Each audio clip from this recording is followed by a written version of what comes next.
T minus 30 seconds.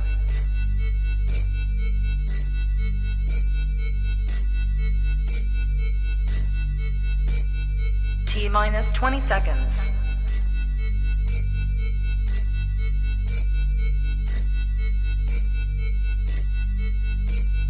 Ten, 9, 8, 7, 6, 5, 4, 3, 2, 1, 0. LadyChann! Fight!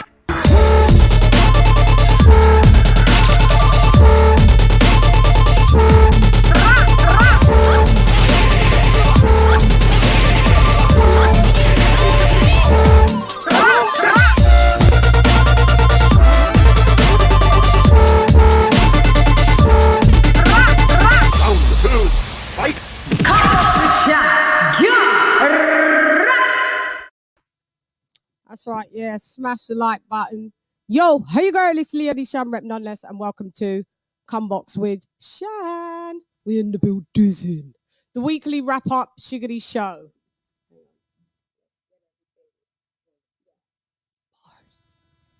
Happy Halloween. Hope you guys have had a decent day. I know some of you guys this day's still in full swing because you're a few hours behind. You're in my past, basically. Básicamente. Pero está bien.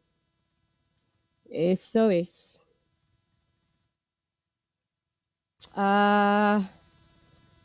Okay, let me just make sure. I'll make sure everything remains raw. Where am I? Where am I? Where am I? Okay. I'm trying to find where I am. You know? It's quite strange sometimes where it does this. One sec. Un momento, por favor. There I am. One sec. Un momento, por... Okay. So I look like the light has to go down just a tad. In the building. Yeah.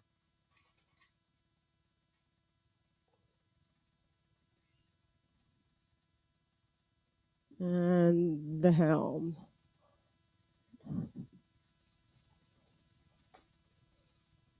Okay. I'm reloaded. Woo! Oh my God. I just not got back not too long from trick-or-treating with the kids. Blustery now out there. It's warm, then it started to get a bit blustery, and then the rain came in. Okay, hang on. We don't want to hear me. That's it. So maybe I should put the headphones on. I got to get a tire that just makes it a bit tidier on my desk, because my desk looks like absolute trash in the building. Levels are check. Chiggity check. Yo, can we not take back no check? Yo, pep talk. Chiggity check. Hey girl, it's LadyChann. Does my mic sound nice? Chiggity check 1, check 2. Does my mic sound nice? Let's get the banners up in the building. So, Cash App at LadyChann, Twitter at LadyChann, Instagram at LadyChann, bars. Everything LadyChann, yeah, todo LadyChann, sí, ya tú sabes. LadyChann, sabes que esa LadyChann. Coolio. Okay, what's the name of this show? The show is, we had a good weekend of boxing, did we not? Why do I feel so far? I feel far from okay. That's a little better. Lomachenko We'll lose to Devin Haney next in the division. Lomachenko will lose to Devin Haney next. Let's see your thoughts and opinions.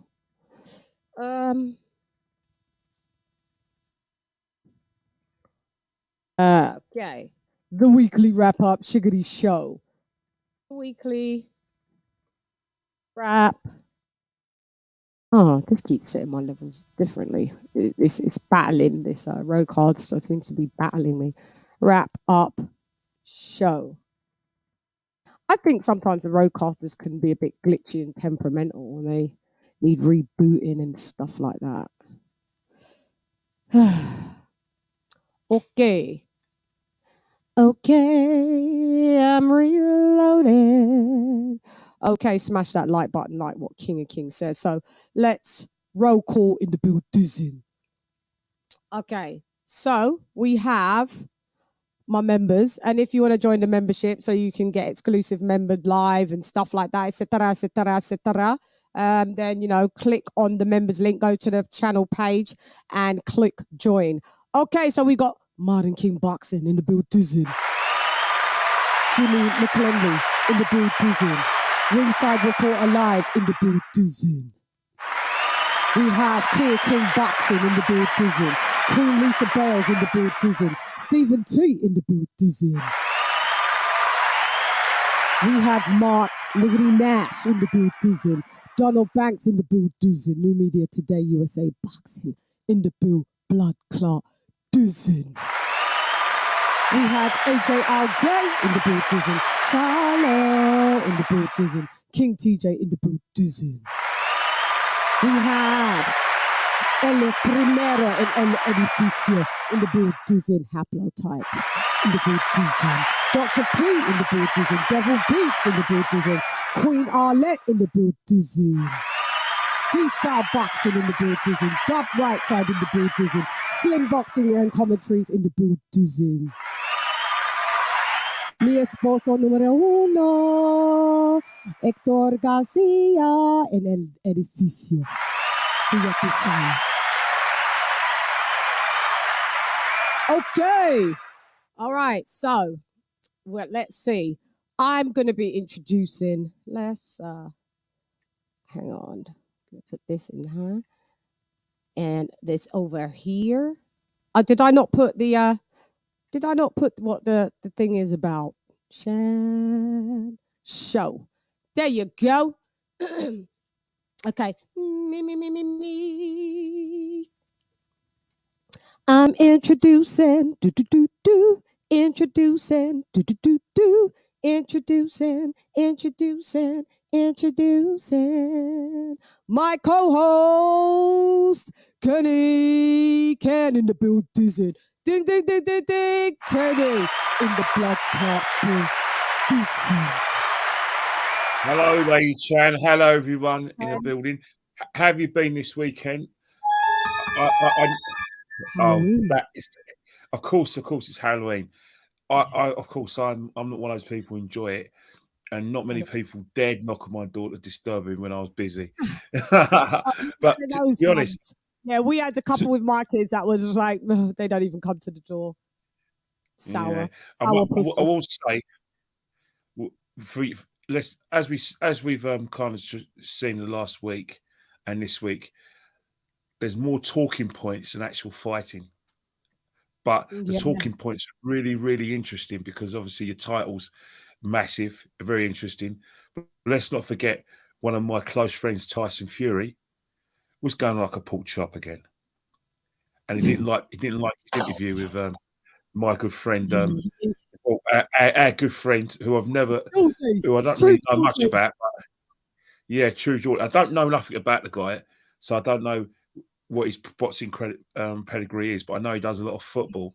But that's his thing, and he's he is, or I don't know, but he is an avid Tyson Fury supporter as well. So I actually watched the interview, and he did transpire that. But Tyson Fury was on one from the start of the interview, and I think Geordie, you know, just remember one thing, right? Is that Tyson Fury's not your mate.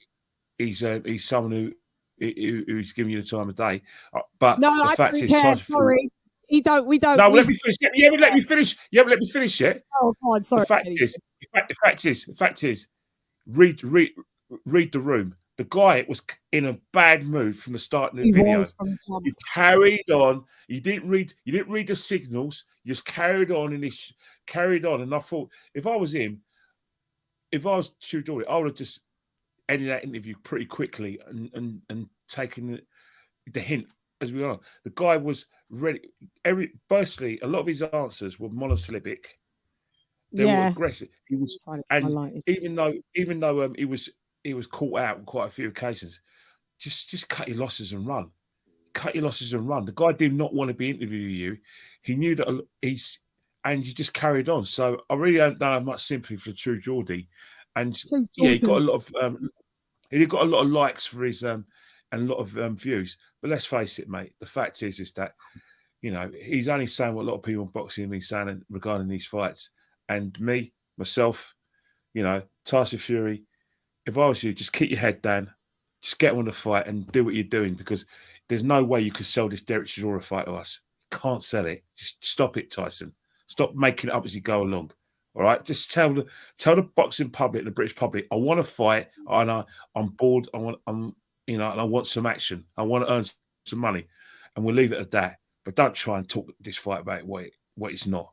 Don't con the public. I'm a big fan of yours, but don't con the public, especially because they made you. Too late. We've already been conned. The public has been conned in the business. Hello, everybody. How y'all doing? Hey, AJ. Hello, AJ. Hello. Y'all talking about the True Geordie interview? Yeah. We can start there, and then we'll gravitate onto Lomachenko and Haney and some of that. Tyson Fury was irked. Tyson Fury was rattled. True Geordie didn't say anything wrong, in my opinion. I agree 100%. Yep. You could see that Tyson Fury was on a Devo, whatever one. He's like, I've only got 40 minutes to do this. Or that's 39 minutes more than we absolutely wanted. Because you saw you put that in. It's like, I'm sorry, Chan, were you done? Apologies. No, go ahead. Okay, cool. Because it's like, okay, so I didn't see the whole interview. I saw a good half. I saw probably like, the majority of it. But from what I can tell, like, okay, so I noticed how Tyson Fury clipped that in like 40 minutes, and then Jordy's like, yeah, it's not going to take that long. Don't worry about it. So like, why you need to tell him that for? You didn't tell him that beforehand before you started. You know what I mean? Why do you need to throw that little quip in there? You know? And right. I just got several instances from Tyson Fury. Like he clearly didn't want to be there. I don't think he wanted to do that interview at all. I just didn't like his energy. He just seemed like he wanted. He was like very just, it seems like just erratic, kind of like chippy, Yeah.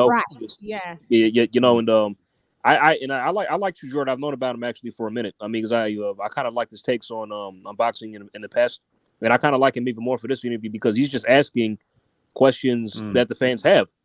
What's so wrong with that? You know what I mean? Sorry, getting my lighting together.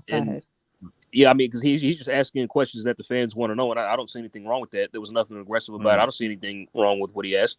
I mean, it's just like, and like he's clearly saying, like, dude, nobody like wants to really see this fight. You know what I mean? And just to hear Tyson Fury trying to justify this fight, it's like I don't even know. I mean, I can't even come up with a word for how it's just sad and pathetic that is. You know what I mean? To him actually trying to just sell this like it's some historic event or just whatever. It's like, dude, we already know this is going to be a sparring session. That's can you knock yourself out of the building? Uh-oh. It's either you freeze Ken or you drop yourself out. Maybe Fury got him. Fury's got him. Yeah. That'd be just to hear him trying to just to hear him try to justify this fight, to try to like, sell it to the public and just hear it. I mean, one thing he said that also irked me, what was it? He said, well, first off, I run boxing. So he said something worth. Did you hear him say it? Can you believe that shit? I couldn't believe he said that. I'm like, first off, no fighter runs boxing if they're the cash cow or not. Like, they leave, the sport's going to continue with or without you. So first off, you know what I mean? Like, Canelo's going to be gone. The sport will continue without him one day when he retires. Right. Just like Floyd before him, just like Oscar De La Hoya before him. You know what I mean? Like Joshua, just like everybody, you know. Everybody, Father Time is going to call one day and they're going to leave, but the sport will still go on. It will. Correct. I don't know why he thinks he's got grandiosity issues right now. I'd say at this point it's teetering on a God complex. It's somewhat, you know what I mean? Like, this man is just like he seems to think he's just larger than life. He's some god or some deity, really. Just to hear how he was talking. Because his gassed up community has made him feel like that. That's what it is. His fanboy community has made him feel like that.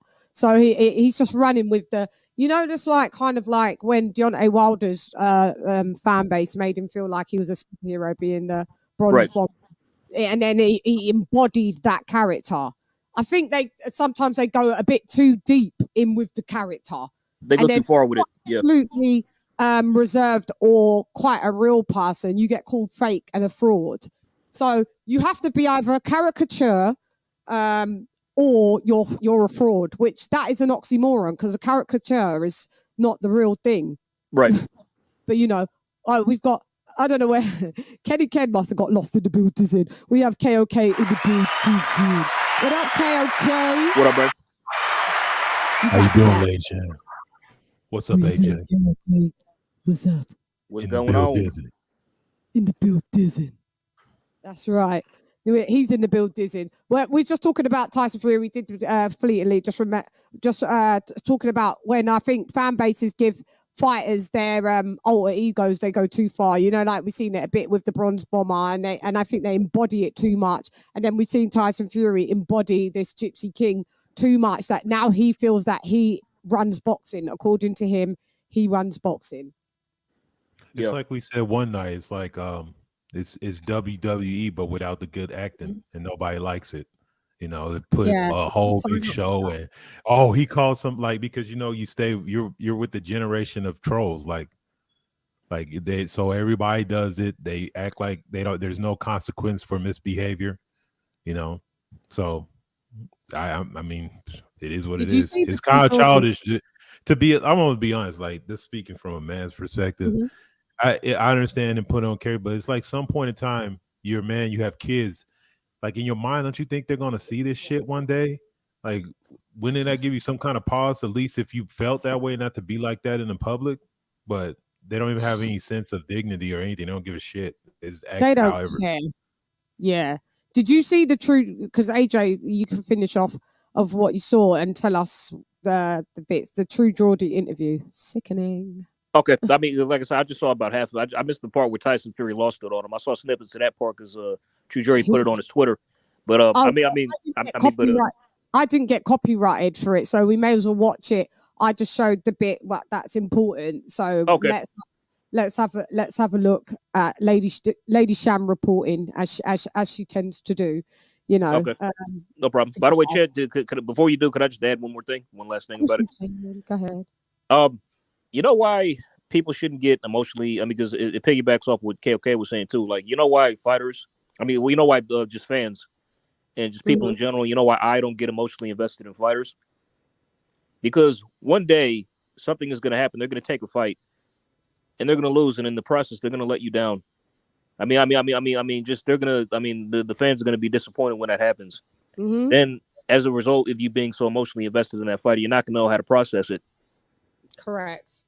That's what we were talking about that on the members, weren't we? Me and you, KOK as well. Yeah. We did. We spoke about that on members only. And if you guys want to actually see what that conversation was, guess you got to be a member only. So PSA, like, don't. It's probably going to fly over a lot of people's heads, especially fanboys. But don't. You got to stop doing that. Just stop getting emotionally invested because one day they may let you down. That's all I'm saying. Yeah, they will and they shall, and they have. The real grandmas back in the day would have said, "Don't put all your eggs in one basket." Yes, exactly. Don't put all the eggs in one basket. Scatter them. But hey, where am I? Here I am Here I am. How? All right, so I'm going to mute on this end so you guys don't get, and I'll mute on. Okie doke.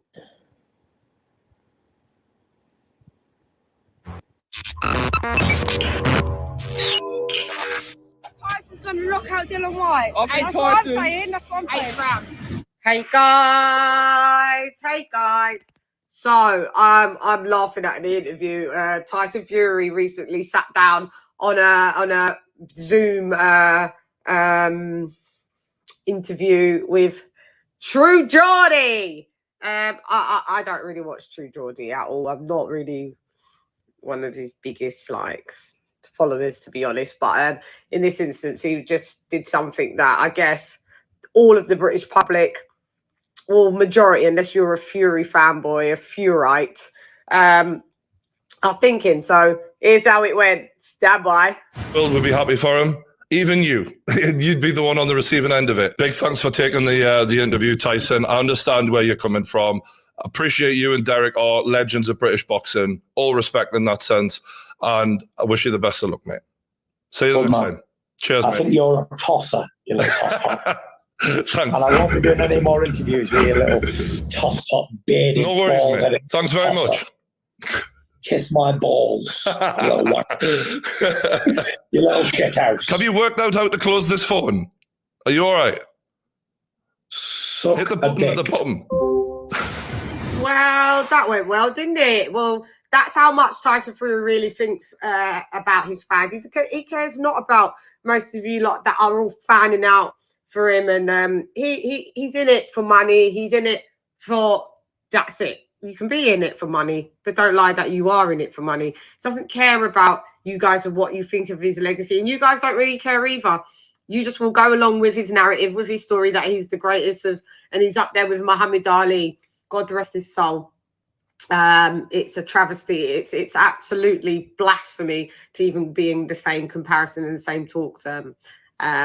Yeah, but that went well. So now I don't know if True Geordie still wants to support him, but guys, that's your leader. As you can see, Tyson Fury was irked in the build dizzy. That's why Tyson Fury only does certain interviews with people that are part of his build dizzy. One time I was on a press conference with Tyson Fury. I wasn't allowed to answer any questions in the build dizzy because they know when LadyChann pulls up, LadyChann asks the questions that everybody wants to know the answers to in the build dizzy. So as you can see, he was pissed. True Geordie just said exactly what everybody's thinking, mate. You don't care about legacy, but the fight that you're going to do with Derek Chisora is a legacy fight because you want to be a heavyweight champ that has fought 2 trilogies and compare yourself to Ali in the build. As we can see, Tyson Fury's just a barefaced liar. We knew this already. Please, America, open your gates over, open your borders so you can have him. We're sick of him. We don't want him in our build dizzy. Doesn't take any big fights. He never has done. The only big fight he's only taken was Klitschko. Don't tell me about Deontay Wilder being a big fight, doing that 3 times. That was not a big fight, and the numbers show that it wasn't a big fight. Low numbers is the first fight. Second fight, higher numbers. The third fight, dipped again, low numbers. We weren't interested. We didn't want to be in the build dizzy. You knocked Deontay Wilder's soul out of his body. His soul left the build dizzy. You did Derek Chisora retired in the build dizzy. So what you fought him twice in the build dizzy. We're bored of the build dizzying of Tyson Fury being in this build dizzy. We would like him to leave the build dizzy and go to the American build dizzying. Anyway, I'm gone. I'd rather go trick-or-treating, which I will be doing with children. I shall see you in a few hours. 10:30 UK PM time for the weekly wrap-up show, and 5:30 PM Eastern Standard Time in the build dizzy. Anyway, I'm gone. Tyson Fury felt embarrassed. That's why he had to tell people to SMD and do this and do that. True Geordie is actually one of your fanboys. He couldn't be a fanboy. I've seen him fanboy a bit, but I think maybe he's come to sense. But he was absolutely on your side. But because you got challenged and questioned, you don't like that.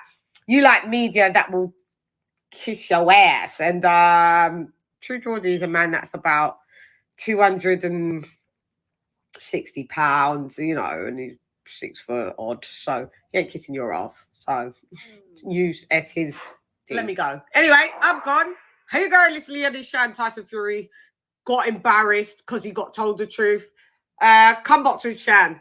Gyan. Tyson Fury was embarrassed in the building. Gyan.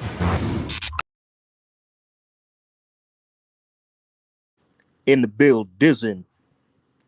In the building.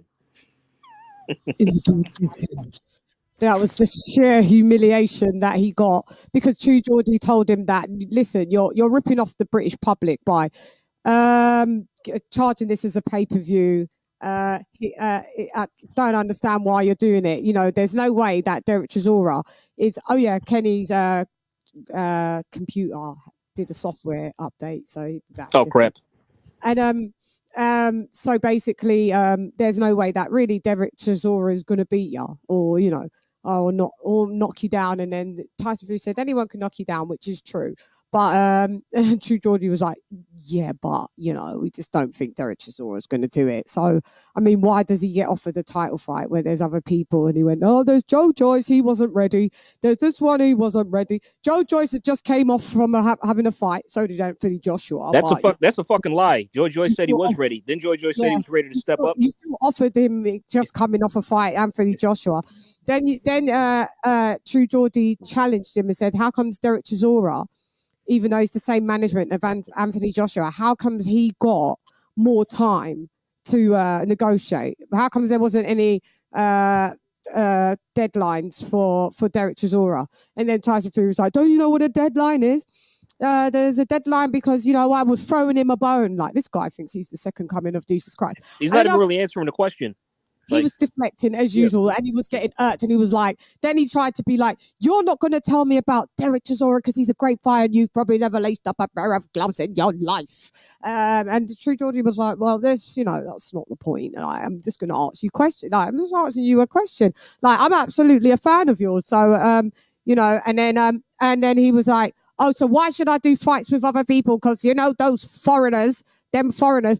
Tyson Fury's got he's got an issue where it doesn't. I keep saying it, and I've mentioned it a million times, that the tone that he keeps setting about people that are foreigners, he doesn't seem to like them. So he sounds like a xenophobe. He sounds like a xenophobe. Xenophobic, or he maybe even prejudiced. So anybody that deems themselves as a foreigner and you're a Tyson Fury fan, I would maybe think yourself a second. Yeah, take another think, because if you are from Eastern Europe and you like Tyson Fury, he doesn't like you. Yep. Yeah, because Chan, like, I'm glad you touched on that, because also he claimed that Joe Joyce wasn't. Joe Joyce, that's a lie. Joe Joyce said he would have fought him. Didn't he say that? Despite the fact he had with Joseph Parker, he said, I'll fight him. Yeah, But Joyce would have took that fight in a heartbeat. Yeah, That's in a heartbeat, bullshit. exactly. And it's an in-house fight, so it's easy to make. But guess what they did do as damage control? They got Joe Joyce to say, "Oh, I'll be ready for him in the summer. Now, next summer." Oh, wow. So they put him on code. They checked. Yeah, him. they put him on code. Wow.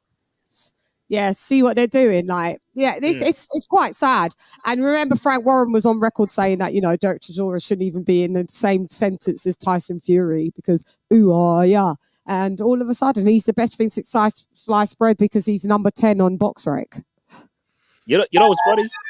Yeah, like, this kind of reminds me like about the poor opponent choice. It's like in a Hatman video once, like he said that Fury could dig up Butterbean and fight him, and then everybody they'll literally try to, his fans and will defend that.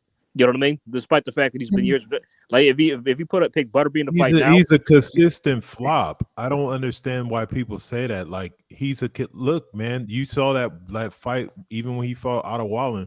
They had to dim the lights and the fucking seatings because there's nobody there. Nobody came to that shit. Nobody watched those fights with Tom Schwartz. Otto Wallen. He only gave a shit. Like, that sold 5,000 tickets. Those fights made no money.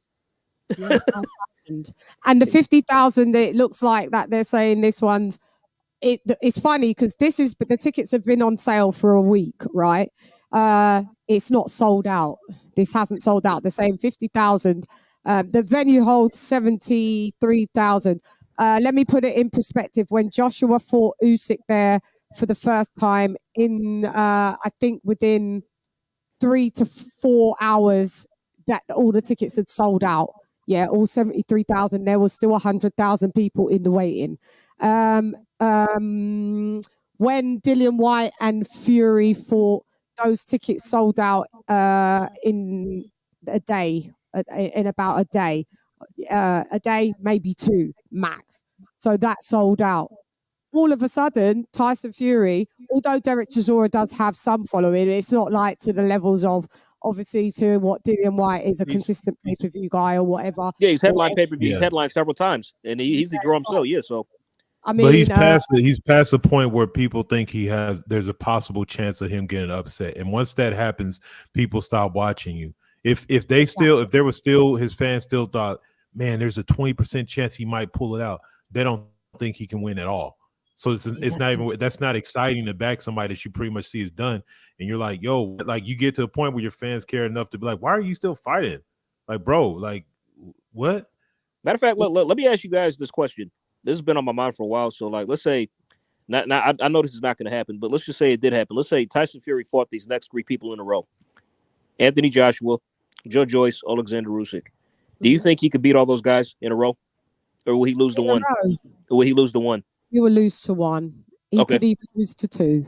My thoughts exactly. I don't think he beats all those guys if he was to fight them in a row. He doesn't beat all those guys. No. Not in no row, and his fans know that as well, and he knows that deep down in his soul and in his spirit, and that's why he's doing it. We don't believe you. Well, we don't believe you. You need more people. You need more people in the building because they haven't bought no tickets in the building. So these people don't want to be in your building. So like the numbers. By the way, Chan, you're not watching that fight, right? The numbers are not numbering. I'm gonna watch it, but I'm not paying for it. Okay. What's the average ticket cost for that fight? Cheap. They're going to be, I'm sure they're going to start at about £30, £40, which is about £30 is about $50. £40 is about $60. So I mean, no.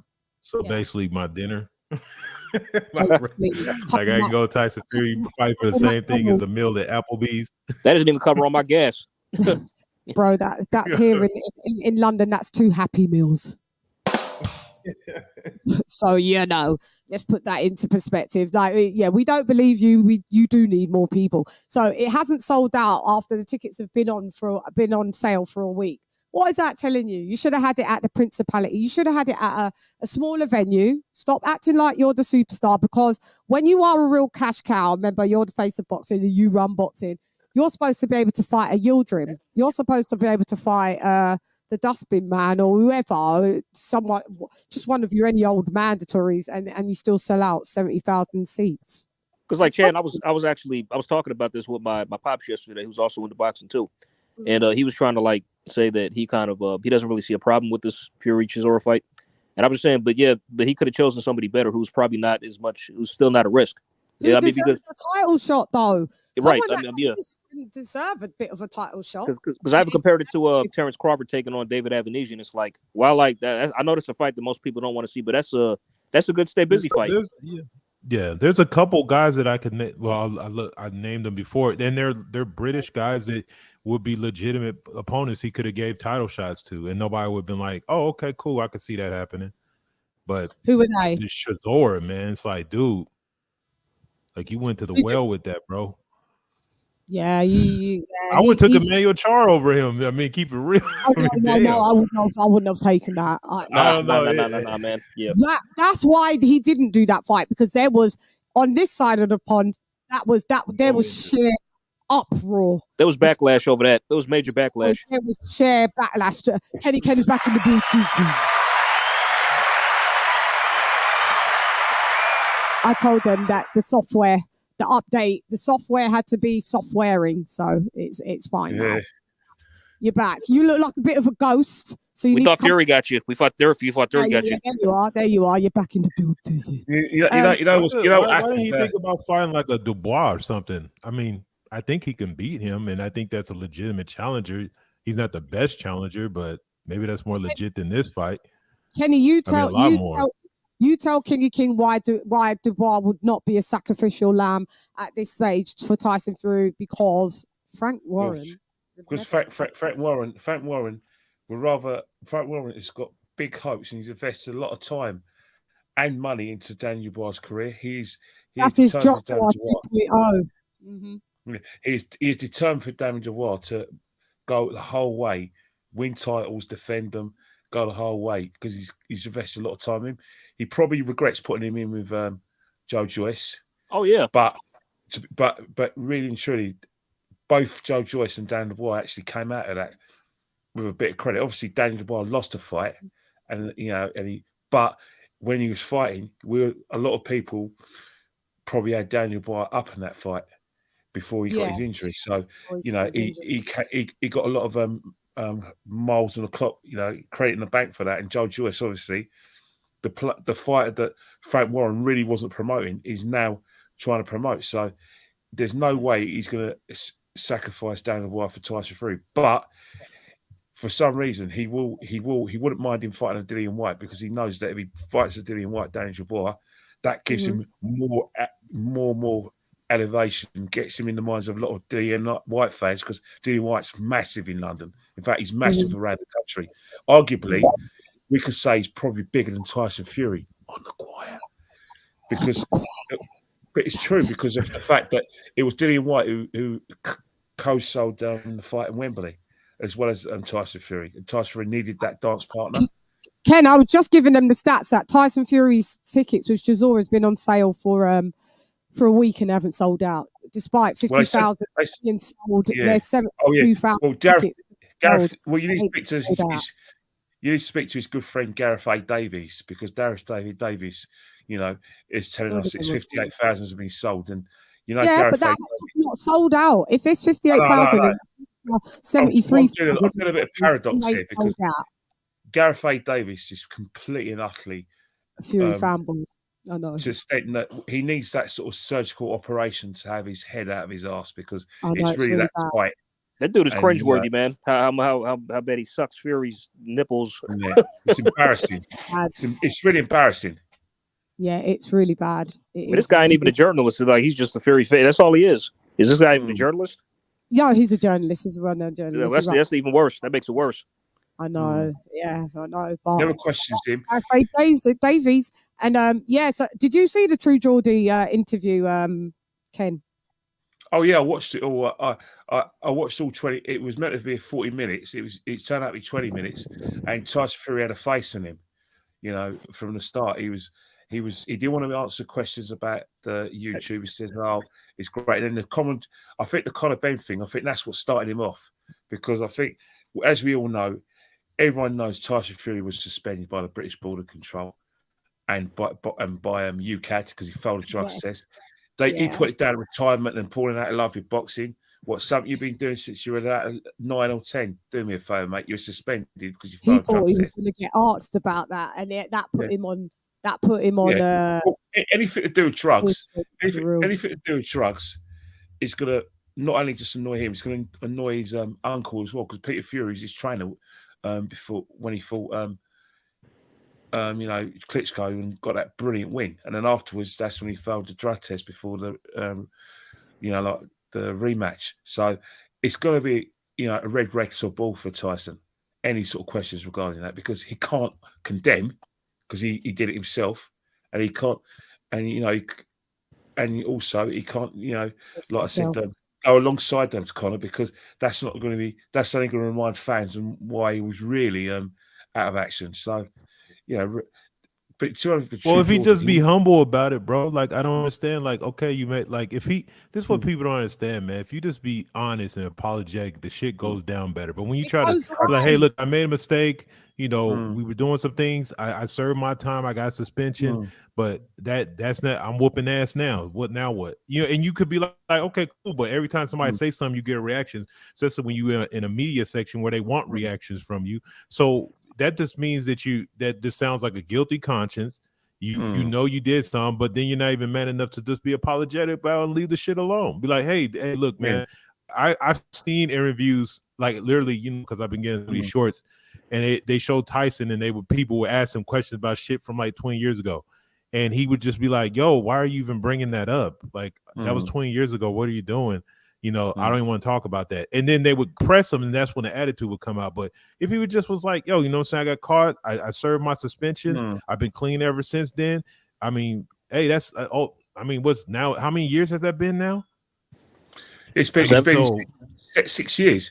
6.5 years, maybe nearly 7 years. But let's not forget, Dillian White is at the pull up with this as well, where he's had questions as well.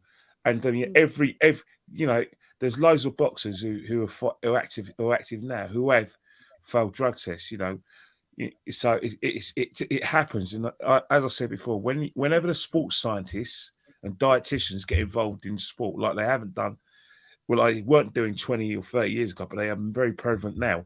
I'm sorry, but you're going to see more and more of these failed drug tests. It's going to happen. And we just have to get used to it. But the reason why we get upset with it in boxing is because of the fact that, a person can get killed in the ring. Yeah. Basically.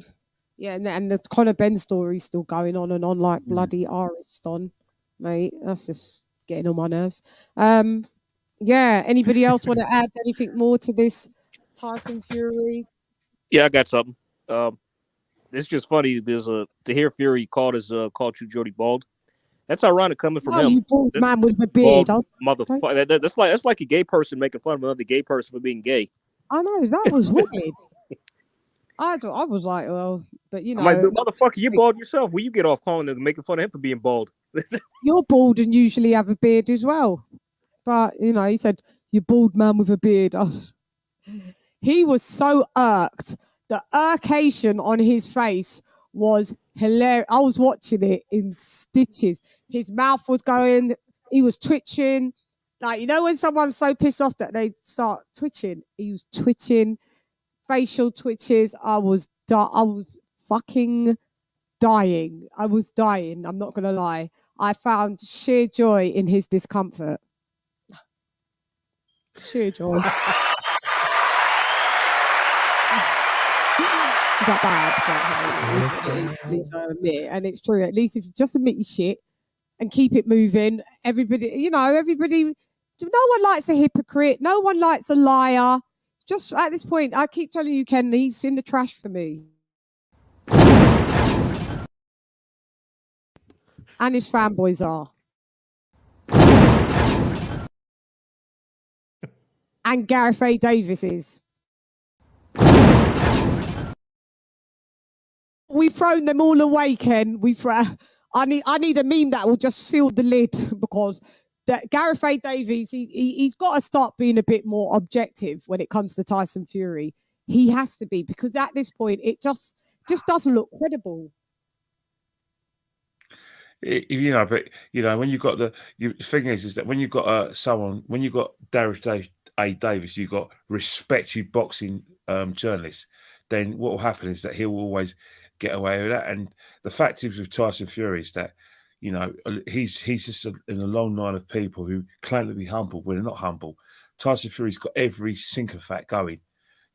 Joseph Parker, 4 years ago, he was, was he a WBO World Heavyweight Champion? Now, all we know him for is best friend of Tyson Fury. I know, that's what he is. Imagine that's what your legacy is at the minute, that you're Tyson Fury's cheerleader. Hype man. Yeah, hype man. That's just embarrassing. that's embarrassing in my opinion. But hey, maybe Joseph Park. We ain't heard from him since he got battered anyway from Joe Joyce. So yeah, I think we will for a while. I think we will. Go on. No, I would say I don't think we will hear from Joseph Parker for a while. So that's a life-changing ass whooping he got. Yeah, he got a life-changing beatdown. He did.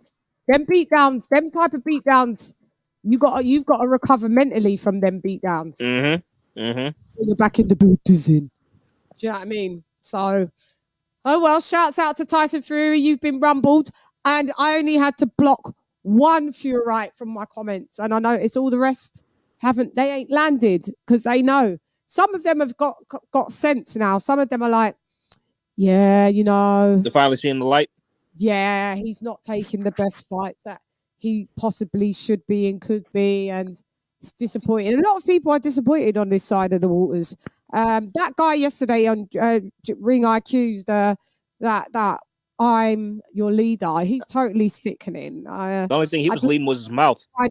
Where he is, take a flight and just meet him and gouge his eyes out and kick him in the balls. I support that. I support that. You have to support it because it's something that should be done. The Like guy some guys like that. Something's wrong with. Something's seriously wrong with people like that. Like the seriously, guy was trying it's like to basically say he was British. Like, I've lived there, so I've lived in the EU, bro. Are you here now? no, exactly. In England, we don't want this fight overall. You're not. So shut up. You. Let me ask Ken. Ken, you watching that fight? Fury Chisora? Yeah, Ken is. You know what? It's temptation. You know what? I can't not watch it because anytime there's a World Championship boxing, I will watch it. But you know one thing is, the thing is, the thing is that you got a VPN, but I don't have a VPN. So I don't have one of them. I could give you a link. Chan, you got to get one. We talk. You got to get one, man. Yeah, and also we can just give you a link where you don't need a VPN. How about that? Well, the thing about VPN, the thing nowadays, back in the day, maybe 2 or 3 years ago, you could watch live sports streaming with on a stream without a VPN. Now they're basically saying, all right, if you want to watch boxing or football, like everyone else, you're going to have to, have a VPN, and then you can have all the access that the French get, the Germans get, and everything else. And I think it's not so much bad with boxing. To be honest, it's not bad with boxing. You can still use the streams of boxing, but football, forget it. They're not. Well, if you don't want to bet the pay-per-view and watch, but you still want to watch it, you don't need a VPN. But you know what? Right. I like my boxing live and without jumping up and down at every 5 seconds. Yeah, you want it with no trouble. But these new streams that I've seen, mate, they seem to have been upgraded. They're all right, mate. I'm not going to lie. No, dude, the World Cup's on. The World Cup, the real World Cup's on. So Yeah, you may as well go all out. You're doing the World Cup. Because you're one of few that's going to be buying the fight. Let's have it right. So at least, let him. I don't know what's cheaper. Go and watch it at Tottenham Stadium, or watch it on the phone. Are you going live? To go? No, because I'm saving all my money because all my money goes on football, and a lot of money went on boxing last year. So this. Only a few months ago, so I saving more money for Arsenal matches, home and away. Got ya. Yeah, you're done. You're done for the you've reached your maximum budget for the boxing budget. Well, but that fight is not going to get me to remortgage my house because unlike Stu Jordan, a lot of boxing fans, nothing against Derek Chisora. I know I'm teasing him and having a laugh at him. I rate him. I wind him up, but the fact is that he's got a unique talent to the extent he's lost 12 fights, yet he gets involved in big fights. So shake his hand. You've got to admire him. Mate. Honestly, he's like the only. That's why I like him. That's why I really do like him. I mean, he's like the only journeyman / gatekeeper who still headline shows. I know. Like really, UK. Because I'm telling you right now, if he was American, he wouldn't be doing that shit here. I'm telling you now. He'd have been done years later. He'd been done a long time ago. Gabe Rosado Chisora is what Shannon Briggs wanted to be. Like Shannon Briggs wanted to be that guy that could bait people in the fights. Chisora actually accomplishes the shit. The whole let's go champ, and he was chasing people down. That's what Shannon Briggs wanted to be Chisora, but he just never could get the fights done. Couldn't get the fights done, and then he just got too old. Yeah. Well, he's my age. Yeah, he's about 50 now. Yeah, Chisora is 38. And everyone. Yeah, so he's still got relatively a couple more years that he could still lose at best, but that's it. More opponents. He's only 38. He got like three more years tops before he becomes dangerous. Or 2 years. I forget he's 38. Yeah, so maybe like 2 years, 3 years max. But yeah, 2 years. I'd like to see him like I'd like to see Chisora go against Joe Joyce. I'd like to see Chisora go against Deontay Wilder. I'd like to see. You won't probably see Chisora and Anthony Joshua because Anthony Joshua manages him. So I mean, they're probably not that gonna happen. Chisora against there's a few lads that I'd like to see Chisora because Chisora is still win, lose or draw, mate, and usually it's a loss. But that's a good fight for Dubois. I think that's a hard check for him. Yeah, that's actually I want to see him against Wilder. It's a good fight for Wilder. Why don't he fight? Why don't Wilder fight him? Because Wilder doesn't fight anybody. He fights who the PBC tells him to fight. That one is gonna see Derek Chisora against a lot of people. Like I just said, win, lose or draw. They don't want that smoke with him. So I shout out to the people that absolutely. I mean, by the way, for what it's worth, I think Wilder will beat Chisora. By the way, I'll shout out to the people that absolutely take the fights with Derek Chisora because they don't always come off looking the best, or sometimes they come off looking the best. To be honest with Derek at the moment, there is a school of thought that he has been involved in some really big wars, and the thing that's the problem with you. If you're a fan of Derek or a good mate of his, you will worry because it's not as if these are brutal fights. I mean, his fights with Dillian White were brutal. He got it. You can argue that that his fight, one of the fights with Joseph Park, was quite brutal as well. So to the extent that he is taken a whack, and I suppose Daniel Dubois, that'd be a good test to him because it will school him a bit. And Daniel Dubois, because Derek Chisora hasn't got the best movement that and he's never really had that. He's always had slow feet. But Daniel Dubois will be able to tee up on him, but he won't knock him out. But he'll beat him on points. But it will give Daniel Dubois a good elevation in the eyes of boxing fans because he's got through this tough nut. You know what I mean? I want to see Tyson Fury fight a load more people. We keep saying that. There's so many different fights that I want to see with all of those lads. Some more than others. Some have beaten a lot of champs already in the building, and we know who that is. But so there's still a couple fights of that literally, I'd like to see. All right, I'd like to see Anthony Joshua fight Wilder. I'd like to see Anthony Joshua fight Tyson Fury. I'd like to see him fight Joe Joyce. I mean, would I like to see Anthony Joshua fight Daniel Dubois?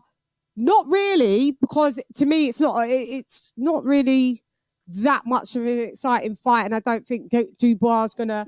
I think that'd be a mismatch. Mismatch. Yeah, it's not that much of a challenge. I think he's right with the other lad. I don't know, it's whatever. I mean, I don't want to see Anthony Joshua again with Dillian White. We saw how that. No. But I mean, it looks like we might be.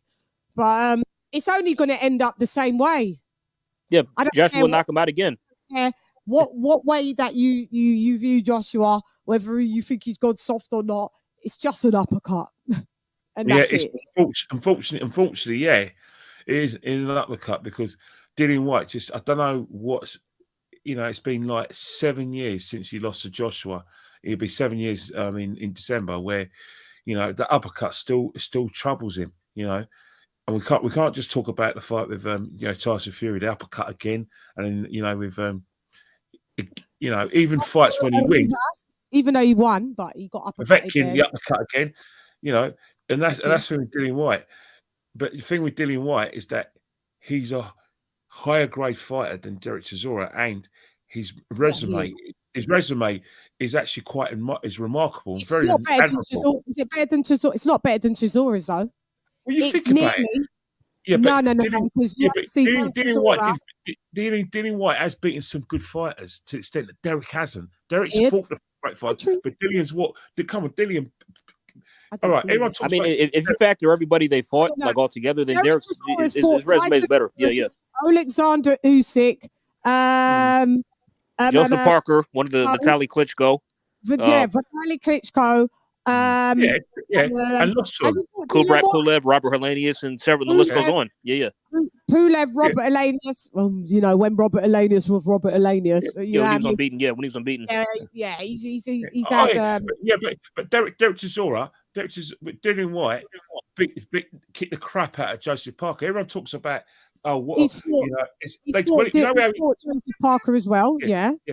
But everyone talks about how how Joyce beat the crap out of Joseph Parker, but everyone seems to forget 4 years ago because Dillian White battered him. It's only when Dillian White ran out, the gas tank ran out when Joseph Parker nearly nicked it. Because those knockdowns weren't down to powers, that was down to pure exhaustion in the 12th round. Before that, he was getting his ass kicked by Dillian White. Yeah. He didn't want that smoke with Dillian White, Joseph Parker. So that's why I've never been a big fan of Joseph Parker's as a heavyweight or his punching power. Because I know when it comes on top, he goes missing. He shits himself. Yeah. Sorry, he's a good boxer, like Joseph Parker. Very great combos, fast hands, and he puts his shots together well. But then this last performance that we've seen, that after Joshua, he kind of wasn't himself again, and then he built his way back, via the Derek Chisora. But I just knew I knew he was just en route to losing again. Now, he just doesn't have enough.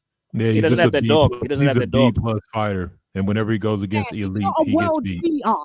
He ain't a world beater. He's a very good boxer that was an ex-champ, but he's not a world beater. Because Chan, I'm gonna say it now. Like in that rematch with in Joseph Parker's rematch with Chisora, he should have knocked him out. He should have, and he had the opportunity to do so several times, but he didn't do it. Yeah, and he couldn't stop him. He couldn't stop Chisora. Chisora looked on shaky legs and he looked fucked up at the second. And he kept letting him off the hook. You didn't drop him. You didn't drop him. Did he drop him? He did several times, like 3 times. He put him down 3 times. Oh yeah, he did. He dropped him. Several times. Yeah. But Chisora got up. Fair play. Yeah. Chisora got up though. He got up and Parker kept letting him off the hook. I don't understand that. You know what I mean? Yeah, because he wanted to show that he could box and move rad. And, I think he was tired as well, so he needed breathers himself. He just came. His conditioning for the second Chisora fight was good, but his conditioning, as we saw for the Joe Joyce fight, awful. He thought he could come in at 260 odd pounds. Also, would have helped the fact that Joyce was just walking through all his punches. He's not coming at 260 odd pounds anyway. Him coming in that big was a joke. What up, country? Hey. What's going on, everybody? What's up? What up? You know what? When it comes to Loma, there's some things that a lot of people seem to be leaving out. I mean, and I'm not making excuses for Loma. Now, Loma is getting a little older. Country. We ain't got to that topic yet, babe. Oh, okay. Hold up, yeah, we're almost there. We'll get there. We'll get there, man. I'm sorry. We were just talking about the True Geordie stuff with Tyson Fury, and then we're going to get onto that. But we're nearly just finished with that. But you could give us your take on Tyson Fury being roasted by the geezer. It was. I actually got to see part of that interview, and he didn't ask Tyson anything wrong. Tyson just got his feathers ruffled and pitched a hissy about it and started talking shit to him. That's all it was. I mean, but that's because he hit Tyson with some tough questions he didn't want to answer. And Tyson didn't like it because he wanted to be in his, bullshit master mode. And that just took that away from him and he got upset. Yeah. He was embarrassed. There was sheer embarrassment in the building. Yeah. And some of his fans are just whack. Like that dude the other night you mentioned. I mean, oh my God. I'm not going to mention his name, but that homeboy, man, he was a piece of work. Bro, both of them in the end, both of them. The other one, I wanted to slip my wrist. You know what? The second guy had an excuse. At least he was drunk. The first guy didn't have any excuse at all.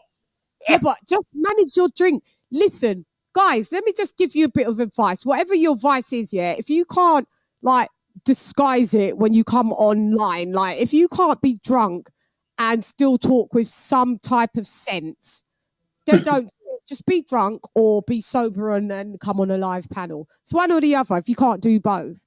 I know people that can do both, have a little bit of a drink and then, they're cool on the live. I can't deal with people that they start getting drunk as the live continues and the live goes on. And then they ask the same question 40,000 times and waste an hour of our lives that we will never get back. Right. Yeah, no, dude wouldn't answer. That was hard work. Between him and the other geezer, the Furite, I was done. I was like, see you lot later. It's 4:30 in the morning here. Hey, Chan. Yeah. I got a question, fam. I got a question, fam. That was what he was doing to us. Hey, LadyChann. I got a question, fam. I got. And we was like, all right, cool. What's your question? Like, he was a Ben Davison fanboy. I've never heard it. If National's there, I'd have the never heard of it. Hailing from Brooklyn, no, Harlem, New York. Yeah, and he was a Ben Davison fanboy, saying that Ben Davison, because he's got a good mind, he can be a good trainer. Well, he's like, no, but he hasn't been. And then he kept saying, AJ, what was he saying after I broke it down to him? Well, I got a question, fam. I got a question. Look, okay, like Chan, I respect you, Chan. I respect your opinion, Chan. But see, what I'm saying though is my question is, and that's what he kept saying the whole time. Like awful. Absolutely, actually, AJ. You posted a little clip on the Twitter. Yeah, I did. Yeah. Had a lot of fun with that. This was me, like, after a while, just going, I just can't be bothered with you. Oh, you pull it up. Yeah, I couldn't do it. I couldn't. It was hard work in the building. We will go back onto schedule. Just bear with the I, because this guy killed it, fam. Killed our whole spirits. Yeah, okay. Right. So let me just... one sec.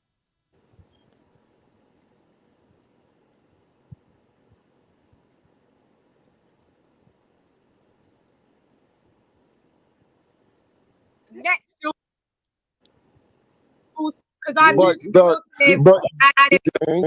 but there are moments in history where somebody comes in, trains a fighter, and they change history. Okay, well, that's not Ben Davison. Move on to the next subject, because that is not Ben Davison.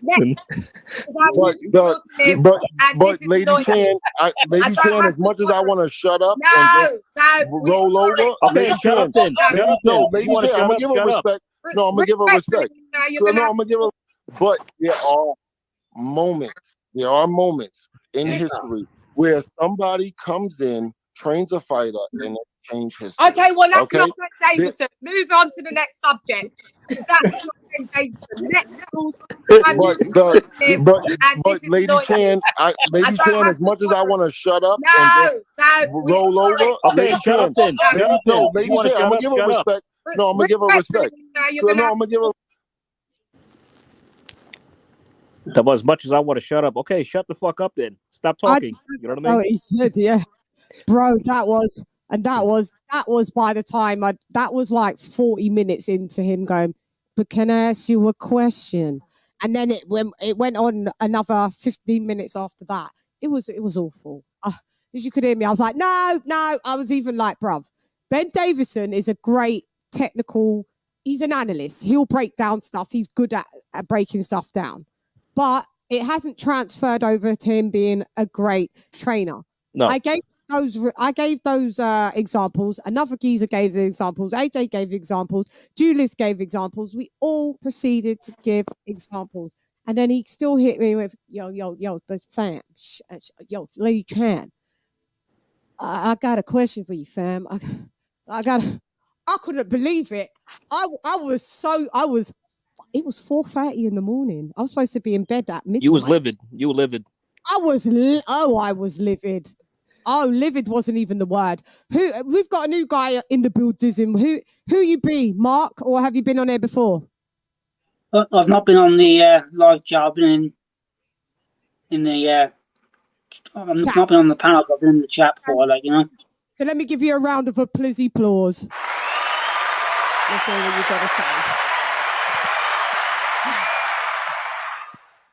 What up, Dale Mark in the building? Hiya. Can I just give, what would you like to say? Where are you from? Can I just give my 2 pennies on the Louis situation? You could put 2 pennies. You could put £2. Where are you from? Are you based in London, Ireland? I hear you got an Irish accent. So you here or you in Ireland? It's southwest, Chan. It's Plymouth, so it's pretty strong. Oh, okay. So you're down there by Cornwall, past by there. Yeah, we're on the border. Yeah.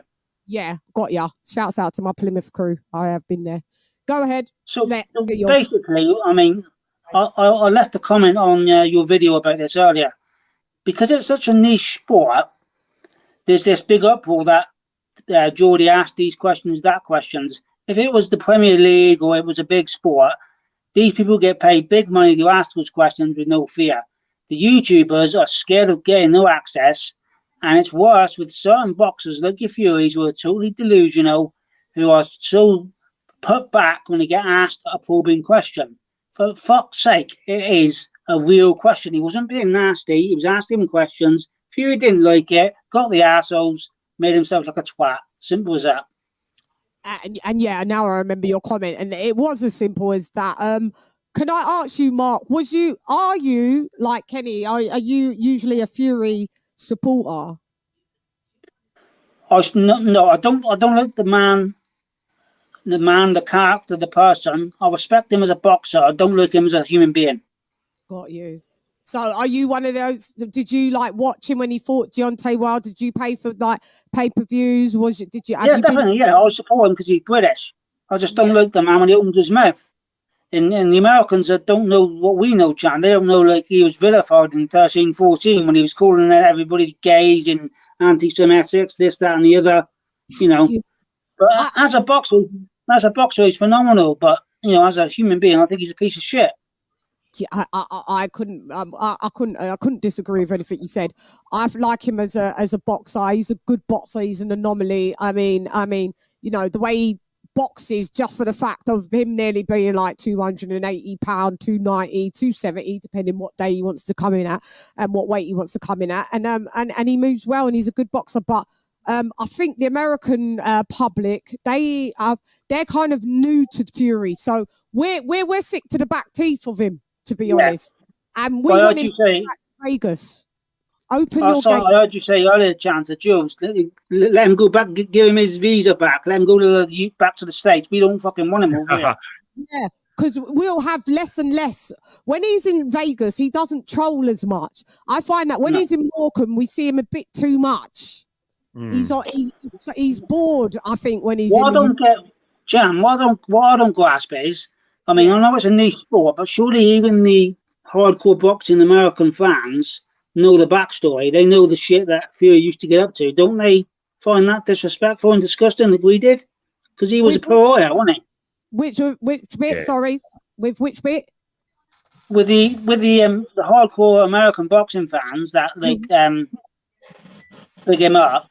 Do they not know the backstory like we do? Like, you know, with the anti-Semitism and the gay stuff and some of them do know it. Some of them do know it, right? And they just totally just pretend it doesn't exist. It's called selective. It's called selective memory. And some of them, like, listen, right? Nobody's perfect. So, like, if all of these issues that he had or were authentically true, right? No problem. But don't lie. Own it and move on and we'll support you. Do you know what I mean? But when you do things that look like you've lied on having mental health, or you're not that sorry that you popped for PEDs and recreational drugs, you don't seem to be sorry that you said some anti-Semitic things and some homophobic things, or also that when you and your kids were singing along to Biggie Smalls and you decided to drop the N-word, you know, and everybody had to say, you better say sorry. He didn't even come off on his own accord just to say sorry. It was the backlash, and it was like, oh, all right, sorry. But, you know, it seems like that's what you do at your house quite a lot because everybody was in unison. And, you know, nigga, they knew very well. They knew it very well. But what annoys me most is, Jan, the thing that annoys me the most is that because it's such a hot potato with mental illness, that you know, he puts a lot of it down to that, which I can understand to a degree with some of it. You can't discredit it and say it's definitely not mental illness, but certain things like I don't believe Say it. again. I don't believe I don't believe it now. He was mentally ill.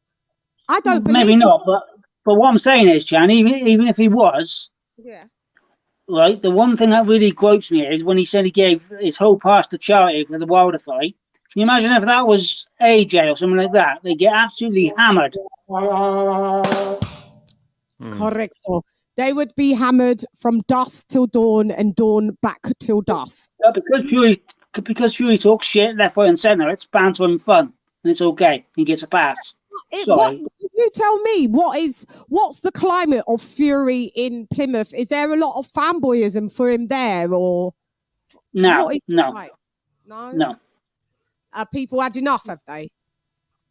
But to be honest, when we get the odd small horse show, we haven't had nothing big down here for a long time. But most boxing fans I talk to down here haven't got the time of day for him. They just think he's an idiot. They think he's an idiot. Shouts out to Plymouth. Let me give you guys a geographical context of where Mark's from in comparison to where I'm from. So I'm from London, so it's kind of like it's the south of England, but then we've got the small town. So from London to Plymouth is about 300 miles, Jan. Would you say it's about 7-hour drive? It's 310 miles from Plymouth to London, and I am 5 minutes from the Cornwall Bridge. I'm just inside Plymouth. That's about 7 hours. Oh no, I can do London in about 5.5. 6 hours. 6. Yeah, 6. Yeah, 5-6 hours. Yeah. 6 hours. Yeah, 6 hours. Yeah. It's 6 hours away from me. So so that's why I'm asking him where he's from. Is there a different tone with Tyson Fury and that? And yeah, it shouts out to the Plymouth crew because you're in the building. And just like the rest of the British Isles, we ain't having it. Do you know what? I think it's more up north, London and up north. They love him a bit more because he's from up north, and I think there's more that. I think it's much worse than that. I think got your chat name. What's your name again, mate? Mark.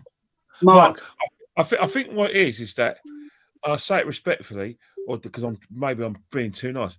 I think a lot of people who are not casual boxing fans have become big fans of Tyson Fury because they were originally AJ fans, and then AJ lost a couple of fights. Now they've transferred their love to Fury, but I think among boxing communities across London, across the country, Mark, you're right. A lot of people are just not having it. They're not happy with the opponents that he's fought. They're not happy with his attitudes. And, the testament is that when he came back from, the fight with Klitschko in Germany, there was no one packing the airports to see him and welcome the world heavyweight champion of the world. Now, that was another boxer. The airports were being packed. Yeah, but that's because he was being an anti-Semite then, and that's the thing. That's the thing. A lot of people still haven't forgotten it. Even for instance, you talk about the anti-Semite, but Bob Arum's Jewish. Yeah, he's. I know. So if they can't forgive him, why Bob has? So, but Bob will forgive you for there's a price for the forgiveness. He makes money, he'll forgive you. Yeah, but I think that credible himself, I think genuine boxing fans who love football, Kenny. Genuine boxing fans, there's no turning back with Tyson Fury. But I think it's a lot of casuals who feel entertained by him, who've got the money to go to these fights. They'll be all for Fury, but the fact is, he's never going to be as big as Anthony Joshua because Tyson Fury hasn't transcended the sport. He hasn't taken boxing into like crossover into like the casuals and people who are interested in Joshua the product than the actual sport, but they come into sport because of that.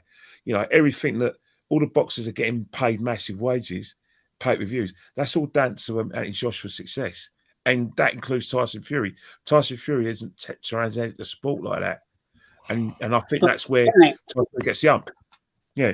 Kenny, also on what you were saying there, mate, would you agree with me that a lot of British boxing fans, maybe more casuals, are quite fickle that when AJ was the golden goose and he looked unbeatable, he was great, but now he's had a few losses, it's easy to trash him, and all of a sudden now 100%. Fury's the golden boy. Fury's the golden boy again, and he's brilliant because he's unbeaten. But 5 years ago, in 2015, when he stunk the place out in Germany, nobody wanted to know him, and now he dropped to a shit house. It's just comical, man. It's comical. Well, and that's exactly, that's right, Mark. A lot of people, British boxing fans and boxing fans in general, are very, very fickle because they ain't got a clue about boxing. You will go to shows. If me and you would go like a show like in the O2, as soon as the main event is over, they'll do the Frank Boff, but there could be 2 fights left. I'd be staying for those fights because I like boxing. These lot are gone. And it's the same like we. And the thing is that I was at the fight with Tyson Fury and Derek Chisora 2 at the XL Arena. Billy Joe Saunders fought before that against Christian Eubank Jr. And he brought an army of fans, traveller fans from like London and that was good, and we loved that, didn't we? Because that means we go wherever we need to go to support our British fighters. Tyson Fury was head. Remember, Tyson Fury was top of the bill against Derek Chisora. All the Billy Joe Saunders fans left to celebrate with Billy Joe Saunders, and there was hardly anyone in that stadium. And that was the feeling. And that was before he won the world title. The fact is that Tyson Fury is not a traveller, like how do I say it? Traveller icon. It's Billy Joe Saunders, and that's just facts. People, and Tyson Fury is selling live. But the thing is, he borrowed it. He borrowed it off. Yeah, but I think, as you said, people in the USA, they like him because he's a winner, and he's got a character. But do they like him that much? So, because let's be honest, when he fought Schwartz in Wallen, he couldn't sell 3,000 tickets. I mean, that was embarrassing. It's when he fought Wilder, then they started to like his profile over there rose, and then it rose more here after that. But I'm not sure. I would like to see what figures he does going back to America with an American fighter, what he sells, or like I would like to see if he could it'd have to be somebody in the top 5 or 6 or CHANN, wouldn't it? Yeah, it would have to be someone in and to be fair, we own the heavyweight division. That's true. I don't think there is any Americans in the top 5 or 6 or whatever. There ain't any, to be fair. So there's a killer fight in Dillian White in a few weeks. Oh my God, Jermaine Franklin in the boot, is it? I don't know him, so he's another Trevor Bryan, and he surely. CHANN. I've had a look at the guy's record. He's fought nobody of note. This is a get me fight for Dillian. But honestly, like I'm picking him to win. I'm not confident. I just hope that with Buddy McGirt, he ironed out the kinks. To not take no uppercuts. So because that guy said he's knocking him out. So here we go. Yeah, yep. He said I'm knocking him out, and the blueprint is just to do the uppercut. And I could put on gloves, land an uppercut, Dillian goes down. So yeah, unfortunately, that's something that could happen if you're at least 200 pounds, which you are, AJ. And you've got no right being, but you could absolutely knock him out because they say anyone from 200 upwards, it could create damage on a. Even though I'm picking Dillian, I'm not confident in my pick. I'm not really confident. I'm going to look at some film of Franklin, and then I'll I don't know. You have not seen one fight of it, so not. Me either. So it's a blank canvas for me. So I remember he was going to fight him in America for, and everyone was like, "You better not. We don't want to see that at all." And then it all changed, and then he fought. Did he in the end fought Fury and then got knocked out? And now he's all coming back. Oh no, then it switched to Otto Lane. Then Fury after that. Yeah, Fury after that. My bad. We've got Candice in the building. What up, Candice?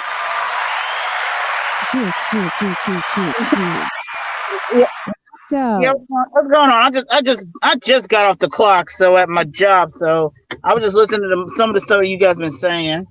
Did you see the Tyson Fury True Geordie thingamajiggy? I didn't see the whole thing. I mean, I saw like the little clips, like the little snippets of it on Twitter where Fury was just like he was just like losing his shit, but it totally lost it. Just because the guy was basically saying you know, this fight isn't really a fight that everyone wants to see like 3 times. And then Tyson Fury was like, you know, it's for historical purposes. And then True Georgie was like, but I thought you don't want to do things for legacy. Yeah, but you know, Fury was saying before that he didn't care about legacy and how he's remembered and blah, blah, blah. And now he's saying that he is. Like, man, come on.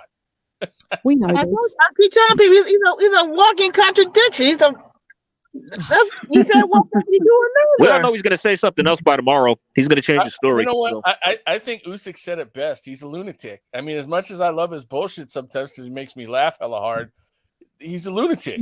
Usyk said he's crazy. Yeah. Usyk's like he's a drunkard. Usyk said he's a drunkard, you know. A blood clot drunkard in the building. So yeah, we're all sick of him. Go ahead, AJ. I'm saying just do what I would like to see is like Fury's comfortable calling disrespecting everybody when they're not in front of him. But one day I would like to see Derek Chisora, Dillian White and AJ just confront him all together by himself. What, fam? What? And watch, he won't be the Gypsy King anymore. He's gonna be Luke. That's who he's gonna be. He can be Luke. Yeah. You can be Luke, mate. Yeah, that's what you're going to be. Lukewarm. That's what you're going to be, mate. Yeah, Luke fucking warm. Yeah, someone's going to one day like say, do you know what? All of this online stuff, like we're not on it, fam. Whatever you say online, we're taking it to heart. Because like this is we don't do all this caricature stuff, especially in London as well. Like we're not really on all of this. Oh, yeah, bum does for us. It is super cringe for us. Because Chan, you remember when Derek confronted him at the fight? He looked lightweight shook. He looked shook to me. At first he was like, all right, tucking in his pants, and then he was like, well, I'll beat you. And he thought, I have to look good here and you know, go into my mode. I'll beat you and I'll beat him on the same day. You know, it just says stuff that, you know, for us, it's just not feasible. It's not possible unless you're KSI. Like everybody that did something, you want to swagger jacket and act like it was you that did. Now you wanted to fight 2 people in the same night. Do you remember? That was the other thing that you wanted to do a couple of weeks ago. Because KSI did it. So with the level of opponent that he fights, it's quite possible that you could fight 2 bums in one night and get rid of them quite quickly. So you know, but George Foreman did it. What will it do? What will it do for your life? What will it do for your legacy? Oops, I mean, you're not doing legacy. I forgot, you know. So Derek Chisora is helping you sell tickets, but they're not selling enough because did you know Mark Candy's King of King, like I said, Country, Kenny, AJ, none of the tickets, this event hasn't sold out. So is it going to sell out? Is it done 58, or is that a lot of them resales on StubHub? Done 58, and 49,000 of them are on StubHub. Yeah. StubHub. Oh my They god! are. It's ridiculous how they do that. The point you said about 10 minutes ago about you get to see Fury in the USA against an opponent Fury does at the gate. I look at Fury does at the gate in the UK against somebody that's not Dillian White or Derek Chisora. Nothing. He won't do it. That's why he. That's he why. He wouldn't sell the O2. Yeah, O2. He wouldn't sell out. I doubt it because no lie, right? What's the O2? 20,000 capacity, right? Yeah. When he was over when he did the trilogies with Deontay Wilder, where they was that was 20,000. Where was that? What was the venue again where they was at? One was at Barclays, wasn't it? One was at Barclays, and the other 2 was in Vegas, wasn't it? Yeah. And that was 20,000. Yeah, because I think one of my uncles, he went out to that Wilder fight. He went out to the 3rd Wilder fight. One of my uncles went out there. So I think the 3rd one was in Vegas. Yeah, it was. Yeah, the 3rd one was in Vegas. That didn't sell either. That was at a 20-something thousand capacity. It did well at the gate. I think they sold when I checked. I think they sold like 18,000. I think there was 2,000 tickets left, so it's not sold out, is it? But I mean, if you have to fight someone 3 times and you still don't sell out that venue, and you fought them 3 times, and then you come here and you know that Dillian White helped you do that, and that's giving you a false sense of comfort because you thought that was you. with doing that 93,000. Now you realise, now they've downscaled it and given you a venue with a capacity of 73,000, and you've only sold 58, and majority of them are on StubHub. That's why he's pissed off right now in these interviews, because when I'd still love to CHANN. I'd still love to know what that did on pay-per-view, because Warren's not told us, is he? I bet he lost a packet. We still don't know, do we, on what that did? No, he's not released the figures. Do you know what Frank Warren came up and said? He goes, "Well, we've got these pay-per-view numbers back, and we've done better than AJ and Klitschko." No, you didn't, you fucking liar. Okay, well, release the show. Why don't you It'd be release in it when every the show single is? paper. It'd be everywhere. I'm about to say, did the third? I'm about to say that. Did the second AJ Usyk? I mean, that did over 1.1 million in the pay-per-view. Let's not forget BT. BT is not the machine Skyers. I don't think that They've the never had Dillian any- White fight did 400k. I don't think it did 400k. Bruv, yeah, BT is a bit budget. Shouts out to BT. I would like to be employed as a freelancer if you need me, but you lot are a bit budget. I'm just telling the truth. Yeah. So they got that. They got Dempsey. I remember Dempsey on Sky in the 90s, and he don't look no different, does he, with that horrible haircut? Jesus. Dead. And then remember there was Frank Maloney in the building. Remember Frank Maloney? He disappeared, didn't he? Yeah. Well, he turned into a woman, and then Oh, that's the guy that did. That's the guy that's a woman now, right? Then they ousted him. They was all like, yeah, embrace, because that was the times where that was very that was nuanced. Unless you was Dame Edna, on a show that you could watch it, and He was the man, though, CHANN, wasn't he? In the late 80s, early 90s, when he had Bruno, he was the man. Frank Maloney was the geese. Then all of a sudden he worked with Nigel Benn, because if you look, because I forgot about it, because if you look at the reruns of Ben's fight with Anthony Logan when Ben went down for the first time in '88, coming in the ring and patting Nigel Benn in the back was Frank Maloney. But unfortunately with boxing, there was there's a lot of people who are very old-fashioned and who are non-PC. They ousted him, yeah. Well, simple reason, because they couldn't work with him. They didn't, because boxing wasn't ready for that, and still isn't ready for that ready for that kind of transformation. I mean, you've got someone like Tony Bellew, when Caitlyn Jenner, who used to be Bruce Jenner, what did he say?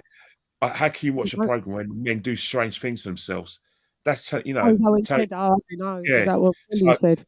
Again, all I know what you says is right, Cougs, make this quick, because I gotta get home to me wife and my family. I just gotta get home. That's it. He's Eddie's friend, isn't he? Eddie's friend who hates Frank because he took Frank Warren to court, and Frank Warren still probably hasn't paid him his Frank Warren never pays people. Hey, Ken, was Tony absolutely gutted? Was that absolutely gutted? Was he gutted? Was he absolutely gutted? Gutted, gutted. Was he gutted? Was he gutted? Yeah, I'm gutted. Absolutely gutted. I'm gutted. Yeah. Well, he was. Yeah, AJ. He was gutted. He was gutted. Yeah. Shouts out to Bellew in the building. Tony Bellew cracks me up. To be honest, he's funny. He's funny. I like Tony. He's funny. He's funny dude. To be fair, I think he. Did anybody see the interview he did yesterday with IFL? I thought that was okay. Basically, he basically. See it. Click past it. Tell me. He basically said, if Ben has popped dirty and when it's finished, he's popped dirty. Fuck him. He's gone. He did say that. So. Oh yeah. So he said if Ben can't prove it, he's out the building. Yeah, he gone. Tony Bellew's always been consistent. He's always at. It's basically like there's no second chances. He's always called for people who failed drug tests to be out of sport. Yeah. What he said basically yesterday was he said straight away, like lifetime. He did say there should be like two tiers, which I agree with. Nasal sprays and whatnot, but he said if it's steroids, performance enhancing, and it's beyond a doubt, you should be banned for life. Even if I don't care if it's somebody I know, somebody I don't know, they should be fucking out of the sport. So fair play. But he said, I'm not going to comment until it's finished, which is fair enough, isn't it? Conor Ben, man, his career is leaving the boot, doesn't. We could actually go on to it. We could actually just touch on that now, and then we'll do Lomachenko and the fights at the thingy. Just quickly talk about the Conor Ben situation. So Conor Ben has come out on record stating that there's some kind of contamination, even though he's handed in his British boxing license to the Triple BC, and so to maybe avoid some kind of ban, but you can still be banned even though you ain't got your license. Guess what? Yeah, Tyson Fury. Yeah, Tyson Fury, a la Fluke. It's not a good sign if you gave up your license. Yeah, and then there's supposedly some reason now why he has come up with. Remember, I said it because I've been seeing people talk about this and him having to supposedly say off the record or whatever, but you know, anything you say off the record, these people put it right back on. That, you know, there's eggs, you know, in our eggs and in our chicken. I'm laughing, Chan. I'm laughing because I had a WhatsApp. You know, when he said that, I had a WhatsApp message from a boxer. I won't name the name, but he said, when he said nobody can eat 30 eggs a day, he sent me a WhatsApp video of Paul Newman and Cool Hand Luke eating the eggs. I was crying. Yeah, but how many were they eating? 30 eggs. They said you got to eat 30 eggs a day to get that 30 eggs a day? Bro, yeah, bro. But that's it. But that is if there's clomiphene in the eggs. And the restrictions in the UK are so strong that there's no clomiphene in the eggs in the UK. So it's bullshit. Yeah. So so basically in America, you guys are allowed to put clomiphene in your eggs and in your chickens. Here it's banned, but maybe sometimes people might be doing it, but it's banned here. You lot let everything fly over there, innit? So you better mind the chicken that you're eating, because that's why maybe enough of you lot over there is infertile.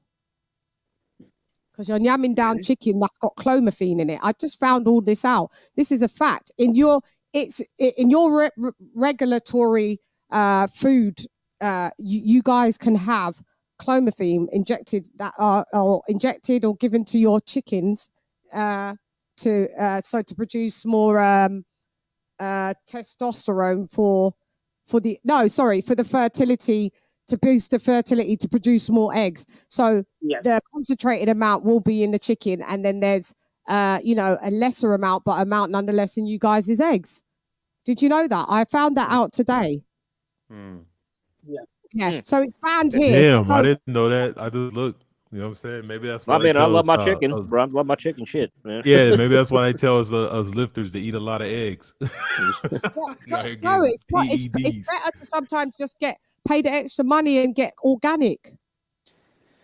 Yeah, we mostly do. See, the good thing about being in the South in the country, you literally can go to the farms. First thing is your eggs should be brown. If you get like real eggs, they'll be brown. Oh, my eggs are brown. I usually eat most of the stuff I eat is organic anyway. So yeah. I get them. I get them. There's like a farmer's market down the road, and you can get like dozens. They're actually cheaper than in the store right now. You can get organic eggs from there. Yeah. We could do that when you live in more rural and farm areas. I live in London, so that can't run. But I mean, I guess if you live in more rural areas, you can do like go and see the hens and collect, which is nice, fresh eggs, and then the hens are not stressed out. The yolks are not all fucking, when you break it, all fucking bits and pieces. It should be a nice, proper orange yolk. You know, the better, like the more expensive eggs here that are organic, they're nice. They're real brown. Or you can get the white. We've got so many different types of hens. You can get the pure white eggs as well. And they're when you break that yolk, mate, it's orange. Like it's brilliant yellow orange, and that's like the what a yolk's supposed to be like. And then when you do your scrambled eggs, you just see there's more yolk and less white. Do you know what I mean? It's healthy. So I mean, if he's they're allowed to put food color in, or it's here, so you can't even use the yolk as a test because they're allowed to put food color into the chickens, so it makes the yolks look orange and bright like they're supposed to. That's why I said I don't trust it. You have to literally, you have to literally go. I'll just be honest. If you get anything from any major chain, it's disgusting. Like you crack that mug open, you can tell the difference because what's funny is with our food, Like if you get organic chicken, like once you start eating a certain way, you can taste the chemicals in the food. And so, you know, like there's a reason why I don't eat out certain places, because I know I can taste it. So it's just, you know, you got look, and the funny part is eating healthy don't cost that. It's not that expensive. I don't know why people act like it's just ridiculous. You weigh like it's not that much of a difference. When you get real food, you don't have to eat as much garbage. Why is that stuff? What the Americans on the panel know? Why is the stuff in America that you're allowed to do to chicken that we can? They can bleach it and chicken. What is it? No, they could put. He said they could put dye to make the yolk look more orange. Because you know, no, chickens, Chan. In chicken, in America they bleach the chicken or something, don't they? That we can't do. Something that's banned in the UK. Actually, chicken. I never heard of that. Because America is corrupt and it's I'm unfamiliar. Money, so you can do whatever the hell you want. There's some sort of chemical that they put on their chickens in the US that's banned in the UK. Oh, is it? Yeah, like it would be FDA approved there, and it won't be. Yeah. There's some sort of chemical they use that we're not allowed to use in the UK. They bleach the chicken. Yeah, I'd have to research. I don't know. Like, yeah. Well, that's what Conor Ben. I'm hearing is, but the thing is, he's a pescatarian in the built-in. So you'd have to. So you can't say that you've been eating the chicken. So you're gonna have to lean like towards that. You've ate these eggs, but because you're in the UK and the eggs that you're eating are not supposed to have this chemical clomiphene in it, you're going to have to out the supplier. So, all right, what? And that means if you out them, if it's true, then they're gonna be subject to criminal prosecution. So what's he going to say? What's he going to say? He's going to have his eggs shipped in from the US. Bro, he can't be saying he's ate chicken from the US because that's just doesn't make any sense. And you can't say that you've been doing it here because it's banned here. And then if you have got someone that's been able to do that, where have you been getting that? Where have you been getting them eggs? Why haven't you just getting normal organic eggs? Like it's not gonna fly here. It's not gonna fly. No. It's not true. And it's just you're a silver spoon kid. You're not eating that bullshit. Get out of here, man. You're eating the real shit. That's just garbage. See, that's what I'm saying when I talk about dudes looking bad instead of just owning up to making a fucking mistake. Yeah. Now you're fishing went from I never failed a drug test and now I didn't do this. Oh man, I didn't get that. Like, please shut up. Now you failed it's just embarrassing. Yeah, you got caught. Two drug tests. You got caught, bruv. It's bullshit.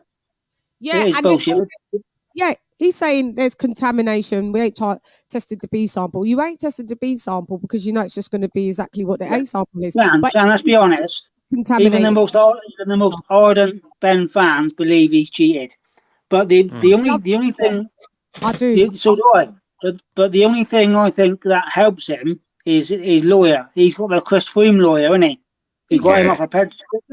So I think he will get a year or a 9-month ban and still say it's a technicality. I didn't do anything, and he'll get a 9-month ban. I think he'll get nothing bad. I didn't breach any UCAD, so technically, I'll just get a 9-month ban, and then I bet he's just gonna get a slap on the bum and slap on the wrist and keep it moving in the Buddhism. The worst thing about that though is people don't understand. Even if you did the ban or whatever, it's not like you just stop taking you still get the benefits of the cheating. So it's not like your body just goes back to normal. You still break a threshold that you wouldn't be able to make naturally. So you still are going to always benefit from that. So, I think a 9-month ban is not enough. Like, that's in between fight.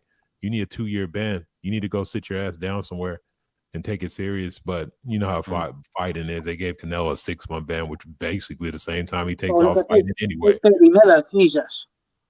Big baby, Jesus. Yeah, I know, but Big Baby, Big Pharma. We call him Big Pharmacy. Big Pharma out here. He had every steroid. He had 4 different anabolic steroids in him. He works for Pfizer now, so. Jesus Christ, mate. Yeah, it's crazy with Tyson Fury. I saw a commercial that someone did send it to me. Tyson Fury in a commercial about life insurance after he was quite open, admittedly, that he wanted to commit suicide in the Buddhism. Oh wow! I'm just done. I'm just done with the hypocrisy. Moving along with all of these gits. because that's what they are. Until you prove yourself, you unfortunately for Conor Benn, it's guilty until proven innocent in this case. Yeah.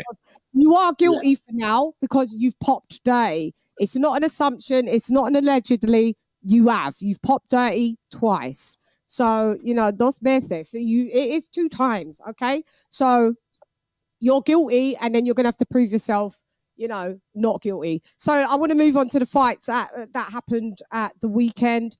Kenny Ken, did you see any of the fights at the weekend? I saw a bit of Loma and Ortiz, and yeah, so for me, he started.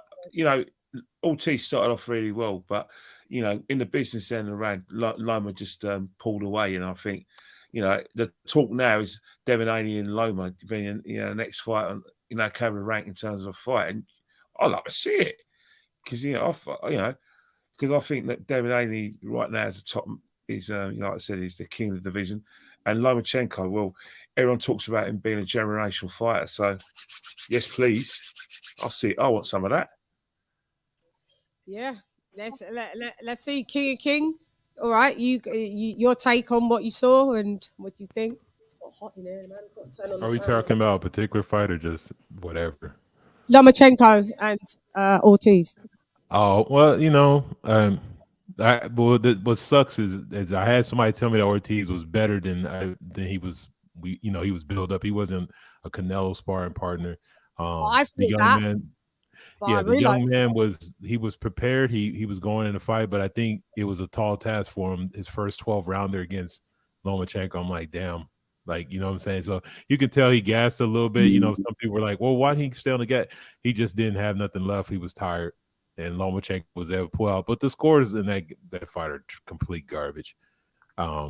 There's this situations where I just think Lomo he got outboxed in places. He was getting dominated at times. So, we maybe can chalk it up to rust or whatever it is. But I'm looking forward to the next matchup because I think Haney dusts him. Easy work. Yeah, I'm going to get everyone's take, and that's where I'm going after as well. So, AJ, all day. Oh yeah, I enjoyed the fight. Good fight. Ortiz, he did a very, very good job. Showed a good account of himself. He got us to a great start. Loma kind of had to, find his rhythm, get back into the swing of things a bit. But I think as the fight went on, the pace that Loma set kind of caught up to Ortiz, and he kind of, he was never out of the fight, but I think the pace kind of made him slip a little bit. And he got a little tired. Mm-hmm. But yeah, and I think Loma he came on late and he finished strong. But it was a good Ortiz gave him good work, and I think his stock even went up after this because even though he didn't get the win, I think he still won the fact that his stock went up, and I think he could be in a lot of big fights at 135 after putting up a good showing against Loma, and hopefully Devin is next. I really want to see that fight, and but it's just that one thing that kind of concerns me a bit is like how Devin is talking about it, how he was saying like stuff like if it makes sense or if we do that fight next. Shouldn't be an if, my guy. It should be when you do the fight next. So that kind of tells me is like, do you really want this fight as bad as everybody thinks you do? Right. I'm not saying he doesn't want it, but it's just questionable. It's just something to think about. And in terms of who I think would win if they fought, I'd be rooting for Devin. I'd want him to win, but it's a tall task because just he'd have to really stick to a game plan to keep Loma off him because what I'm noticing is like he's only effective if you let him get close, and Devin can't keep him out. It's just the thing is like can he with his jab and his power, and if he can't, then Loma's gonna just jump all over him and pretty much overwhelm and swarm him, pile up the points and win because the pace he sets it's really high octane, man, and but his fight be just I think it'll be tough. It'll be a tough fight for probably both guys. Maybe more so Devin. But we'll get to the Devin Haney. I just kind of just want to. Oh yeah, no problem. Sorry. Yeah, because then we're gonna go there. But yeah, Loma did his thing, man. He pulled out the win, and can't wait to see what's next for him. But yeah, so good fight. I enjoyed it. Yeah. Who's this? Is this country now? Is this country with the Scarface thing? Country, go ahead. What up? Well, we got to talk about. Here's the thing. I mean, I had a 7-5 for Loma. I think he obviously pulled it out and won. A lot of people are saying how Loma's, not good and this and that. I think that it was a very tough choice of a comeback fight or opponent for a comeback fight. Loma had not been active for 10 plus months, and this kid had been active, fought like twice in the last several months or so. Plus, he's his former sparring partner. So he kind of talk about having an edge coming in, and then to top it off, if you looked at his size, I mean, he dwarfed Loma in that ring. I mean, he was huge compared to Loma, so he had a lot more power and stuff. He was able to kind of rough Loma up a bit. So, it was a great fight. A lot of people, had mixed feelings about it. I don't see Devin as big as Ortiz. He's big, but he's not as big as Ortiz. I don't think he has as much power as Ortiz. So we'll get there. I think it's going to be a better fight, but yeah, we'll get to the Devin, because I want to just bring that in and introduce that just before, because I know Ken's on limited time, so I am going to bring that and get Ken. I don't mean to keep you. I'm sorry. I don't mean to go too long. No, you're not keeping me. They're just giving, because Ken's on limited time, so I want to get to that, get all his input, and then we can natter on and be in the building. All right, country, hold that thought. Yeah, thank you for that. Okay. Also, if anybody wants to call in, American number 917-268-9433. It's scrolling at the bottom. And also UK number 079-39-530-676. 07939. Just check it. It's scrolling at the fucking bottom anyway. So now next we've got Mark. What's your take on Lomachenko versus Jermaine Ortiz? I've got mixed feelings. I think Loma was slowly underwhelming, and I was impressed with the Ortiz. Mm-hmm. So a bit of both. Also think Loma with inactivity and the Ukraine stuff. So I'll give him a pass. The people saying that Loma is now all of a sudden past his best and Haney's going to school him, this, that, and the other. I still think. Hang on. If I had to put my house on it, I still think Loma beats Haney. Caller, just call back. Whoever you are, call back. Sorry, I didn't have my Bluetooth on, so you could call back. All right. Thanks for that input, Marky Mark. I'm not sure. This you, Candice, because it's just a circle here. Yeah, I'm here. Yeah, it's just we can't see. Why does it show some of you lot's picture and some of you lot don't? Candice's picture's not up, and it's weird. Mark's not on my Yeah, sometimes those screen people's are blocked out. I don't understand why it does that. On my Mac. I don't know either. 3 of you I've just a round disc, and then on here it's only Candice's on my Chan. On my PC, you got 3 blank ones, but on my phone, everybody's is on. So on my PC, I've got 1 blank one, and on my iPhone and Mac, it's just 3 blank ones. Strange. I don't know how it computes it. So let me just give out the phone number. New York number. You can phone from wherever, but it is a New York area code, which is 917-268-9433 or UK 07939530676. Go ahead, Candice, in the building. Well, I didn't really watch the fight, but I mostly just kept up with it on, on my Twitter and stuff. But I feel like I said, Loma. I mean, a lot of people gonna be saying Loma is rusty because, like I said, because the whole situation he went through with the war in Ukraine and all that other stuff. I mean that's gonna happen, but I feel like as far as if him and Devin really do fight, I think Loma. I feel like Loma. What did you see with the Ortiz fight? Because I'm going to get to the Devin. I think Ortiz he did well than anybody expect him to do, but I think he did pretty well. I think he, like AJ said, he probably going to be getting some more big matches up pretty soon. because I know his stuff probably don't went up a whole lot. So, but I'll say, as far as like him and Devin, I mean, everybody's gonna say Devin's gonna wipe the floor with Loma.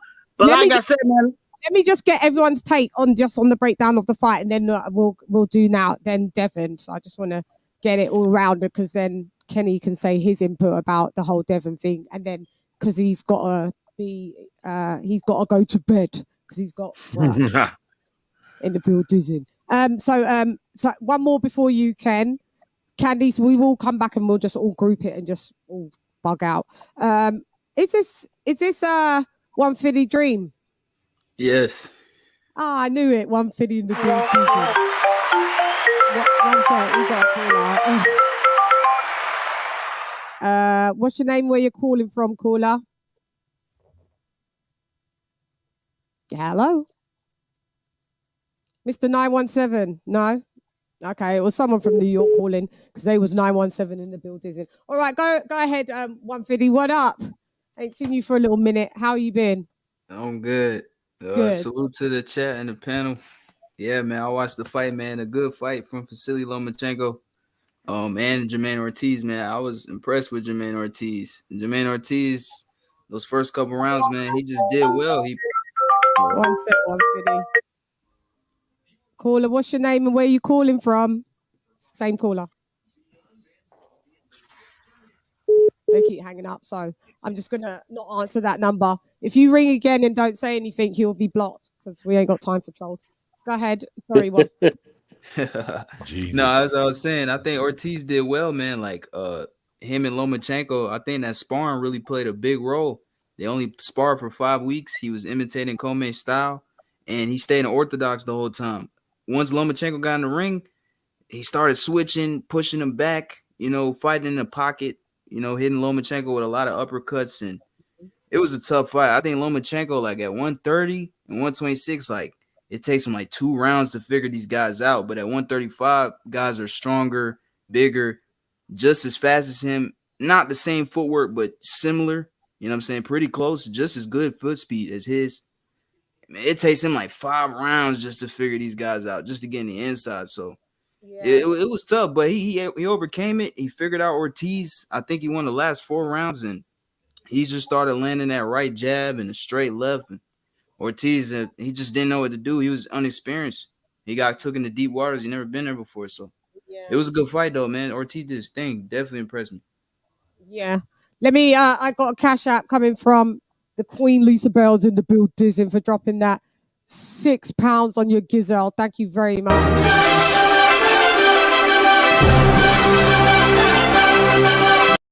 Shouts out to Queen Lisa Bells in the building. Thank you, sis.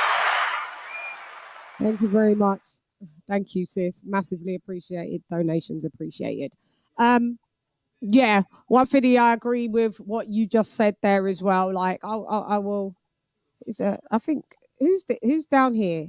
Is that who's this one? Did I move someone over? Everybody said their piece. Okay, well, quickly, I just say my piece. I feel that Lomachenko did show a bit of ring rust. I mean, nothing wrong with that, to be honest. But I mean, he was out he's been out.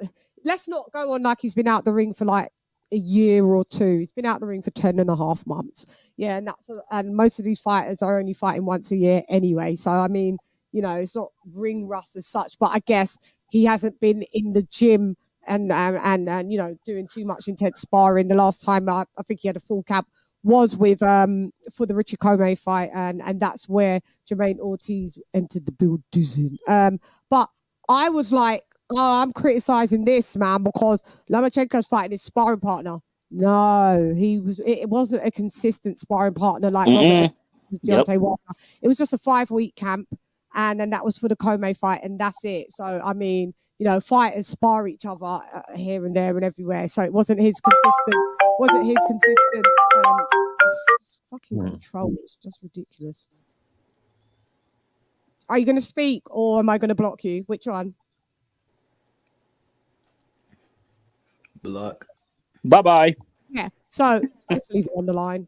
You can stay on the line if you want, mate. It's not.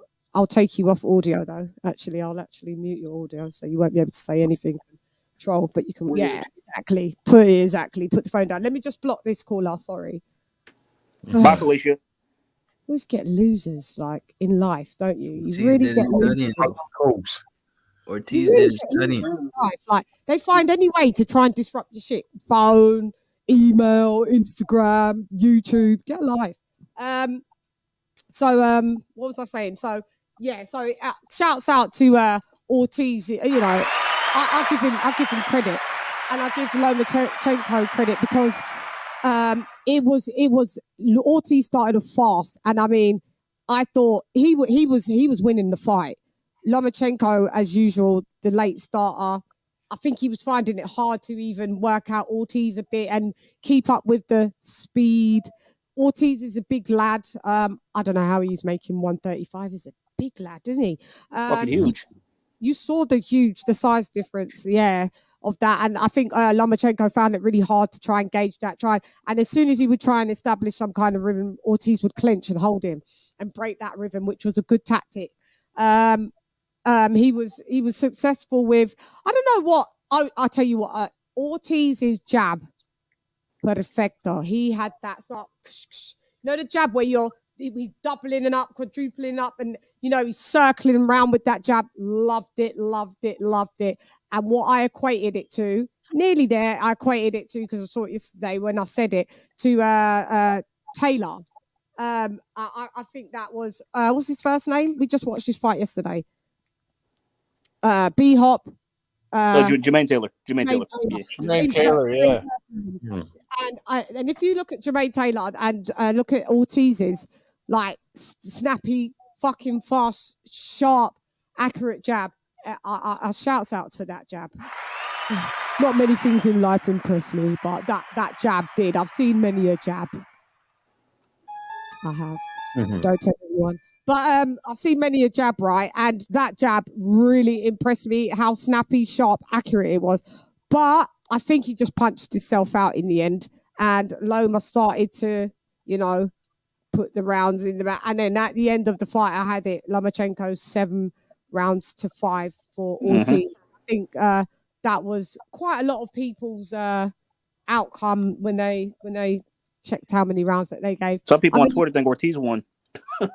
I know some people's, I don't know, and I can't see that. I can't.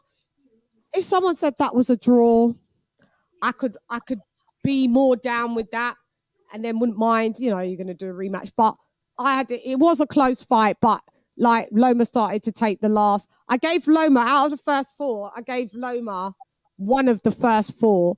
And then I gave him round 7, 8, 9, 10, 11, and 12. Yeah. Then he necked the rest of the fight. Yeah. So I mean, as you saw, Ortiz kind of started to dwindle, started to get tired. Even times Lomachenko was tired, and the thing is that we didn't see too much matrixing.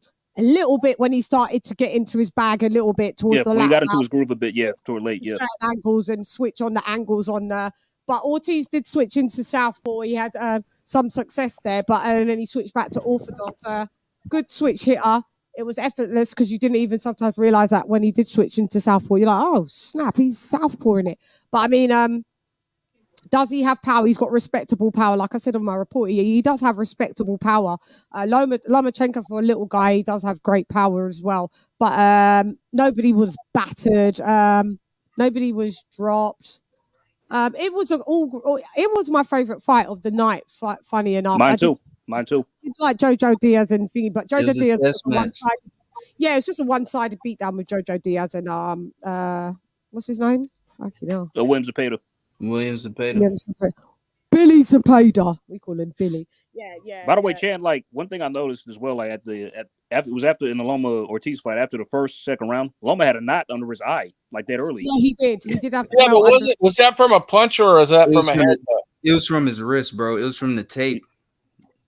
He like when Ortiz threw the punch, he kind of cuffed it. It wasn't a clean. It was his wrist. It was a wrist punch.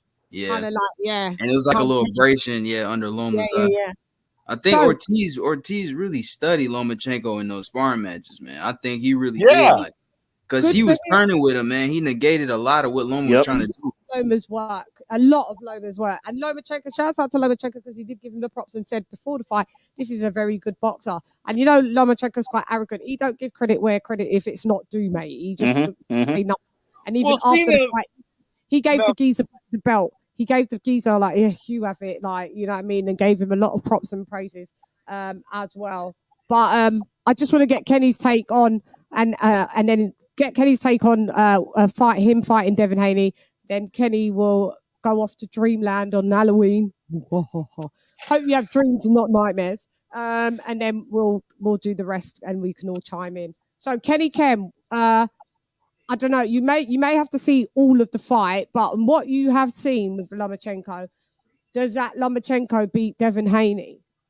No, he won't. But the thing is that, you know, if that fight ever gets announced, and Lomachenko's going to train his heart out, he's going to have a strategy, and you know what? It's going to be a great fight potentially. And I just hope and pray that fight actually gets made, because you know we've been disappointed, you know, with some of the matchups we want to see. But you know, both of them at their best, it's just too close to call, because Devin Haney, man, his performances in the last two world, you know, title fights against Kambosos were just mastery. It was just a mastery of work.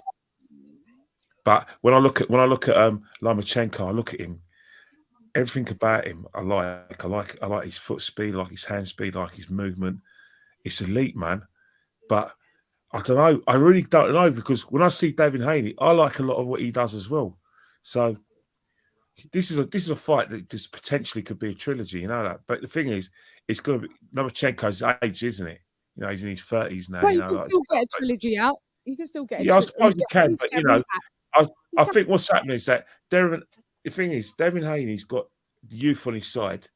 Lomachenko's got the experience. So I don't know. I could see if it's first fight, Lomachenko wins in experience, but the second fight, Haney could, you know, will learn a lot from that. Maybe potentially first loss, and then, you know, avenge that loss. I could see that could. You think Loma beats Haney? In terms of experience, probably, yeah. Inexperience would probably get Loma over the line. But if there's a rematch, then I could see Haney learn a lot from that and probably winning the rematch. I do see that if this fight was ever to be made, it's not going to be just one fight. It's going to be it's going to be at least a couple. Hey, Kenny, one thing though, brother.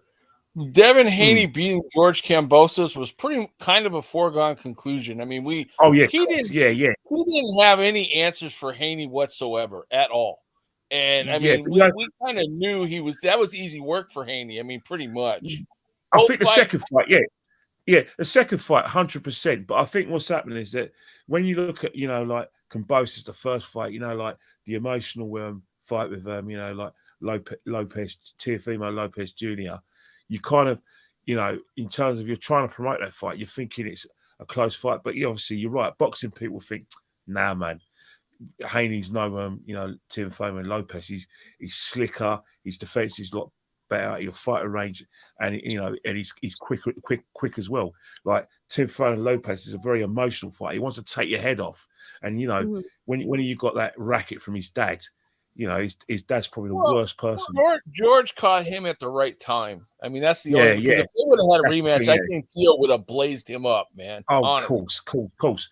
But that's the thing with George Kambosos is that he's one of those people you're happy for him, because you know it's you never, he's worked hard all, you know, to get to that level, and he was the underdog, and sometimes you like to see an underdog do well, but it was one too big fight too many when he fought Devin Haney. The skill levels between them both we knew about it, but it was evident in both fights.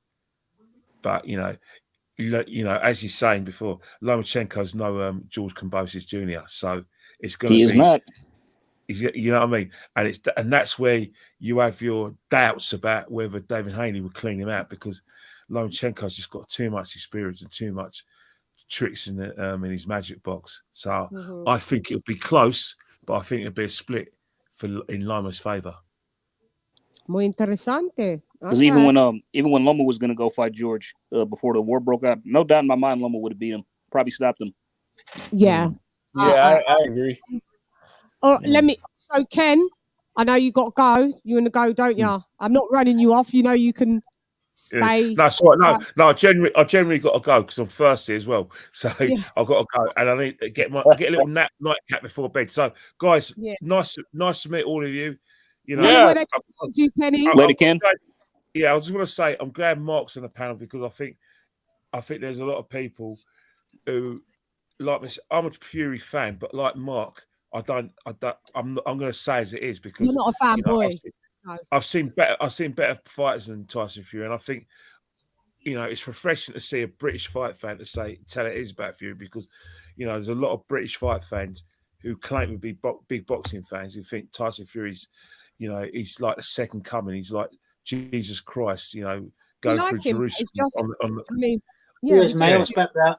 Fair. Well, I don't like him, but I mean, I like him as a boxer. He can box, but I just don't like him. He's a brilliant fighter, but he needs to give the British fight a bit more because AJ is giving British fight fans a lot, and he deserves a lot of respect because he's given us an event and he's given us some wars and an emotional event. Tyson Fury's just been plodding along and doing a lot of too much of this, and people falling for it. You know what I mean? He's never going to be another AJ in terms of like superstardom. I think he's just has to accept that and not get shit and just be you. And you know what? Well, we've had AJ cry, then followed up by Deontay Wilder cry. We just need to see Tyson Fury cry in a press conference now. Yeah, I think there's an emotional one, but I think as you said before, one thing he did say was true. There's no way he said that he didn't want to retire because he's tried it and he needs to fight. At least, thank God, he's told the truth in that thing because when he retired, no one believed him. He actually came clean. But for him to say, "Oh, I try retirement," bullshit, mate. You never retired. You just wanted a bit of attention, mate. Anyway, we all know off. that. See you later. See you later, Kenny Ken. You can catch him, Kenny Ken 1975. No, 19. Kenny Ken 1975. Two. 1972. Yeah. Kenny Ken 1972 on Instagram and Twitter, and check who I follow, and you'll see Kenny Ken on there as well and on Instagram. So shouts out to Kenny Ken in the DC. Sí, estoy aquí para ti siempre. Ya tú sabes. Come on, vamos. You can come on if you want. Come on, hap, el primero. Okay, so, right. Now, go on. Everybody talk. Can we talk Haney Lomachenko now, or are we good? Yeah, Haney Lomachenko. So, yeah. Sorry, I just needed so Ken could get his stuff off him because, he has to usually... No problem, Chen. All good. Midnight, my time. Yo, I got a question real quick, though. See? So in that fight, Loma and Ortiz, did anyone feel like Lomachenko was loading up a lot? Yep. I feel like he just was. He wasn't really doing what he looked bad, bro. That was not a good look. He looked bad. He didn't look bad the second half, bro. I wouldn't say he didn't. Bad. Yeah, not the second half. He looked bad, but I wouldn't say he looked as sharp. Look, he still pulled out the win. You have to take into consideration, Chan. That's his sparring partner who he knows, and the guy's never fought 12 rounds before. This is an 8-round fighter, and he struggled. The thing is, he had to work for it, though, and we all knew he was going to have to work for it. When you put it in that context, because I mean, you can say he looked bad, but the thing is, if he had to work for it, then he doesn't look his normal self. I'm not saying he looked bad considering the competition. You have to understand, it considers the competition is important because if he was fighting, some great fighter and he looked mediocre, that would have been different. But he was fighting an 8-round fighter that was his sparring partner. Well, obviously, this kid is beyond that level, though. Look how sharp Usyk looked coming off the back of war as well, and so we can't use that. Really, you can use it, but you can't use it because you can't because he's okay. Little guys age quicker than bigger guys. Yeah, normally. Yeah, First he's of all, not only that, I mean, he was also coming off a 10-month layoff too. I mean, that has something to do with it. But that doesn't matter, bro. Sugar Ray Leonard beat fucking Hagler off 4-year layoff, bro. 10 months is It does nothing. matter because everybody's different. Not everybody recovers or come back the same. Yeah, well, he's not the same. That's the whole point. He's not the same. Hold on, I understand that. He only had 7 weeks of camp, bro. He only had 7 weeks of camp. And not only that, why is it that we always play violins for fucking Loma? Hold on, bro. What is it about Loma? Hold on, bro. Hold on. Why the fuck you hate Lomachenko so much? Why you hate Lomachenko so much? How about that? All right, then. I don't hate Lomachenko. I'm fucking half Ukrainian. Say that. I like Lomachenko, but I'm realistic. I'm a realistic man. Yeah, but who's playing a violin? You. Yeah, who's playing a violin? violin? I'm not. You're wrong. Both of you. No, you're Hey, wrong. y'all, Let me relax, speak, bro. man. Let me speak, bro. Guys, can I chime in? We not making Guys, no excuse listen. for the man, bro. But it's facts, bro. The dude had 7 weeks of camp. That's not an excuse. Hold on, bro. Whose fault is it that it was only 7 weeks? And by the way, 7 weeks is a plenty of time. Let me mute mics. I'm gonna have to mute mics. I just wanted to say, but Haplo is half Ukrainian. Aren't you half Ukrainian, Haplo? Absolutely. Puerto Rican and Ukrainian. Yeah, Puerto Rican and Ukrainian. The other side is I know as well, lost it. But listen, so we can dispel this narrative that he hates Loma because there's an ulterior agenda. I like Loma. I like him. From one part of his family come from the same country as that. Now unmute your mics and go in. Not everybody talk over each other, but unmute. I respect what you're saying, and most people won't be biased to give. Listen, because I don't like that I'm always overspoken. When I'm speaking, I feel like I'm struggling. You guys will overspeak me, so just don't overspeak me. If I cut in, just be quiet. Go ahead. Yeah, I respect, like say, he's not got a biased view. I mean, from what I would say is, Loma, everyone looks at Loma in a different light because he's looked at as a great because of his amateur record and he's expected to do wonderful things. He was subpar, but he still won the fight. He wasn't great, but I'll tell you what, I would not bet against him against Haney. I think he stops Haney. No way. With a full camp, I think he stops Haney. No chance in hell, bro. No way. Hold on. Yo, that's what I was saying, though. Haney's punch resistance is shit. And I'll tell you what, he needs to move up. He needs to move up, man. I wouldn't say what proof is that it's shit? When have you seen him dropped? Just the fact that Loma called him a light heavyweight in the post-fight interview.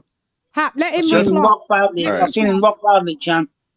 Yeah, but it's boxing. You get rocked. Yeah, I know, but you can't tell me he didn't look. He looked bad. That last weight guy looked really bad. And let's be honest, Kambosos ain't great. He's not. He's average. We're all being honest. He had 2 fights after Kambosos, so. Say again. He went on to have 2 more fights after he had Linares and then Jojo Diaz, and I think Linares rocked him, but Linares is my Venezuelan brother. He's absolutely one of the hardest hitters in the 135 division. So for the fact that from him, it doesn't matter. He's 34. It doesn't mean he's an old age pensioner. Like people need to tell that narrative because everybody's fought someone that's old. Nobody can be in control when they was born. Do you know what I mean? Some people are going to be older than you. Some people are going to be younger than you. At the end of the day, Jorge Linares is not. He's not trash. He dropped Loma. he dropped Loma. Exactly. I mean, after he didn't drop Haney. After the loss that Lomachenko had before the Ukraine crisis, look how good he looked against Nakatani. Yeah, but Teofimo Lopez before that looked even better. Looked good against Nakatani as well. Yeah, but Teofimo Lopez was a mess against Kambosos. Let's be honest. Kambosos was. Yeah, I'm saying a normal Teofimo would have washed Kambosos. Would have killed him. At the end of the day, that's not what we got. So we're just dealing with stats, facts, and data. What we got is Teofimo lost. He beat Loma. Loma lost. What I'm saying is Loma has got dropped by Linares, even though he won. Loma got washed by Teo. Got beaten by Journeyman as well. Let's not forget that. So, yes, he was. No, I'm talking about Hablo. He said he got washed by Teo. No, he got washed by Teo. Lomachenko. No, oh yes, he did. He lost what? Seven fucking rounds in a row. He fucking gave up. He didn't get washed, bro. I didn't. He got washed. I had a I 7.5. It's not. I wouldn't That say was a bad look. That was fucking horrible. Leslie Loma didn't throw but you know punches what? for the first half. Yeah, that's for what I was the gonna first say. half- He didn't throw any punches like the first 5 rounds. Well, whose fault is that? What is Well, it with you guys fucking making excuses for this motherfucker? Dude, why do you It's sit here nice. making What's going on excuses with every hostility? time we No, bring Bro, up I a didn't point, even, man? bro, I mean, I come can't on. even, I didn't even make no points Every yet, time we bro. bring up a point, we're making excuses. No, we're not. That's I'm You what not I'm are, saying. dude. Listos He got pelos washed by chingazos. fucking Listos Tio. pelos He got his ass chingazos. whipped by Salito. The dude is 16-2. His pro career is so That's fine. overrated. Hey, Haplo, you It's and I have different overrated. opinions. He's a You good and I have fighter. different He's opinions, talented. okay? He's But I'm talented, just talking about but the he's fight. not I'm not that making an great. excuse for him. Stop. Because if you'll listen Colonel to what Jessup, did you order the code red? You don't have to answer that question. I'll answer the question. You want answers? I think I'm entitled. You want answers? I want the truth. You can't handle the truth. That's If you'll right. if Why you'll don't you listen- Why don't you if stop you'll making listen to what I'm excuses saying, if you'll listen for to this what I'm one saying. guy? See, because you're not listening. You're not listening. to what Maybe I'm you saying. love You're him a talking. little bit too much. No, I now we love don't. him now. Now we Because love him. no, I don't. And I'll tell you. Let me explain to you why. Because when you asked whose fault is that, I said it was Loma's, but you didn't hear me because you started talking over me. No, okay? because Chan played a Yeah, clip. you did. No, you did. I said it was Loma's fault. You started talking over me and you weren't listening. Now, you and I have different views, and that's cool. I don't have a problem with that. Just don't talk over me. Let me hear. Let me make my point, and you can make yours. I'm not making excuses for Loma. Fucking make your point and stop whining. I'm not whining. You're whining. You're being a dick. Okay? Knock it off. That's what I do. Well, in that case, just be a dick, but do it in your own mind and not to me. Bienvenidos a todos. This is him. Welcome, everybody. Haplo's a dick. So here's the thing. You know, I think that Loma and Haney's going to be a little closer than people think. I'm not going to say Loma's going to win. I think it'll be a closer fight. I don't know who's going to win at this point. Haney probably does have the edge coming in, but I don't think, like, according to Haplo, Haney's just going to like wash him and that's it, or whoop his ass and that's it. I don't think it's going to be that one-sided. I think it's going to be a little closer than that.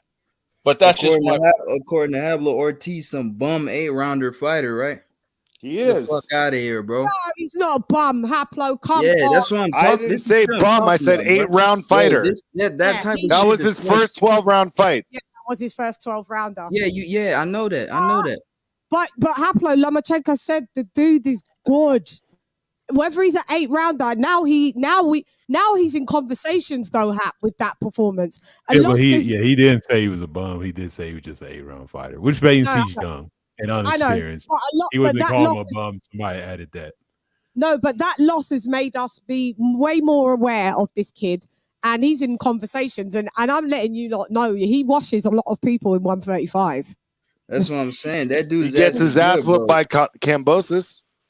Hell no.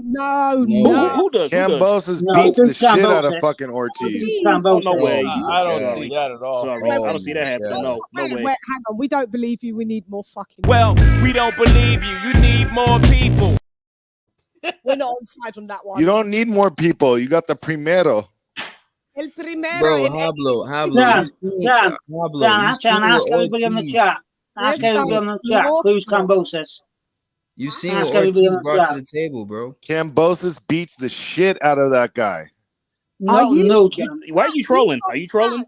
Bro, he been trolling. Why would I be trolling? I'm telling you my exact opinion. It's the truth. It's called the truth. We don't agree. I'm not thinking about trolling. I'm not from your generation. You don't have to answer that question. I'll answer the question. You want answers? I think I'm entitled. You want answers? I want the truth. You can't handle the truth. There's 7 people in here, and I bet you 6 of them say that Lopez beat Kambosos, apart from Haplo. No, we're saying that Ortiz beats Kambosos. Yeah, so I mean Ortiz. Sorry, I mean Ortiz. Ortiz You guys beats are Kambosos. tripping, man. 6 of us would say yes. Bro, You wildin'. Hablo, you seen what Ortiz did on Saturday. What the fuck are you talking about? What, you think based on that he beats Against an Kambosos? old, washed-up Loma. That's what he did. You just You see? Come on, man. Haplo. Come Listen, on, Hablo. if Loma went and instead of Devin, like it was originally going to be, if Loma went to Australia to fight Kambosos, those belts would have been in the Ukraine right now.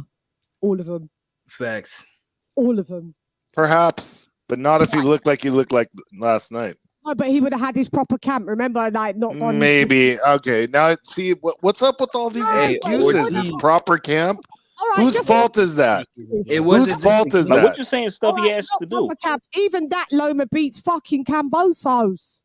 That kid Saturday was dropping fast. I don't know. The guy I saw the other night, I don't know if he beats Kambosos. You guys are trolling now, man. Come on. You see, this is why I say you a hater, man. And they say I'm crazy and shit. Bro, I'm not a fucking hater. 150. You know me for a long time now. Relax, bro. I'm not a hater. You right. I know you for a long time. You fucking hate Lomachenko. Why do I hate Lomachenko, bro? You always say he's old. You always say he's old. You always say if I was a biased person, I would fucking be. I would be selling Lomachenko like fucking Coca-Cola. Dude, you're biased by what you're saying about Lomachenko, man. I mean, come on. You just don't like the guy. You're writing him off. John, you said. John, I'm trying to counteract. I'm trying to counteract all this fucking Loma love. Why does this guy get so much love? Yes, he had a great amateur career. That's amazing. He did what he did. But as a pro, he's fucking overrated. How? Haplo, can I ask you a question? He's 16-2, 17-2. Bro, that don't matter. Bro, Harry Greb won 46-0 in 1 year. Haplo, can I ask you a question? So records matter in boxing? Let Mark answer the question. Go ahead, Mark. Just ask the question. Haplo, were you born in the Ukraine? No, he's American. Can't you hear his accent? Were you born in your mother's vagina? I should hope so, unless I'm an alien. Okay, well, that's where I was born too. So what does that matter? I just wondered why. I just wondered if Loma stole your sister or something. I don't know what it is. The thing is, he's half Ukrainian. He's half Ukrainian. That's what I'm saying. That's what I'm saying. It's like he's got. There's a slight on a family. Let me just tell you something. My grandmother, who I love more than anybody on this earth, was Ukrainian, and my grandfather on my father's side. On my mother's side, I'm from Mayagüez, Puerto Rico. It just comes across. Clear that up for you? It just comes across that you're on axe to grind for some reason. I don't know why. No, maybe I don't like Errol Spence, and he's half Jamaican, and my dad's Jamaican. Yeah, what does it matter where you're from because you like somebody or not? It doesn't matter. I like Loma, but I'm realistic.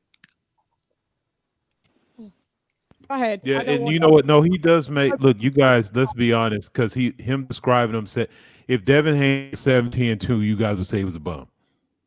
So I mean, he got. There's a valid point with that where a lot of people. Which all-time great other than Loma is 17-2? Name another one. Records never mattered in boxing, I'm not here to juggle his balls, even though he'd probably like me to do so. But I'm not here to do that, right? But at the end of the day, I do give him the credit. I do like Lomachenko as a fighter. I do, but I can still critique all the fuck shit that he did. I still feel that he ducked. Of course, there you go, because you're a real boxing fan. There you go. You can like somebody, but still point out what's wrong with them. Well, totally. Yeah. Yeah. So, well, see, if you guys want to true, like you said, if you look at it objectively and you size up Loma's career, and it was some bullshit calling Devin Haney a heavyweight. Loma fought amateur at 132. He's only 3 pounds off the mark of what he fought his whole amateur career. He was shrunk down to 126. He beat all his signature wins are against guys that were smaller than him. By the way, he was a 25-year-old man beating little kids in the amateurs. They were teenagers. That's the shit that for a boxer to have 2 gold medals. Understand that's 4 years apart. That's 8 years. He was a grown man. The same energy because Usyk was doing that. Usyk was doing that as well. So I keep the same energy. Yeah, that's what I'm saying. No, what does it have to do with Usyk? We're talking about Loma. That gets 2 gold medals like that. Yeah, because people like to say, AJ got beaten by a cruiserweight, but I'm like, this guy's had over 400 fucking amateur fucking fights, seen a million Joshuas, and was fighting little kids as a grown man in the amateurs. AJ got a gold, don't he? Yeah. So it's okay. So AJ, to me, look, I put like this: AJ's gold medal is more impressive because it was one shot when he was a kid. Is it if AJ was 25 years old fighting in the amateurs? Do you not think he could easily be winning? Like it's after you won 2 times. I mean, so if you break it down, so him bringing up size is bullshit. You didn't bring it up during when you fought Campbell. You didn't bring it up when you fought Knox. It's not a size difference. He's 3 pounds off his fighting weight he's been at his whole amateur career. Here's the thing, bro. That I'm glad you said that, because here's the thing. When he said that to Haney, that just showed me right there he's gonna lose. Who? I thought when Loma called him a light heavyweight, he just showed bro. He knew he was gonna lose. He was looking down. He doesn't want to see that kid. It showed self-doubt that I'd never seen in him before. Well, yeah, exactly. Thank you, Chan. Very good point. The one thing I was upset with Loma about, and this is honest criticism, I was when he didn't fight Haney when he was his mandatory and decided to franchise. Drop the belt like a bitch. That bothered me. Yeah, Like, exactly. come on, man. Come on. He didn't want to fight this kid, and he still doesn't. Was that Loma or was that Bob to keep him off the zone? No, it was same team. What does it have to do with Bob? It was Mauricio Suleiman who invented the fucking belt, and then Loma accepted it. He didn't have to accept it. Deontay Wilder didn't accept it. So why did he have to accept it? He wanted to get out the fight and fight Teofimo Lopez, and then he got fucking his ass washed by Teofimo Lopez. And he was so arrogant, he didn't offer. Teofimo had to take like really no money, and he wouldn't give Teofimo a rematch. And then look, it backfired all on him. Well, so the money part. Yeah, and even worse how he did. Look at what happened to Haney afterwards. Then they start calling him the email champion. I seen Haney in recent. Not anymore. Now he's undisputed. Yeah, he had the he petitioned to get out of that franchise. Like, so I don't hear about Loma being old or anything because he could have fought him when he was younger. He didn't want to fight Haney. Now the problem is now he's allowed this dude to flourish. His best bet would have been to fight him back then, but he knew right now he's more confident and even better, and now he's even more scared. I don't know if he's scared, but we'll see. We'll see when they fight. You looked scared when he said you're a light heavyweight. What does that mean? He wasn't joking when he said that? It looks like heavyweight. Nah, bro. No, why would you say that? You should have said you ain't shit, motherfucker. I'm gonna kill you. Be like, fuck you. Exactly, young punk. Not every fighter has had attitude that bluntly right up. Y'all know Lomachenko ain't a trash talker. I get it. I do get it, but Lomachenko usually does. He usually does have that attitude where he don't give a fuck. He's a very arrogant guy. Let's not pretend. Now he's talking about you're a light heavyweight. He's arrogant. Yeah, he is an arrogant guy. He's arrogant. And he do talk salty. So don't try to get that jacket of him being. He got humble because there's doubt. Yeah, we're not talking about Manny Pacquiao. This is Lomachenko. He thought he saw a kid that was going to run out of the division because of weight. And Haney's gotten stronger and better. Yeah, he got humbled. Yep, he got humbled. That's the difference. He got humbled like George Cambosos got humbled. He got humbled too. Teofimo Lopez, you know this Aztec and Mayan curse, that franchise. That's what it is. Everybody gets humbled when they get that, when they start feeling themselves too much. Well, and then they all fuck up. It's very possible that Loma has hit the wall of his career and it's at an end, you know? It's a fact. He definitely ain't. He definitely ain't what he was about 2 or 3 years ago or whatever. He should have fought more when he had his chance, bro. Let me see him. He fought 19 fights with 2 losses. And we're fucking talking about this guy like he's an all-time great. Like he's Sugar Ray Robinson or something. No. He definitely ain't no Sugar Ray Robinson. Oh, yeah, no one ever said that. Come on, bro. I need to see him fight a couple more times and then at least one more time, full camp. Then I'll be able to assess it fairly. I can't say that the guy is full camp. 8 weeks? Yeah, an 8-week camp. So he had 7 weeks. But he was in a war, so he should have been in shape from being in that war. Or what was he doing? You saw what he was doing in the war. You know what was he doing? Cleaning latrines? Yeah, he was only Vitaly Klitschko had 7 fucking kills, bro. What did Loma get? Nothing. He wasn't in the war. Yeah, that was a propaganda picture. He said he was on the battlefield. He said he was in, they was patrolling the street and watching for curfew, making sure people get home and shit. I want to tell people, what I do want to tell people is that, like, at the end of the day, guys, none of us have lived within a war. None of us, no matter what position that you play in a war, you're seeing devastation around you, and you're seeing people that probably have died that you've got no connection to because their house has been blitzed. And because of their status, they was given that Lomachenko and his family could quickly be whisked away and go through Romania, where there was other and Usyk could went to Greece at first. You know, not everybody was at that liberty to do that. So at the end of the day, Vitaly was out there on the front lines, bro, and I think Usyk was too. I think he probably got a couple bodies. He was border control. No, he wasn't. He was. Usyk was the same as Loma. Yeah, he was the same as Loma. Yeah, they weren't in the battlefield. They weren't in the battlefield. They said it. Usyk weren't in no battlefield. He weren't in. Usyk came out and record said, I didn't even have to shoot my gun once, nothing. He wasn't in the battlefield. They was doing control like at the back. That's why him and Loma took pictures. Whatever. They both did the same thing then. But Vitaly was fucking blasting motherfuckers. Yeah, them, you could say them, but there's still some kind of celebrity privilege. Not them, Vitaly.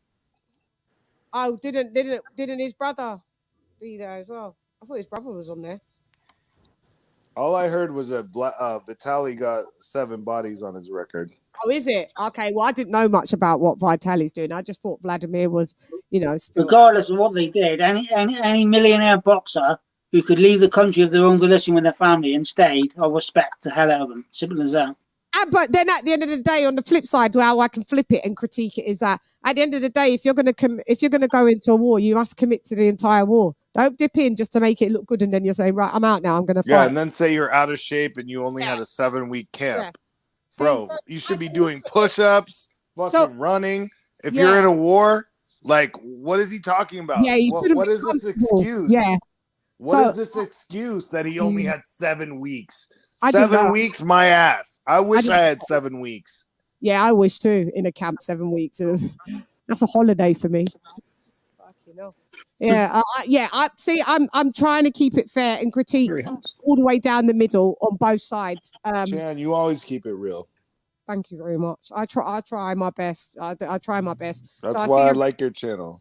I know, and that's why you're el primero en el edificio. See? Estoy aquí. Siempre. Yeah. There you go. If you like it, I love it. Our castle anyway. Hurry up and build it. Find it. Where's the castle hat? We gotta find one out there somewhere. Everyone's going, I don't know, what are they saying? All right, back to boxing. Yeah, so I don't know. I just feel that Lomachenko doesn't beat current Devin Haney. Before this one, before what I saw, I said that Devin Haney doesn't possibly beat Lomachenko. As soon as I saw that fight, I was like, I could see it. Because I completely agree. Yeah, because also how I saw Devin in, especially the second fight with Kambosos, of how much he rehydrated to. He's a big fucking guy. I remember over the last couple of years, he's probably had a bit of a growth spurt. His dimensions, the way he rehydrated definitely to a welterweight in that fight with Kambosos. Could have even been more, because I'm hearing another content creator said that he knows that Devin Haney walks around at like 180, guys. That's wild. And they're like, that's no lie. He walks around at about 180. Like, when we see Devin Haney with not in camp out there, full big. So he's really draining himself to do this 135 business. But shouts out to him because he is disciplined and he will do it. If he rehydrates a lot. He does. Against Linares, they say he rehydrated like 157. Against Gamboa, they said like 159. See, and I was being gracious by saying 147. Yeah, so he was rehydrating to near enough middleweight, at least like junior middleweight. That's crazy. This is what I'm saying. So I them's the rules, though.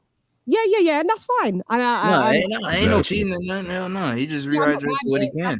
As long as he makes the weight at official weigh-in, then that's what it is. But I'm seeing people say, my train of thought was gone. I'm seeing people say, The thought's gone. It left the building. Hey, while the thought's gone, I was gonna say goodbye. Lisa Bell's your favorite, your biggest fan. Needs me to take him trick or treating, so I'm gonna go. But it was nice to be on with you guys. Salute to everyone on the panel. I already did. Be safe out there, brother. Have a good night. Be safe. All right, guys. Primero. I'll check in later. Yes, please. Thank you. I love you.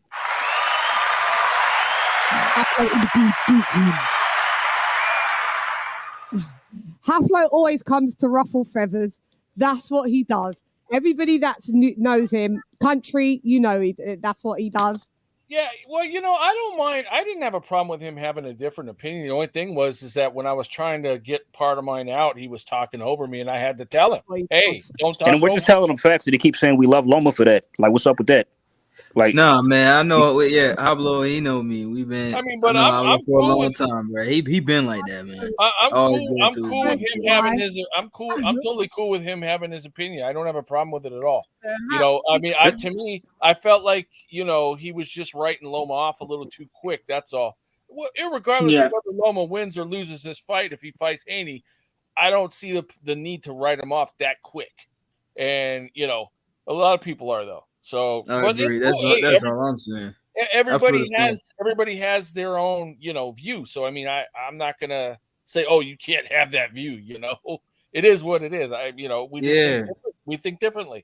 That's all. I mean, that's like I wanted to break down. That's like me saying, that's like me saying, like I don't think, even though I think Tyson Fury's a piece of shit, I can't stand him. I don't think he cheated against Deontay Wilder in the second fight. But like if I was to say that to Haplo is just somebody like, oh, you love Fury now, what? Oh, LOL. I think the mad thing is, Haplo is a massive Wilder fan. Boy, here we go. Hap will tell you, when I met Hap, it was at the height of fucking Wilder Fury Glovegate. And when I met Hap, it was headbutting like that. I had to be like, what the fuck? On panel. And then in the end, that was just like, you know what? Fuck, yeah. He's wild. He's team Wilder, and I was just team AJ because Hap.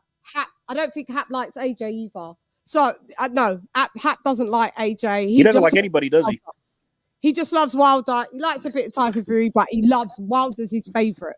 So we met on shaky ground, but in the end we just loved each other. It was just like whatever the weather. Well, that's kind of his delivery might have been a little crude, but there is points to that because every time he may have just been letting loose on you guys because we're used to hearing it, but every time fucking Lomo struggles, it's all this bullshit. It's just too much excuses. My boy talking about, he thinks Haney's chin is weak because he got wowed by a dude that dropped Lomo. So it's like okay, so Haney has to be, and by that comparison, I guess Floyd Mayweather's chin was horrible because I seen Sugar Shane rock the shit out of him. That's what happened. I see Zab Judah rock him.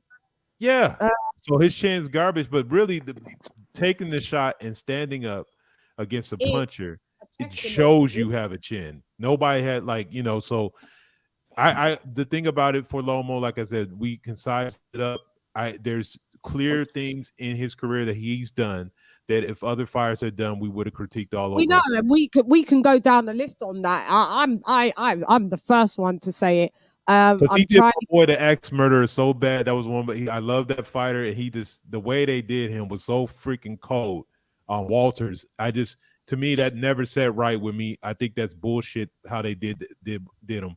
And then after that, you just never seen him again. And then you want to get accolades, but don't talk about nobody's size because you were bigger than all those dudes. You were bigger. Mm-hmm. Gary Russell Jr. is still a 126 pounder. He's never left that division. Yeah, and so I mean, you got dudes. You got a Rigo fight who was a midget compared to you.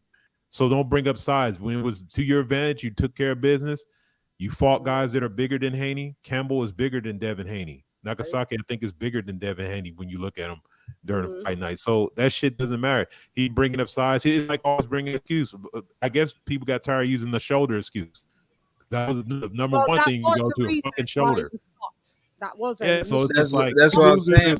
No, that's an excuse. It's not That's an going to be excuse. the age or anything. I just think he should have fought if his best chance of defeating Haney was before. And it's not even that his skills got his confidence. Haney went to Australia and hostile grounds against a dude that was talking so much trash about him and schooled him. Like, that experience changes a fighter. And now you have to deal with that. Almost, I mean, as good as he has, I don't know no place where he's had to do that in you know, since he became a professional, where he's had to go against something like that. So there's a problem right there. So I don't think it's going to be age. I don't think it's going to be size. I just think Devin right now is so confident, so good. It's going to be hard for him to beat him. Right. Champ Ross says Haplo even hates Folger's coffee.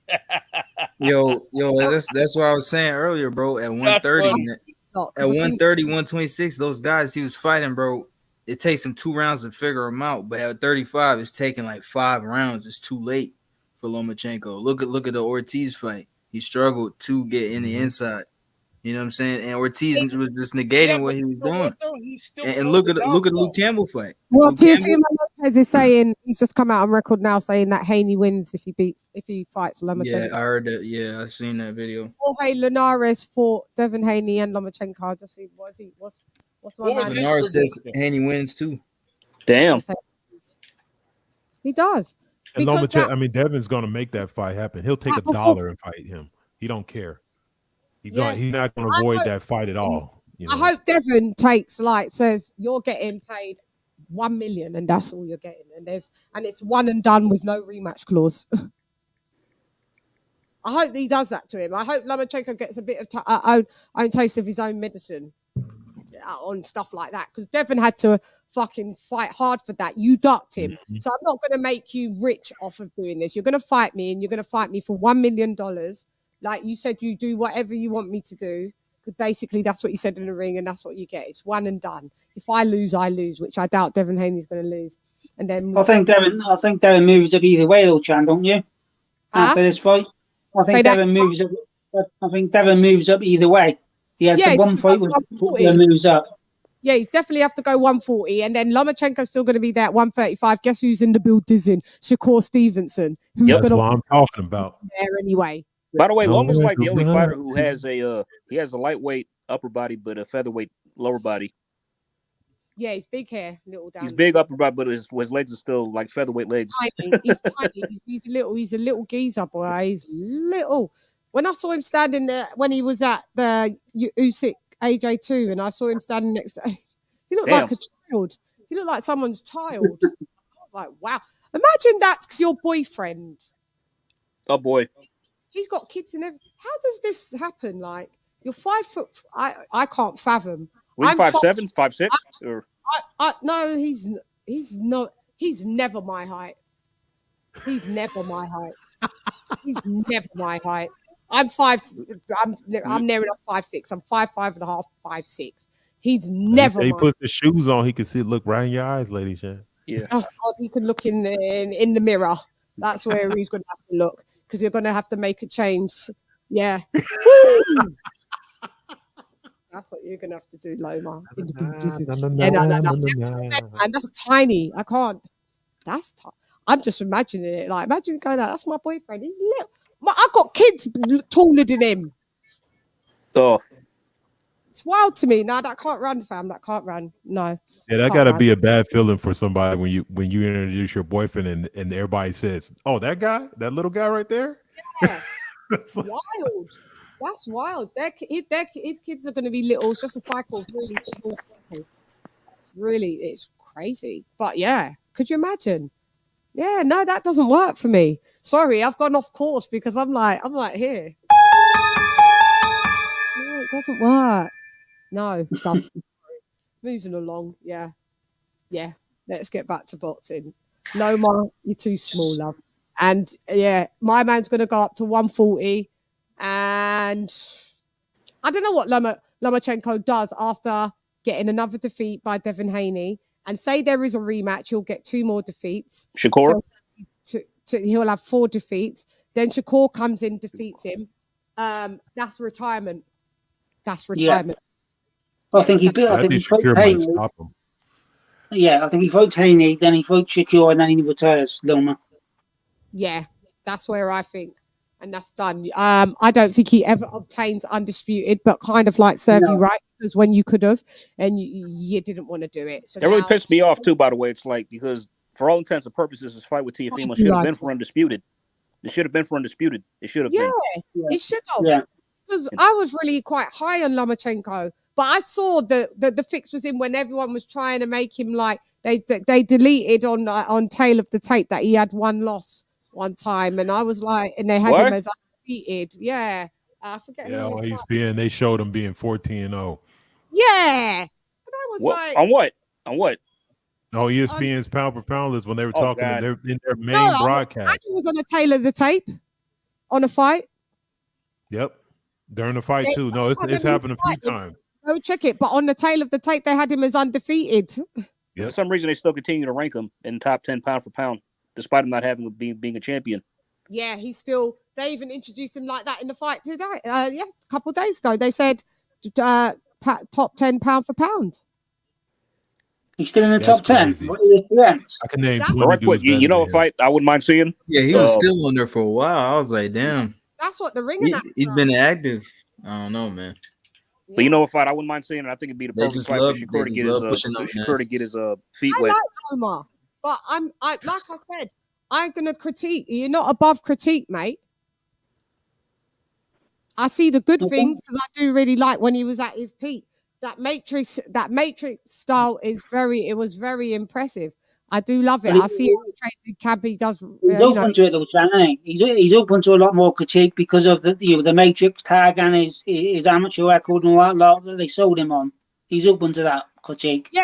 Yeah, he's open to that critique because when you blow smoke up someone's ass and you see promoters doing that, not saying that a promoter is supposed to promote you, but it has to be fair. And he's had a lot of unfair advantages. Like he's had back-to-back title fights when he had lost it. Like a lot, it's not fair. And that I wasn't on board with. It's like he gets the title fight in the second pro fight, he loses it. Then he gets another title shot. That's what I was going to say. In the third fight. Now he's in for another. Whoever gets that, who gets a world title shot in the second fight? I mean, that's crazy, isn't it? Devin Haney's had another shot in the third fight. Devin Haney's had more pro fights than him, and they called him the email champ and all of this, right? But they forget why was the email champ is because what Lomachenko accepted. And if you want to keep disgusting, is Lennox Lewis an email champ? Thank you. Look, the same thing happened to Ken Norton in the 70s as well. I'm waiting. Is Lennox Lewis an email champ? Look, I don't agree with it. But they were saying this is why Lomachenko was getting those shots early, and I don't agree with it. But they were saying because of his amateur record, Lomachenko and his team was just demanding fights for like championship fight. They don't want no easy fights or anything like that. They want straight championship fights. That's what they wanted from the beginning because of his amateur record. That's what they were saying. I don't agree with it. Neither do I. See, when you do that, it kind of spits in the face of everybody who's been working their ass off to get up in the ranks. Then you give a title shot to a guy with one pro fight. Exactly. That's my point. So that's why I said I don't agree with it. You know what trips me out about the email champ thing is everybody was mad because people were saying that, but when Tank Davis came out and called him that, nobody said a damn word. Like Tank Davis called Haney an email champ. I saw it online, man. Yeah, the champ of nothing called somebody an email champ. Haney told him he had a baby belt, didn't he? Yeah, let me ask y'all this right quick. I think I like this fight at 135. I think it'd be the perfect fight for Shakur to get his feet wet. Shakur versus Ortiz. Great fight. What y'all think about that? Yeah, that'd be a good fight. Great fight. Mm-hmm. That's a good first fight, but would they make that his first fight? I mean, maybe. Why not? I'm not sure. Why not? I'm not saying why not. I'm not sure. I'm just saying they don't have no vested. They're probably gonna use Ortiz as a dude as a gauge. Yeah. They will. I honestly think. You think so? You don't think he'd be a champion? After a while, you don't think it'd be he might not even stay at the division. No. Matter of fact, no. Because after he beat Jamel Herring, he said he was gonna move to 140, but he also said that if he gets a big fight, he'll stay at 135. Then he fought Lomachenko. Oh, hello. So he might move up. Yeah. Right, fan first said they didn't have emails then, Shan. Lennox was a text champ. He might move up because he is big. Ortiz is big, bro. Yeah, he's a big lad. He's not going to be sticking at 130. I'm a Lomachenko fan. Him and Haney are the same height. They're both 5'8", and they're both. Yeah, they'll be welterweights in the next few years. I just hope that Stevenson doesn't get because when Haney moves up and all the belts get vacated, and he fights for a vacant belt against somebody, I hope that the other people that pick up the belts don't duck him, and he, it's the same again. He don't get the fights we want to see. That's what I don't want to see. Oh, if anybody wants I think it'll be harder because Shakur fights with Top Rank, and that's where all the fighters anyone wants to call in 917-268-9433 0793953066 UK. It's scrolling across if you want anyone to call in. If anyone wants to call in. Sorry. Oh no, you good. Hey, well, the thing about it is the options there is plentiful for Shakur. I don't think he stays there that long. I don't like look if we were look at 135, the cover's kind of bare right now. It's been ran through. I mean, if he gets undisputed at 135, will it have the same significance? I don't necessarily know. He might be able to get that in one fight instead of having him chase around a bunch of dudes. It's just not. I don't see Shakur at 135. I see him dominating 135 quickly, getting undisputed and moving up. Yeah, exactly. Mm-hmm. Yeah. Get it for the accolades and go to 140 where all the smoke is going to be at. Where the killers are. It's a shame because he could have done that at 130. At 130, but because Bob Arum. Those dudes didn't want to fight him. No, they didn't. They didn't. Do it. Bob Arum didn't want to make those fights as well. Bob Arum's been a bitch. Remember?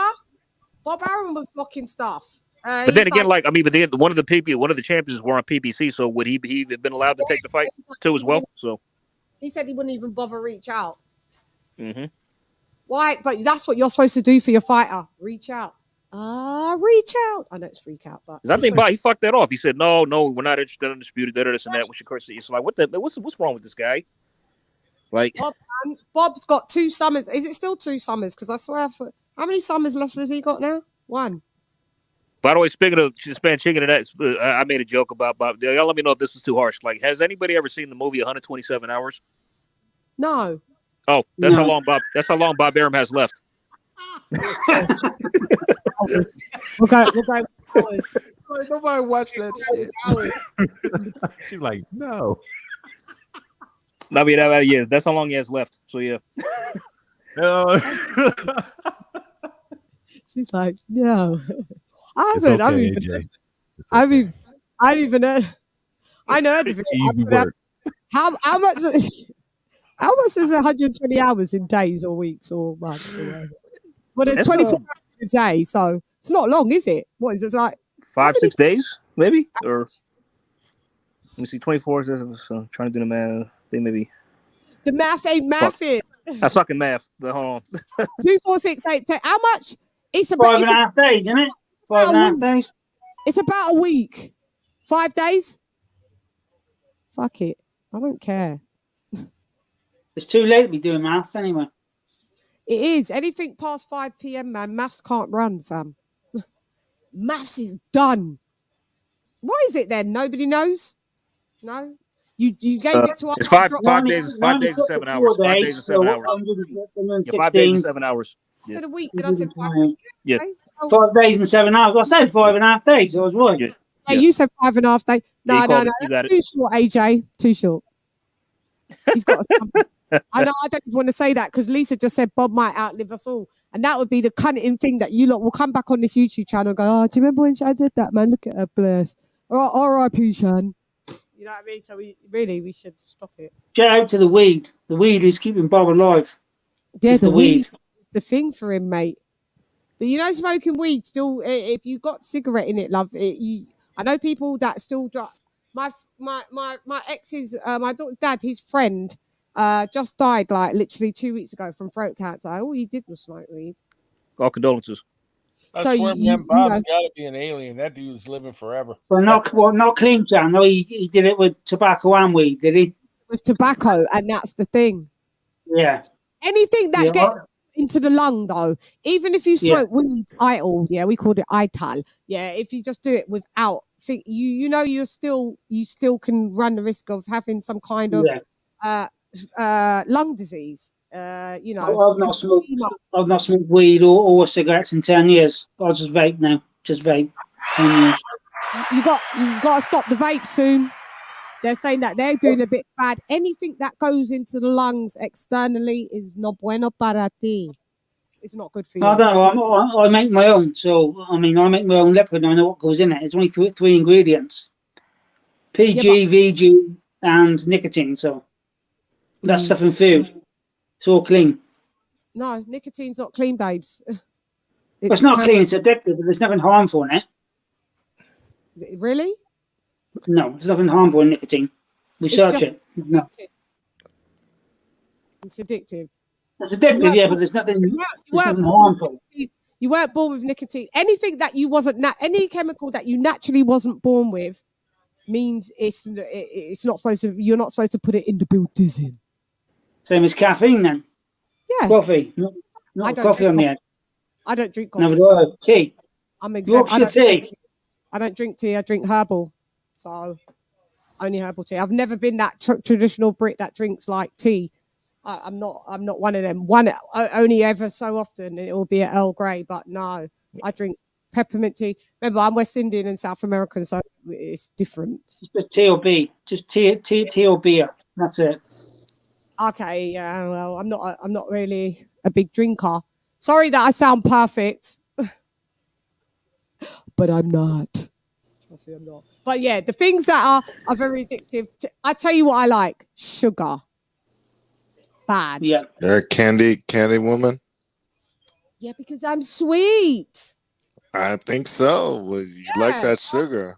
Yes, I have to top up. No, I do like it. I do like sweet things. But here, guess what? I don't have one filling in my mouth. Not one. Wow. Because you brush. You brush good. You won't see any black fillings. No, Jan, you ever had braces before or no? Yeah, for 1 year when I was 13 till I was 14. Okay, I had them twice. Oh God, did you? Why twice? Oh, because the first time I had to wear my retainers after, and then my teeth shifted again, and it moved again. I was supposed to wear my retainer for 6 months. I worked for 3 and thought, oh fuck it. That shit hurts though, man. Maybe a little bit. Maybe they moved a little bit, but yeah, they worked. I only needed a year though. I was 13 to 14. I had them trained. Fucking dentist. Hey, yo, AJ, why are you calling me a hater? What's that? Why are you calling me a hater? When did I say that? When I dipped off the set. Cigarettes. You and 150 are talking about I'm a hater. I want to know what you're talking about. Bro, what are you talking about? I didn't say nothing about you this whole time, you bro. two young boys talking about me when I dipped off. When I dip off, just leave it alone, bro. Because Hap's always in the building. That's right. All right, then what did we say then? What did I say? I don't know. We're talking about, I'm a hater, that I don't like Tyson Fury. I'm a Tyson Fury fan. I said you. Oh yeah, you do like Tyson Fury, but Wilder's your guy, innit? I never said nothing about you hating Tyson Fury at all, bro. I said, bro, you guys I used that example. commenting Yeah, I was on just that shit. fucking around. I just used that example. I wasn't listening? you don't like AJ. I said you love You thought I wasn't listening, right? No, I knew you was. I knew you was here.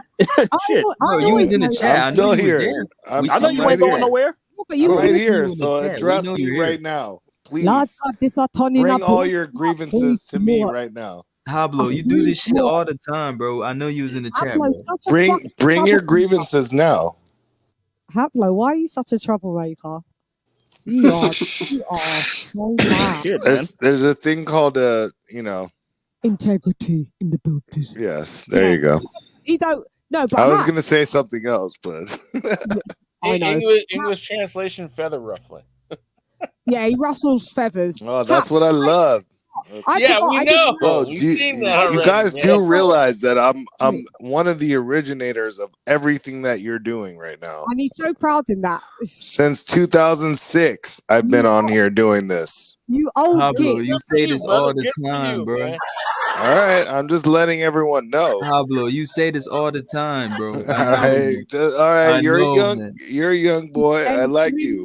Pablo, you know we like that, man. You know that, man. 150 is one of my boys, but yeah, man, you know that, man. For real, why you hating? I'm not hating.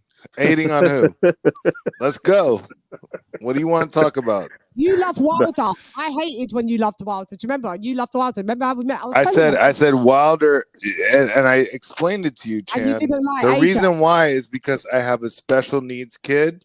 Yeah, I know. He started fighting for his daughter, who was a special needs kid. That doesn't mean that he's a good fighter. Fine. Like, how long are we going to dwell on that story? Yeah, kudos to you. Shouts out to you. Shouts out to Tyson Fury. He beat mental health and he's still doing it. How long do we have to harp and get violins out? Mental health. I mean, crack.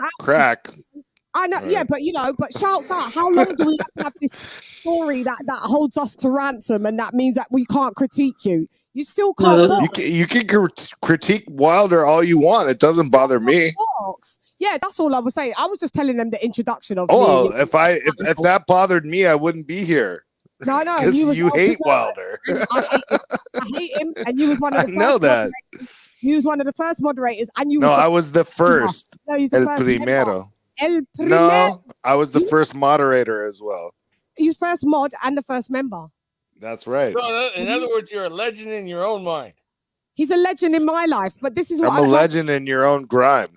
But yeah, like what we're saying is I think what we're saying is Chan does try to keep it straight down the middle. Everyone can like everyone that they have. No, but Chan, you dislike Wilder and Fury. I can't stand him. I can't stand him. And I don't like AJ. You can't stand but it doesn't bother me that you like AJ, and like why does it have to be a thing? Wait. Let's add to that. You don't like Loma. And you don't like Loma.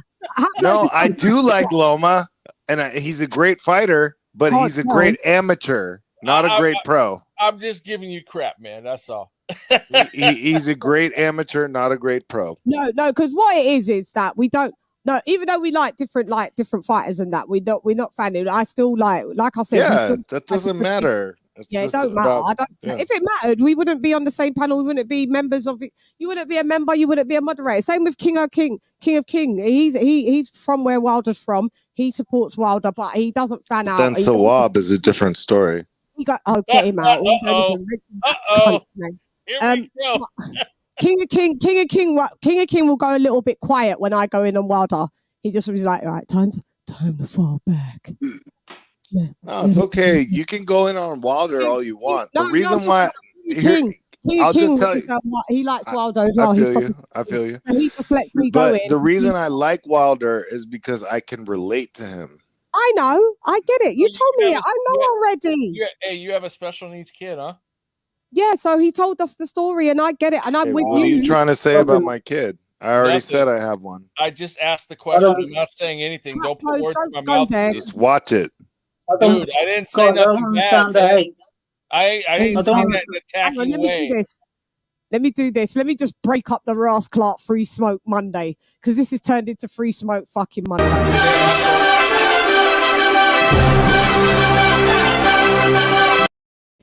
Shouts out to Mia Sports numero uno, Pars. Wilder, Loma, Haney. Wait. Country. Let me read the super chat. Okay. So Hector Garcia, thank you. Wilder, Loma, Haney are bums. Wow. That's his. Oh yeah, and you forgot to put Canelo because you don't like Canelo and he's Mexican. So he's Mexican and doesn't like Canelo. I'm not attacking your kid at all, bro. I think it's great to be a dad, and if you took it that way, please don't, because I'm trick or treating with them right now. So I think that's awesome, bro. Honestly, I ain't got nothing bad to say, man. Serious. I just came back from trick or treating just maybe about an hour and a half jumping on the show. Can I say something about Wilder? I ain't that kind of person, bro. I mean, come on. I'll say the same thing about. The same thing about every fighter. I don't hate any fighter. Wilder, I find him very exciting, but a shit boxer. And his early the story, most exciting fighter in the game. Can I finish, mate?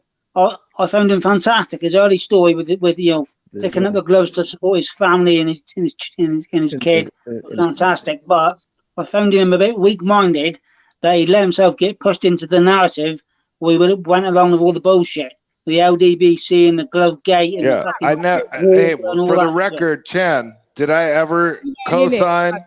No, you did I ever co-sign the glove gate shit and all that? I did a video. Go on my channel and look at it. debunking. No, I'm not saying you, mate. I'm just the saying whole I'm not fucking saying you, Glovegate shit from and my all that. perspective. That was garbage. But in the I'm just saying ring, from my and as a perspective, man, I like him. Yeah. Well, as a man, you like him as a man, even though he's co-signed all this bullshit.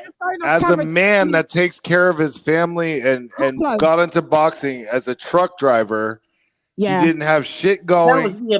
That was great. Had a high school education. You can't compartmentalize that. You can't say that half's wonderful, the other half shit. So he's brilliant. There's two sides. Listen, 1 second. I just want to do a quick edit on something so I can upload it. I'm going to come off camera and be muted. You guys just chop it up just for I'll be 5 minutes. All right, let's go. Pablo, Now see what I'm saying? we can go. Who wants? Mate, who wants see what I'm saying? Mate, I respect the hell out of his story and why he started out in boxing, and he is exciting to watch. I don't hate the guy, but what I'm saying is that how weak-minded is he to be What's fucking your criticism of him in the ring? I'm not talking about his excuses. I don't agree with in the ring, he's brilliant. He is exciting. He's a shit boxer, but he is box office. Why do you say that? I'll give you that. He delivers his punch every single time. Every single time. So why did he go 12 rounds? Why did he go 12 rounds with the? He can deliver it though. Anybody can punch, but he can deliver it though. To a guy like Tyson Fury, who boxed since he was a little kid. To a guy like Luis Ortiz, who grew up in the Cuban amateur system. That's some serious shit, bro. If you get knocked out by fucking somebody, you're trying to tell me this guy has no skill? He's got skill. It's called finishing, the best skill that you can have in boxing. In his first world title fight, he went 12 rounds against somebody I wouldn't put in the fucking top 25 of the last 30 years. His first world title fight, he outboxed the guy and won every single round. But where was this devastating right hand? So where's the lack? You're breaking up, man. You're cutting out. Break it up, man. I think he dropped off. The 12-0. There you go. 12-0. Say that again. 12-0 against Stavern. So where's the lack of boxing skills? Because Stavern can box. Stavern can box? Yeah, he can box. I've not seen it. Am I cutting out or what? No, you're not cutting out. You said Stavern can box. Against who? You've been cutting Who's out. Stavern beat? Who's Stavern ever beat? Stavern's dog shit. Stavern won a vacant title against who was it? Areola? Yeah, exactly. Okay, but he can box, bro. You talking like you're fucking what? You know how to box better than Stavern? Well, that's apples. No, I'm not a boxer. You telling me Stavern can box to what level? Yes, I'm telling you he can box. He throws a nice right hand to the body. He throws a nice uppercut. Stavern is not a joke. And for him to get outboxed for 12 fucking rounds in a row, you're going to tell me Deontay Wilder doesn't know how to box? Come on, bro. No, he don't. So Stavern can box. Who's he beat? Give me a good name on Stavern's record. I just did. Areola? Are you serious? Yeah, Areola, who Andy Ruiz just struggled with. Andy Ruiz after he dropped loads of weight and Areola. Andy Ruiz who beat your boy AJ. That Andy Ruiz. He's not my boy. He's not my boy. Oh, AJ's not your boy? No. Well, who do you like? Who do I like? Yeah, who do you like? Dillian White? He got his ass knocked out. You're talking about heavyweights at the moment. I'll say Usyk. I'm talking about heavyweights, obviously. Come on, get with the program. Usyk. Usyk will get his ass whooped by Tyson Fury easy. Oh, okay. We'll see. No, we won't see because Usyk already ducked. He ducked. No, he didn't. He said he'll fight him in February or March. He did. Yeah, he ducked. He did duck. Tyson Fury. Tyson Fury, as soon as the fight with AJ ended, he was like, "I want to fight you," and then goes, "Oh, I need to go on vacation for a while." Is that the same Tyson Fury who suddenly got mental health problems and they want to rematch Klitschko? The same Tyson Fury. That was a long time ago. What are you talking about? It still happened. What are you talking about? You were talking we're talking about now. Yeah, it's all about now. Yeah, like right now. Immediately, this moment, the moment that we're living in now. This is now. That was then. This is now. What did Usyk say after the fight with AJ? I will fight Fury after Christmas, February or March.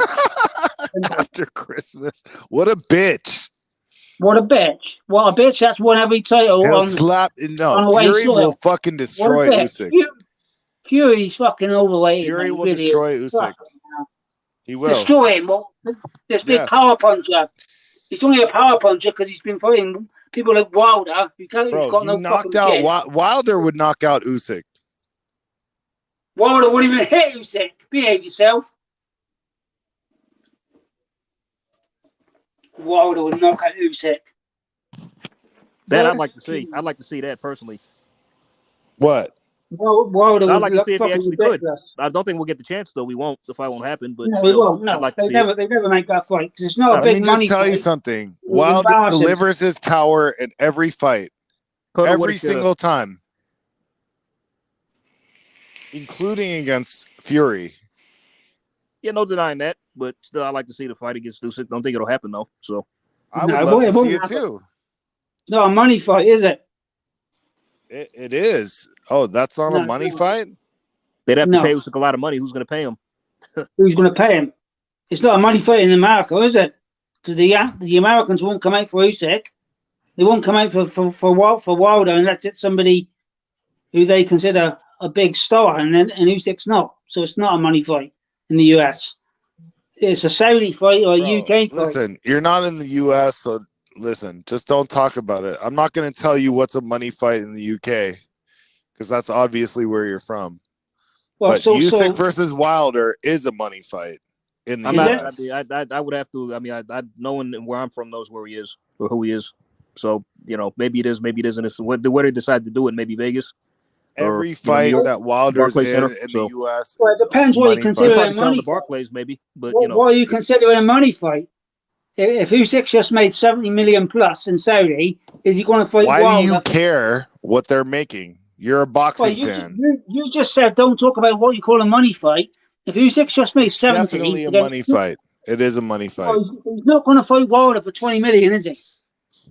20 million? What are you talking about? Why are you pocket watching, motherfucker? Pocket watching? What are you talking about? You brought it up. Pocket watching. That's what I'm talking about. You're talking fucking nonsense. I said it's not a money fight. It's not compared to what you just said. Am I talking nonsense or are you? Yeah, you are. Complete nonsense. No, you are. No, it's a money fight, is it? So what does it generate in the US if it's a money fight? Because you're in the US. Tell me, what did Usyk Wilder generate in the US? Bro, you're a fucking pocket watcher. I'm not. I don't give a fuck. It's a fucking money fight, bro. That fight, people will watch that fight. Usyk versus Wilder? Are you telling me people aren't going to watch that? Bro, they're going to hype the shit out of that. They'll watch it, but there's levels to the fight. It's not a massive fight. Sorry, it's not. And what is a massive fight to you? Well, right now? Money-wise or competitive-wise? We're talking. What's a more massive fight than that? What? Money or competitive? You're talking about money, you bitch. What the biggest fight right now is Fury against Usyk in the Middle East. Okay, great. That would be wonderful, but that's not happening because Usyk said no. It will happen in March. Frank Warren said yesterday. Frank Warren said yesterday the fight's made. Frank Warren said yesterday the fight is made. They already refused the fight. He's on vacation until Christmas. You said that yourself. Frank Warren said yesterday the fight is made. You said that Usyk is on vacation until after Christmas. Yeah. So Fury's trying to fight someone now. He's not trying to fight. He is fighting. It's signed. He's fighting December 3rd. He's fighting December 3rd in a warm-up fight. And he's fighting Usyk in February or March in Saudi. Frank Warren said yesterday. Who is this guy I'm talking to? Please, someone tell me. Well, look at my profile picture. It tells you my name. Silly, bro. You're a silly motherfucker. Yeah. What's with the insults? I've not swore at you. I'm not insulting you. That's how we talk in Los Angeles. Aplo. No. You're going too far. All right. He is. I mean, yeah, come on, bro. Calm down. For real. It's not that serious. Bro, Yeah, it's silly. I said silly. He has an opinion. He's making valid points. We're just talking. I could have said something else. I said you're silly. You and we all could say some stuff, Haplo. Doesn't mean that we should. There's lots of things that we shouldn't. But should we get called bitchin' motherfucker for stating our opinions? Yeah, I said that's how I talk. I'm sorry. I apologize to the homeboy. But I do feel like what you're saying is silly. That's how we talk out here. I'm sorry. Okay, but we're here. I don't. Now we're here. So it's parliamentary procedure, and we're and you weren't here, Chan. You said take over. I know. Yes, but I didn't say destroy my channel. I'm not trying to destroy your channel. Hey, Haplo, are you in the East Coast or the West, man? West. They're the rudest. LA. And I'm looking at the cops right now. Oh shit. Yeah, he got West Coast talk. I would. You didn't have to guess that. That don't sound like no East Coast dude. You never know. People move, bro. So you never know. Nah, once you've been on the West Coast, you always stay like that, bro. Stay laid back and chill. Yeah, I mean, to a certain extent, except when you hear nonsense, sometimes sometimes you gotta go. Sometimes you gotta go. All that G checking them. I'm not fighting. Haplo, man, you tripping, You like fucking with people, man. I can see that. He said, "What's a money fight?" I told him, and he called me a pocket watcher. He's contradicting himself. What did I say? Say it again. You said what's a money fight? I told you. Then you called me a pocket watcher. You were contradicting. Pocket watcher. Is that the worst thing in the world to call somebody? You asked me what was a money fight, then Shirley asked, and you called me a pocket watcher. You keep talking about how much are they gonna make and shit. Like, bro, that's none of our business. We're fucking fight fans. No, it's not. But it's realistic in boxing terms. Why people take fights? Is it? I don't know. Yeah, it is. Yeah. I don't know. What? So people take fights for fuck all, do they? Wake up, bro. They take fights for the proper amount of money. That's what they take. Yeah. But that's so if Usyk just made $70 million in a fight, is he going to go and fight Wilder for 20? Watcher. Well, he did make $70 million. Yeah, well, no, but by that logic, that means that means he wouldn't fight believe the bullshit that they said he made $17 million. I don't believe that. Well, how much do you think he made? Yeah. I don't know, bro, because they always inflate these fucking purses. They inflate the purses. Well, the pay-per-view numbers are fact. You can't. They don't lie. Where is that fact coming from? It's coming from Barb, which is a UK-based made by the government. That can't be fake. That's not fucking bullshit. That's bullshit. Yeah. It's real figures by the government. It's real. No, it's not. Yeah, even it is. The fucking Fortune 500 lie about how much money these people have. Oh my god. Tinfoil hat, Jesus. Oh, tinfoil hat. Yeah. Maybe you shouldn't be believing this bullshit. Mate. Google Barb. B-A-R-B. Google it. Then tell me that I'm talking about things I aren't don't need to Google it, dude. I'm the OG over here. I'm not fucking over there, am I? I'm in the UK. Barb is in the UK. It tells you how many pay-per-view you go ahead and Google it. Made. Google yourself all night. Google myself all night. You're an old creature. You really are.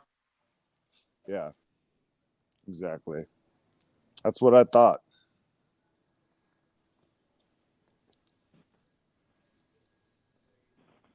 Haplo, you're a piece of work, brother. I know.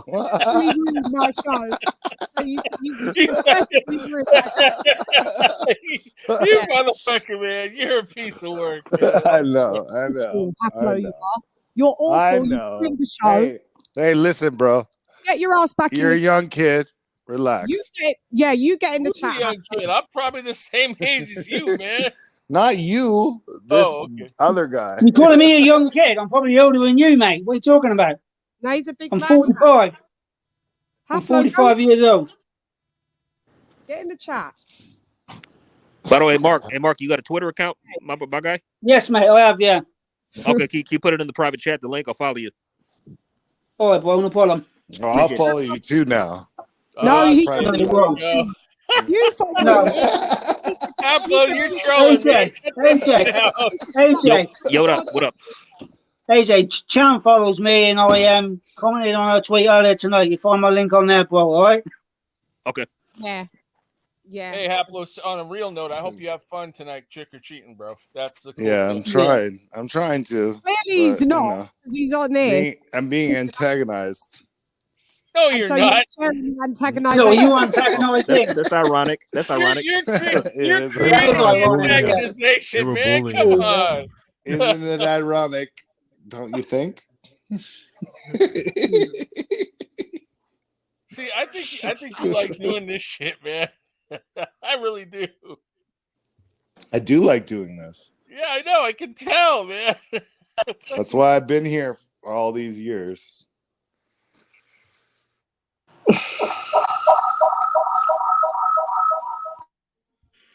What the hell was that? No, she's Damn, in that could the two places. I got you.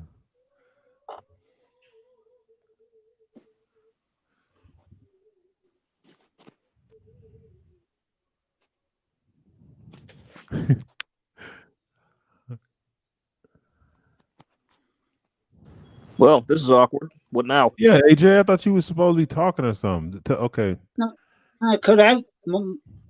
Tell us what you were wearing, corduroys or jeans. There you go. Well, me?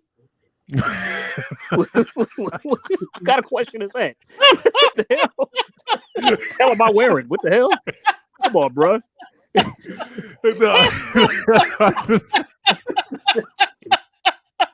That's some sideways shit. What the hell?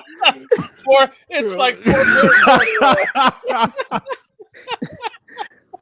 Just like what do we talk about now, man? Shit. Besides what I'm wearing.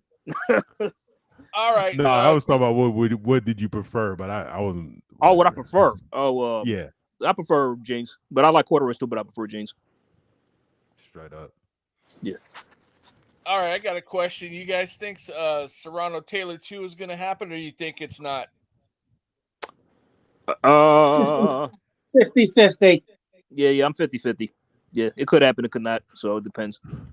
I'll be happy with there's not really no significant fights. I don't see how they avoid it happening, but you never know. They can generate Katie Taylor right now. They can put her. They're finding all these undefeated girls to put her up against. So I think if Cameron beats McCaskill, which I think she does, that'll sell it out. Cameron against Taylor. You hear me? Yeah. That's going to be a hell of a fight. Also, Alicia's in the mix. Alicia's.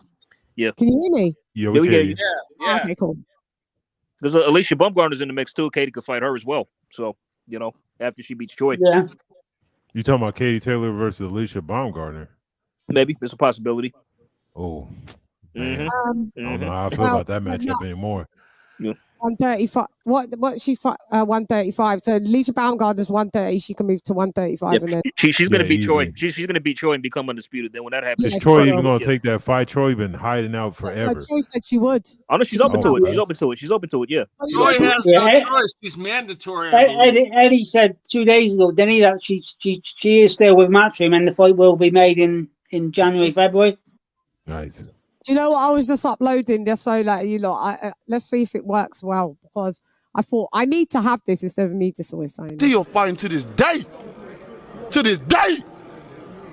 To this day. You just sit here, you don't know what I'm talking. Yeah. That's right. Yeah. There's some more clips on from that as well that he said some like smart lines that are quite funny because I always like to this day.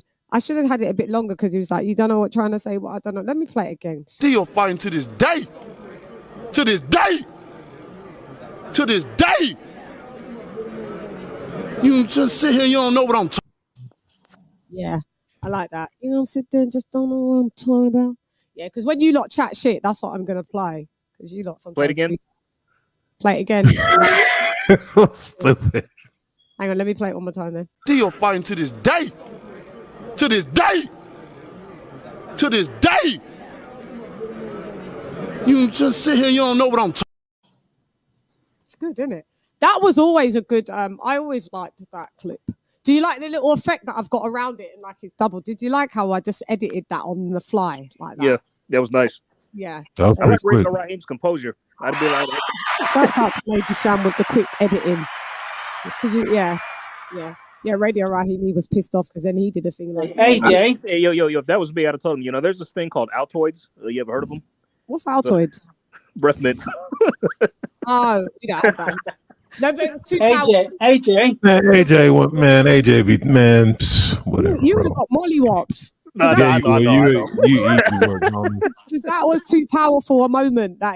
Whether or not it was like, yeah. I mean, what's he gonna do? It actually brings up the in public? point that we were talking about Fury about how he's treated and shit like that. Like for him to have there's other clips that I could have from it. Yeah, for him to have attitude towards people and then have, like you guys said, he talks about Eastern, like, this is your whole spill that you're a gypsy, you get ostracized where you're from, and then you have the nerve to talk shit about other people. So what's the truth? Is that really what happens in your life, or are you just an asshole? Like, it's just crazy. Yeah, but there's some arsehole bits in there that I could clip out of John A. Wilder said. A couple of, like, I could clip out a couple of things that's funny. No, they're actually in the whole clip. It wasn't any arsehole things. There was things that he was saying that I was saying, like, stop coming here with your stupid mental health every minute you're coming with that story. Because I said the same thing, and you keep putting up the coke on your nose. He said that was funny. But then there was a thing that he said, which I can clip out as well. He went, just because you got a British accent or something, so I'm going to clip that out and have that. By the way, Chad, I'm surprised you said mollywop. That's a Bay Area term. Yeah, but we're in the age of where AJ, we're in the group. I speak to you nearly every day. Everybody says stuff. You say gutted. I do. It catches on. Malachi says, to be fair, and rubbish. He says those terms. Those are two British words. He says it's rubbish and to be fair. We all exchange slang. I know it all catches on. It all catches on. Yeah, it all catches on. Right. Some of us even use the phrase bloody, So, I mean, yeah, we do switch slang. Yeah. Hang on, Julius has just tweeted something saying, I love LadyChann. What have I done? What? I love LadyChann. What have I done? What did you do? I don't know. Let me look. Oh, it was the retweet of the guy. When I said, no, we've had enough now. Julius is like, I love LadyChann. Yeah. But but Chan, like, part of me like actually wants to ask that Altoids thing to Wilder just to see what he do, because I have a curious mind. I tend to like do stuff sometimes that like a lot of people wouldn't do and say stuff. It's like, what'll actually happen if I do this? So my curiosity will probably get the better of me. If I was into doing that interview, but like, there's these things called breath mints or Altoids. You ever heard of them? You would have got beat up that day. Oh, he would have assaulted me in public in front of everybody. He would have. You might have got punched though. You might have just had to react to like. Oh, he would have hit me. You really would have hit me? You think he would have hit me in public like that?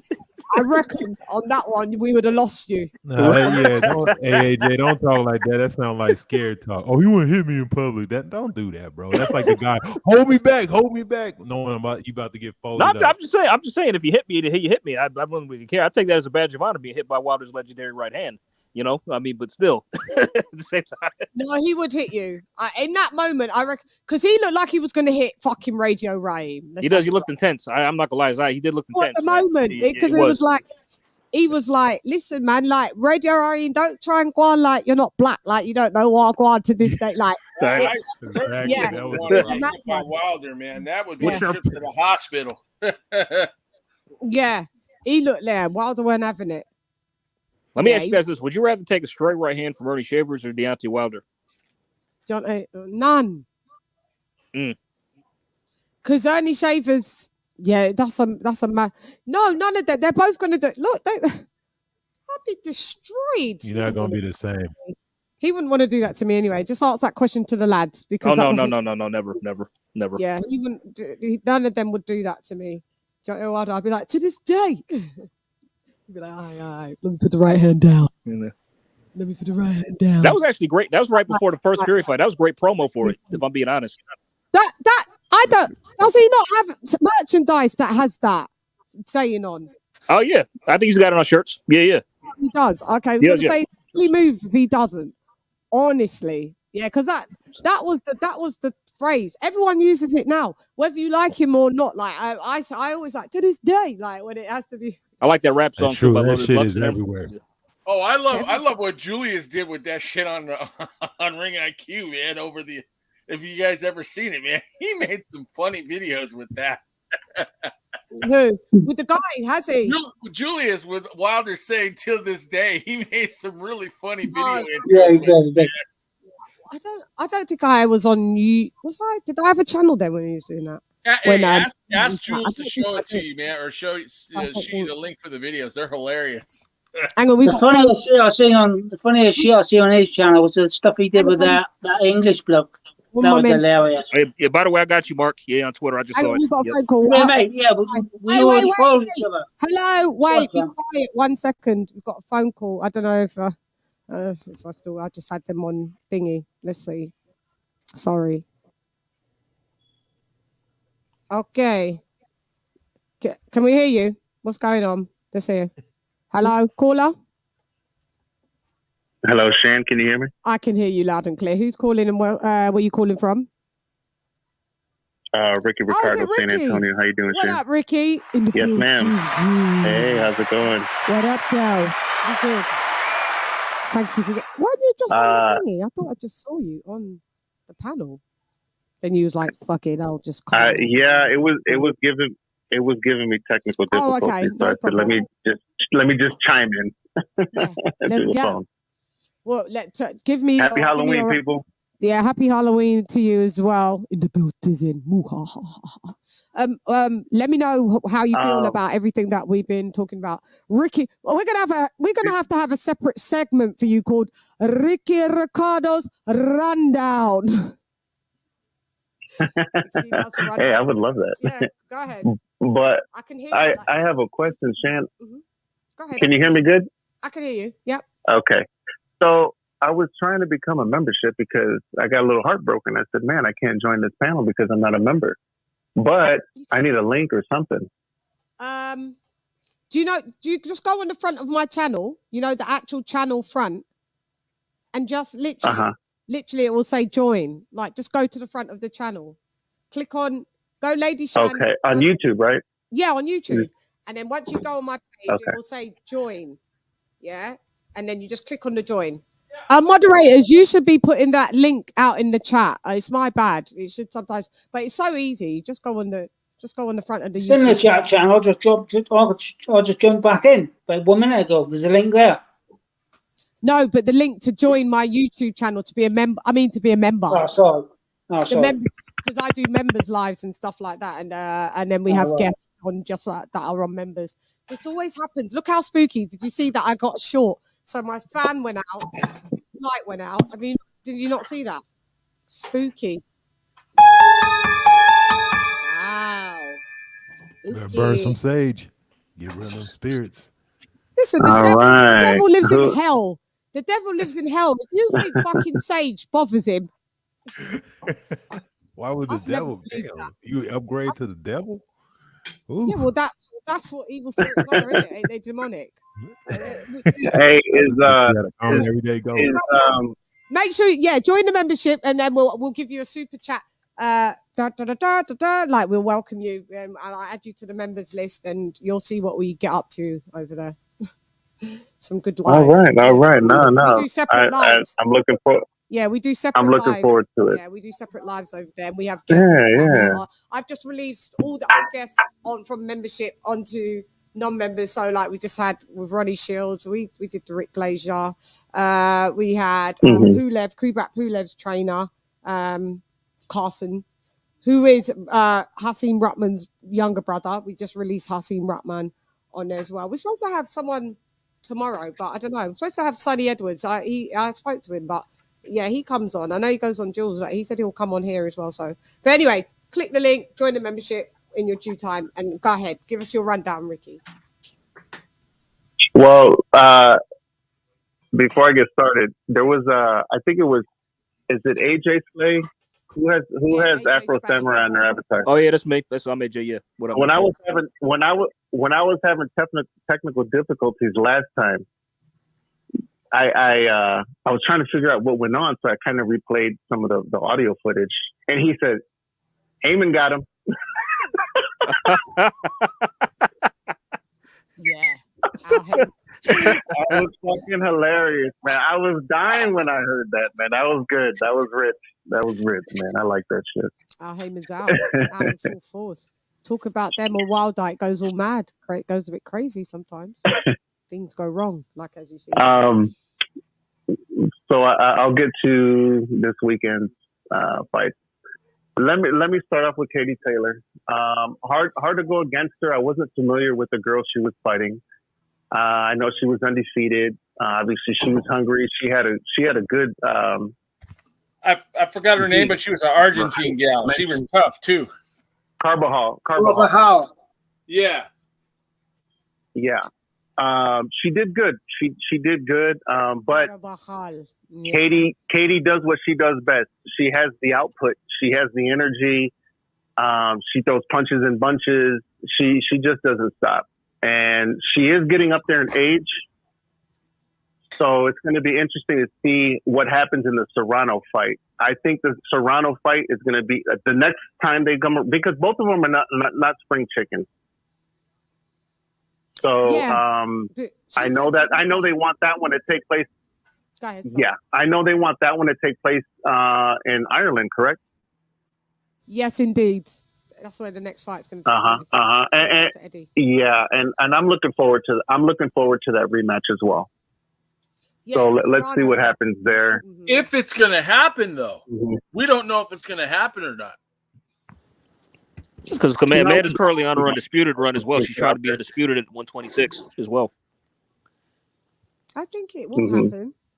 I think it will happen. Oh, we hope it will.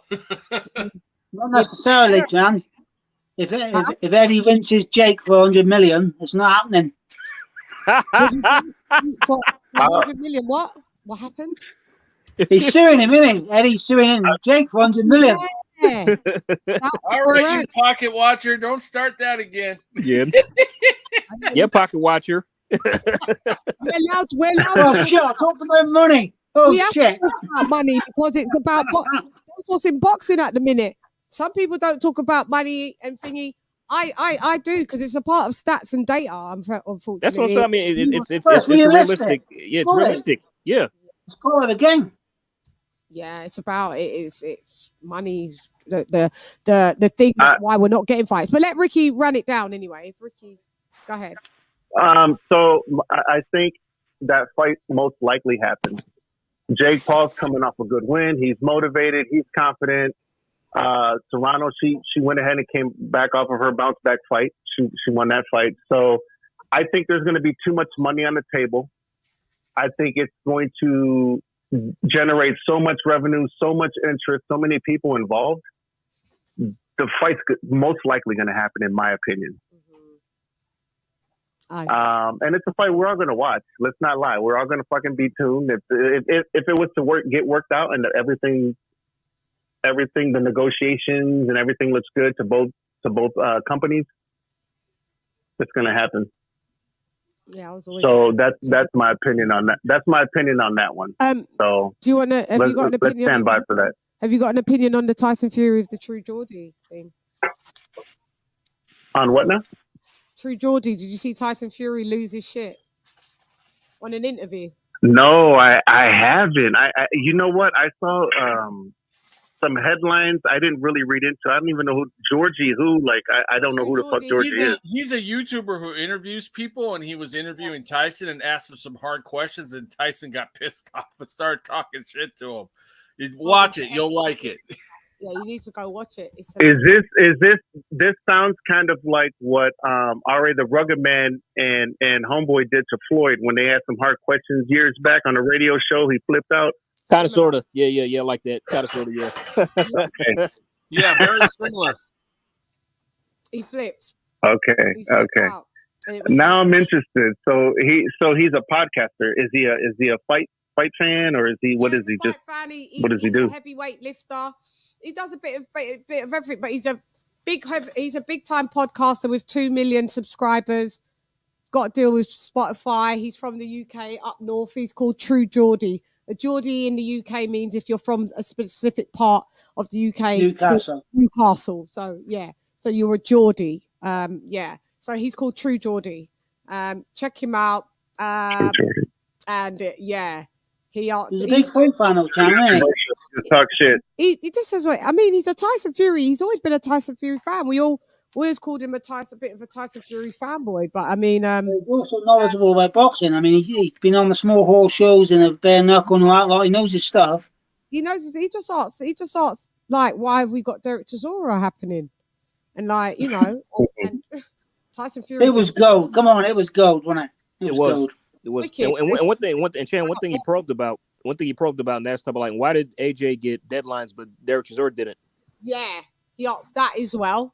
And he deflected, then answered that as well. So yeah, Tyson Fury was just pissed off in the building. I did a report on it. So Ricky, that means you're not watching my channel enough because I do news reports on certain things. So that was a news report that I did earlier on in the day.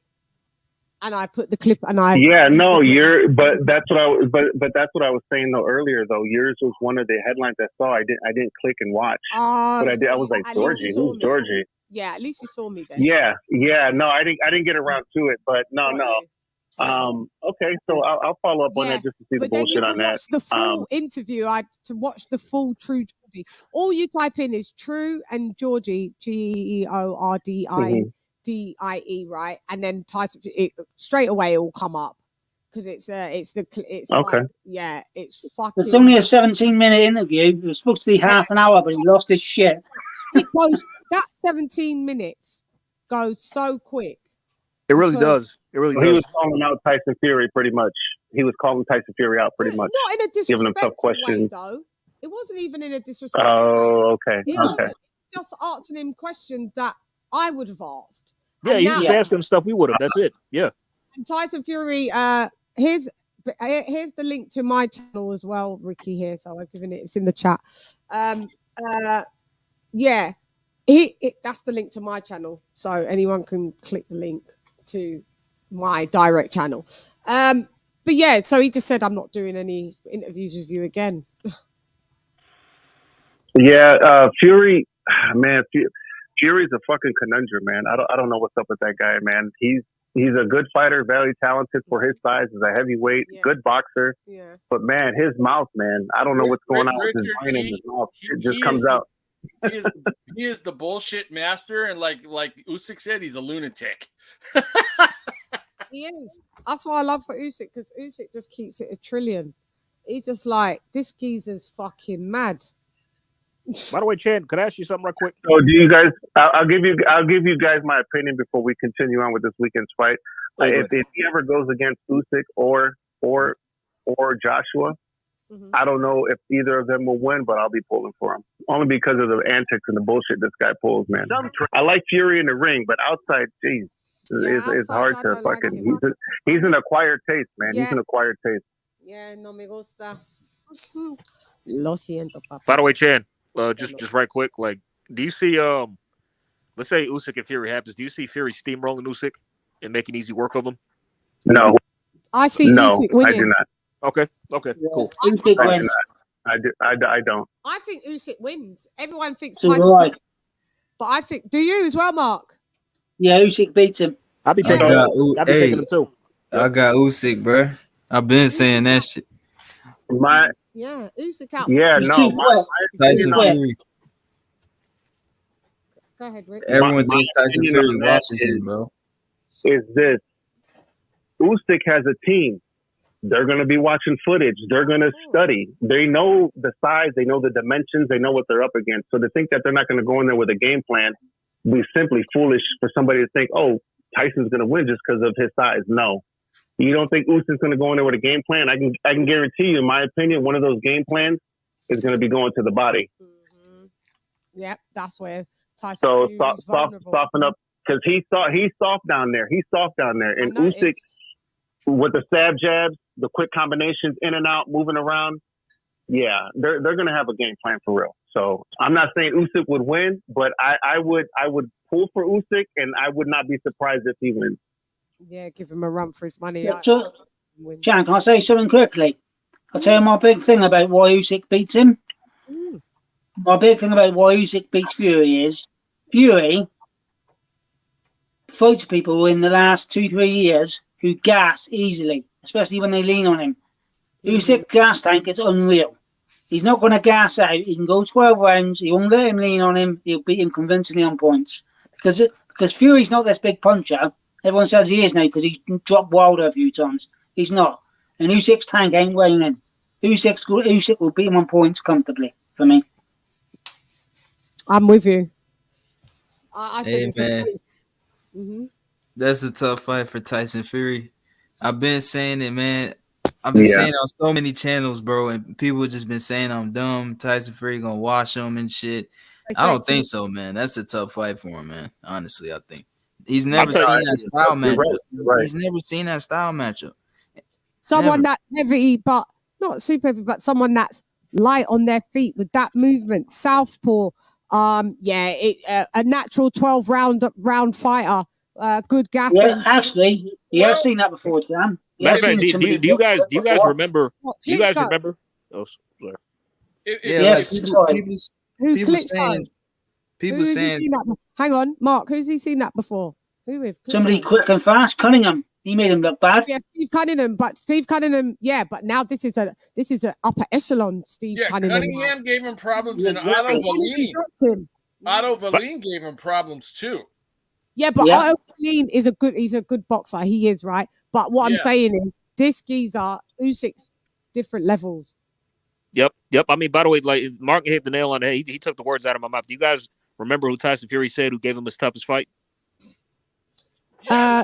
Cunningham, because he was too fast. Cunningham because he couldn't catch him. He was too little. Said he couldn't pin him down, and he got dropped by him. Couldn't pin him down. And what's Cunningham? Cunningham is what? He's a cruiserweight. He came in. He's not even a quarter. He's not even a quarter of what Usyk is. He came Cunningham in is 209 pounds or 215 pounds. 210, 14, something like that. I think he was in the 210s. Yeah, people saying like Tyson Fury gonna lean on him and clinch him and shit. Good luck. How you gonna get him? How you gonna catch him? How you gonna catch him? Exactly. He's gonna be moving. Like he's gonna be on his feet. Usyk gonna sit on the ropes? No, Usyk is disciplined. He's gonna keep the fight in the middle of the ring. He is not an idiot. Everyone says AJ's slow and robotic, but I tell you what, he's got some good power punches. He couldn't hit him. His Fury all of a sudden this quick. AJ caught him, but not as caught him. Not clean. Flush only in round 8 and 9. The other in the rematch. Yeah. The rematch, yeah. The first fight, he did catch him flush because he damaged Usyk's whole eye. He had like two black eyes, like raccoons. But still with Usyk's speed, it just made AJ still baffled. He just couldn't keep up. He couldn't set. Usyk wouldn't let him. Yeah, he couldn't set. And I don't see Tyson Fury being able to do so. Catch him, lean on him. Usyk's never. Don't you think Usyk already knows that's what Tyson Fury's is going to do? Is going to do. If you see Usyk getting leaned on, that is a clone. And will the real Usyk please stand up? Yeah, exactly. It's not going to happen, is it? It's not going to happen. No, it's not. I just don't see that happening, guys.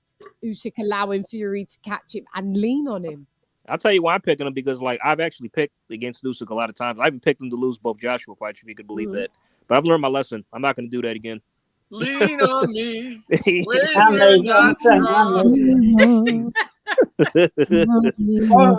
Hands up. I picked AJ both times. I agree. I thought he was going to stop him. I really did. Both times as well. Yep, same. I mean, I picked him on points the first fight, the rematch. Yeah. The rematch, I thought he'd stop him too, but I picked him against them both times. Like, nope, not again. All right, doing it wrong. That's it. He kept trying to be a boxer, outbox the boxer.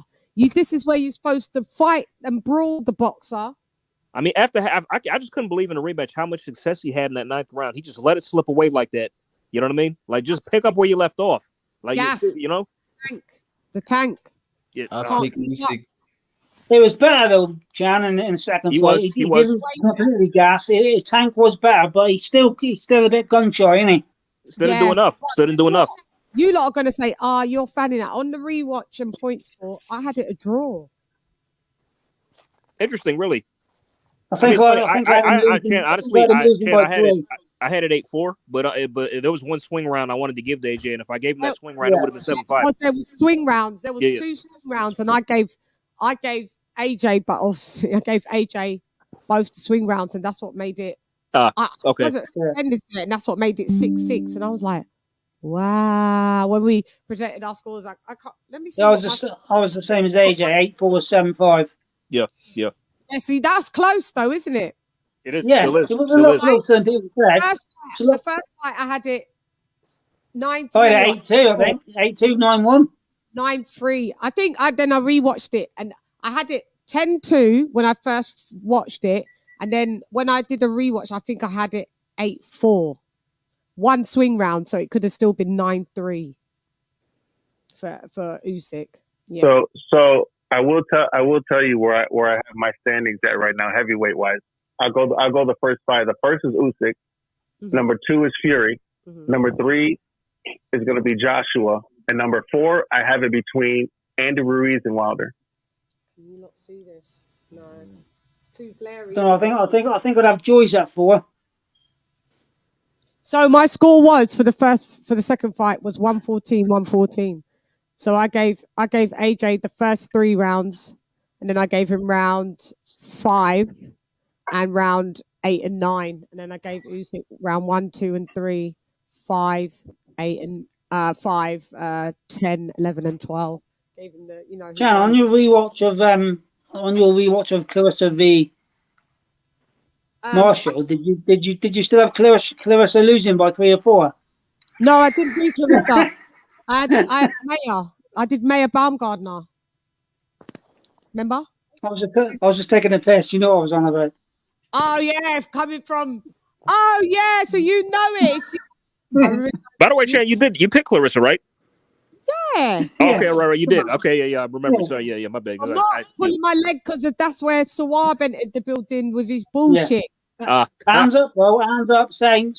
I picked her to beat Clarissa. I thought she'd stop her late. Same with AJ. Just couldn't catch him clean. Just can't too fast. Clarissa was just a step ahead the whole time. At first, I went for Savannah, but when I saw the release footage of the amateurs at the Olympics, I knew. Yeah. I said, no, Clarissa Shields is going to outwork her. That's just it. And then I knew she was a better boxer, but I didn't think she was that much slicker. It was on a night. It just looked slick. Unreal. She had power, speed, angles, velocity, agility, athleticism. It was just like everything combined. It was mad. You know the sad thing is, I mean, I don't like Clarissa as a person, but apart from the rematch with Marshall, what else is there out there for a big money fight? She has to go to 154 and try undisputed again there, I guess. She can go to 168, fight Franchon Cruz. That's what she was. Or she can go up 168 and do Franchon Cruz. But then again, who's gonna get behind that fight and put that fight on? Well, she beat Franchon in her first fight, didn't she? She say that again. Someone could get behind that fight. Skyboxer could sign her for that. Why not? Won Franchon her first fight as a pro that she beat. Yeah. The both their debuts, they fought each other in their debuts. Yeah. It was only a 4-rounder, wasn't it? So yeah, it was. She outpointed Franchon. Yeah. Talk about a big boy fight now. 10 rounds, hopefully 3 minutes by then, or 12-2s. I didn't know much about Franchon. The first time I seen Franchon was when who's the lady who pulled her wig off? I nearly died on the floor crying. Did she pull her wig off, Franchon? Franchon Cruz had her wig pulled off in a fight about 2 years ago. I did it. That's silly to wear a wig when you're fighting. Oh shit! She lost her weave, man. What? That's really fighting. Yeah. Remember that, Jay? I've only just seen Molly Cruz. What's her name, sir? Hey, Shan. I forget her name. What I took away from Marshall and Shields Mm-hmm. Marshall needs to master her distance, and she needs to master her timing if she's going to fight somebody like Clarissa. Yeah. She just needs to get better over. Hey, what do you guys think of this nonsense about Shields trying to say she wants Katie Taylor, man? That's so stupid. She can't make She that cut weight. an arm off, it'll be all right. Katie Taylor can't go up. So It's not going to happen. I wish you stopped calling her out. It doesn't make any sense. No. Hold on. I will say this because I saw that article too, and I was online. I posted something online. I don't really post too much online, but my thing is this: I don't think what Shields said should be taken too much out of context. I think it's because she knows that they're both undefeated, they're both undisputed, and right now those are the top two ladies, but they're in two totally separate divisions. They are the best at what they do in their weight classes, and that's why we have weight classes. There's a reason for that. And it would be I agree. She didn't actually say the fight should happen. Fight to happen. That fight will not happen. It's just not going to. Katie's too small. No. This would have to really just kill herself to even get to the medium point. Katie's going to, put on weight that she can't? I mean, it's just not viable. It's not going to happen. No. It's just not going to happen. So the I won't even entertain that So one. the girl called, the one that Franchon Cruz just beat and undisputed was Ellen Cederroos. Yeah. Yeah, Belarus, yeah. Belarus, It showed, Well, she hey, was man, beat as well, wasn't she? at least it wasn't like that one that looked like a dude that she lost to, and then they took the belt back from her because she was on. That's what it was. The dude is who took her wig off. The dude is who ripped her weave off. I don't know. I didn't see it. No, it was this chick from Mexico. It was Jimenez. Wig. Jimenez. She tested positive. Then they gave Franchon her belts back. It was a no Yeah, contest. Jimenez, yeah. Alejandro Jimenez. I think that was her name. Everybody was saying she was a dude. Shit. I didn't see that. What was it? Because she was on PEDs. Hey man, you know what? If it wasn't for the fact that I know that she's not a dude only because of it's professional boxing, there's a lot of testing involved. There's a lot of things that go into it that wouldn't happen. But man, did I have some questions with that chick, Alejandro? Yeah. Man, exactly. Who knows? I wouldn't put nothing past boxing, bro. Who knows? They could probably sneak in anything. That's how corrupt this sport is. What up, Jed? What up? Real quick. Hey, Jed. Hey, but What up, my sister? You know, Bill Disney. Salute. Jed, What's good with you, Jed? What's up, my bro? AJ, what's up, 85? Doing, brothers? Yo, can I say something real quick? I know y'all was talking about women's boxing. I was just gonna say, Zach Parker and John Ryder signed a fight. Oh, that's gonna be a good one. End of November. November 26th, yeah. I like that fight. It's a decent fight. I'm not super excited for it, but Not doing cartwheels over it though. yeah. That should be good for as long as it lasts. It should be good. Yeah, AJ was like, I "Oh, it's watched the gonna be main good." event. I watched the main event, but the dozen undercard's better. I think it's a good matchup. It's a good little kind of. It's a good little scrap. Just above domestic. Well, no, it's just that. I thought Ryder beat Callum Smith. I thought that was a pretty close fight, if I remember. Yeah, he did. I think he did. He got robbed that night. I agree. Yeah, bro. Who got I think Callum's better than that, though. I think you underestimated him. I think Callum's a lot better at 175. I think he'll win a title at 175. Listen, I weight. go back and listen to one of my first ever commentaries in this channel. I said, Callum Smith has no right being at 168. 168. Yeah, 175. Then he lost against Canelo. And I was like, moved up. Now he's a wrecking machine. Then he moved up and started blitzing people, couple rounds, blitz. Like, yeah. That's where his true power was. He smokes Buatsi and he smokes fucking. I agree with that. He knocks Buatsi out. And he'll knock out Yard. Yeah. He's got. Look at the tune-up Yard's having. Yard's having that pathetic tune-up against a nobody. He's going to get smoked by Batariev in February. I can't wait. It'd be a problem for him, man. It's a funeral, isn't it? It's a funeral. Shouts out to Anthony Yard. I'd like you to win, but I've got to keep it a trill. And gotta keep it a buck. Gotta keep it a buck. It's a murder. I don't see how he wins against Batariev. Unless he lands a lucky puncher, but Batariev just ages overnight, you don't win that fight. Yeah, I don't see how you beat Artur. Hey, Shan. But Turby is against stopping that part, bro. Tell me if I get it right, Shan. When we're talking about Yard beating Vitervia, me not know. Me not know. Me not know. Yeah. Me not know. See, you have to do. Oh yeah. Every time I come on, I'm supposed to do a patois lesson. But shouts out to you because that's what we do. We blend in cultures in the Buddhism. So we go me not know, or we say no lo sé. We could use both, can't we? Yeah, Nick. Hey, so I did want to go back to the weekend fight. Go ahead. So Zepeda, I think he also put the division on notice along with Ortiz. Zepeda's punch output, his physique, his dimensions. He is somebody to look out for. In the next year or so, I see probably within 2 years, I could see him having a title. There's 4 of them. Shit. Yeah, might as well throw in Ortiz too.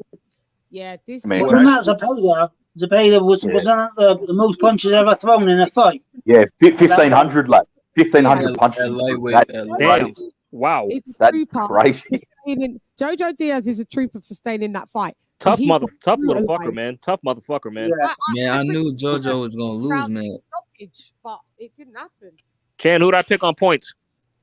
You picked him on points. Oh yeah, shouts out to King of King Boxing that came in at. We did talk about this yesterday, but we're gonna call out anyone that reaches the top 20. I weren't in it. I was pitiful. I came in at number 41. King of King Boxing came in at number 2, and AJ came in at number 10 in the build. Thank you. Salute to the King of Kings, number 2 in the Champ Ross overall. No, don't thank me. Thank my coin toss. Yeah, but I mean, I just every fight AJ picks, I pick the opposite. So I'm killing it. Ha ha ha.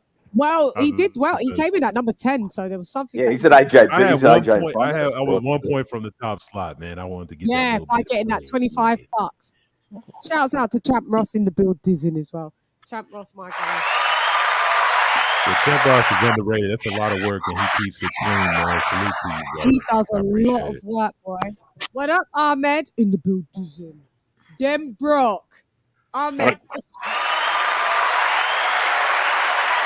I don't know for real. Shout out to Champ Ross. He be spotlighting fighters I don't even know for the most part.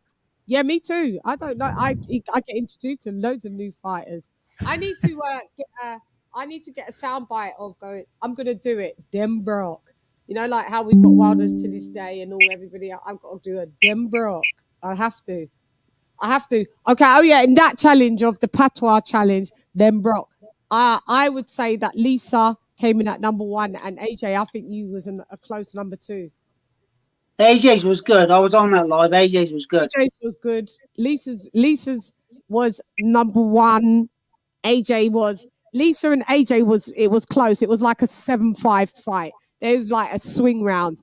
But yeah, I gave Lisa, I had to give it to Lisa, and then AJ was the second person in second place for the Dem Brock. Yes. And then I forget how many funny clips that we have, because last week we had Tiger, uppercut. Remember, AJ? Do you remember? We had Tiger. We were talking about, you said if Errol Spence did that to you, you said you would have to like basically beat him up. Yeah. And I was like, what, like Tiger, uppercut? Yeah. I'm like, you got to the count 3 to get away from me. You got to 3 to get away from me. You got to 3. Yeah, and that clip was hilarious. Yes. Like, we had the clip on that.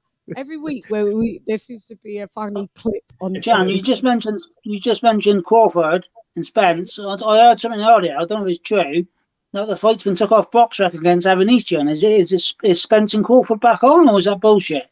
Oh, is Avenesian not on this box rec? Yeah, now? They took it off. They took it off box rec, somebody told me. Yeah, they did. Yep. It was and then they box rec, talking now about he it's got off an box rec. announcement coming up later this week. Oh yeah, Spence did tweet that. He did.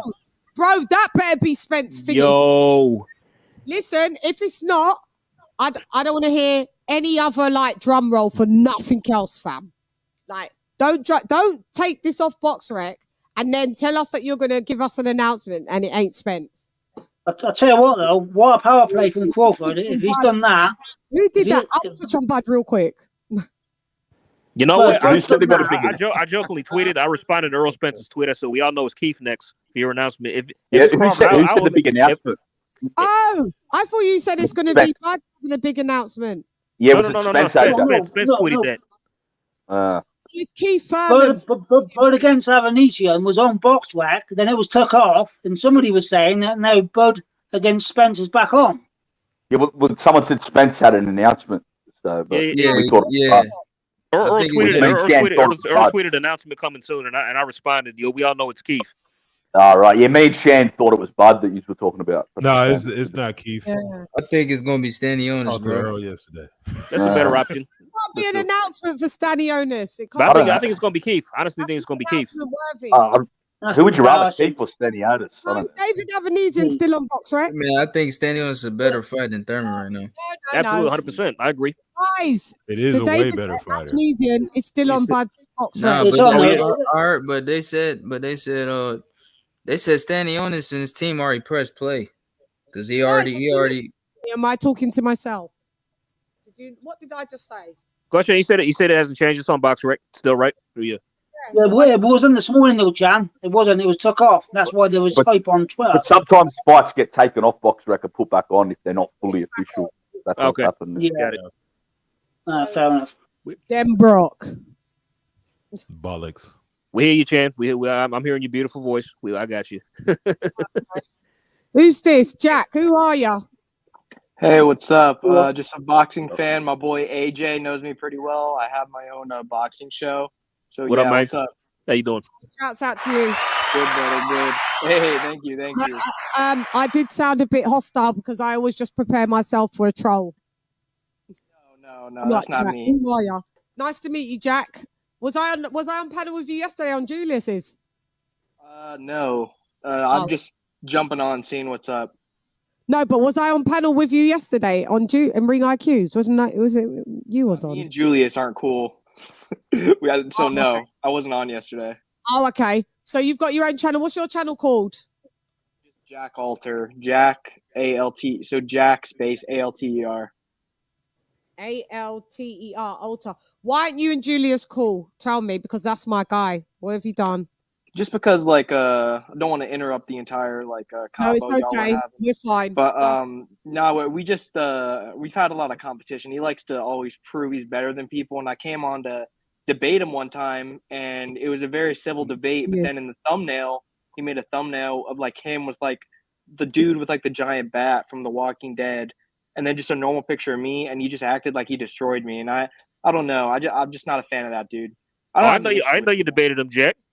Yeah, I can say you that. It was a couple years ago. Okay. Oh, Julius is good people's. Yeah, no, he's chill. He's funny. He's that's your prerogative. That's your prerogative. Yeah, my man. Yeah, that's my guy. Yeah, you sounded like him actually. Shouts out to Ring IQ in the booth. Yeah, but I think that I do wake up early, so I just wanted to pop in real quick and say that. Yeah. Chop it up on what you, because we've been chopping it up for 4 goddamn hours. Yeah, so go ahead. It's nice to have a new injection of somebody else. Go ahead. Yeah, I think that Lomachenko, I don't know whether it's ring rust or age, but I think if he fights Devin Haney, I don't think it'll be a blowout. I think it'll still be a competitive fight, and I could see Lomachenko winning still if he shows up on his A game. Really? No, yeah, definitely. I don't rate Haney at all. I mean, he's good. I like this guy. What's that? Huh? You say? I like this guy, Jack. He agrees with me. Rule the card. You said you don't rate Haney at all. Why? Well, okay, so here's 2 big things, and you guys know what I'm going to say. What are the 2 big criticisms of Haney? One of you. Yeah, what's the other one? No power, and he's got a glass chin. So, not necessarily about the chin. I mean, it seems he just reacts weird ways when he gets punched. Distance. He has been hurt, but I think you got to have power type of this line. He was hitting Kambosos so much, and don't get me wrong, Kambosos has an amazing chin, but when you're hitting a guy that much, you really should be putting him away. Did and Floyd I'm worried. Power money? Yes, Pretty Boy Floyd, did. Pretty Boy did, but did Money May? May still hit harder than Devin Haney. Did he? As Money Mayweather, did he drop multiple people? Well, I mean, he was fighting guys like Miguel Cotto, Canelo Alvarez. He was fighting really good guys. There's no need to. Did he drop them? I'd have to go on BoxRec to look at them. I think Victor Ortiz was like the only dude he knocked out. He didn't drop Miguel Cotto. It was almost like Miguel Cotto gave him like one of the hardest fights of his career. That's what I'm saying. Like, that's a good fighter. That's a good fighter. If Money May fought George Kambosos, he probably would have. I don't know if he would have dropped him, but if he hit him that many times, that is true. That is true. Money May would get both. Jed, that's an unfair analogy. There's no way to even gauge that. That's like saying. But Jen, if your opinion, if Kambosos fought Pretty Boy, if Deontay Wilder fought, but I'm just saying, if Kambosos fought Pretty Boy, would you pick him to go 8 rounds? I don't think either of us would. No, but she's talking about Money Mayweather. About Pretty Boy, though. I'm talking about Money. But Pretty Boy was at the lighter weight. But he was at the lighter weight. It's Pretty Boy was lightweight. I'm talking about he still went on with the rest of his career. And as Money May did that, but Money May wasn't to 47, Shan. Like Pretty Boy was 30 and 35. You know, had the lighter weight class. Yeah. So, but I'm just equating that. We're not talking about going him just because it was 135, 135. I'm saying you don't need to necessarily have power to be a great all-time. Yeah, I agree with that. Floyd still had power. And to add on to that, he didn't need power because if his power was not secure, Kambosos would have rolled all over. Here's the thing about it: is you got to put it like this: he dominated despite not having power, as you say. So if you're a type of boxer that doesn't have power, like a Corey Spinks, your boxing game has to be perfect. And some fights, Corey Spinks had no power. So I mean, he couldn't even bruise your face if he hit you 30 times in the same spot.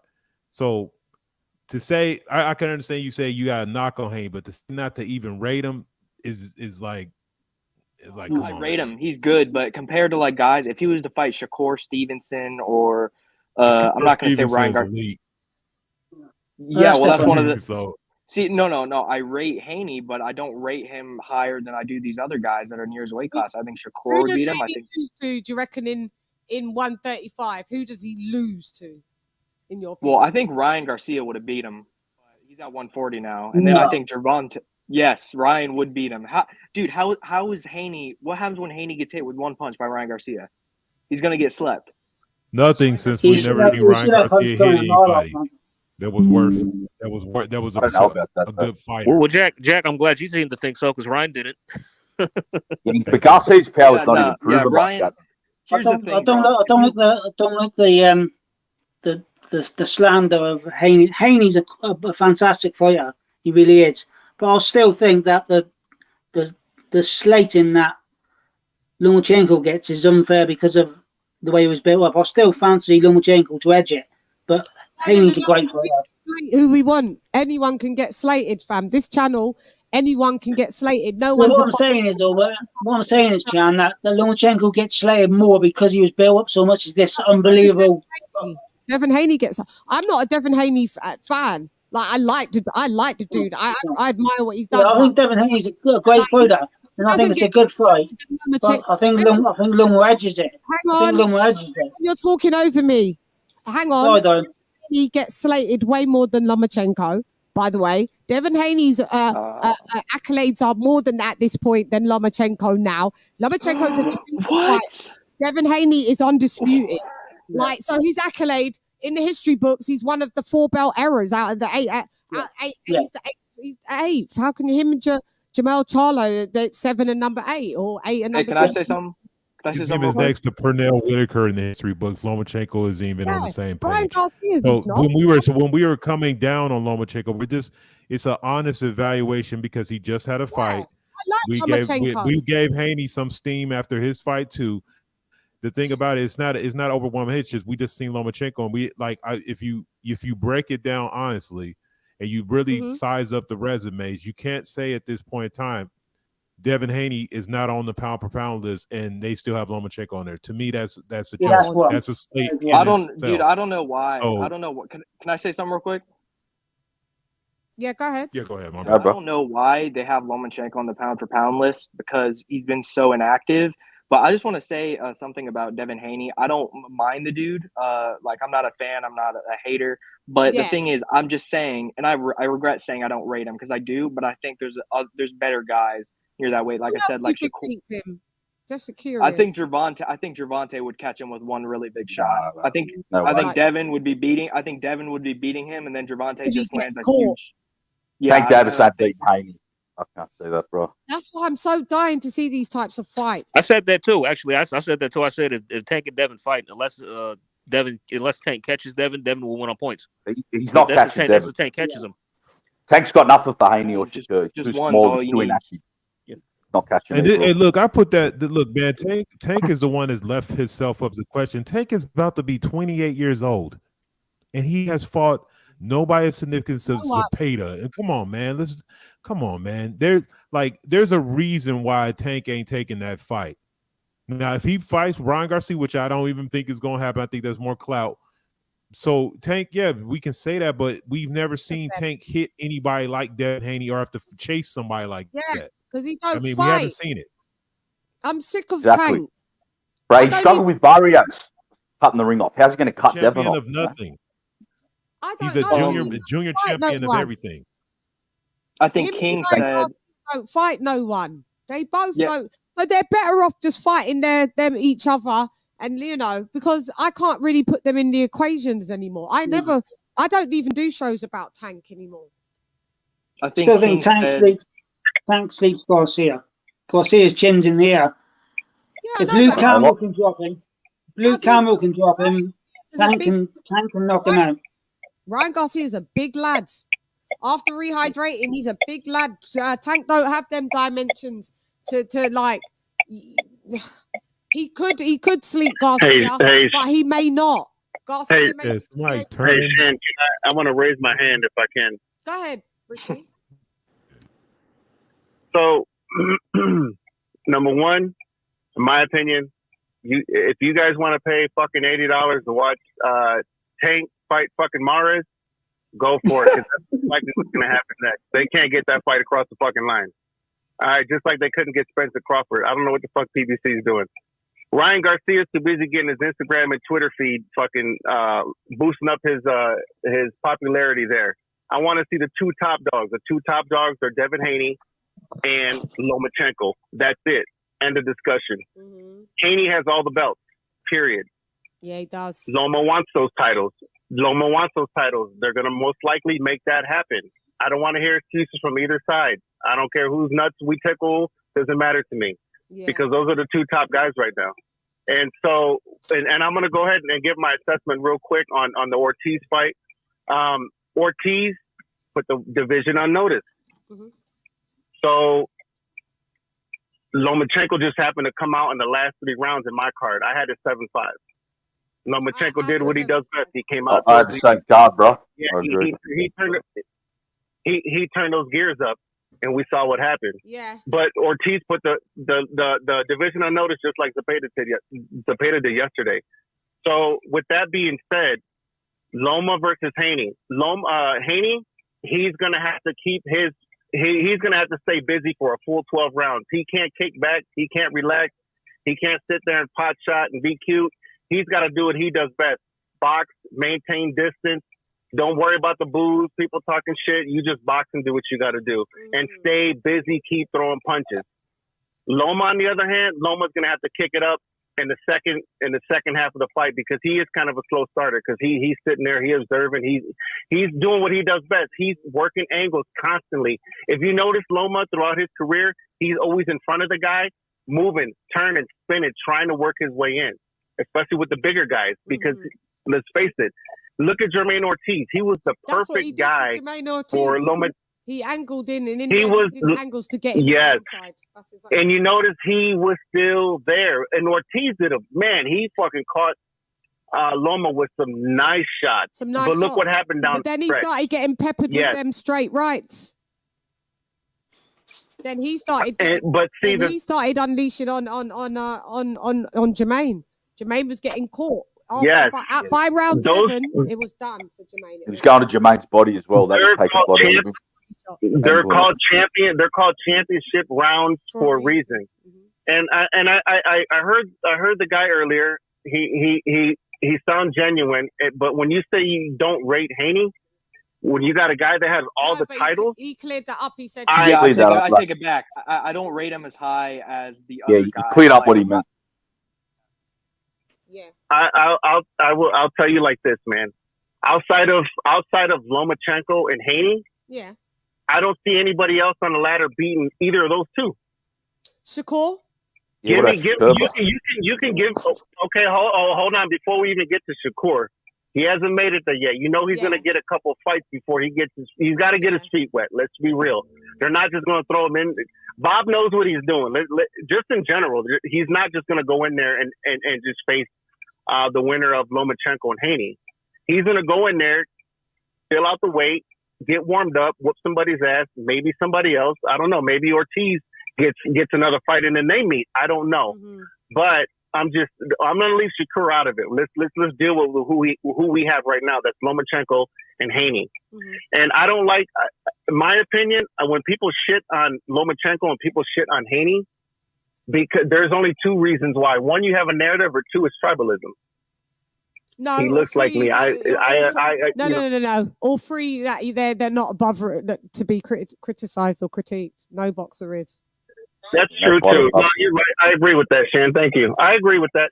But overall, man, those are the 2 top dogs in my opinion. So that's what I'm looking forward, and that's the fight we're most likely going to get. And I don't want to hear excuses that Haney was too big, or from Loma fans, Haney was too big, and I don't want to hear excuses. He's heavyweight. Excuses from either weight side, drained or whatever. From any side. When they sign the contract. When they sign that contract, that's a done deal. Make that shit happen. You do what you got to do.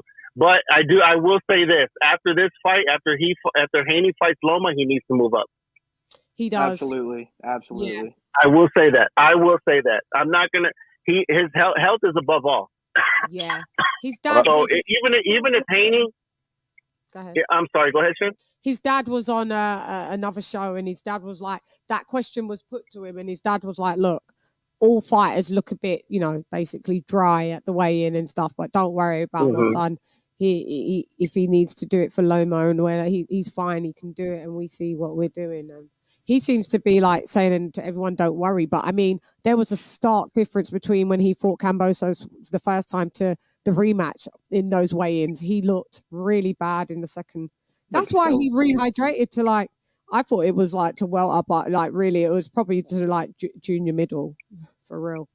He was big. He was big in that ring. He performed better from what I understand though. I didn't see after this one though. I heard he performed better. Yeah, he fought better. I got to head out, but nice talking to y'all. Yeah. Peace out, bro. Have a good night, bro. Jack, thank you for joining us. You're always welcome to come through, okay? Of course. No problem. Take care, everyone. Yeah. Thank you, Jack. In the building. Yeah. It's always good to have. So, but that's pretty much my thought on Haney and Loma. I mean, like I said, people, hey, if you guys want to pay for Tank versus Morris, because that's what's happening, go for it. You guys want hey, bro. Follow. Damage. Morris. To blood clot. I'm not even watching that. I'll just let the hot. Morris, let me say this though. I am not. They dug him up for that fight, bro. But he's done. He's done now. But he's done. Jacobo, it's over. That man's had a hell of a career. Look at his record. Look at Morris's record. But where he's at now, he's done. I mean, he's not. He doesn't belong in the ring with Tank. He just fought. Come on. When was it? I just seen him fight not too long ago. After yeah. Wasn't he I laid didn't even off? know he was fighting still. I didn't know. Yeah, he was laid off for 4 years. He was out of the ring for 4 years. 3.5 years or something. He's been done. Terrible. Yeah, he's been done. terrible in that fight. He's done. Since Santa Cruz, it out. It was a gift. He won the fight, but he didn't look good, did it? Is it? No. The last fight, I just seen him fight. Man, the Tank to really fight that dude. I'm not watching that shit. That's a disgrace, bro. That happens. That's why. Hey, that's what I'm saying about Tank. Somebody talking about Tank being somebody. If this dude fight, look, he has told us, quit blaming it. He said he don't ask for no fights. He takes this bullshit. He loves it. So damn that shit. That's why, brother. I can't believe people pick him over Haney. Like he just hasn't even got the mentality. That's what I'm saying. He hasn't shown any kind of wherewithal to beat anybody like that. I'm sorry. We don't believe you need more people. He's this close. He's one fight away from being. He reminds me right now of Left Hook Lacey. He has so much power, and then I see him go get Kawasaki and get his ass whooped. I'm like, this dude's garbage. Yeah, exposed. Like he's one fight from getting exposed. Same thing with Berlanga. Yep. That Left Hook Lacey knocked out Robin Reed probably better. Anyone Tank out. You get exposed. Everybody said, I don't even put Tank in the equation. Can I just to slightly segue off topic? You can go back on it for a little minute. You can do whatever you like. List of people who you want me to reach out for interviews, because I always forget. So I've got Ray Mercer's on the list already. Got Sonny, got Franchon Cruz. I did speak to her a little bit on Twitter. Be nice to maybe get her on the show. If I can only reach out, doesn't mean they're going to come on. Give me names. So I will, hey Shan, I won't give you the name of a fighter, but are you able to, by any chance, get a hold of anybody in one of the sanctioning bodies? Like it doesn't have to be Paco Vargas. It doesn't have to. You want Mendoza? Somebody from the sanctioning body, so we can at least give some good questions as to how they are ranking these fighters. That's a good one. That's the one that I really will work on. Yeah. That's all I got on that one. Yeah, that's hey, Mauricio Suleiman, get that cancer on, sis. Yeah. Yeah, or Roberto Mendoza. He's a fellow Venezuelan. Definitely use that card, sis. Yeah. Who else? So there's Suleiman. There's who's the other one? Who's for the IBF? I don't know. I can't think. Something Peoples. I want to say Peoples. Yeah. I think. Cecil Peoples? Nah. The judge all the governing sanctioning bodies is either Hispanic or Latino ran, except for one. Yeah. 3. Yeah, because one of them's in Puerto Rico. I think one's in Panama. Yeah. Panama. But that's the WBA's in Panama. WBA, Panama. Mendoza, didn't he go to Puerto Rico from Venezuela? Maybe, yeah. Well, one of them might have moved from. Yeah, you're right. One of them did move. Let's just hope some of these guys don't have better tap dancing shoes than Leonard Ellaby. Just like straight questions, straight answers. Get him on the show, Steve. Ellaby, get an interview with him. Who else? That's a very good one. So thanks for that one. I'm going to really work on that because that is very interesting, and I would love to speak to. And I know they do speak to certain people, and I know. So I'll try my best for that one. Who else? You're welcome. I got you. Who else guys of interest would you like to see me interview? Come on, you losers. Being losers now. What? Have you ever interviewed Devin Haney's dad? I mean, he seems pretty like cordial with being with people. Next. I've been on panels with Bill. Done. Oh. So I will say this, so I'll go ahead since it's got kind of radio silent. If you can possibly get either the father of Virgil Ortiz and the father of Bozianis.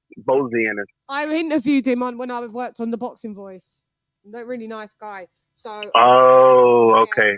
I missed that. I could possibly get him. So Virgil Ortiz's dad. I've got a boxer for you, sis. I think I've seen him do some interviews. Yeah, I spoke to him. Really nice guy. What about I've seen Benavidez give interviews. David Benavidez, the boxer. My channel, because he was like, "You ask really good questions." He told me that. It really, Bozy did. I spoke to who else did I speak to? But yeah, I've got them down. Those two dads. Do not ask me for no Teofimo Lopez dad. Don't ask me for him. He's wild.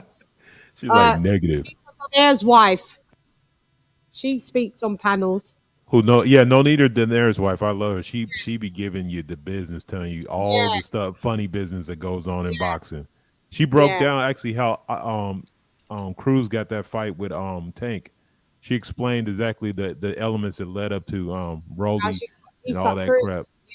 Yeah. She does panels and shouts out to her. Who else do we want? Could think of old school people, like legendary people. I can get them. So on top, yeah. What old school fighter do we want to see? Like one that was legendary in HBO days. I mean, I have one, but he'll be a terrible interview because he doesn't talk very well. I know you're gonna say James Toney. You're gonna say Tony. No, James Toney. I knew he was gonna say.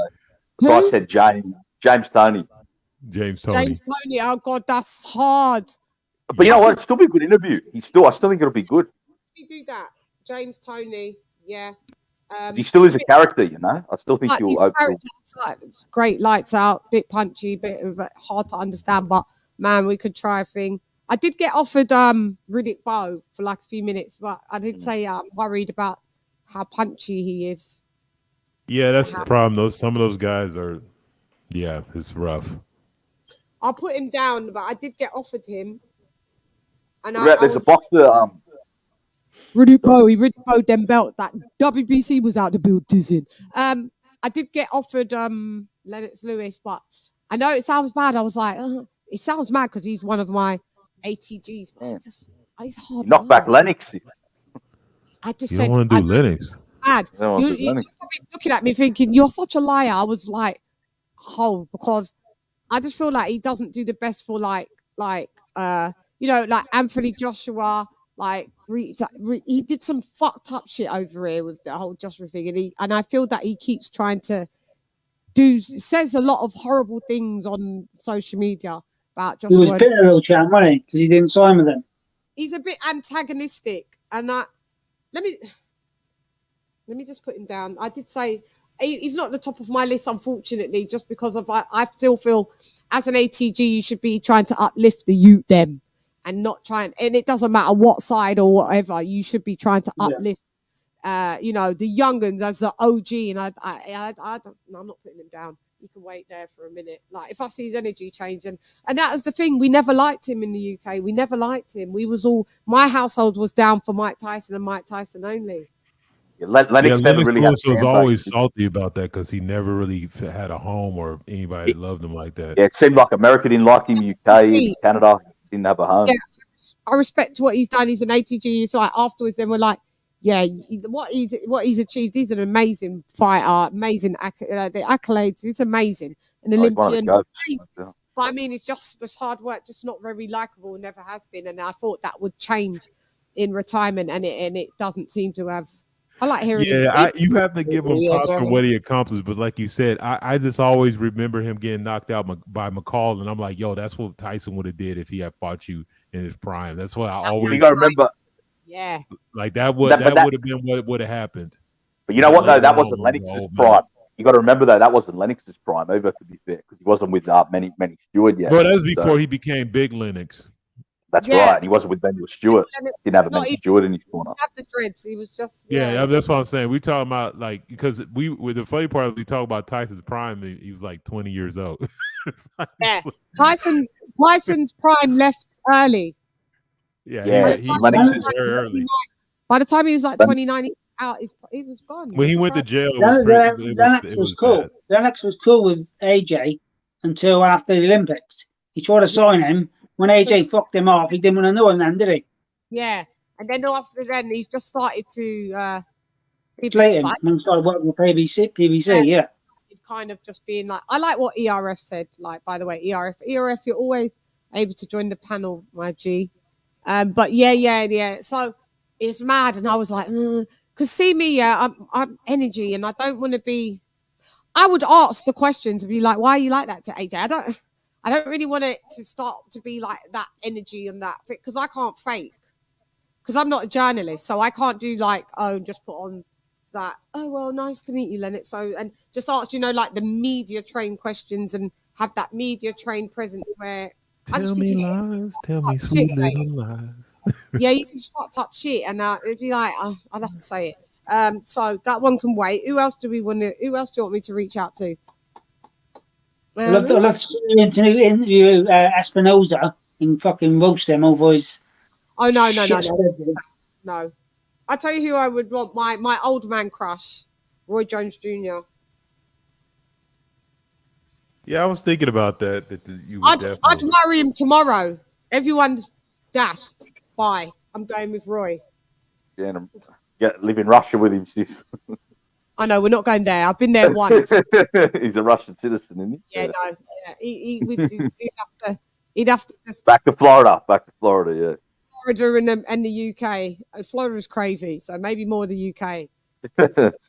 Make him become a British citizen. Fed to the Gators. But we'd have, Roy Jones Jr., my guy in the building. Yeah.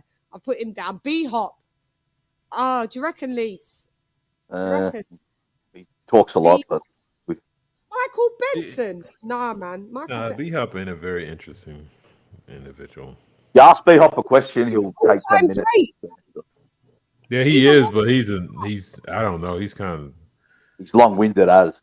We're not saying that they would do it. I'm just gonna reach out with my links and stuff. I'll start making some calls tomorrow with the ones that I can do with. Man, we need. I know it's possible, but I like Sugar Shane. His personality always is pretty cool. So I put him Looks down. like it'd be an easy interview. Oh, sis, what about Mike McCallum, the greatest Jamaican boxer of all time?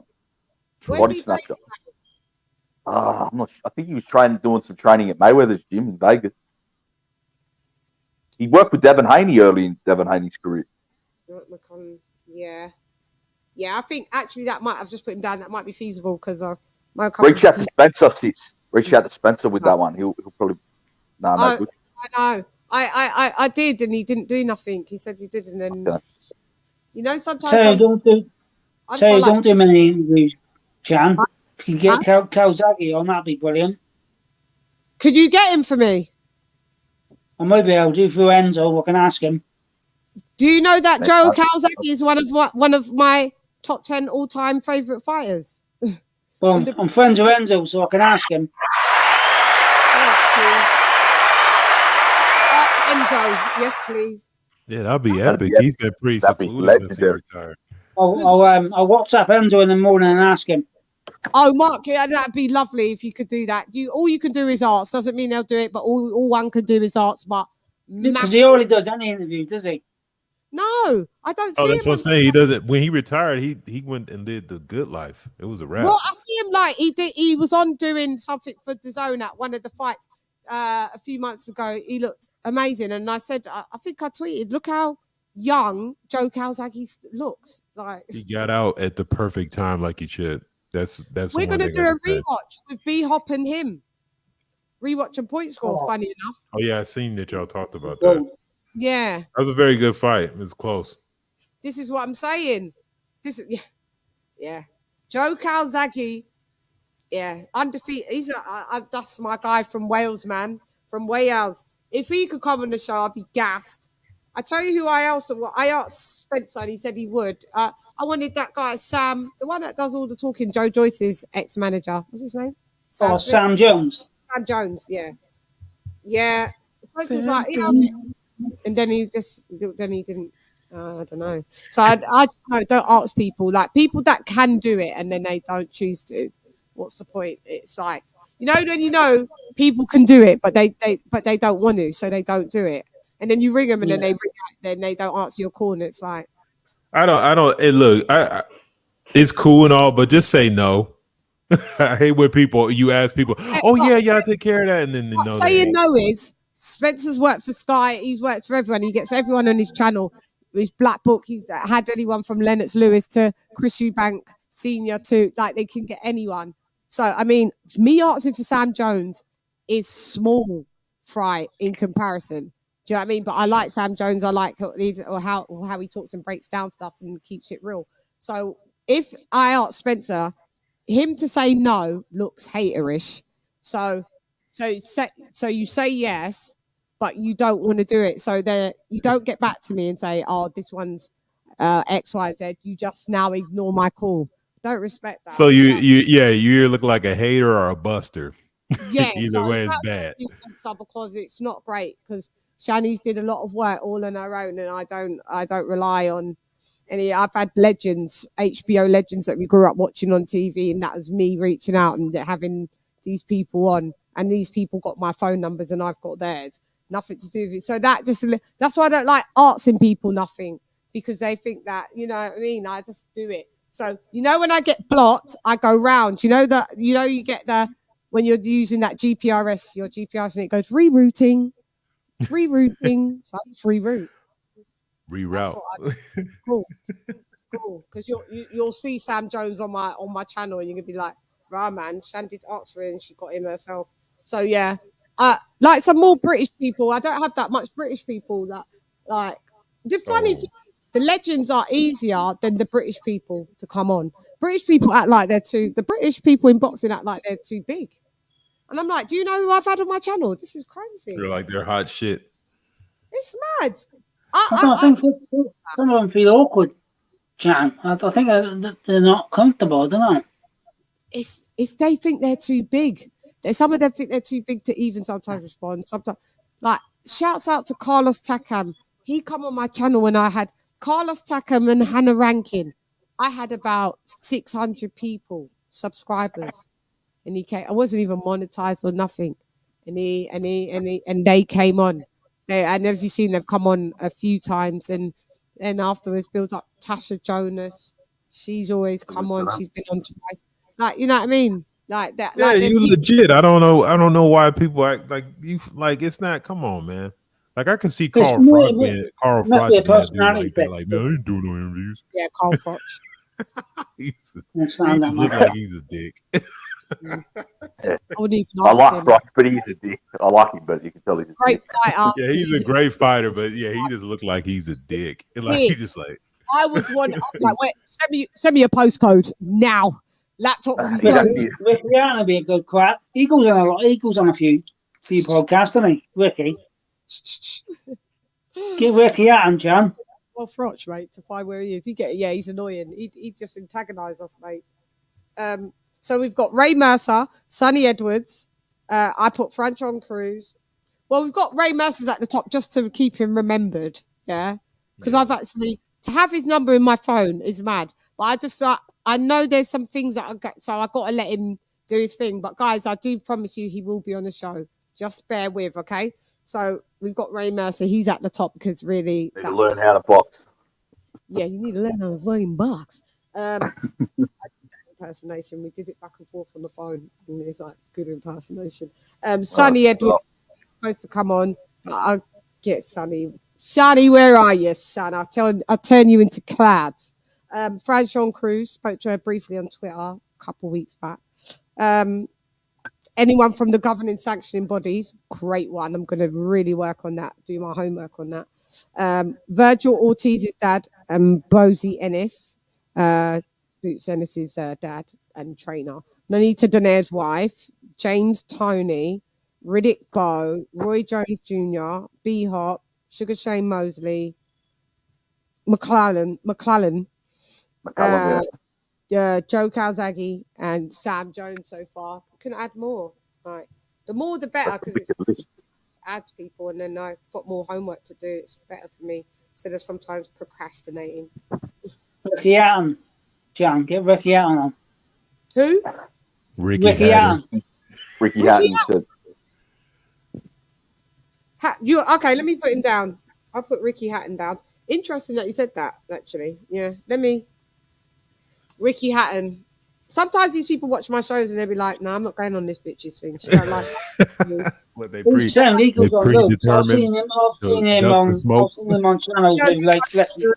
We like Tyson Fury. Could you get Cal Brook? Especially the British lot. They're like, "No, man, she don't like Tyson Fury. We're not going on it." Mate, I've seen Ricky on channels. How about Cal Brook? He's retired now. AJ Cal Brook. Them Brook. Cal Brook. Hey. That's his boy. Hey guys, I have a question. Have you guys gotten into talking about any predictions for this weekend's fights, Zurdo and Bivol? I know we touched on it. I know we touched on it. No, I've Is that this I've weekend, got a bro? bet on. I've got a triple bet I think on. we all got Bevo, right? It's unanimous. We all got Bevo. Honestly, but I'll probably do. No, I got Zerto. Got Zerto too. Oh, you got Zerto. Tim, 9th round stoppage. You got Zerto too, Jet?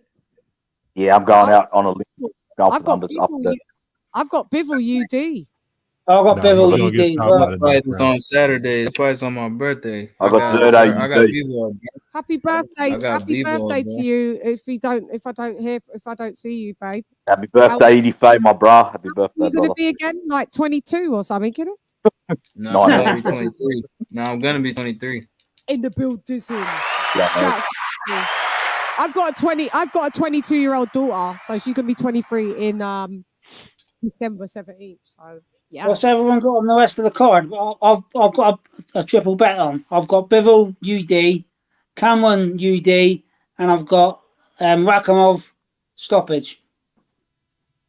We're gonna, yeah. Hang on, let me see. Chap Ross has sent in the predictions. I mean the list as well. Hang on, let me have a look. Are you going to do a prediction show, Chan? Yeah, I'm going to do a prediction show where it's proper and it's more everyone's awake properly. Yeah, that's what I usually do, prediction show. So we've got Friday. There's the little ones. Kristen and Bevo. Yeah, Rakhimov. Yeah, Zelfa Barrett. I like Zelfa. Lisa likes Zelfa Barrett a lot. Yeah, that's going to be. That's going to be a tough one for Zelfa, you know. Hey guys, I'm about to check out. I had a good time. Appreciate everything, guys. Cheers, mate. Later, man. Be safe, buddy. I do have my daughter. I will say my daughter is going to school on that side of the pond. She's in Glasgow, in Scotland. Oh, she's in Scotland. Shouts out to her. Yeah. But you guys have a good night, man. You too, I appreciate everything. I'll talk to you guys Cheers, later. mate. Later. All right, guys. Bye. Later.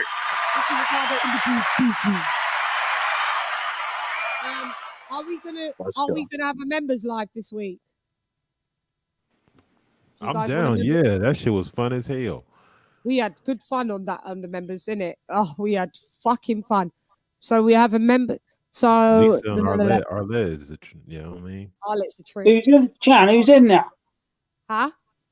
Who's in the members? We've got 1, 2, 3, 4, 5. Remember, exclusive content for members only. 7, 8, 9, private 10, chats and interviews. 15, 16, 17, 18, 19. There's only 19 of us, and then me 20. It's so we got Modern King Boxing, got Jimmy McClenley, we've got Ringside Reporter live. They're a channel. Shouts out to them. We've got King, who's on the panel now. Got Lisa Bales, Stephen T, Mark Nash, content creator from the neighborhood. Shouts out to him. Donald Banks, Coach Malachi, New Media Today, USA Boxing. We've got AJ as a member. Charlo's a member. He's out in Africa. Thomas Jones, he's a moderator. Haplo, who you saw, he's a member. He was the first member. Dr. Paul Evans from Wales, great guy and a moderator. Devil Beats, Arlette, D-Star Boxing, another great content creator from Texas. Dub Rightside, another new content creator from Atlanta, Georgia. Slim Boxing Commentary, guy that does boxing commentary, and he's from Ireland. Great guy. And Hector Garcia, who you saw, you may have seen him. He was in the chat. Mexican-American geezer. So that's us. And we talk about anything that we really want, and it's really fun. You know, I seen you live the other day, and it said like members only. I didn't know the score. That's all. I just wondered what it was. Yeah. So if you want to join, it's just something that you pay like a £4 subscription every month or something, like $3.99 to do members. I do members lives, and some of the people that we've mentioned, sometimes I have like my guests. Sometimes I start like the first half hour non-members, and then I switch to members only. Like it just depends. And sometimes I just have guests on the members only live. You know, like the people that certain guests, like Ronnie Shields, we have on members only sometimes. I used to have him on non-members. Hasim Rahman Senior, you know, on him. Like, and then so it's kind of like a pay-per-view. Is that also so you don't get trolls like pissing off like your guests as well? Like that as well. And then I do eventually release it to the non-members, but it's down the road, or I release it in like tiny segments sometimes, like for the non-members. Yeah, but yeah, and I do like so we did a members live last week for we did 8 hours. It was fire. It didn't seem like that long, but it was 5 in the morning. It was 5 in the morning, and I went to bed at like 9 in the morning. It was 9 o'clock. I started it at about maybe about 1 a.m. UK. Crazy. I was supposed to start a little bit earlier, but I fell asleep and I woke up. I was like, fuck. And then and I finished at 9 in the morning. So and then there's people that are, playback gang in the members only. So I'd urge you should become a member. It's fun. But anything in your own time, don't know what people's budgets are, what people want to do, but yeah, we have fun. And we talk about all different topics, boxing, relationships, music, people, just like current events. And then we rounded it back up to boxing again. We did come back to boxing, but we just touch on it, everything. Yeah. And it's fun. I have fun on the members. Not saying I don't have fun on this, but I have more fun on the members only. I get what you're saying, because you haven't got to watch your back about some twats. That's it. It's comfortable and intimate, and everybody's everyone's like cool. Yeah, it's just kick back. Yeah, I love it. It's a good flow, man. The conversation go, man. We have fun, bro. I'm just trying to tell you. Do you know what I should do? KOK. Maybe just get a little clip so I can advertise it to the non-members, just to say, this is what we do over here. Nothing too deep that we went in deep, but just like a little funny clip that we said or something. Just something funny. Yeah, because I'm already thinking about some stuff we was talking about. That shit. No, don't worry. I know the nut. Come on. Come on. We're not gonna incriminate us. Negative. CHANN, as the man whose name will not be named stays in the private. What happens in Vegas stays in Vegas. As the man who's not been named, who will not be named, membership run out yet? Oh well, I need to check. I wonder, I would assume that it has, because I haven't even seen him on Rings. I was on the panel and he was on there the other day and he said nothing. Didn't you see me on there? I've seen that. He was on there with you. He didn't say one word, did he? Say one word. And then I was on yesterday on Rings and I didn't see him. He's usually there. New members. I'll have to go into the thingy. I think his one's run out now, I would think, because it's monthly to month and plus he's blocked. So yeah, I think it's ending off these months. I forgot all about it, dude. I still haven't put out that other bit because a part of me, KOK's like, I had a feeling you went back and like, maybe not. The annoying thing is, I don't even roast him. As I said to him, like, be respectful, and grow up. I went on IQ's live and he was calling me He tried to say, LadyChann simp. Yeah, he tried to say, look at you, LadyChann simp. Mark was like, that was the first time I've been on their channel, mate. At the end of the day, you was acting like a knob. He was going everywhere trying to defame me. He got Twitter jailed as well. Well, I seen it on that night. He went on Twitter and went on a rant, didn't he? Called you this, that, and the other under the sun. Yeah, me and you were speaking. He was trying to do more. I think someone reported him or something. I don't know, because I didn't see him say nothing for a few days. I think it just let me check, because I think it's just ran out that he just realizes, you can't. Yeah, it's lame now, bro. You're boring. I'm old enough to be your mum. That was the one that was killing him. Oh, I think I can't see him. What's happened? Does that mean maybe I'm? Oh no, there he is. I don't know if I told you he's that dude that buys you a drink in the club and then follows you around. Around. That's my woman. No, that you bought her a margarita, homie. your night's done. Yeah, he's on holiday with his arranged marriage. It's just weird behaviour. I mean, everyone's got their own opinions, but don't get any feelings. Boxing's opinionated, and that's it. You don't have to take offence and get nasty about it, do you? But Mark, he's just been getting ruder every week, and it was just a build up. It was just a weak argument. He kept on just repeating the same thing, it was just it was very childish. It was just all childish, yeah. And we tried to move on even with the show, and he kept just being. You was there, Mark. Just got pretty. Yeah, I was in the chat, and I'll just put a couple of messages in saying that just cut it out, mate. You're acting silly. You're making yourself look. But what I said is, stop parroting what Jules says. Form your own opinions. Don't disrespect. Yeah. Don't disrespect. And you can't change opinions. He was trying to say you did the same thing. I was like, no, my opinion wasn't formed in the first place because of someone else. My opinion changed as a content creator. I do point scores and rewatches. So I watched it and I made a show out of it because that's what I do. My original opinion wasn't an opinion because somebody else had it as an opinion, and I joined in with that opinion. Well, that was the thing. He actually spoke the words, Jan. He actually spoke the words and said, "I didn't see the fight, but Jules scored it, so I agreed with him." Yeah, he literally said that. Oh, because of lag, I didn't watch the fight. So Jules said he was winning, so I said I was winning. Exactly. Like what? Yeah. So from there, it's just like dead out. Yeah, just get out of town. And I'm glad anyway. I'm glad he was taxing and draining on one's energy. I really just started bit by bit really disliking him. He'd always interrupt.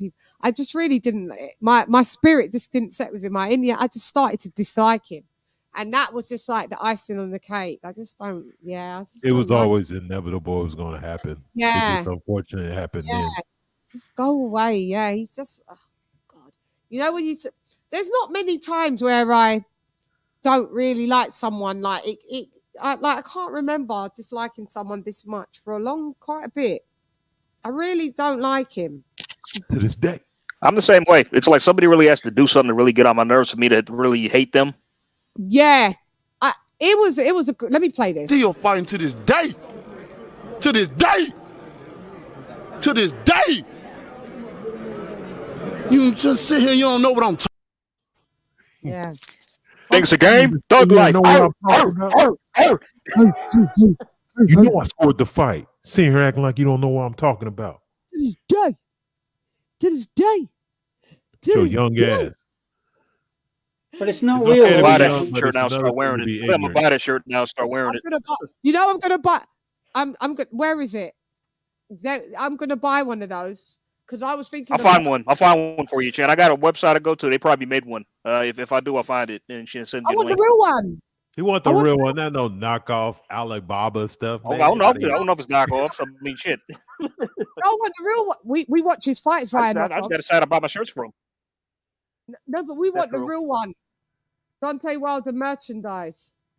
Let me see. The hat. Oh, he probably got it on his website. I don't want no hat. That's going too far. I know, just play. I just want. I don't see to this day. Hang on, let me put it up. Deontay Wilder. Does he actually sell merch with to this day on it? Does he? That's what I'm looking for.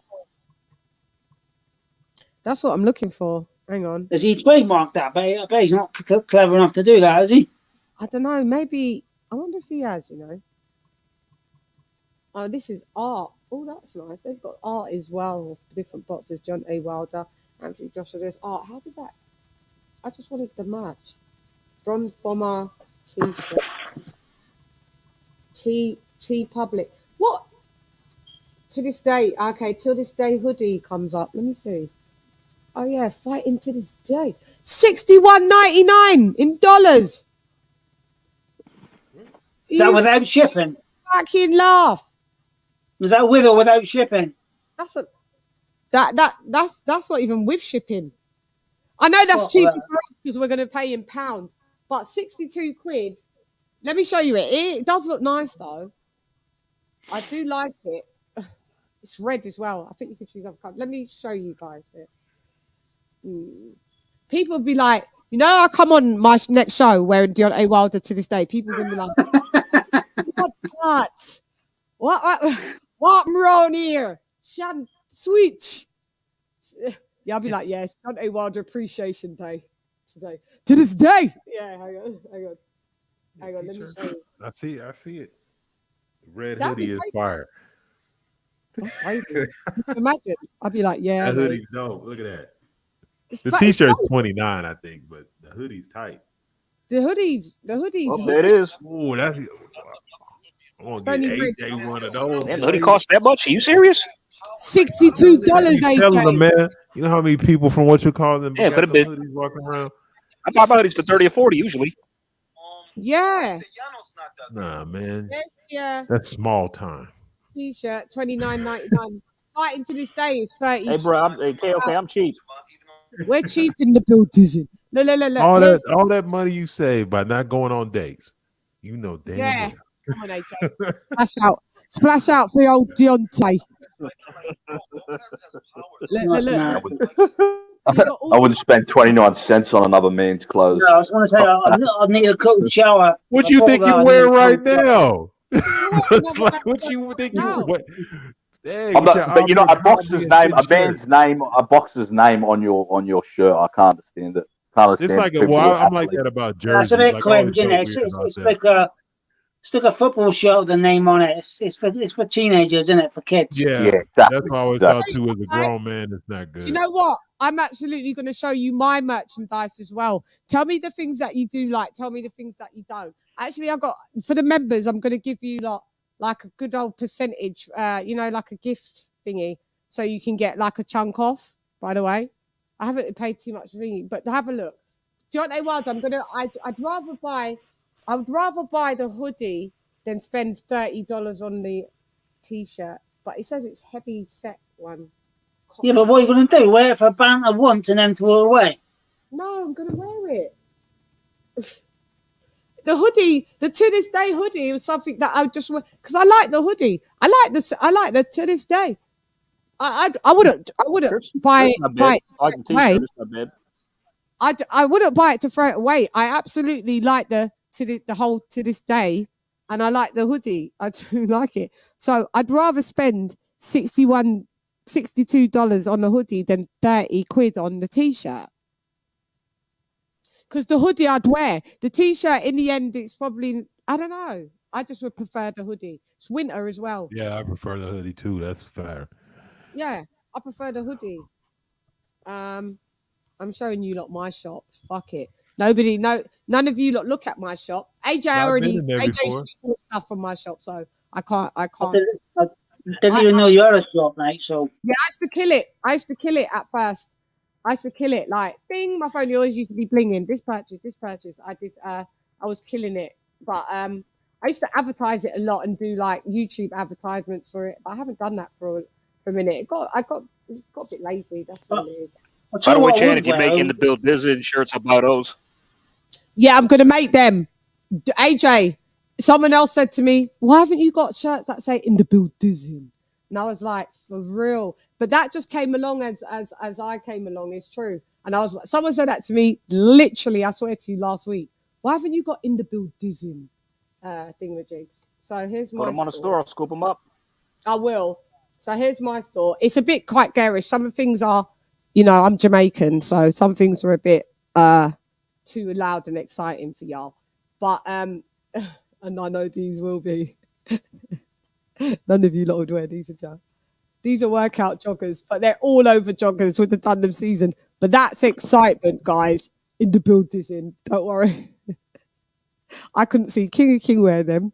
I couldn't see AJ wearing them. I couldn't see. Who's the model? Who's got them on? Who's the model, Chan? Oh, when you do the site, depending what you do, you can pick the models. You can pick the models. Oh, it's just photoshopped on them. When you build your shop, yeah, you pick the models. Like you can pick the different color guys, what's available. It's sick. It's good like that with e-commerce. So I've got the basketball socks.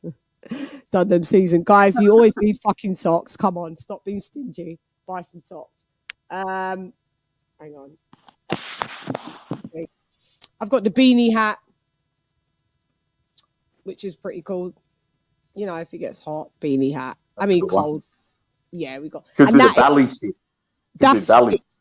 yeah, that's stitched. That's embroidery, by the way. Let me just tell you that. And none of my stuff is cheap and flimsy when you get it. AJ can attest to that, by the way. A lot of people, even Nesta Gibbs, he bought a t-shirt and he went on. He was like, I'm shocked. There's like the quality is. I was like, yeah, what do you think I'm gonna do? I use American Apparel, so you know. Did his jumper have little rats on it? Huh?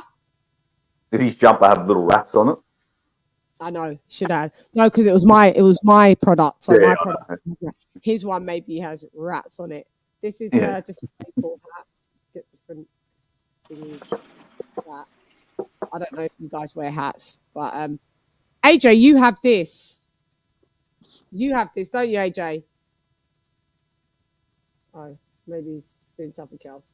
AJ has this. So this is the Dundham Season Futuristic hoodie, which is really nice. It's got the 2 military signs on here, and then you can get it in white, which is nice. George use the same. Mine is, but mine is quite expensive as well. But this is. Can I just tell you about the cotton that's made from this? So this is eco cotton. So it's good for the environment, and after a while it's biodegradable and it's fully recyclable as well. So I had to pay a bit more to get that type of cotton, by the way, to this day. So my hoodies do come in a bit expensive at £45, which would be about $65. But I'm going to give my a discount thingy. Actually, I bought one last year. I heard a really good quality. I think the best one in the UK. I think it's made in the UK or it's under license. Is Footwear brand. They make good quality gear. Who? Footwear brand. Lightwear. Footwear brand. FT. Footwear brand. Oh, okay. I like Gymshark. This is for my yardie cruise. I don't know. I remember someone bought this and it's on my Instagram and they bought this black guy from Virginia. He bought it. Shouts out to AA all day. His name's AA. So that's the multi-print. This is what I'm saying. It depends. You can wear them to the gym, but it depends on your personality if you like a lot of things that are printed or understated. So this is my guy wearing Dundham Season pattern unisex jumper. Back and forth on the cuffs as well, you know. So you can. It's not any of my stuff, by the way, is not cheap. I'm just gonna let you know. I've even got it here, like on the back. When I wear it, people ask me, "Where did you get that?" I swear, one time I went to a hospital appointment and the nurse was like, "Excuse me, can I ask where did you just get that your jacket?" And I was like, "Oh, it's my brand." And she was like, "No way." I was like, "Yeah, it is." She didn't believe me. But.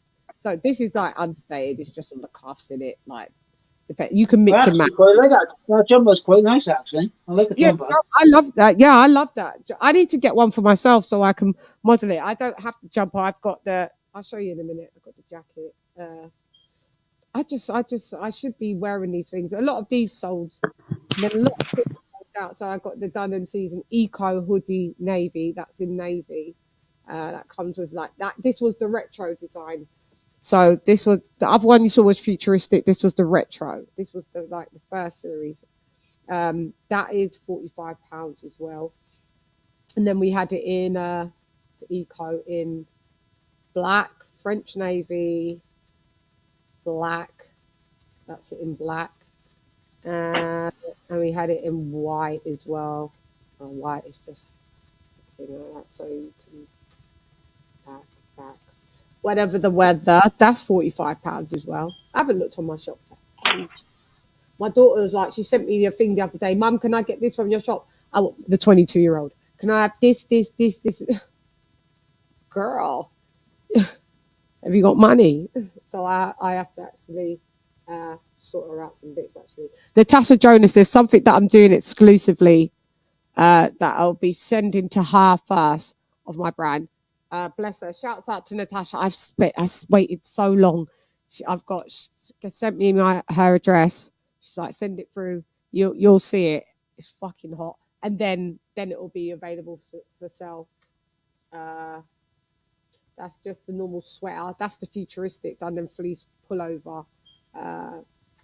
Just that getting white military style with it on the two mid shoulders. It's £36. That's about $45. My stuff's not cheap still, I'm not gonna lie. So that's why I can't too moan about Deontay Wilder. That was the futuristic tee retro. I mean, sorry, the retro tee. You had it in retro. You had it without no background as well. Whatever. That's £20 and 49 pence for that. I think because that was an extra small size and they come differently. They charge you more for extra smalls. It's so stupid.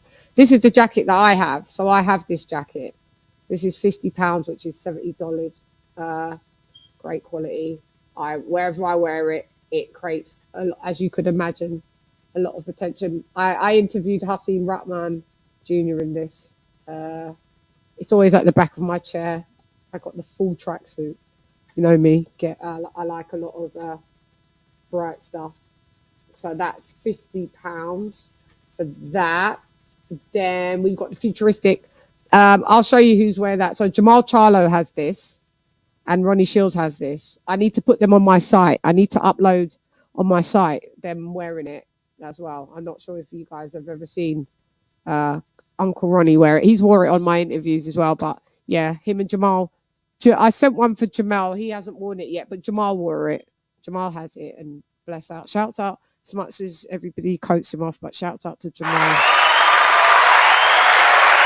So that is £20. So that works out about $30, by the way.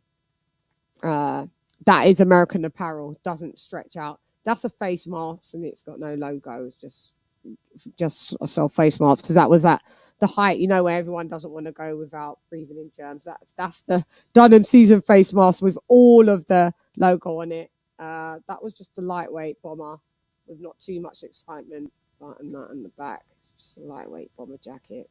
£45. Quite simple, quite easy. Depending, you didn't want the all over one.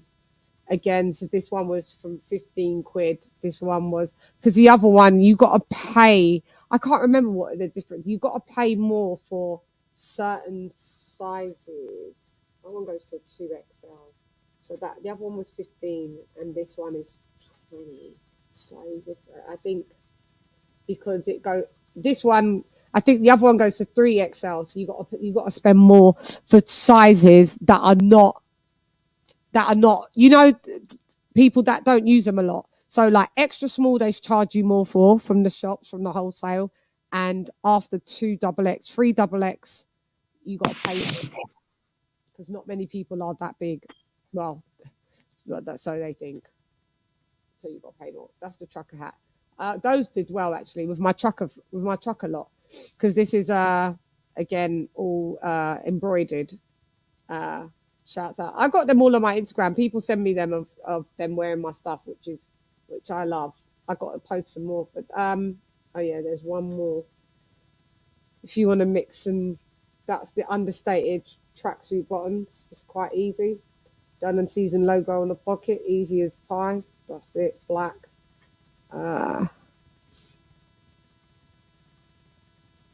No excitement, just me there. That's the only reason why it's mine. And then that's it. I need to get this. I don't have it. I need to get it. Do I got that? No, I don't. I need to get it. I'm gonna order because I can get my own. They give me like 2 or 3 pieces a month, like that I can get from my own shop. Because you have to connect Shopify with this is hang on, Shopify with who am I connected to?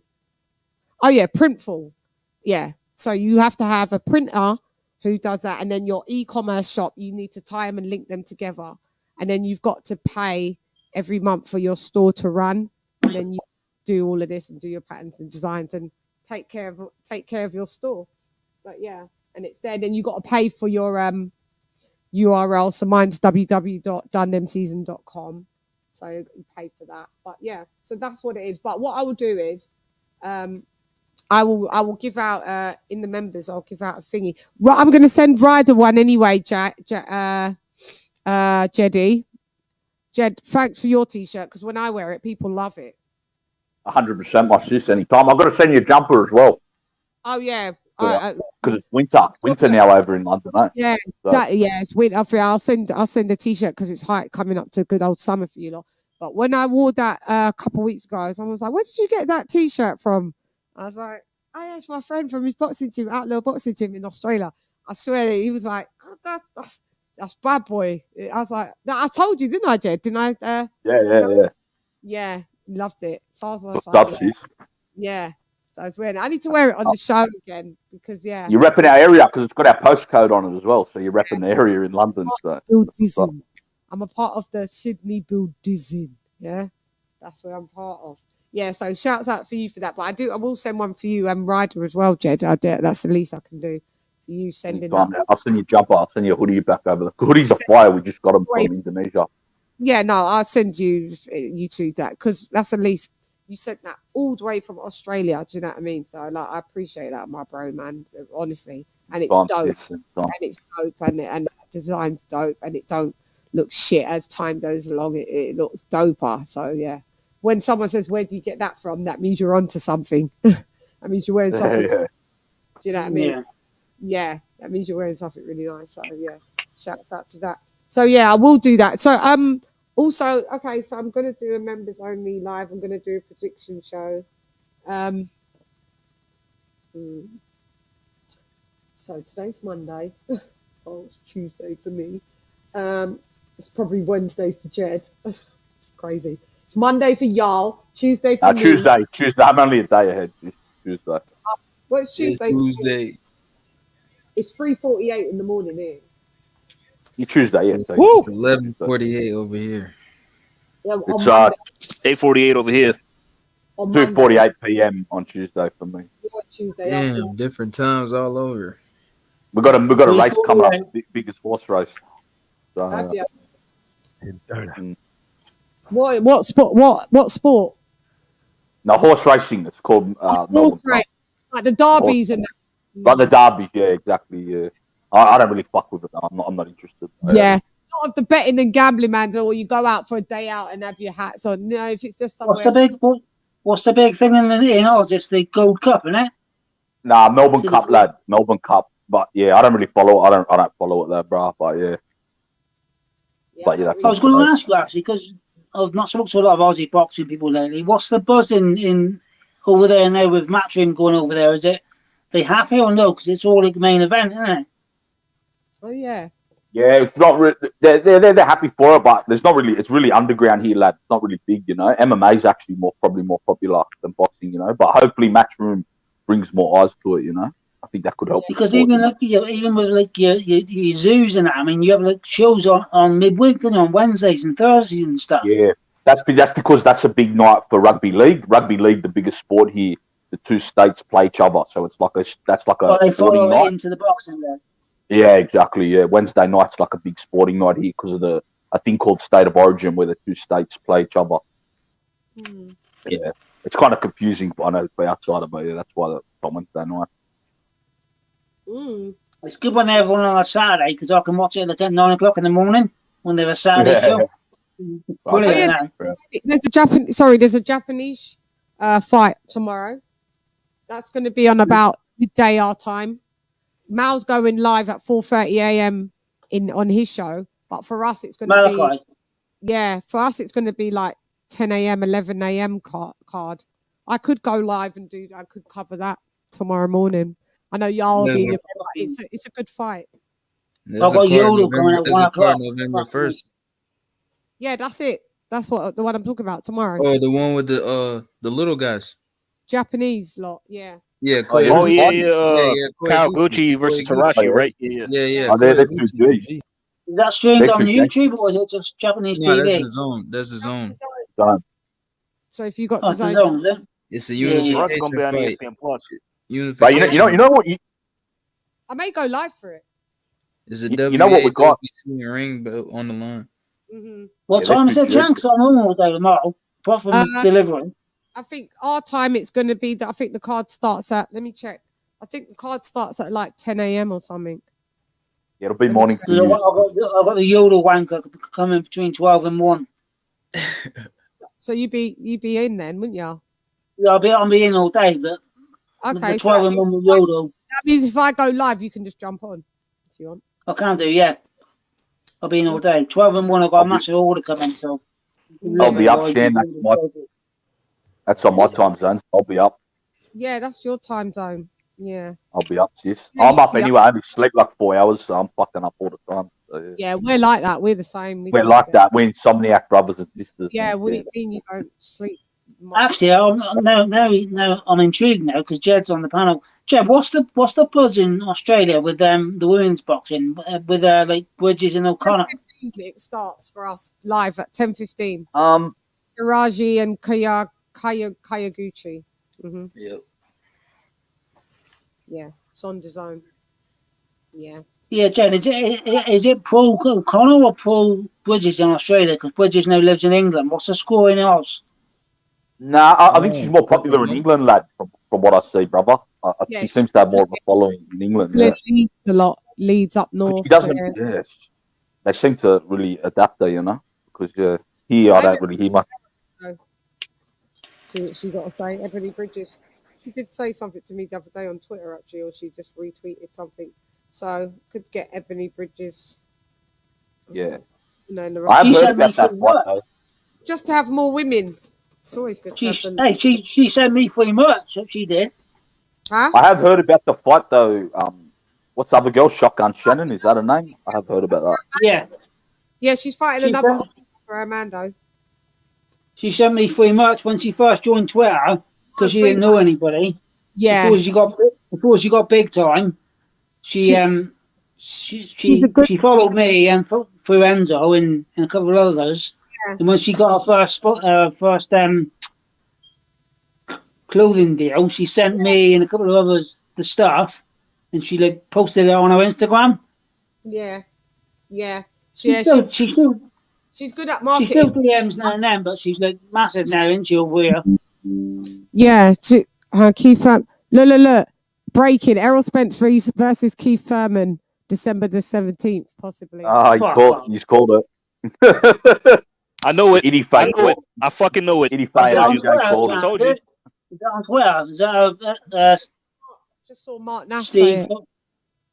I just saw Mark Nash. He's doing a live on it, so it just came up on my. Told you so.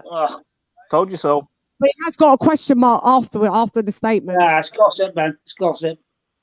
Yeah, it's not official. Look. I said a while back Spence was gonna fight Thurman, but I changed my mind after Spence said he wasn't going to. But at the end of the day, it's like that boy gotta listen to Al Heyman. You know what I'm saying? Yeah, he's gonna do what Al tells him. He's gonna do what Al tells him, no matter what. Uncle Ronnie was on about like 2 times ago. Maybe about I want to say about 7 months ago, 2 times ago, because he's on a bit more recent than that. I said to him, bet you and it's on the live as well. I said, I bet you Errol Spence. I said, he better not be fighting no fucking Keith Thurman, because I bet you it's going to be Keith Thurman. And this is when they're still doing at the height of Bud's just left thingy. But for some reason, I just didn't think the fight was going to happen. But Uncle Ronnie kept telling me, yeah, it's going to happen. It's going to happen. And I went, it's not. Better not be Keith Thurman. And then me and Uncle Rodney that see on the screen, he went, nah, because I said, nah, because he said he'll never fight Keith Thurman. So it can't be Keith Thurman. He would never fight Keith Thurman. What's going on? One fight in the last 18 months against one point, didn't he? Against that fucking blown up 140 bloke. By the way, I made a bet. Sorry, I made the bet. I need to collect on the bet. I need to fucking collect on the bet. Let's see if we can collect on the bet. Let's see if we can collect on the bet. Come on.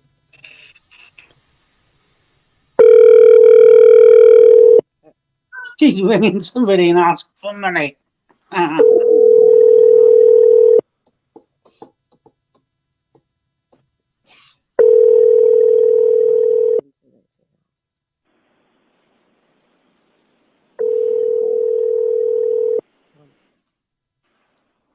All right. Maybe they may call back. Okay. Wait, stand by. I won a bet because I said the fight wasn't happening this year at all. It's not happening. I won the bet. So there's only an ESPN Plus split for our money, our money, our money. It's our money in the building. I bet Keith Thurman gets a 50-50. I bet you he does. But you know their 50-50 split is like 250 and some fucking stamps, mate. It's 250 of not much money. Oh yeah, they trying to get Thurman paid. He gonna get paid. Trust me. No, he's not. Thurman is. You think Thurman's not getting no more than 2 milli? No, two he'll get. Who did he beat? That's the whole reason why he wanted this fight, though. It's a money fight because he not beating no damn Earl Spence. Brock. Yeah, he ain't getting no more than 2 milli, and Spence maybe get 3, if that.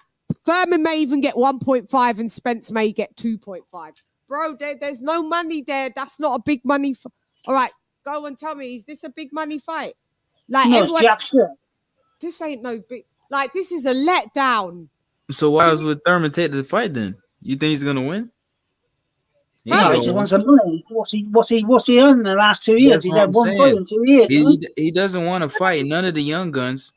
No. So style for style, this is interesting because we've got Thurman with his fast. He has fast feet and these fast hands, but we saw him slow down against Mario Barrios. He's pretty much done and been inactive. But style for style, I still put Thurman as one of like in the top 10 welterweights that we have today. Yeah, Chan, if he can't stop Barrios coming up from 140, he's not going to cause us a fucking problem for Spence, is he? That's why I think it's a butcher job because he hasn't got the power he used to, and he's suspect body. He ain't got the and legs he's suspect to the body. He ain't got the legs exactly right, so he's going to get cut down, and he's suspect to the body. His legs was his defense. Exactly, he's one of them boxers. He relies on his legs for his defense more than anything. And we've seen him get hit shots to the body. Don't like it. I don't think he makes past 5 rounds because the body shot is going to be horrible. It is a typical PBC fucking fight, and it pisses me off. I think Errol would even beat. Sorry, mate. I'm just sorry there's any PBC fans on here, but their fights are fucking shit. 90% of them are dog shit. PBC is the epitome. The fucking joke. Wait, we ain't for sure, but I'm praying that if they announce Thurman versus Spence next, I'm gonna be like, there's 2 fights I'm not watching because that's they'll put it on pay-per-view as well, won't they? I'm watching pay-per-view. No, I'm watching. It's going to be pay-per-view. I'm watching. You already know they will. I ain't paying for it. I won't pay for it. It'll be on my IPTV. I ain't making a big fuss of it. I ain't doing a watch-along, live show, nothing. I know everybody else will, but I ain't. So don't ask me because I ain't supporting like that. No. Yeah, because a lot of those people are content whores. They'll follow any goddamn thing. They don't give a shit. I ain't doing it.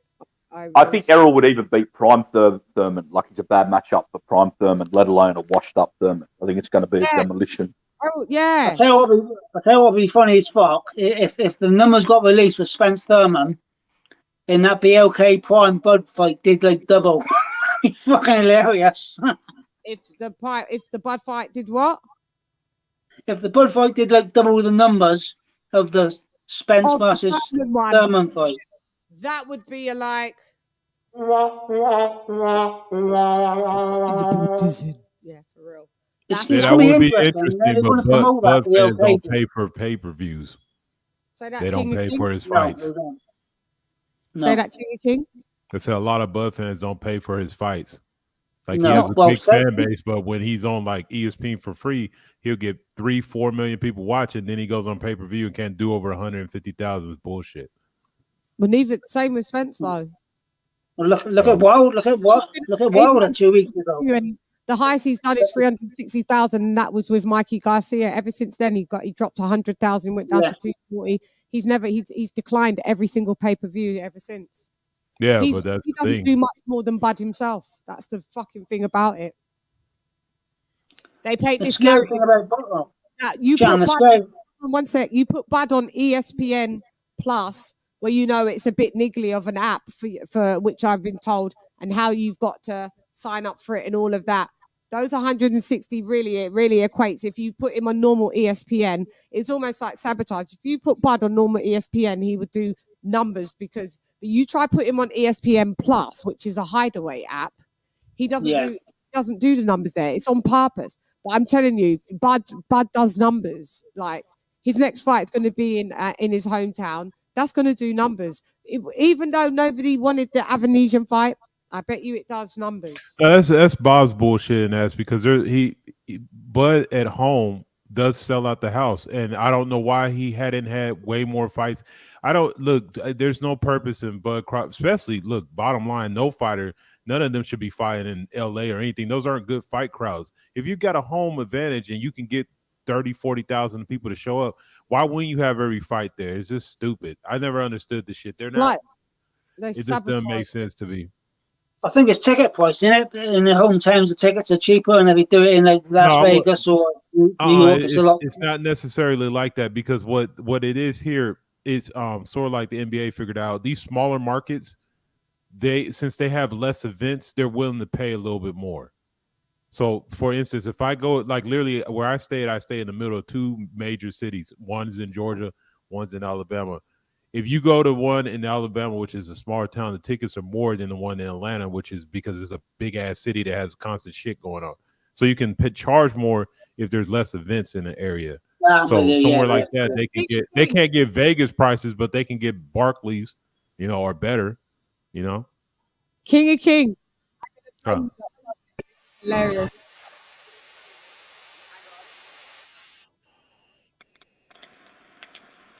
AJ is on another channel as well. Live. What? He's doing a double dip, is he? This motherfucker moonlighting. Double dipping. Look, yeah. Look, so he's on here. That's why when we talk to him, he doesn't answer. Nah. Now Jules he can at least take your icon down. Now Jules is going to bed. Look. Now Jules is going to bed and throwing them all off. He'll be back in. Yeah, look. He's supposed to. Based on that can take him to the next level. Aside from that, who do you see that has an organic fan base that will support them? Not Jalov, he's an Uzbek. God bless him. I hope he takes off, but he's an Uzbek, bro. He's never going to be popular with these narrow-minded Americans. Never. He's not. Yeah, let me just add one thing real quick. The day that the floppy glove gets into the Hall of Fame before Wilder is the day that I die laughing. Bro, I will make one point before leaving. You forgot one name, Jules. Ronnie Shields will make Hrgovic the goddamn quintessential pound for pound #1 goddamn pay-per-view star. Ronnie Shields is the reason Hrgovic out here looking like straight trash. I don't care. Shame on you, Michael Hunter, for ducking that, man. You could have won. LadyChann says, "Hey Jules, I'm on my live. We watching you." Ronnie Shields. I gotta go to bed. I gotta catch a fight. Yeah, I holler at you. Ronnie Shields is the reason that like didn't I tell y'all that whenever Ronnie gets a guy, they start looking like shit. I'm not bullshitting. Whenever he gets it, Lara look like shit. With a lot of guys look like shit with Ronnie. So Hrgovic is the next victim. On that note, gentlemen, Chan, I will catch y'all on the next one. Good night, guys. Good night, everybody. Hey, have a good night, Jules. Thanks for having me on, brother. Bye. Right. Stay safe. Uncle Roddy's. Oh, you thought you had me, didn't you? We did have you. We caught you. Saw you double dipping. You're double dipping, man. Double dipping. Time. We saw you. I saw Put when him you in a went timeout, man. Look, behavior gets you this backstage. From that clip, that just reminded me that fucking Hrgovic v Zhang fight. Does anybody think fucking Hrgovic won that fight? He lost that. Hrgovic lost that fight. Country, you didn't even say bye. You just dropped off. At least AJ did. AJ stayed on and mirrored somewhere else. Country dropped off and just went on to another. Didn't even say bye, Shan. I'm going. Like just drops off. Like I thought I recognised his voice. That lad was on here, the other lad. And then I saw the numbers drop and I was like, "What's his name? Country." Country, yeah. Yeah, Country. You in the doghouse, I've bro. been good. Electro dead in the building. I'm about to sign off myself because I'm starving and I'm hungry and I want to stuff my face. Me too, man. I gotta eat something. Yeah, I'm about to go to the gym too. Anyway. Oh, look at this one. Yeah, I'm about to go to the gym. Yeah, While I'm y'all stuff your faces. 12 o'clock workout. Yeah. Look at you showing off. Stop showing off. Wait, have you got an Instagram? I need to see all of this. What's going on? Show us on Instagram. No, I don't really have it. Well, I mean, I You don't do. actively put nothing on there. You lied. You stuttered and you lied. No, I started thinking about like I do got one, but I don't put pictures. I haven't put pictures on there for a long time. Why are you so mysterious? I'm a very private man. Really? Nobody understands me. We want to get to know you. No? We'll see. The grand unveiling. I mean, you got AJ. Sunny side up. Yeah. About me? I know. What? We've got There you Jed go. as well. Yeah. Now we've got you. You know. Not allowed. What, my picture? Why I haven't put up a photo? Or No.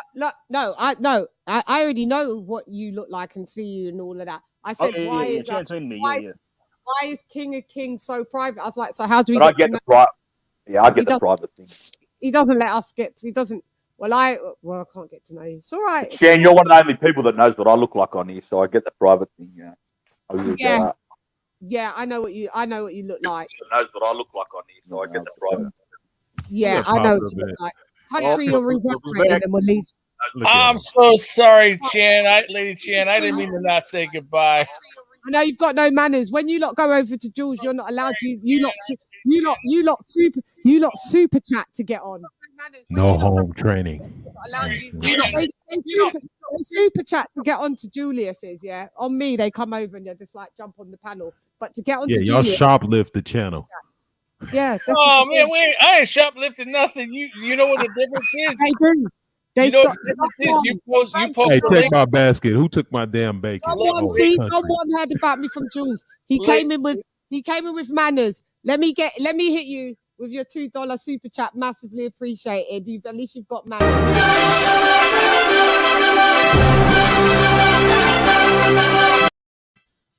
Lady Chan, the difference is you post the link more frequently than Jules does. That's the only reason I'm able to get on. Otherwise, I'd probably be doing the same thing. Tell me, sweet excuses. Oh, man, come on now. To this day. Thank you so much. Greeting from Cali. Heard about you from Jules. Mi cariño en el edificio. Ya tú sabes. In the building. That's how you represent the channel. Come in. That's how you represent. You come. Oh, you know what? You cut that out. Or you're a member. You're either a member or a. What the wise guys? We're all members here. No. I'm just devastated. I've just never seen behavior like this. But you know, all right, now you're reaching. You tell them, because now got someone that can back Shanny. Tell them, okay. That's right. They're users, aren't they? That's right. Exactly. Shoplifting the channel, showing up, getting the free content, but not looking at the merch. Not being a member. I'm on for 5 hours. 5 hours. Let me boxing. Look what I'm going to show you this, right? I'm going to show you this. I'm going to show you how the analytics works. I'll show you. Watch this. Watch. You're going to be like, oh, shocking. Watch this. Watch the shock factor in the building. Watch this. Okay. So this is my analytics. This is what I've made for being on for 5 hours. Wow. Yeah, I am shocked. Okay. 38 people only liked it. Concurrent viewers, it's going down. It was up higher. Now people, obviously, I've now decided to leave the building because, we've been on for long, but I keep you on long. So it shows you, the dips and the ebbs and the flows. Look, 22 people came here, 26, 29. You know what I mean? It will show you. This is what I've made today. £3.48. So this is why I do membership. So I don't do these free lives because I'm not someone that gets like super chatted like to the gods. So really, I do this for the love. So when you see me on for 5 hours, or you see, please know I'm not even making. I'm not even sometimes making $5 in the building. But when you lot are on other channels, you lot super chat to the gods. So it is like shoplifting. It really is. Do you see it now? I just want people to see what we do. Well, what I do. It's quite shocking, isn't it? YouTube's very tight as well. I like should go to 39, sister. Yeah, I like it on my other phone. The like should go to 39 now, sister. Does it come up? Yeah, that's what I'm saying. They clicking on it. Yeah, I liked on my other phone, so I liked on both phones. Oh, thank you, Jed. I grabbed the other phone and liked it. This is what it is. Excellent connection. Here's another thing, man, y'all. When she drops those short videos, man, comment. That's why I always comment, because I know you get the interactions show up. Yeah, interaction's important. Every time you send a video, you see. Well, LadyChann, there you go. Hang on, let me come off. Someone said, Fight Fan 30 said you're better off working at McDonald's. I'm lucky. Now the rescue wise guys can stop. I gave her something.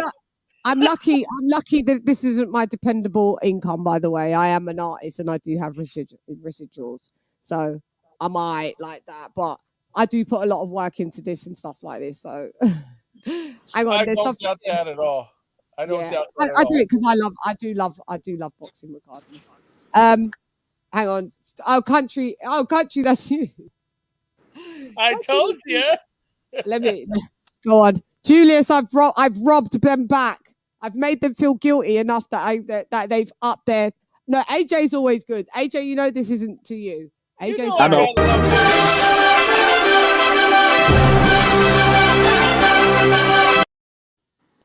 You know, Hey, I Chan. got love for you. How you like my double dipping? I'm two places at once. You see me? Who was you there? Yep. I thought you just fell off. Country. Okay. Here you go, LadyChann, in the booth.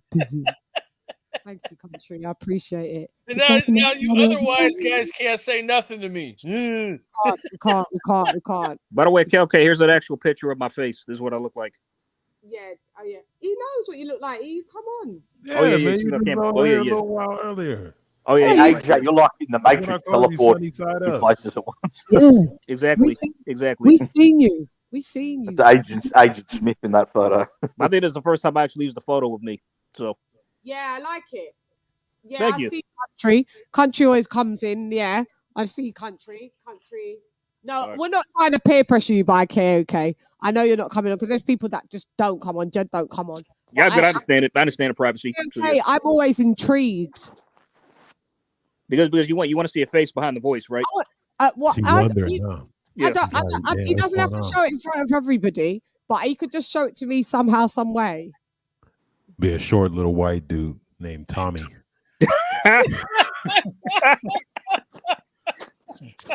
Yeah, you know.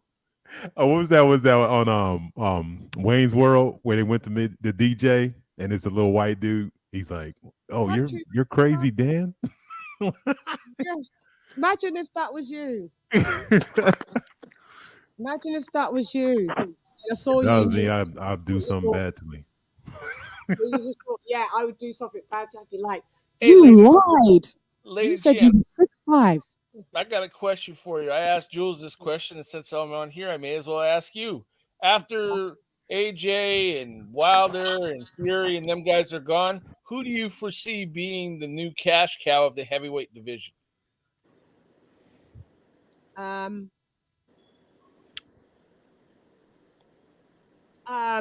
on. I did have someone that I did think had star.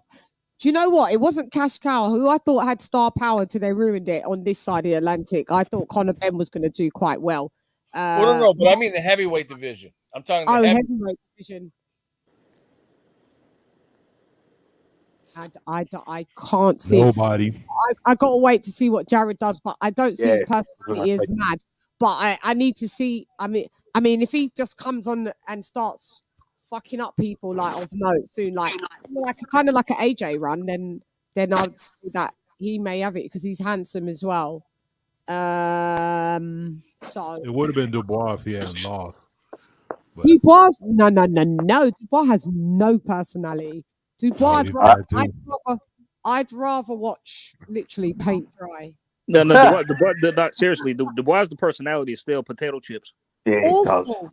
Yeah, come yeah, on. this next crop of heavyweight. I don't know. He might even have like a social disorder, maybe. Like I don't even watch his interviews.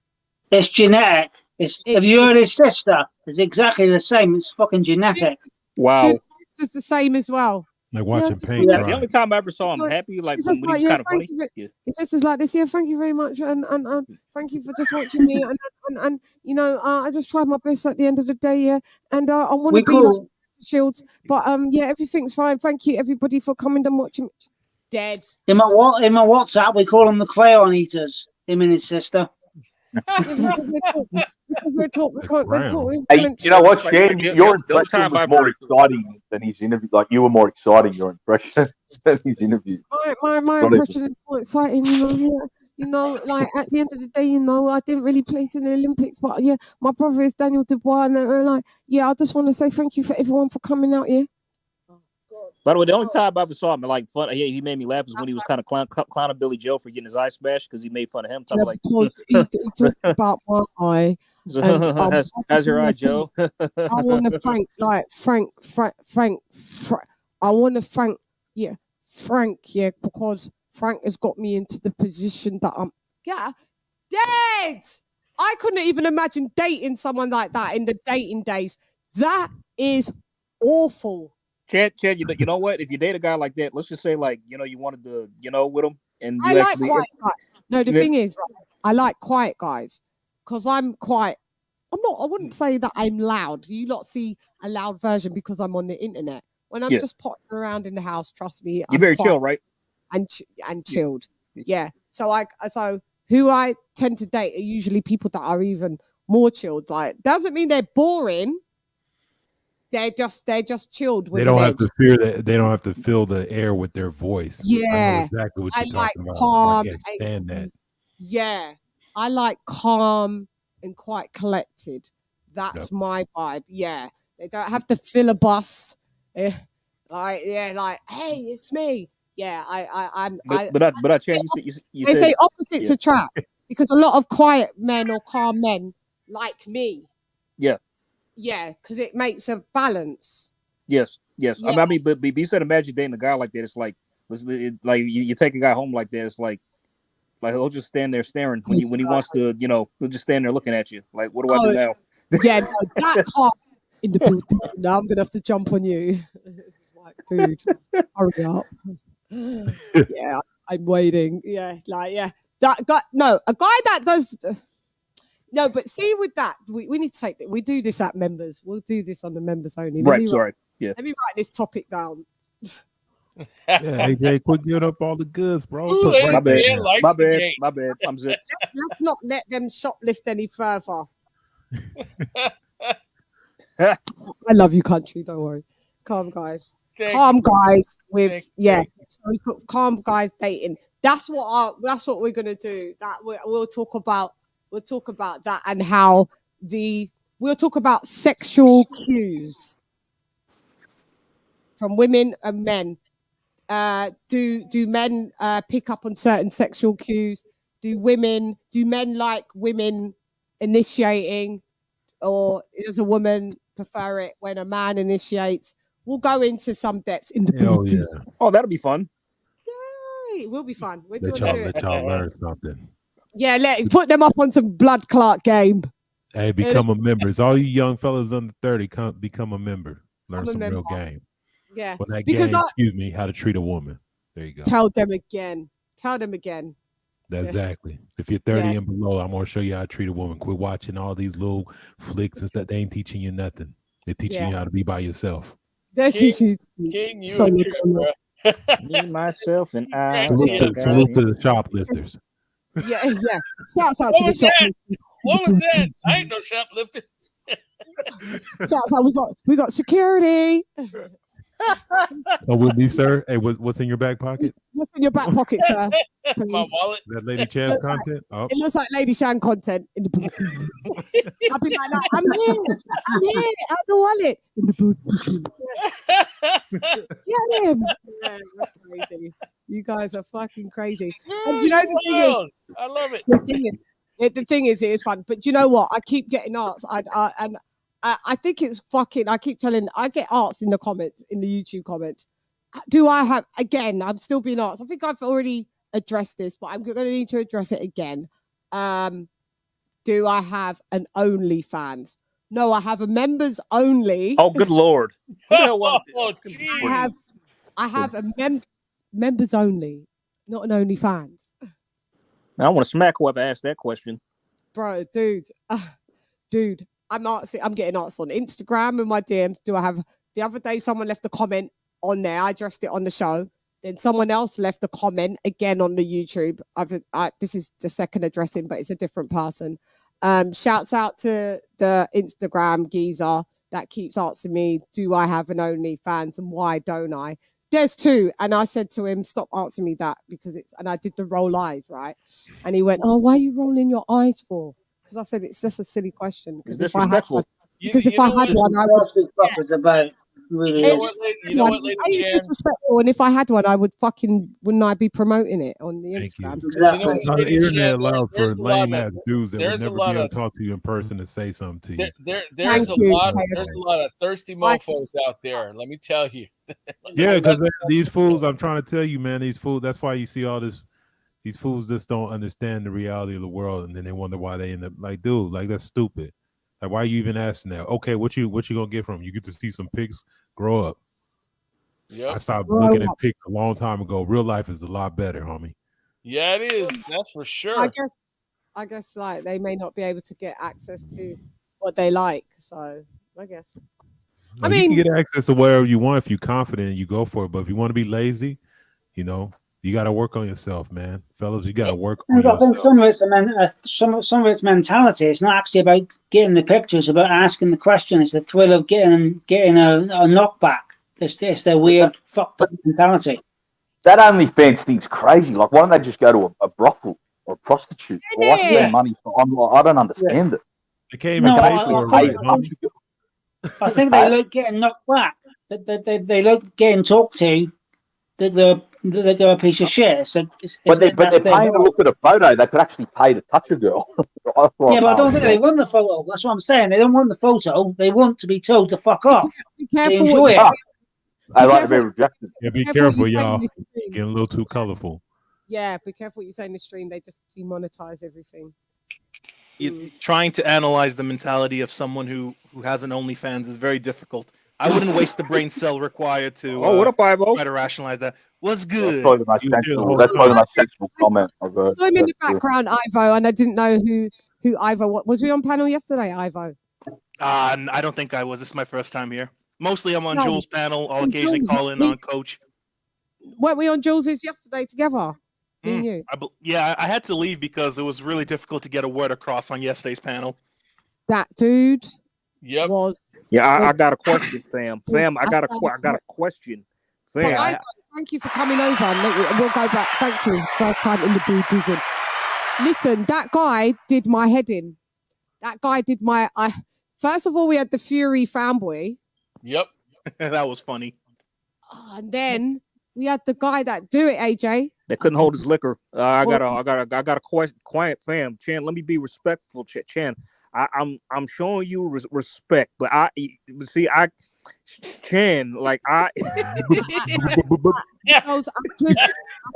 do want to shut up and lay down. And AJ was like, so shut up then. So shut the fuck up. The late guy. I skimmed through it. Was that the guy at the beginning who came on with his face, or the guy at the end? The guy at the end. Yeah, a guy at the end. I wanna lay down and roll over, Shan. Okay, do it. Nobody's stopping you. Well, just fucking roll over and roll down a hill. See, it's really annoying when somebody says they want to do something simple, then they don't do it. They won't do it. All right, let me ask you a question, Lady Chan. Let me ask you, Chan. Let me ask You you. know, by Chan. asking me to ask you a question, you're already asking me a question. Just get it over and done with. And then it was the same, and I was just like, no. I just said every way that you ask is no. Ben Davison, no. It's just no. Solamente no. It kind of Was he reminds me, weird? like, you know how y'all ask, you know how y'all ask somebody a question and all you want is a simple yes or no answer, but then they proceed to explain for like 5 damn minutes. I had to go. Yeah, that was. Man, you got a porn bot. You got a porn bot in the chat. You might want to block him. God bless Julius. He has more patience than I do. Honestly, when people start to talk over me, He really does. I have to leave because I get agitated too easily. Yeah, you couldn't get a word in. Was that guy pissed up, or was he just a weirdo? He started getting drunk. He was sauced. He was tipsy. Probably a bit of both, bruh, from what I heard. Probably both. Yeah, he does hard time boxing. Drunk weirdo. It dries up the food shit. Yeah, we have a good time sometimes when it's certain people, and then Jules does the clips of it. And then these weirdos come in who can't hold the liquor and just fucks it up. Bro, I love Jules because he's a little bit of a nutter. That's why I love talking to Jules. He's a little batshit insane. I love him. He's a eccentric guy. He's got some. That's an understatement. He's got some of those Fury fanboys referring to him as a Jew, which I find totally not. Who called him a Jew? Who called him that? Well, a couple of like. By the way, can you refer to them as a different thing? Yeah. I'm sorry. No, that's definitely something that'll get demonetized. Watch that. That's the main. Oh, well, right. I'm sorry. I wasn't trying to, but that's what they were referring to him. They were racist Fury fans, and they were like calling him that. Like, but they would do that on occasion. They would pop up and say that to him, like, "Oh, you're a blank," and "Oh, I knew you were a blank." And it's just like, these dudes are wild, man. It's like, why are they even on here? Get them off, because it was all because they didn't like what he was saying about Fury. Country, you have to understand, man. They're still living in like the original Xbox 360 call lobbies where you could just be racist to everyone. They forget that we're in 2022. Right. It's just look how pathetic your life is to be listening to somebody you don't agree with and just sitting there listening, getting irritated. What? Go listen to somebody that's a weirdo like you. I don't understand that, man. If I don't like your channel, guess what? Unsubscribe, never listen to it again. Right. That's one thing I do respect about Jules. No matter how much somebody pisses him off, he never ever mentions color. He doesn't bring it up ever. No, he never. I respect the hell out of that. What do you mean? Jules is Dominican, and his grandfather. Yeah. But I'm saying he doesn't play the black and brown and Jules claimed himself. He's an alien. He's an alien. He claimed that exactly. He doesn't mention it. No. He's got a black grandfather. He's Dominicano. Yeah, by the way, Chan, right when you dipped out at the end, he wanted to ask you, was Ben Davison a great trainer? Sorry, TV. When I dipped out, my TV had like a 10-second delay. So when I dipped out, I was still on, and then it got to. So I heard what Jules said. I was like, "Oh my god, you lot laughed." Shan dipped out. I was going to ask Shan a question. Yeah, I was going to ask her, is Ben Davison a good trainer? Who's left him this week? Jesus. That guy fucked up the whole fucking last hour of the show. Well, you know what? It's like when let me do the super chat.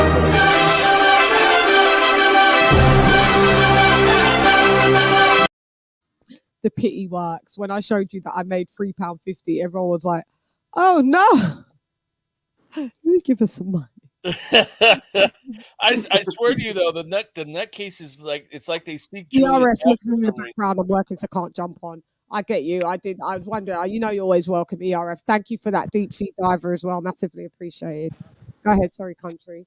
No, I'm sorry. I didn't mean to cut you off or interrupt you. For some reason, the nutcases always seek Jules or his channel out. I don't understand it. Like it's like he says they come to him. He doesn't go to them. They come to him, and it's weird because like fun. We have fun. It's like in a sick way. They need his validation or something. Yeah.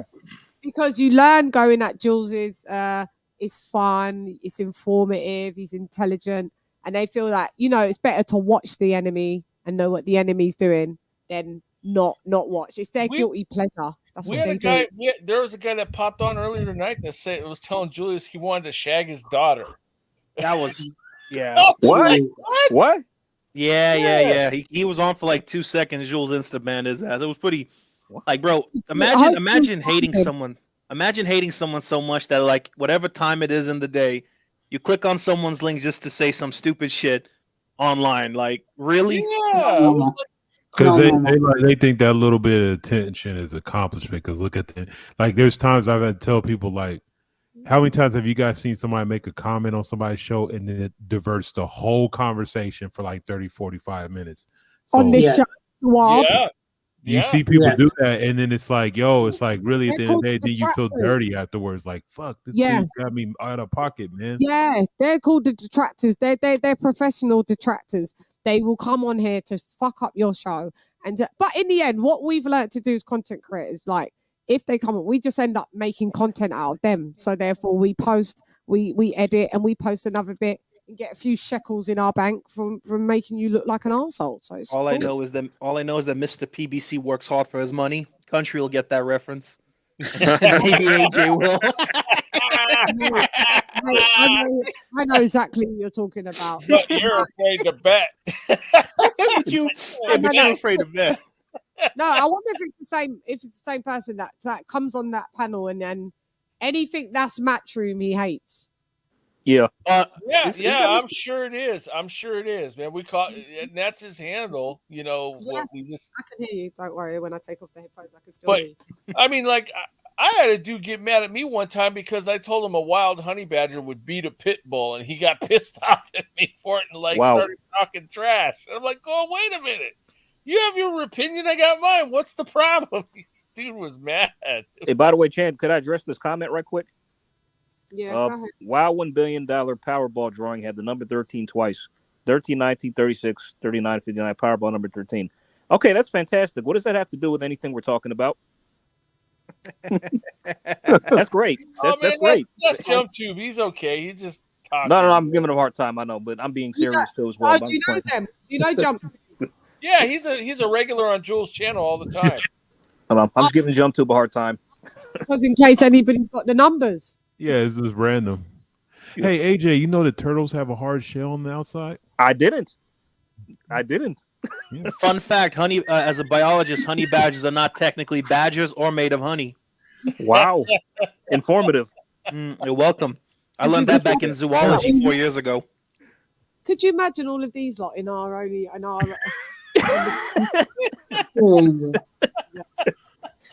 You know, gummy bears are not made out of real bears. Yeah, yeah. Fucking. What else could I say about that? What else? I don't even have a dumb comparison. Did you know a blackberry is not a blackberry is not made a blackberry? It's it's something else. It's not a fruit. No. I tell you what. There's something else that's not a fruit that we all think it is. I forget what it is. I forget. Bananas are technically it's not a fruit. No, sorry, it's bananas. Did you say? Sorry, a banana is a berry. Yeah, it's a berry. Yeah, that's right. Yep. And strawberry isn't a berry. Mm-hmm. And don't forget to thank Al Heyman for all of this. Banana is a berry. Thank you, Al Heyman. I would like to thank Al Heyman for Julius's existence, for Julius's parents making him. And then Julius was born. Whoa! Don't give that on Al Heyman. That's clearly Bob Arum. My channel, and that's why you're here. It's all because of the divine Al Heyman. Wait, so does that make Bob Arum the devil?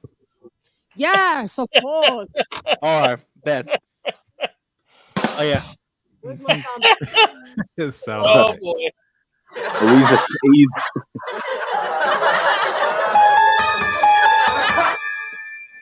He's a snake rat. You need some cricket noises. Oh, you need some duck noises. We got birds cheating. No, we've got these ones. Actually, do you want crickets? I'll play you some crickets. We got them. Where are they? They come on the screen.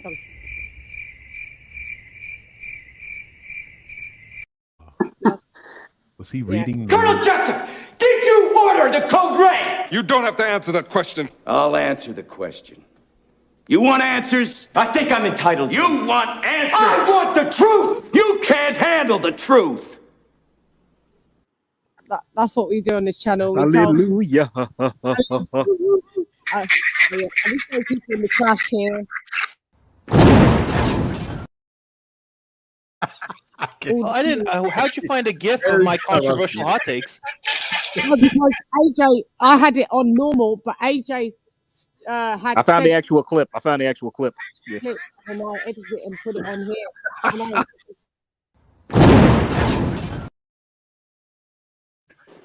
We love it. It's fucking amazing.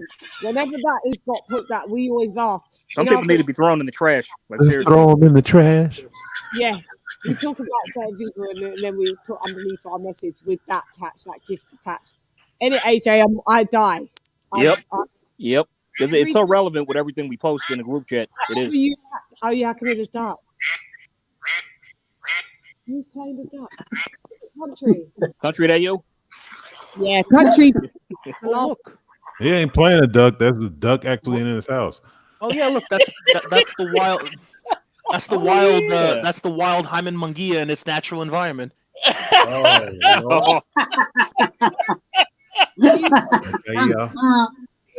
In his natural blood clot environment, Ducksville.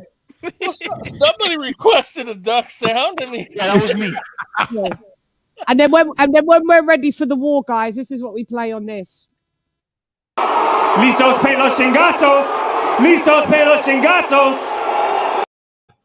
Caleb Plant's sad attempt to speak Spanish. I love tacos.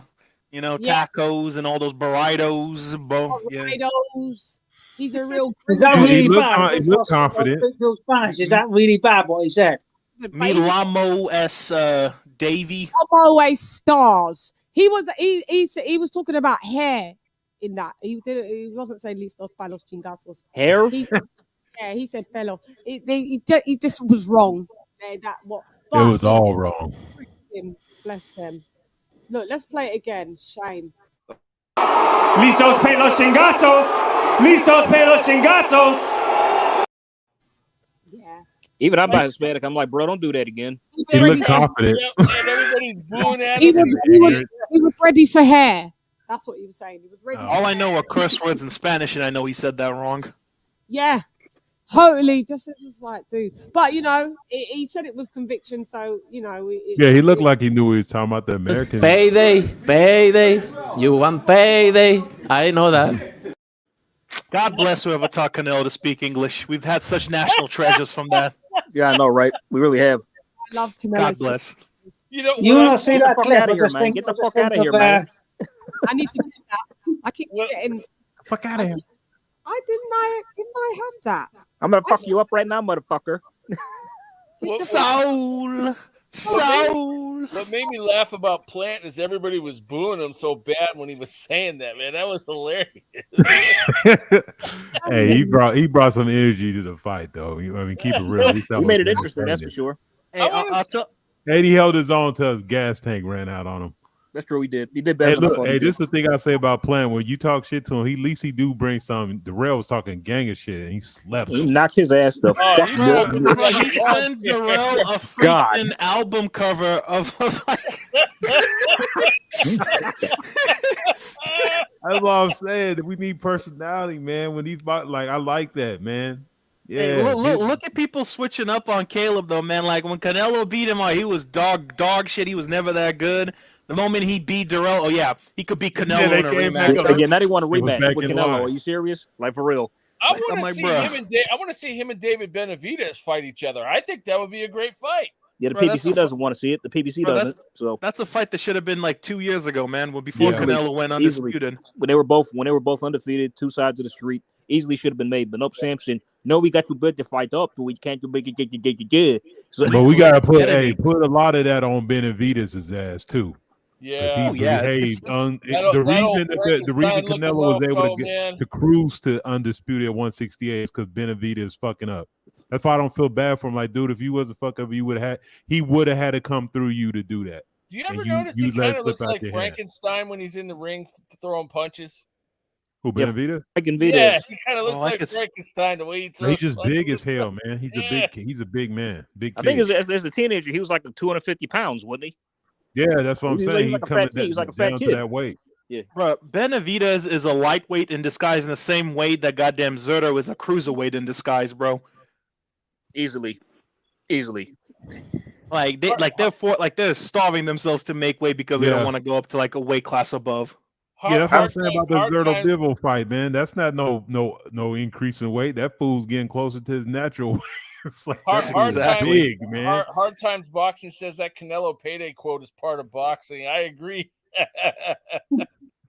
Well, going back to that Canelo I want payday quote, does anybody know what's going on with Andrade? Has he got a fight or is he fucking retired? What's he doing? None. Andrade is currently in what I call the shadow realm of. Yeah. Well, he's been rinsed by Fish Eyes twice. So what's he going to do? Okay, he's further away from the shadow realm. He did that to himself. He's in the dark. He pulled that in a fight both times, so that's on him. When the first one, he had 1.4 million, didn't he? Bro, and then Frank got the second bid, and he's going to get what, 200 grand? Well, for the first fight, he claimed he was injured. I don't believe him personally. The second fight, he wasn't going to get paid shit. That's all. So I'm thinking he got grand, wasn't it? The first one was 350 grand. Second time. Yeah, the first time it was a lot more. It was close to 2 million. Yeah, he was going to get 1.2. The second time he was going to show up for the fight, so they dropped the amount. That's what fucking happened. Andre is a disaster to himself. Bro, this fucking dude is a self-sabotage. I don't even feel bad for him because like you've been everywhere. So at what point in time do we not have to start looking at your ass? You've been on every platform and still fucking up. Exactly. Because at the same time, I believe drunk on fight hype. Coming out drunk on fight hype and calling out fucking Billy Joe Saunders is embarrassing, isn't it? Yeah, I will not stand here for this Andre slander. Okay, Andre fought such memorable names like that one dude and that what's his face, like the one that Crawford's about to fight. Exactly, bro. He has such an enriched such a enriched resume of those one peoples from that one time ago. He fought the Armenian Roberto Duran, Varnas Martirosyan. Exactly, and he was so injured that he came out. He was so injured the following night. He came out just to say that he wanted to fight Eubank Jr. Like, bro, he could tell how injured he was mentally. Does anybody here actually think he took that fight? He didn't take that fight for the money, or do you all think that he thinks he was going to get beat by Parker? I think he was going to get beat. I think it was a bit of both. Yeah, I think he thought it was a dangerous matchup. Yeah, I agree with that. It was both. Yeah, the money and a dangerous, a dangerous matchup against a guy not that known worldwide. I think he thought, I'll just better leave. Yeah, you lose that fight, then they say you're just all hype. I'll tell you what, that was a year ago, and he's going to get 1.2. I bet he wish he took that 1.2 now because he's got jack shit now, is it? Nobody wants to know him. Not with Eddie no more. He left Eddie. He should have just Yanni Beck. Sorry for cutting you. I agree. He should have fought Yanni Beck. I agree. He should have fought him. I agree. Yep. And that would have made him look good. Top Rank would have paid him nicely for that fight. They would have paid him very nicely. And that would have been a good statement by him to say, well, everyone's ducking me. Supposedly, I'm fighting the guy who is like a new boogeyman. He could have like established himself with a victory. Would he have got more for Yanni Beck than he would have got for Parker? I'm not sure, but it would have been a good look. It would have been a good direction for his probably a little over $1 million. He would have got the lion's share, even from with the purse bid. He would have got 75%. So yeah, he probably overall he could have got more money, but who knows what the hell that people don't trust him to show up. It's a more dangerous fight, isn't it? It's a more dangerous fight. The Parker fight's not as dangerous. There was more money. I just don't understand why he didn't take it. Yeah, but he didn't take none of them fights. He didn't fight. I think it's probably equally dangerous, to be honest. Zach Parker, they were both risky fights. They were both risky. A joke, man. That guy was pretty dangerous. That Parker's a big lad for 68. Yeah, he's also on a pretty good winning streak and Well, we'll see in 3 weeks. Let's see if he gets on against John Ryder. Yep, he's gonna beat Ryder. Yeah, I'm picking him to win. Why I got to didn't beat he Ryder. get John Ryder? Why didn't Boo get him? He got him. Get him, bro. Nothing. He didn't get Canelo. He didn't get. What is he doing? See, Ryder don't give a fuck, man. Ryder, he about to be paid shit for the fight. The last time I seen a video of him, he was drunk and depressed and practically crying and shit, man. It was honestly, that bad. Honestly, I don't blame him. If I was in his position too, I'd be crying. Yeah. Cry, cry, baby. Fuck that. You know, deep Disaster. down, deep down, he resents the shit out of Eddie Hearn. You know, deep down, he resents Eddie Hearn for one reason only. It's like, man, I was on the same side of the street, but I didn't want to fight anybody. It's clearly Eddie Hearn's fault. I mean, Eddie, he did make Jamal the offer, and Jamal didn't take it, or PBC wouldn't let him take it. So there was that. But other than that, but there's a plethora of 160 pounders. Eddie didn't get him a big fight. I mean, but Triple G didn't want to fight him either. So it's like Triple G didn't want to fight him. Tell you what, though, you say that, guys. Yeah, I'm not denying that. Yeah, I mean, the other champions didn't want to fight him. That right there was the fight. Andrade against Charlo. They should have fought each other. They should have fought it 10 years ago, bro. 54. That fight should have happened when they were both. Well, the Charlo, he said it. But look, this for people that these fighters don't understand. Sometimes you got to take the short money and make. If he makes that fight, then are we really like? He almost eliminates some of the conversation about his resume being garbage. But it's just like I'll tell you what, though, he doesn't even take it. And he also possibly becomes a mandatory for Canelo if he wins. Exactly. But here's the issue. I guarantee you that now that he thinks I bet he wishes he was still with Eddie now, getting fucking that money for those keep busy fights. Jesus. Here's the issue at hand, though. He doesn't want to take a pay cut. That's the issue. It's that. Yeah, because he was getting paid too well from Eddie for shit fights. Well, he doesn't want to sacrifice and see like Haney and Bud did. I mean, they both sacrificed and took lower. Even though Bud didn't manage to get the fight, but still, they both sacrificed and took lower pay. And for Haney, it paid off. I mean, sometimes you got to sacrifice and do that. You got to gamble on yourself. Right. Do you guys think Haney, when Haney moves up, do you guys think he go back with Eddie or stay with Top Rank? I'll answer. I'll tell you this. I think that if he beats Loma, Top Rank will want to keep him around. But if he loses, then they'll probably say, okay, go back to Eddie. That's what I think.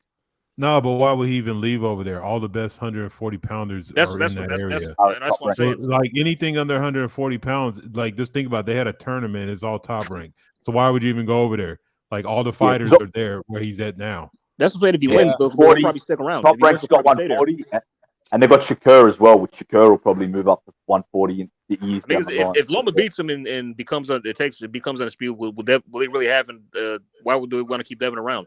But I think Devin will move to 140 either way, probably. Right, regardless. Yeah. I mean, but with Top Rank, keep him on. That's the thing, because his contract. I think they will. Well, there are some fights that are marketable at 140 for Devin. Specifically, I think the Tio fight is a big one. Personally, I like that. Yeah. That's because we beat no matter what. Yeah, they'll run the whole story. They'll be like, "Oh, the circle theory. Oh, he beat Cambosis and and then they'll try to beat him and another. It'll be that. Both have a mutual opponent in Loma too. And there would be the fight, and there would be the point in hand that it's like, oh, who was really the undisputed? Because you know how many people keep saying Tio was undisputed. But it's like that would be like a real best of the best. Who was really undisputed? Who was really the top dog? Exactly. Yeah, you make a great point, lad. Because even brother, if they even lose a couple times, that's still a big fight. Like he's down the line.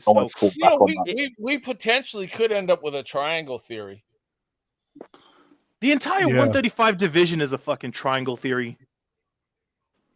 This guy beat that guy, but Tank would beat him by just looking at him. But then at the same time, Ryan could beat Tank because Ryan is bigger than Tank. But at that same light, Loma would beat Ryan because Ryan is younger than Loma, but Loma's more experienced. Like that entire division is like a triangle theory. It's a triangle theory because of the PBC. They won't fucking fight anybody. It's a joke. 100%. That entire weight division's a goddamn joke. When did they crown the so-called Four King? I never believe this Four King shit, but I think it was 2 years ago now they crowned that was embarrassing. That was fucking embarrassing. Ryan, Tank, Devin, and Tio the Four Kings. But like I said, you can't be a Four King when you don't fight each other. How the fuck is that? That's what I said. I said what's going to happen is we're going to flash forward 2 to 3 years, and all 4 of these guys still haven't fought. The last time there was like I can remember four fighters that were all high level at 135. It was Floyd, Corrales, the dude from Argentina, and then Castillo. Yeah, but that was a PR ring. They all fought each other. No, yeah, PR ring this time. That's it. Can't remember. But none of those guys and none of the guys today and all these dudes, they don't compare to the original Four Kings. The last Four Kings. No, exactly. The Hearns and them. Jed already know what you're going to say. Go ahead. When they named them guys the Four Kings. Chocolito, Estrada, Kudris, Rungasai. Yep.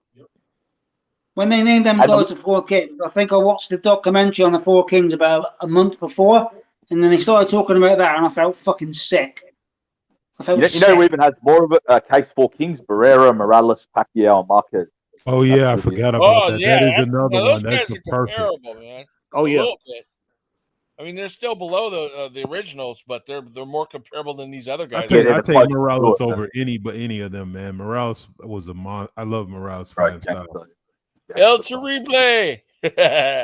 He's the one that actually forced Pac-Man to evolve and develop that other goddamn hand because he brought it. Yeah, Manila Rice. They worked on the Manila Rice, developing the right hand.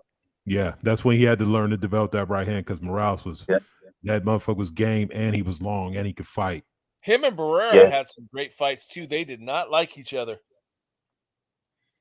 Is Barrera one of the Smash Prince I seen? Yeah, he put his head in the turnbuckle. That's right. I love that fight. That's man. Talk about no nonsense fight. Like fuck that. Man, Nassim Lamed was a trip though, dude. He would like knock sometimes like one dude he knocked out, he stood over him and shook his ass over his head after he knocked him out. I was like, oh my God, why are you doing that? He's a crazy motherfucker. Hey, thanks for having me on the panel. I'm gonna skedaddle. It's late. I got classes in the morning, so I'll catch you later. All right, take care, man. Thanks for coming. Thanks for coming out, man. Sorry, don't mind me. I'm just doing a couple of Is 5150 still there? LadyChann over there brainstorming. Yeah, she being too loud, man. In the lab with the pen and the pad. Is 5150? I was just finding more clips for the show. Oh, got you. Oh, it's all good, LadyChann. You do what you gotta do. It's all good. I'm good. She's been up for 6 hours. We can hold it down a bit. You know. Yeah, I'm just geeking out. Sorry, I'm a bit. Is 5150 sleeping? 5150, you there? 150. Oh, 150. Sorry, my bad. Yo. Oh, you there? Okay. 5150. You was nearly 149. He said 5150. You crazy, man. He's in the building. That's my bad. Go ahead. Let me just quickly try to do this. Yeah, what's up, though?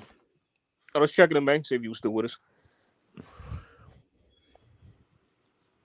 Oh, okay. Oh, yeah. I went downstairs. I went to eat and shit. I just came back, literally. Nice. It's all good. Hey, you gotta do what you gotta do, man. I gotta give him permission or something. We'll get you something to eat, little fella. It's gonna be all right. You crazy kid. You crack me up, man.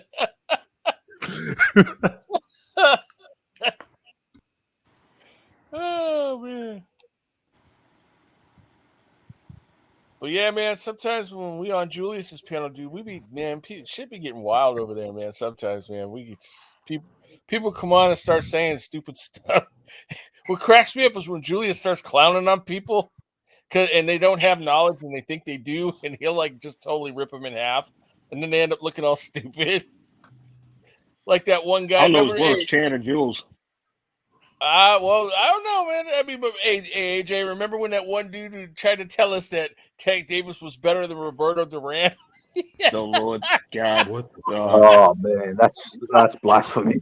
Yeah, and AJ actually kept a recording of his voice. I saved the clip. Yeah, I'll put it up. But yeah, I'll share it in the Country, group. the best bits is when when Julius asks them something and they go quiet for like 30 seconds and you know they're on fucking Google or BoxRec. Oh my God. And either they can't answer it or they get all mad and they just switch the subject and start saying something else. Yeah. Deflection all the way. It ain't no excuse not to understand these fights. I mean, you got I wish we had a fight catalog like YouTube. You can watch all the fights, bro.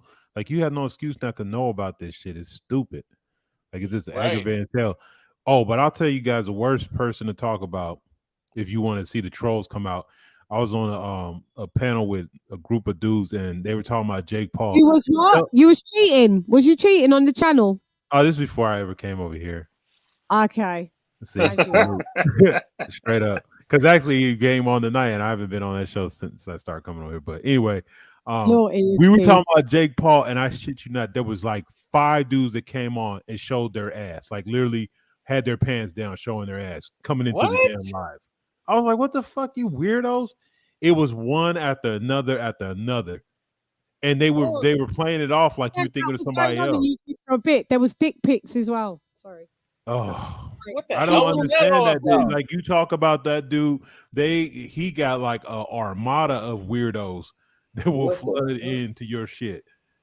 Like, to the point was it all he had to kids, get like off. all fucking TikTok generation, like 18, 19 were weirdos? Yep, Yeah, they know how to finesse it. Like people that would cut. That's why I'm quite dubious when new people join the panel, and I always think it's a troll because before they would come backstage and they would set this little thing where we'd say, "Let me see you on camera first, just to know that it's you." And they would have this little thing playing that it looked like it was a real person, like it was them. Then I'd put them on, and then it would be a peen. They'd have their peen out. I know it's saying snobbish, yeah, but I'll look at like an age verification thing on here with your passport. If you're not 21, you can't go on a fucking YouTube channel because you're an idiot. They should have that, but unfortunately, they don't have it. It's just ridiculous. We used to have a word for that. We call that those weirdos that would you run around in the trench coat and flash. Losers. The flashers, yeah, the flashers, yeah, fucking weirdos.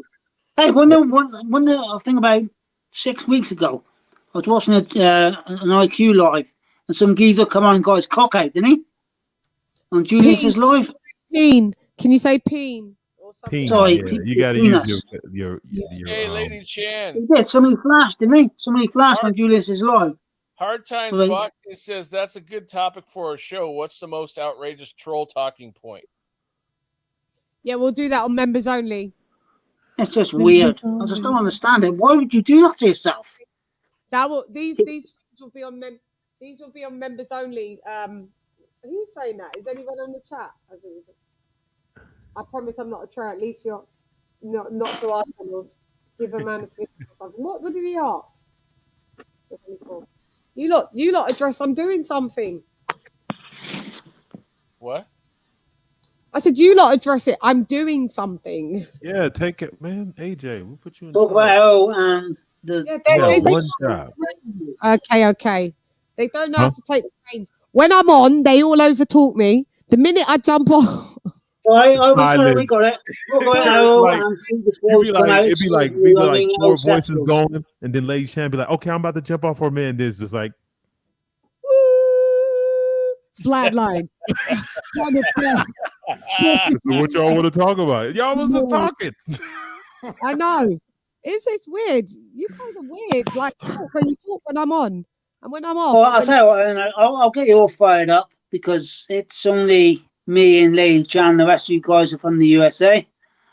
Would Joe Calzaghe have beaten the man who works for ESPN, as you all know? Have you been drinking? Please tell me you ain't, because I'll get you. No, I'm tired. Oh, okay. I need you to reach out to Enzo tomorrow if you can. Are you talking about Andre Ward? Yeah, are you talking about Ward against Calzaghe. What you think? I think Calzaghe in their would have prime? beat him. No, you tripping. Ward would have beat him. I don't know. Fast hands. If you the thing about it is Calzaghe on points for me. Wide. You gonna see it when you watch this. When you guys watch that fight with him and oh no, was it Hopkins or Roy that y'all watching? Well, Hopkins, when he dropped him in the first round, you're going to say, ain't you? But then he dominated the next. Hopkins was an old man in that fight. He looked like a novice, but Roy was washed by then. Yeah, he was an old Roy man. was big time. Bad. So I'm just saying, a young Ward in his prime. I'll do it in a minute. Un momento. He was undefeated for a reason. If he'd have been able to time Calzaghe's speed, then yeah, he would beat him. If he couldn't time his speed, he wouldn't. But that's what he was good at, though. And he has a little dirt in him. He go to the body, he'll mix it up, and that's that. Calzaghe's 47-0 though, unblemished. I was like, yo, man, I don't know how Ward beat Cola the first time. I don't know. I don't agree with that. Because they robbed him. They robbed him. They robbed the shit out of that man. What the hell? Andre Ward did not beat Kovalev the first time. He did not. Is that fair with Chan? One's darker than the other. The first time they fought? Who? Ward and Kovalev? Ward did not win that fight. If I bring up the box rec, who won? Man, that's in the record we books. don't go by they ride that we man. go by the we go by what's on the chat. That's in the record books. But they ride that man. Nah, he didn't get robbed. Like, first of all, Ward wasn't even the favorite of that era. It don't so matter if if he was anybody's the gonna be favorite. He robbed, didn't it was win. gonna be him. Like, Klitschko was the man. Bro, I watched That's that during fight so HBO's many times. takeover with the Europeans. Explain to me how Andre will win the fight then. How the fuck he win that shit? He won 7 rounds and got dropped in 1, so he won 6-5. He didn't win that fight, man. Yeah, man, you tripping. Come on, man. I seen that shit too tripping, many man. times, man. You know You probably was like a kid when that came on. Like, bro, I'm trying to tell you, he easy work. I watched a lot of the fights. There was a point in time where he was trying to adapt to the length, but there's several rounds where he's in there winning that fight. Yeah, I watched Andre Ward how he fights. He was winning those rounds. Was it close? Could it have been a draw? Possibly, but like I said, with the knockdown, it couldn't be a draw. But he didn't lose. I put it like this: you got to do enough. You got to make it convincing. Like, I don't believe in close fights. If you lose a close fight, so what? That's on you. You should have got 8-4. I agree. So if you lose a close fight that could have went your way 7-5, then you still lost that fight because you didn't do enough. Like, I mean, if you think about it, I think he went with a split decision. So Kovalev didn't do enough? What? Come on, man. The best way to settle it is to rewatch it with the volume off. And score. That's exactly what we should do, a rescore on the channel. That's a good fight to rescore. I've watched that fight 4 or 5 times, and I still think Ward won that fight. Exactly. I watched that shit 4 or 5 times as well, and Yeah, I think I Kovalev. five That's votes what to I'm win. saying. Y'all not the only one that's rewatching things. Nah, too. yeah, I have Kovalev, but we could rescore it on here. He should Yeah, be we can restore it. Yeah, we can. I don't mind rescoring nothing, bro. We could do it. Yeah, you got. Guys, let's get nostalgic. Let's get a little bit nostalgic. What was the first fight you watched? Sorry. That you remember clearly? Live or?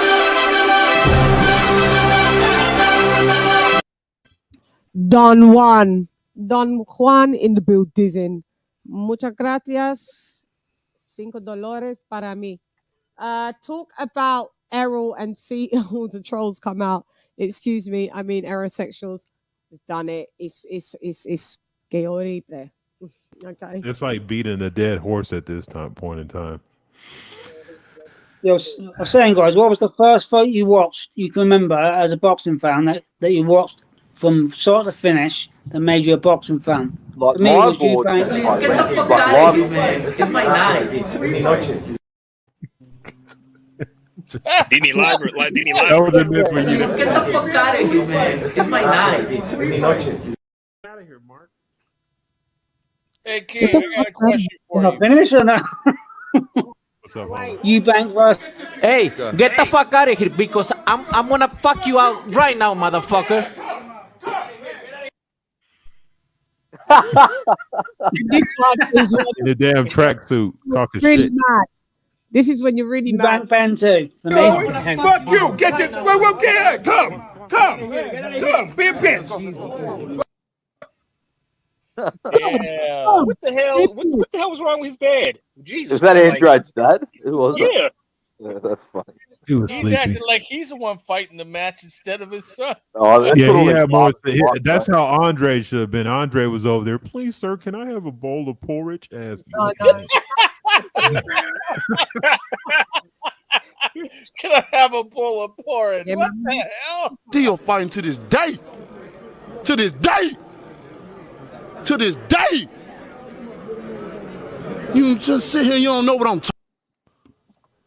Wilder's old fake ass, man. No, that was epic, that bit. Because when I watched that live happening, I was like, oh, fuck, yeah, this is Radio Raheem. Yeah, he was on some bullshit. That was so fucking stupid. He asked So a what stupid about your people? Like Yeah, what? he asked a stupid question, You know like, you're black too, right? yeah, it's your people too, you dick. He asked the wrong question. I don't know why he did that. What about? I don't know why. Yeah, because Radio Raheem knows better than that. That's what I'm saying. That was just Yeah, that was mad. That was a bit crazy. I don't know why I did that, but yeah, but it gave us that moment. So, you know, we needed that catch. I think it made Wilder more popular as well, grew his brand. So it worked out well. Yeah. Did it day? Yeah. I got a question that it can kind of go around the panel if you want, but I'll hey King. I'll ask King first though. Hey, what was the first thing that got you into boxing or that made you love boxing? Oh, question to damn, man, this has been decades, bro. Same here. Where I mean, you know, I always watched boxing, but I think what really got me loving it was like where I was from. There was a boys' club called All Davies, and you know, we used to have boxing and stuff there. They used to train and shit. And then you start really realizing the intricacies of fighting, and like say you start watching boxing on TV too at the same time. Well, so you know, back then, I guess maybe I should have been more specific. What was your first professional, like, you know? Yeah, fight. It's gonna be hard for me to even remember that. I'm not gonna lie, because I immediately started thinking. Fight you remember seeing live? That's what I said 2 minutes ago. Yeah, that's what Mark asked. Yeah, Mark asked. I don't know who it was against, but I was probably between the ages of about 5 or 6 years old. Yeah, and it happened quick. That young CHANN. First fight I saw live was De La Hoya Mayweather. Yeah.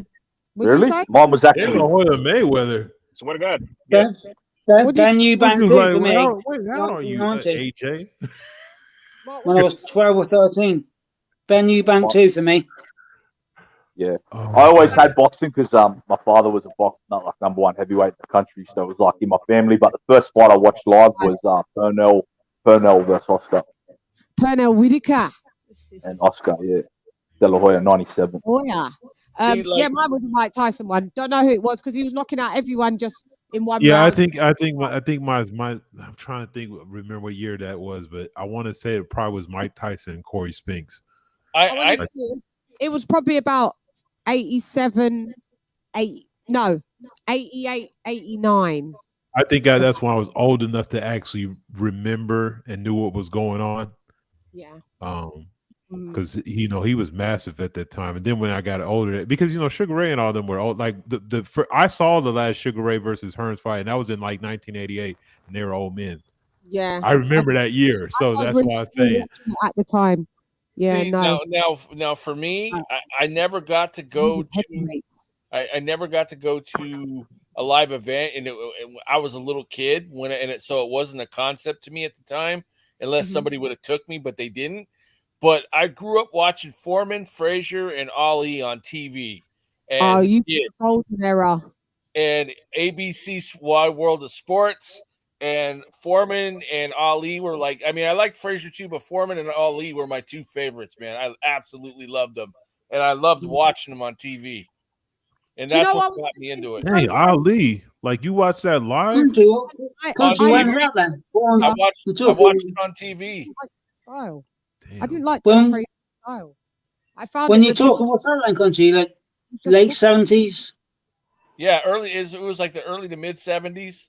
I was a little kid, and like I must have been about 4 or 5 or something. I used to watch them on TV fight all the time, and you can just turn on regular TV channel; they'd be on there fighting. And by the time I saw Muhammad Ali, he'd already had Parkinson's and was already shaking. You obviously had more boxing on your TV in the US than we did in the UK because I didn't see boxing. Fight. Yeah, it was ABC's Wide World of Sports, and they fought on there a lot of the times, man. I remember, and I used to love watching. It was them and the Raiders. I used to watch all, you know. Shoot, the funny part is when I first saw Larry Holmes, he was already wearing glasses and shit. So I mean, you know, when he started wearing glasses and had that weird flat top. No, I kind of remember Ali coming on. I'm sure was it like one of our talk shows, like either Terry Wogan or something like that. And I'm not sure. I think did he have the Parkinson's? Yeah. No, I know one on about CHANN. It was he's on Arsenio Hall. It was with Parky. What? Who was it? It was with Parkinson when he come on, and he was all over the shop. Parkinson. Yeah. And he had Parkinson's. Yeah. Yeah, that started early, man, because you could see when he starts like they show a tape on YouTube where this guy walks up and he's like, oh, I do impressions of you, Ali, and Ali kind of do that kind of where he started boxing but he's not talking.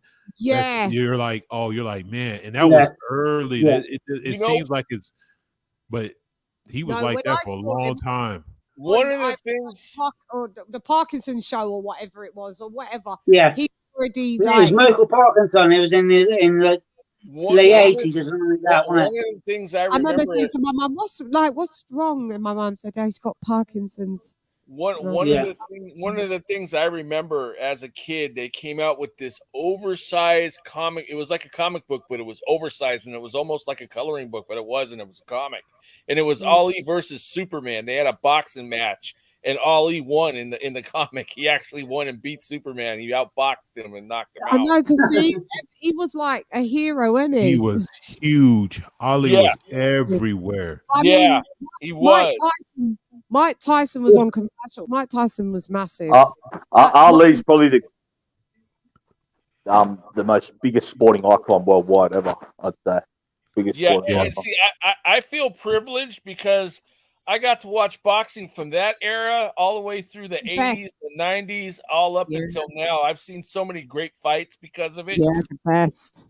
I feel privileged, but I'm humble about it. I'm not bragging, but I just feel privileged. Yeah, you got to watch it in the country. In the 70s and 80s, was boxing as big as like the NFL and all that lot? Was it that big? Shit, it was. Yeah, it was because of people like mainly the heavyweight division, and then later on in the 80s, it was because of the heavyweights, but it was also because of Hagler, Hearns, Leonard, and Duran, and things got real big, and and then like also too, you had like great light 80s into the late 80s into the 90s. You had Chavez Sr. I mean, there were so many great fighters and so many great fights, and it was just it was awesome. And what I'm saying is, the fighters actually fought each other. It wasn't this bullshit. Were they massive stars? Like you. I mean, I don't watch the basketball and the baseball. And were they like Jordan? They were they've been dominant. The thing about it is, football players only recently, like football players, they had a thing about them wearing like their helmet. Like you didn't even know what they look like sometimes. Where the boxers, they were so huge, man. It was crazy. It was like Saturday, like right now, college football dominates Saturday night, but that was never the case. Like all the games for college football, I know in the 80s used to be earlier in the day because boxing would come on Saturday. Like that. And how much is it drunk now in the US? How many world champions would the average American know if they saw them in the street? Is it shrunk that bad? I mean, nowadays I don't know, but back then a lot of people knew a lot of champions back then, man. Because they were so popular. Go ahead. What's that thing Eddie Hearn did with in New York 2 or 3 years ago when he said, "Do you know who Deontay Wilder is?" And like nobody knew his name. I mean, that's fucking scary, isn't it? World champion and nobody knew who he was. Here, boxing is like, I'm gonna be honest, boxing is like a niche sport, bro. It's like it's a niche sport, but it wasn't, was it? It was that happened. Like, what happened is, like, I'm gonna be honest, a lot of contributing factor to that was once the heavyweight division got took over by the Klitschko's, there's like 10 years of death for heavyweight boxing here. And so, Floyd was kind of in there, but his fame was like half hate, half love. And, you had the day, that's when the smaller weights. But to be honest, when you watch boxing, you want to watch the big guys. You want to see the big dudes mixing it up. So once that happened, once they dominated, then we had like our fighters don't go to boxing. They're like, why would I go get my brains beat out when I can go to football and make $10 million a year?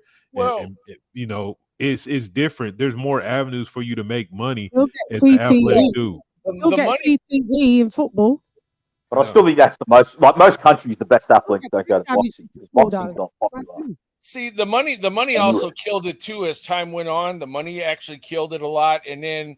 Back then, it was more freer, and you had more outlets showing boxing matches, whereas that's kind of shrunk.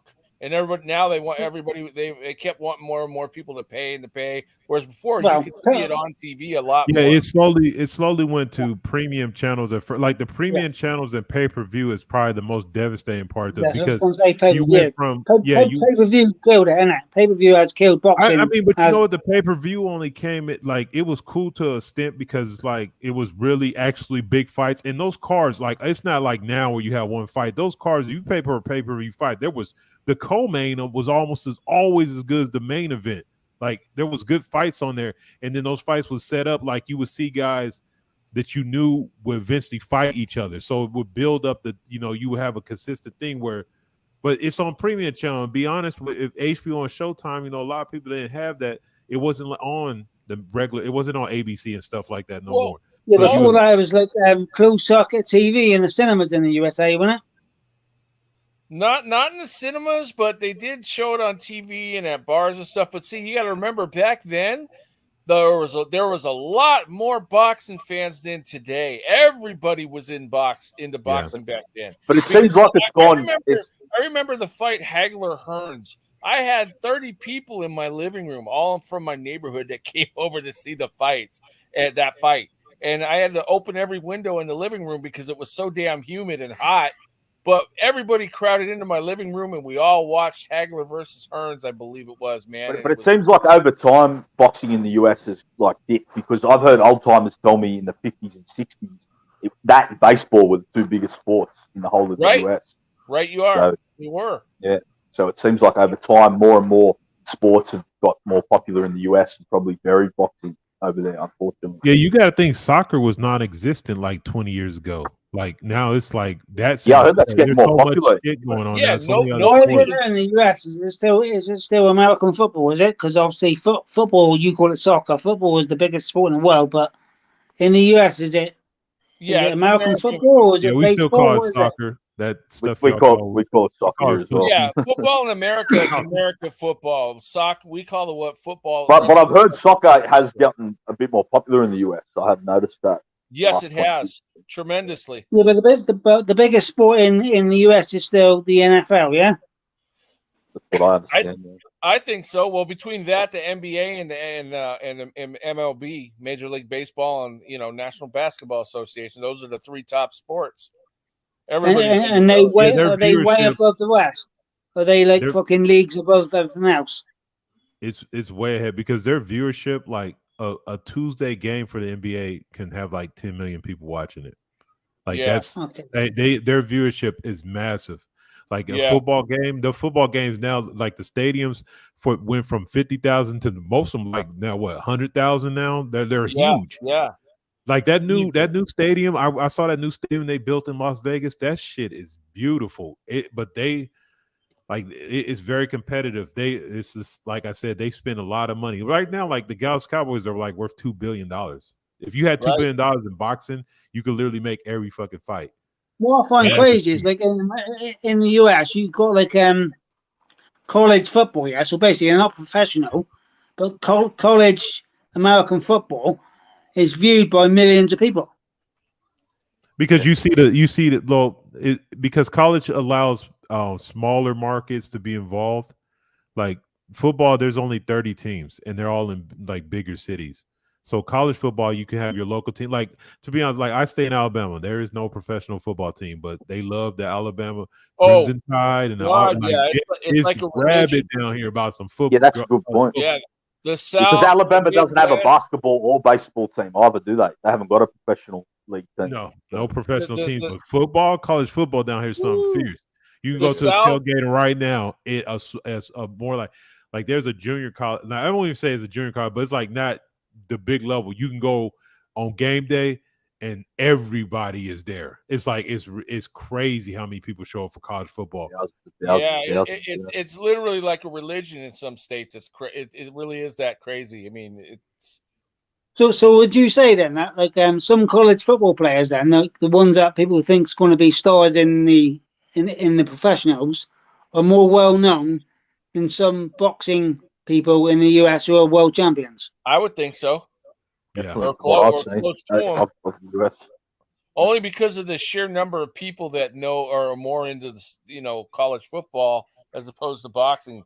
It's like he was saying, is that boxing's become a niche sport. Plus, we here in America, we don't have as many. We have some good fighters, but we don't have as many to be excited about as we did in the past decade. Well, put it this way, bro. When I was a kid, I'm in another country. I knew who Michael Vick was when he was in But the thing is, everyone bangs on about how big boxing is in the UK.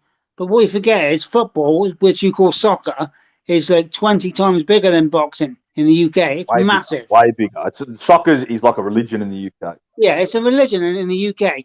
It's watched by like 25 million people every weekend. Right. That's kind of like what college. That's kind of like what college football. Yeah, is but boxing still, but boxing still gets the following after that. That doesn't diminish. But we have 5 things in front of that. It's 5 of them. It's literally. But the UK still got a lot of other sports, bro. They got rugby union, rugby league, they got cricket, they got multiple sports as well. We got rugby, we got football, we got rugby. Boxing used to be bigger, and this is the biggest thing was like we grew up watching amateur fights. Like we used to have the Golden Gloves used to be televised and stuff. None of that gets seen. Like we don't even really pay attention to the Olympics, to be honest. Like I mean, keeping it real right now, we just play it in the background. Well, is that because of nationalism? Because you haven't been doing well? Yeah, that might be a part of it because I remember being younger. I can name track stars from when I was younger, but I can't probably name you none right now. We all knew who. Well, I love track and field, and I know Americans that you're Michael Johnsons and people like that. Yeah, Michael Johnson and them. Like we like that. Like I feel like the Olympics were bigger when we were younger. Now it's like I don't even think I really watched any of it, to be honest. Like, so you used to watch, speaking of, like and it's only recent because they bring up that Errol Spence fight. Oh, there was 6 men. They were all watching the Olympics and that fight came on. So, but like I said, boxing we used to know fighters coming out of the amateurs. Now, nobody cares. Yeah, Keyshawn Johnson, Davis, or I don't even know what the fuck his last name is. It's sad, but that I maybe him I can name. Other than that, most of us boxing fans are all old school. Most of us hardcore fans were old school. The newer fans are more internet. Instagram followers and YouTube and all that. Yeah, they're not actually putting money into the sport. They're not buying the pay-per-views. They're not going to the shows. They're just talking bullshit online, basically. Right, and a lot of them pirate the streams. Look at the panel now. 150's only got under 30 on the panel. So well, I mean, the most scary thing for me is the other week. You look at the traffic online. The last 5 years, Deontay Wilder, he took that heavy loss against Fury in the third fight. He has his comeback fight. All these millions of views he gets on fucking social media. And he gets 77,000 pay-per-view buys. What the fuck's that all about? Stolen.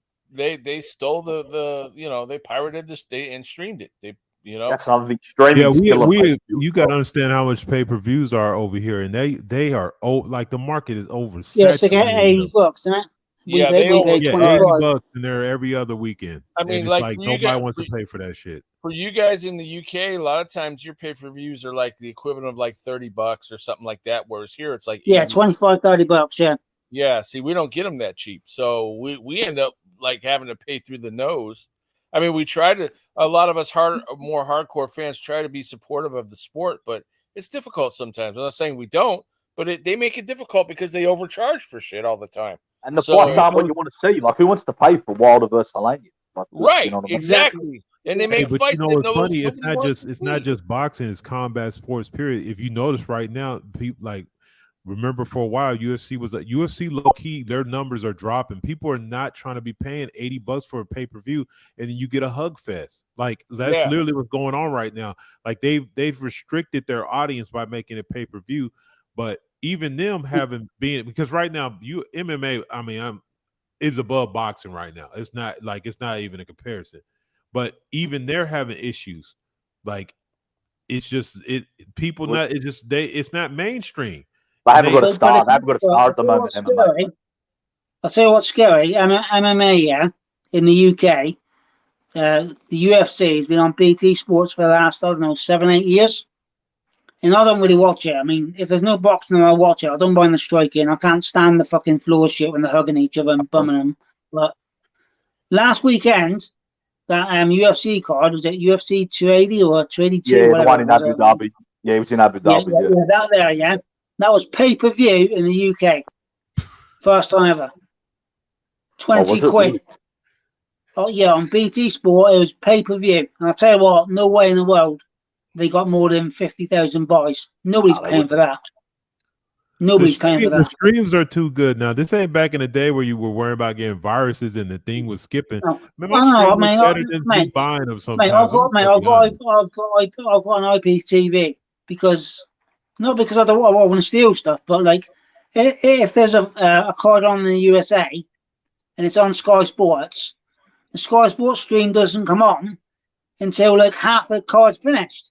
I want to watch the undercard, so I'll put it on the IPTV. Because ESPN starts at say 1 a.m. UK time, but the Sky Sports stream don't start till 3 a.m. So I miss 5 fights. They're paying for the card and they only show half the card.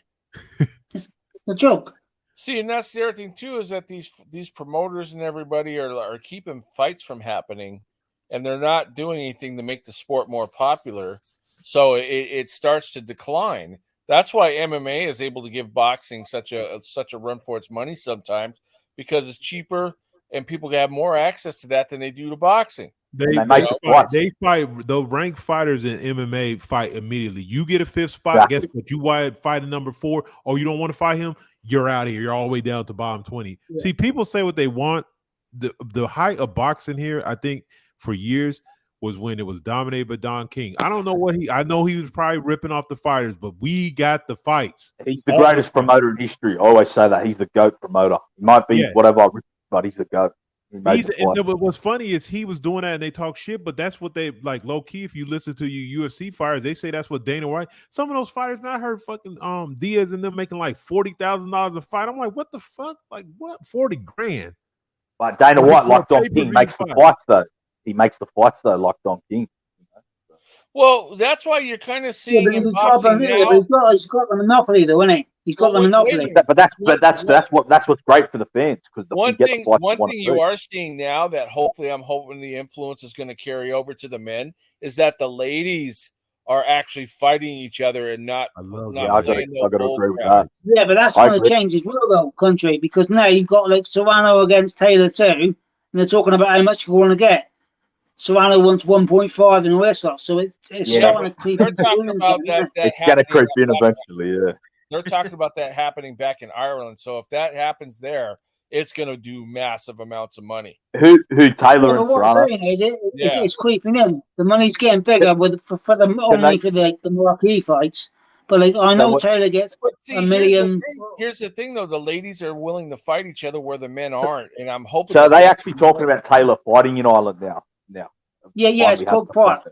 Croke Park in summer. Yeah, I know Croke Park. Yeah, I just knew she couldn't fight there for reasons, but hopefully, she finds. They're saying Serrano too, but Eddie's also saying the winner of McCaskill v Cameron, and I think Cameron's going to fucking piece up McCaskill. So, because I knew Taylor couldn't fight in Ireland for years, so hopefully. But see, the ladies. No, she can. She can now. You on about Kinahan and that, yeah. That's all done and dusted now. But it's not really. But I mean, but it still is like going on. There still is bad blood. Hey guys, the thing is, he's still got sectarianism and that. Yeah, he's still got that. There's going to be so much police security at her fight if they do it. Could be great. hey, this real quick, man. Hard Times making a good point. MMA, you can lose a bunch of damn fights and they don't say shit. Well, look at Diaz, 13 losses, bro. Like I'm saying, you can lose a bunch of damn fights, but boxing be acting like some bitches. But then again, it depends where you are. Look at the UK. I know we're all slaying the fight because it is shit. But look at Derek Chisora, 12 losses. He's been on pay-per-view or main event the last 5-6 years and made millions because he fights. Like I was saying, dude, the ladies are actually fighting each other, which I appreciate because we're getting to see good fights there, even though it's ladies. And I wish that the guys would follow suit and start doing that. But these promoters don't want to let some of these, like Al Heyman and others, don't want to let it happen. You know? I agree with you on that, bro. I don't know much about female boxing, but even I've got to admit they're showing more heart than the male boxers. More. They're trying to build. They're trying to build. The majority of that is because it's low prices and they want to take the fight because they need the money. But at the very top, but at the very top, like Katie Taylor now against Serrano 2 is, from what I hear, been in negotiations for the last 6 weeks, and Serrano wants 1.5 or 2 million, and it's haggling. It may not happen. It may be the winner of McCaskill's against Cameron because of the money. So it is creeping into women's game. It is creeping in at the very top. Well, so that's what happened at the lighter weights. Chocolito, Estrada, they were all fighting each other when the money wasn't there. Then when a little bit of money got into it, the fight started to be a little bit harder to make. So But then again, you can't blame the little guys because they get paid fucking shit, don't they? Well, that's why they were fighting each other like the women are. But then when they got a little bit more money, the fights haven't been as regular. You know, we've had to wait a little bit longer. Yeah. And that's going to be to their detriment eventually, because you guys know how we get. First of all, like, nothing gets the lady fighters, but you know it's the same issue they have in most sports. If you want to watch the elite, it's going to be the men. You know, it's just a little different. So they have. Well, let's be honest with the women's fights, unless it's top tier, which isn't many. Yeah, it's not competitive, is it? No, the majority of women's usually fights aren't competitive. Bro, I seen a fight with that girl, Sanicia, I think Estrada, her name is. Estrada, yeah, she's good. She's good. Yeah, she's good, but they put her in with this girl. It was one of the most terrible mismatches I've ever seen. Oh, yeah, I know. When she walked straight across the ring and knocked her out with one punch, you're talking about that one. Whoever sanctioned that fight should be. Yeah, it's fucking disgusting. Disgusting. Should be tortured. Hey, Hard Times Boxing says, I was never a female boxer fan, but that Taylor Serrano fight made me a convert. I'm glad you are, because you're going to see some great fights. That kind of won me over as well. Last weekend, a few weekends ago. Cameron against McCaskill Saturday night. That's the co-main event. That was the best women's fight I ever seen, bro. Yeah, that was fire. That was the equivalent of Ali Frazier in women's fighting, man, in my opinion. Yeah. I'll tell you what, guys, Cameron McCaskill Saturday be the same. Cameron McCaskill Saturday be the same. Be a fucking war. That'd be a great fight. Yeah. That's a cool name. That'd be a great fight. Yeah, for real. Hey, shout out to Ricky Ricardo, the new channel member. Appreciate you, brother. Right on. Yes, sir. Another one that wants to participate in the maddening talks of the members only.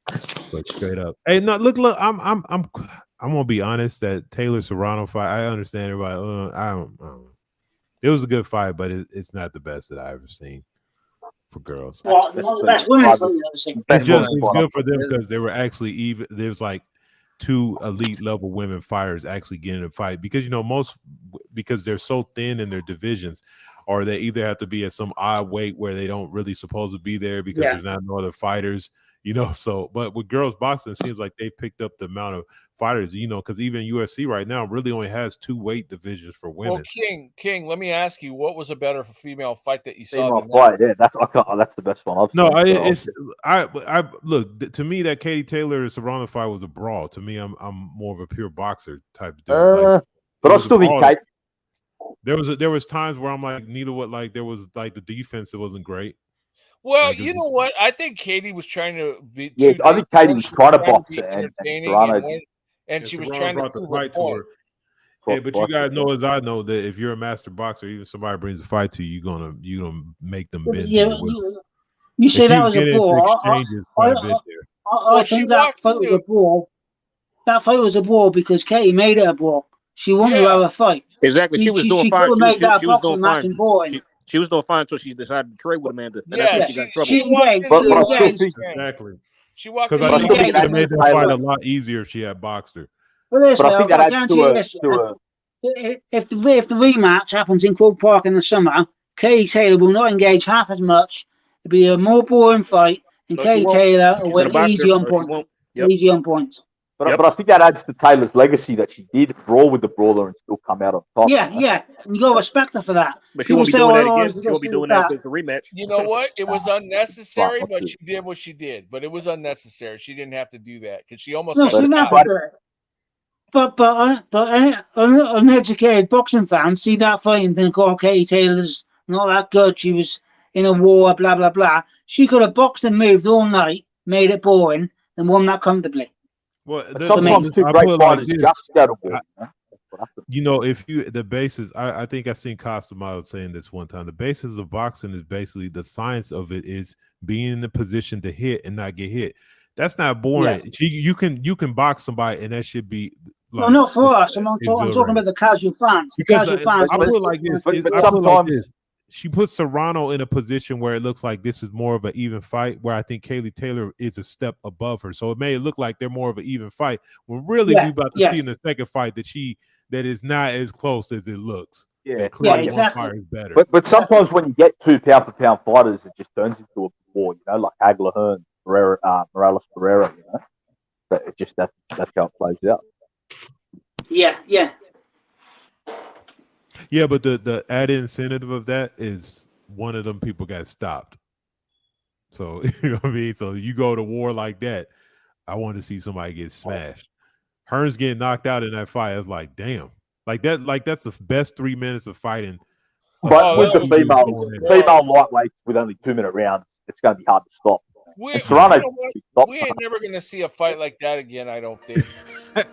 Two guys that are high level just said fuck it. Like whatever. Let's see who dies first.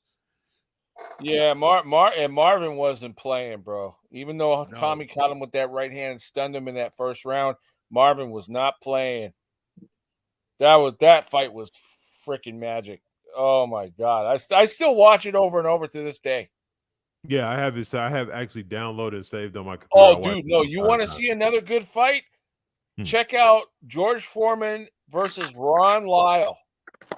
That's a brilliant fight. Yeah, that fight's sick. That was a fight, man. Them dudes went off. Yeah, that fight was sexy, bro. Hey, King. Yeah, what's up? Did you see Foreman versus Lyle, bro? I'm telling you, that was the fight. That was a fight right there. Have you seen it? Yeah, I got it pulled up right here, 1976. Dude, watch that fight, man. No joke. Yeah, let me put this in my saves. It's funny. Foreman later said that Ron Lyle was one of the three fighters who hit him the hardest. Yep. And I didn't know. I didn't know why Foreman and what's his name Shavers didn't fight. It was because Ron Lyle fought him before Foreman and knocked him out. Yeah. Yep. That's the whole reason Foreman never fought Shavers. Otherwise, he would have fought Shavers.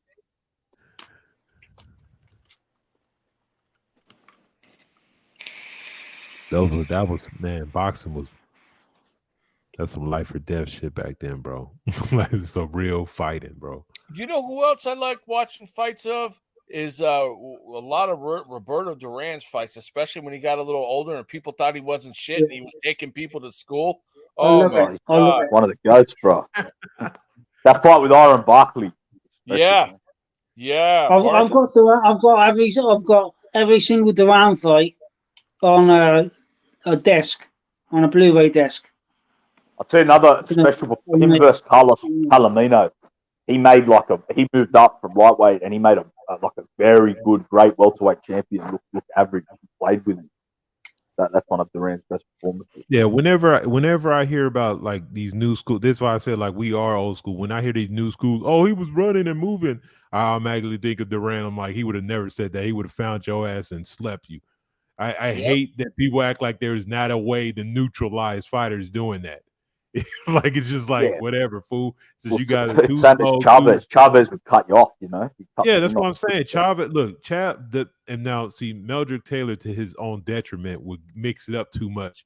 He's the prototypical example of a boxer that fought too much in fighting. Let me tell you something about that fight. Everybody says it was a robbery. It was not. It was a legitimate stop. And you know what? Yeah, he was giving Chavez a boxing lesson, right? But Chavez, while taking those shots, was beating the living shit out of him.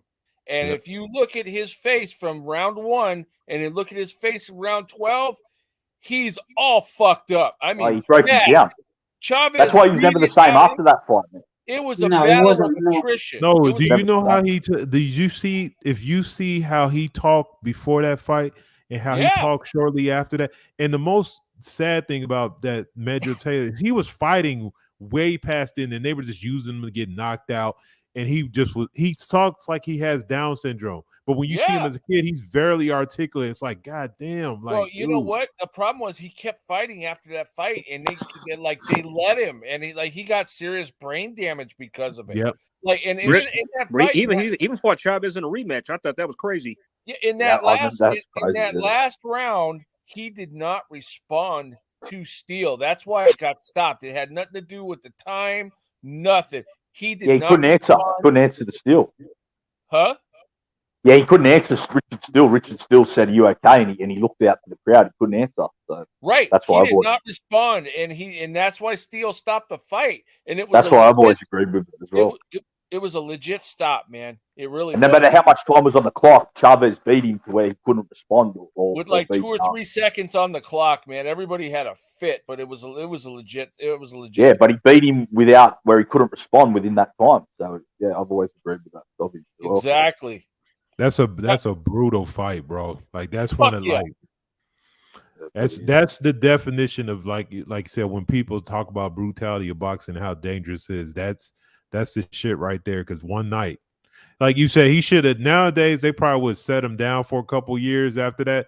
But now, like back then, Yeah, he moved up in weight after that fight. Just fought like. Yeah, he got knocked out by what's his name, Terry Norris. Yeah, but you know what? That shows how great he was. He actually beat Buddy McGirt after that fight. So it was a Buddy. No, not Buddy McGirt. He beat Buddy McGirt before it. He beat Aaron Davis. Yeah. Aaron Davis, who knocked out Mark Breland. I think he won a welterweight title off him. Man, you know what was a dangerous fight was what's his name, Boom Boom Mancini against Dooku Kim. He killed him in the ring. Oh shit! I forgot all about. Why they went to 12 rounds? Yep. Why they went to 12 rounds? I love Mancini. Mancini. Love watching him. You know before the fight, another fighter who, and I heard the story, and Sugar Ray Robinson had a dream that he was going to kill an opponent in the ring. And the next night, it actually came true. Oh, yeah, I heard about that. Yeah, I heard about that. I heard that story. But you know Dooku Kim, you know what he writ before he fought Mancini? He writ on the wall in Korean to the death. That's what he writ in writing with a texter. Really? Yeah, tragically, yeah. Wow. Tragically came true. That's wild. That Sugar Ray one is weird though, man. Dude literally had a dream about killing dude in the ring and it happened. That shit's weird, bro. No, it's freaky. You have a dream about one of the most like that, like what one of the. I mean, it happens, but it's not like it happens, and that shit actually happened. That's why motherfuckers, when stuff like that happens, them dudes don't like. Normally, they're never right again. They don't never fight. Like, but that's the same thing. That's the same thing that happened to Pacquiao. Pacquiao said, a week before the Marquez fight, in his dream, he fell down in his dream. He said, but he got up in the dream and kept on running. And he said that was like the sign that he got knocked out, basically. Do you guys remember when I forgot who was fighting, but Simon Brown, he was fighting and he got knocked out?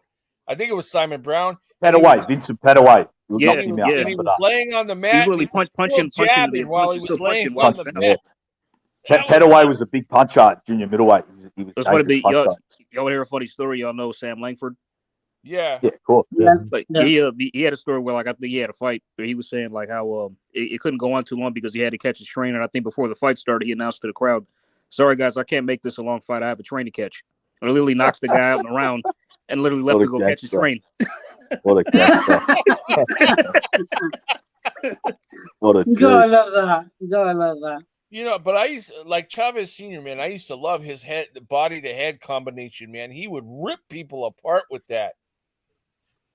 Man, Chavez Senior is a good defensive fighter, man. People brilliant, one of the best. You gotta watch him, bro. He could slip punches the inside like it's nothing, man. He's one of the best defensive fighters ever. I think because he's come forward the whole time and he's still making people miss and he stuck around too long was the problem, and he became a shell of his former self. And I think that fucking Colombian stuff, you know.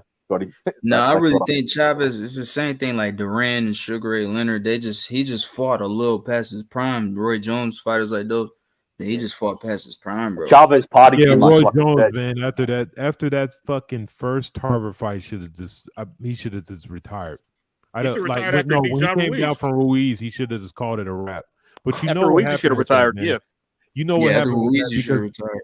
yeah, they be trying to fix a situation. Roy Jones, people don't realize that fucking that fight he lost with the bullshit disqualification affected him greatly because he was trying to run an undefeated record.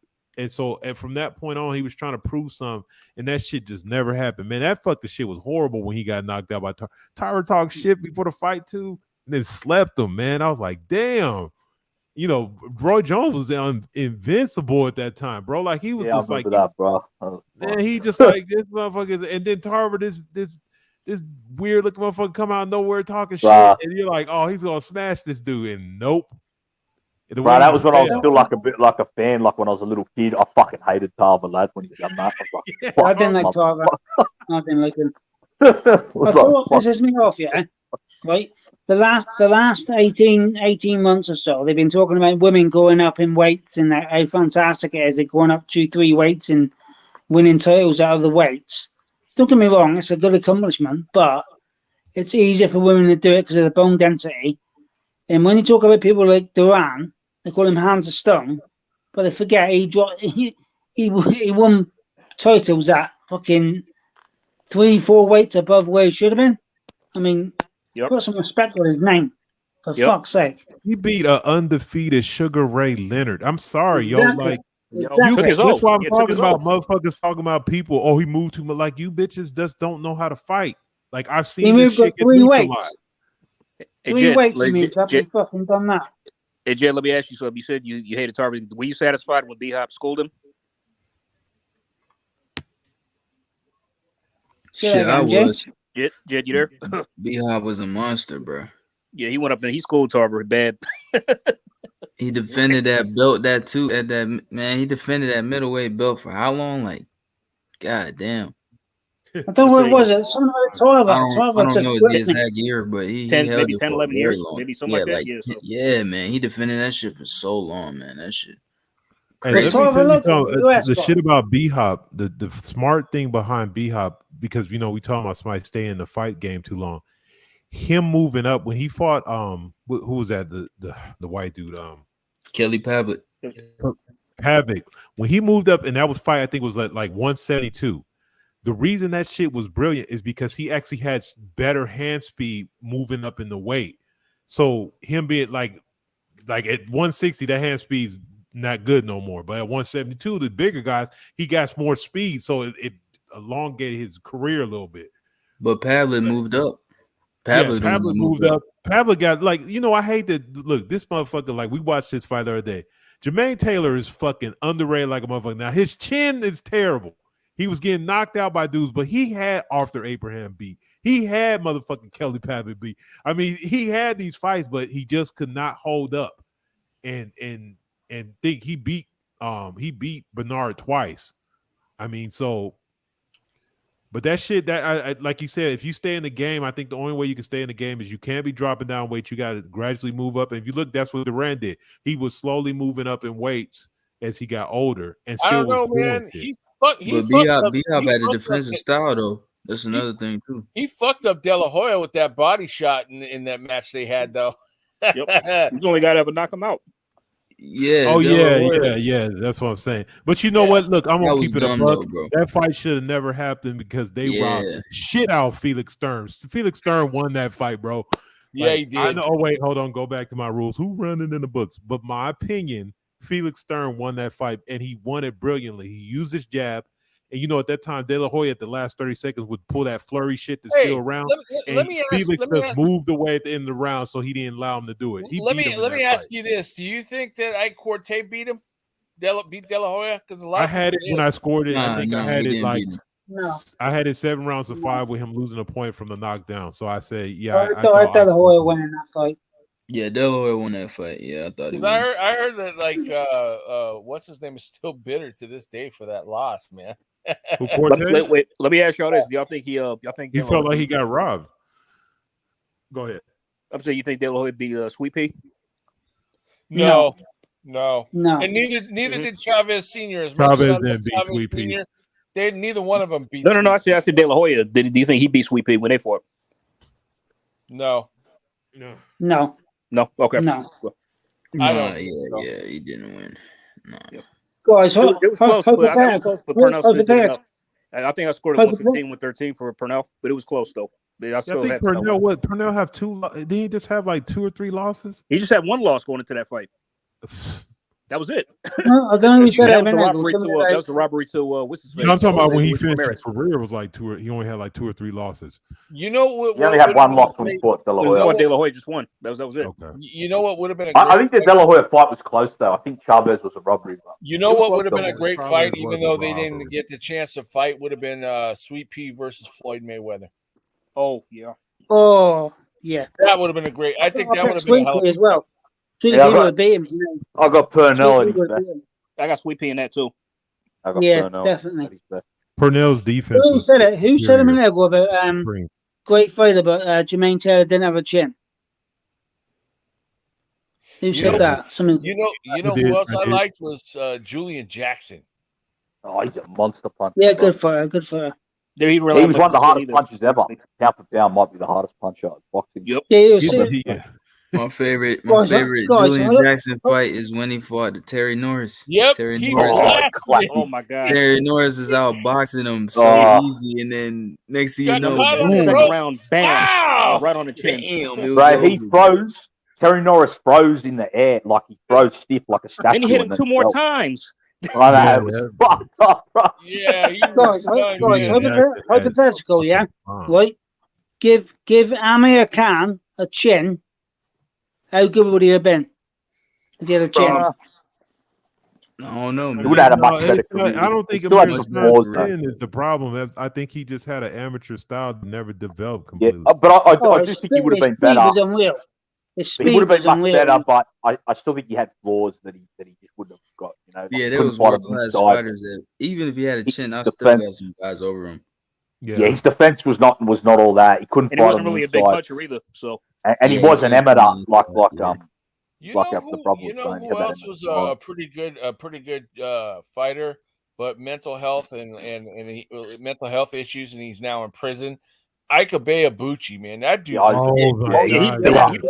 won a belt for sure. If he had, that would have been awesome, man. I hated that shit. He was in the mix of the heavyweights then, and it just like, bro, he took David Tuizo and Chris Bird. Yeah. Yeah, that dude was had blocked back in the day, man. David Tua is one of the hardest hitting fighters. I think he's probably talking about mental health. I don't know. You guys are Americans. I don't know if you know. Who's the bloke who fucking knocked out Anthony Fowler for the fucking British title? He's some fighter, and he's got mental health problems now. He ain't fought for like 2 years. Oh, I know you're talking about Liam Smith. Brilliant fighter. I don't know his name, lad, but I know you're talking about. Yeah. He's quality. He's fucked his life up. He ain't fought for 2 years. What a fighter. Someone told me, I heard about him, he was threatening to stab people or something on the internet. Yeah, he was in a bus stop fucking like smoking crack cocaine and shit and fucking all over the place. God, what a fighter. There's a lot of boxers like that, man. Some of them people fall flat on their face bad, bro. That's sad. That's sad. He was British champion, unbeaten, knocked out Anthony Fowler. He had a Also, Fowler had been knocked out. He'd been knocked out before. No. He was clean record. He knocked him out clean. Okay. Then he was. Go ahead. I'm sorry. Go on, country. Go on.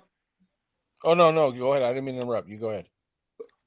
I was saying he knocked out Anthony Fowler for the British title, which he defended. Then he had a European title shot, and Eddie Hearn had him lined up for a world title shot after that. And then he fell off the rails, and he's been fucking non-existent for 2 years now. I can't remember his fucking name. Hell of a fighter. You know, two fighters that I miss, Gennaro Hernandez and Arturo Gatti. Gatti I miss Gatti, man. Jesus. Gotti wasn't a great fighter, but he was exciting to watch, even though he was like a B-level fighter. You know what, that, bro? He was still better than that's what it was. Arturo Gatti, man. I'm just going to say this: the fight that probably really put the beating he took from Mayweather. I mean, it was like, oh my god! When you're like, what the how? Like you're watching that fight. That fight is literally. That fight he is was literally throwing the straight definition of right hands mismatch. like 6 times in a row. And it was yeah. Okay, that's that's when I realized I was that's like, the literal. Mayweather That's, is this motherfucker something else. Like No, this is crazy. yeah. You I mean, want that's to the literal see definition of a mismatch. That fight. you want it. Well, aside from the trilogy with Mickey Ward, you want to see a good Gotti fight. Check out Arturo Gotti versus Wilson Rodriguez. That was a great fight. I'll tell you another great fight. Gotti versus one of the Ruelas brothers. I think it's Gabriel Ruelas. Oh yeah, the Ruelas brothers. Yeah, matter of fact, I'm friends with one of them on Facebook. Oh, that's Raphael. what's up, man.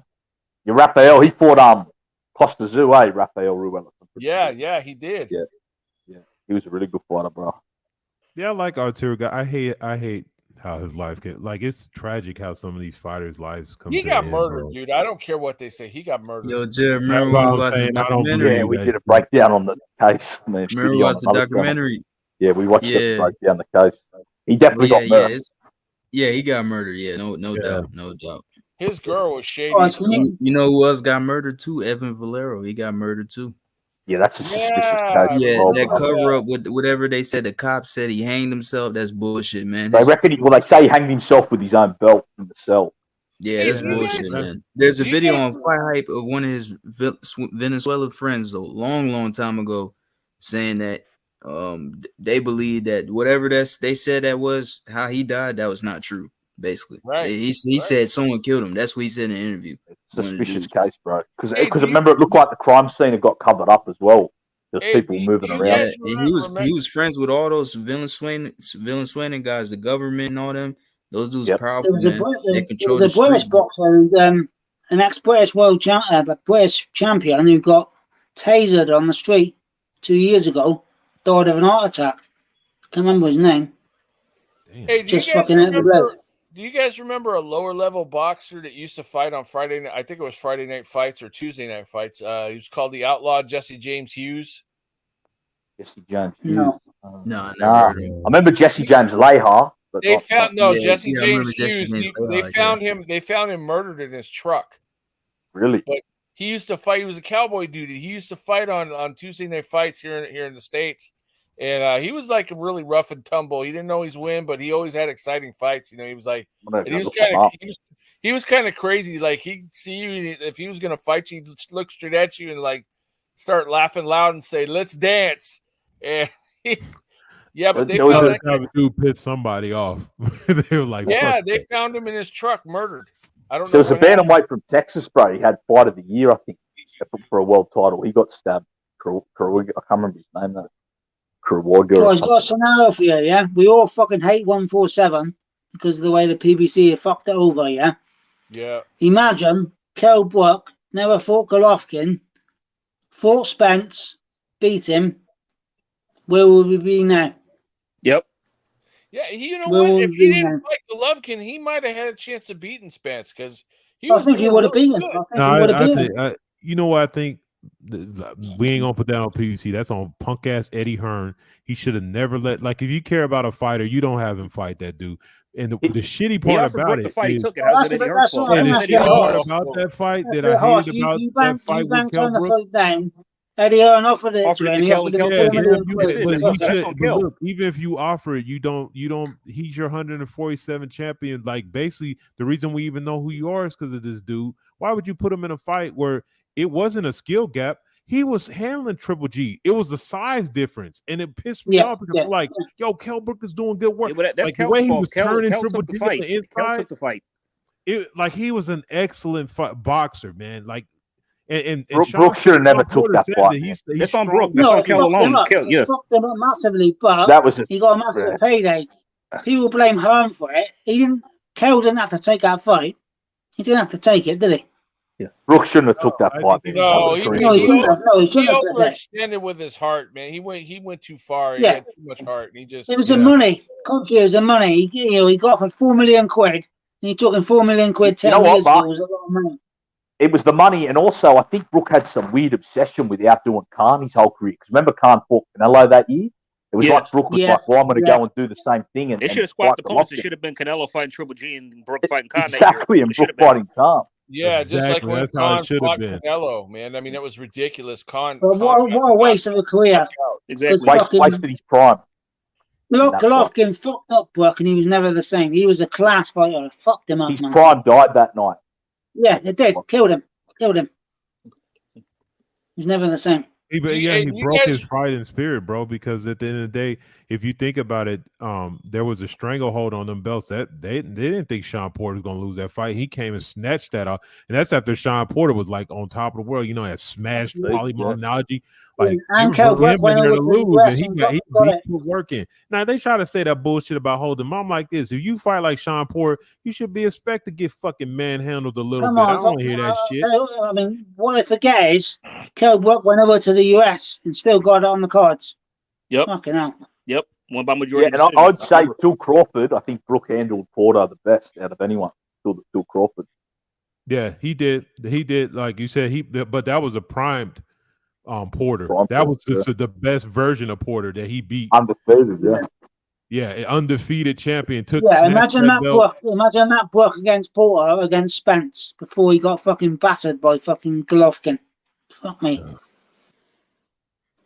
Man, you know all this shit. All I this don't shit know. that I people think he do. was busting out. I think he was busting out. I don't know. I think they should have, when they finally moved him, like it was just.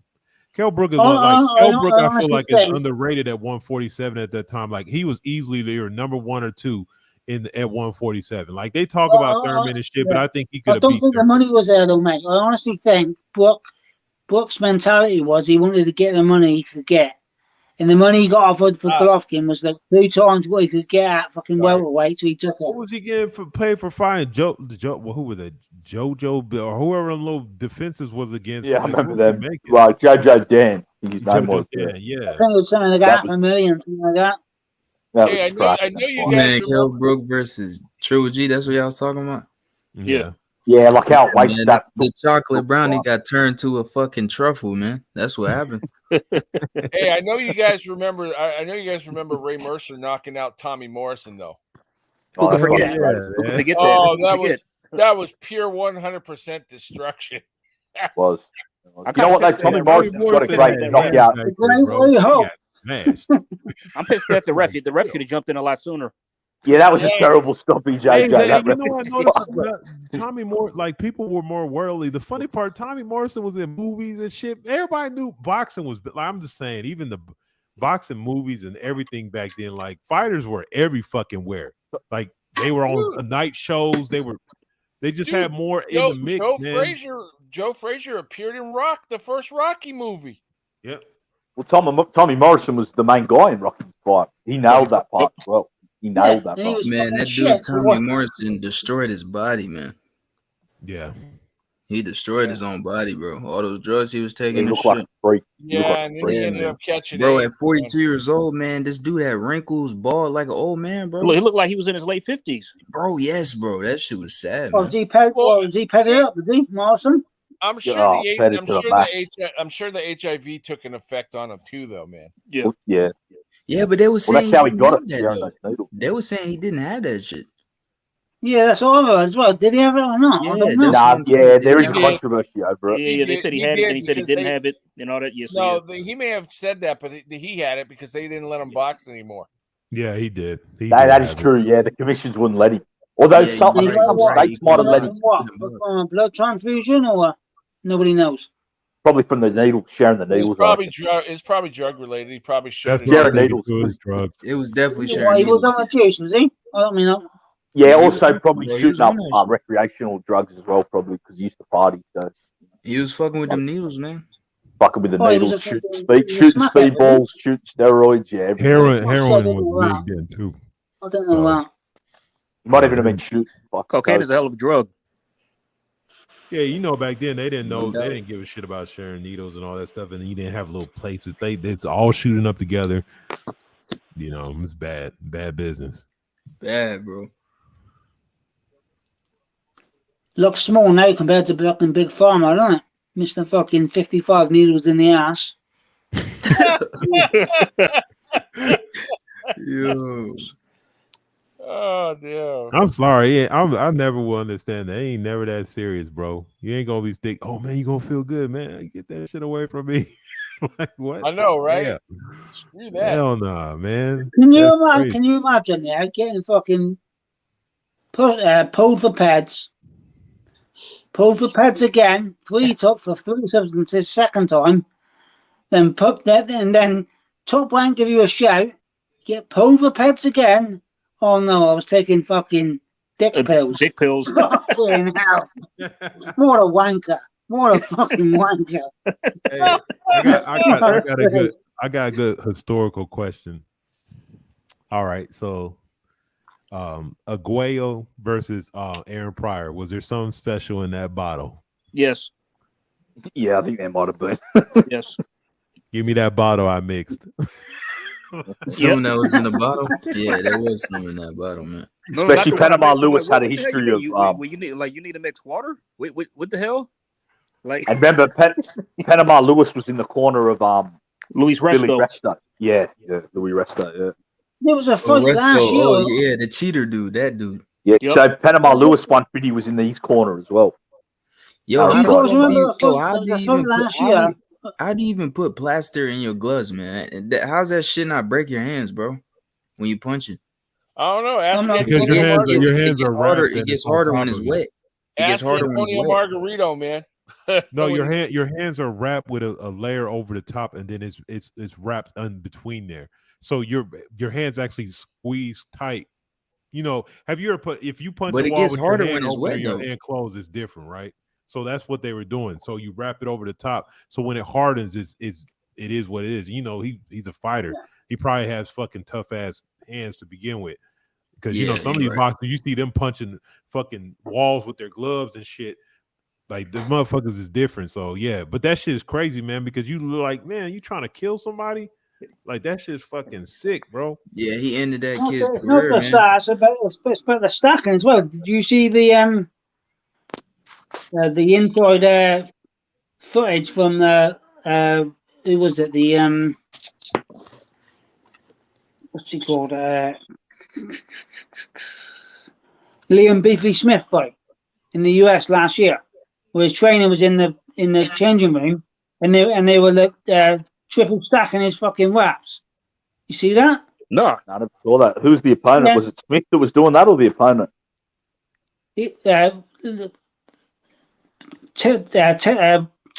Fucking Beefy Smith won against who did he fight? Fucking he retired after in the US last year.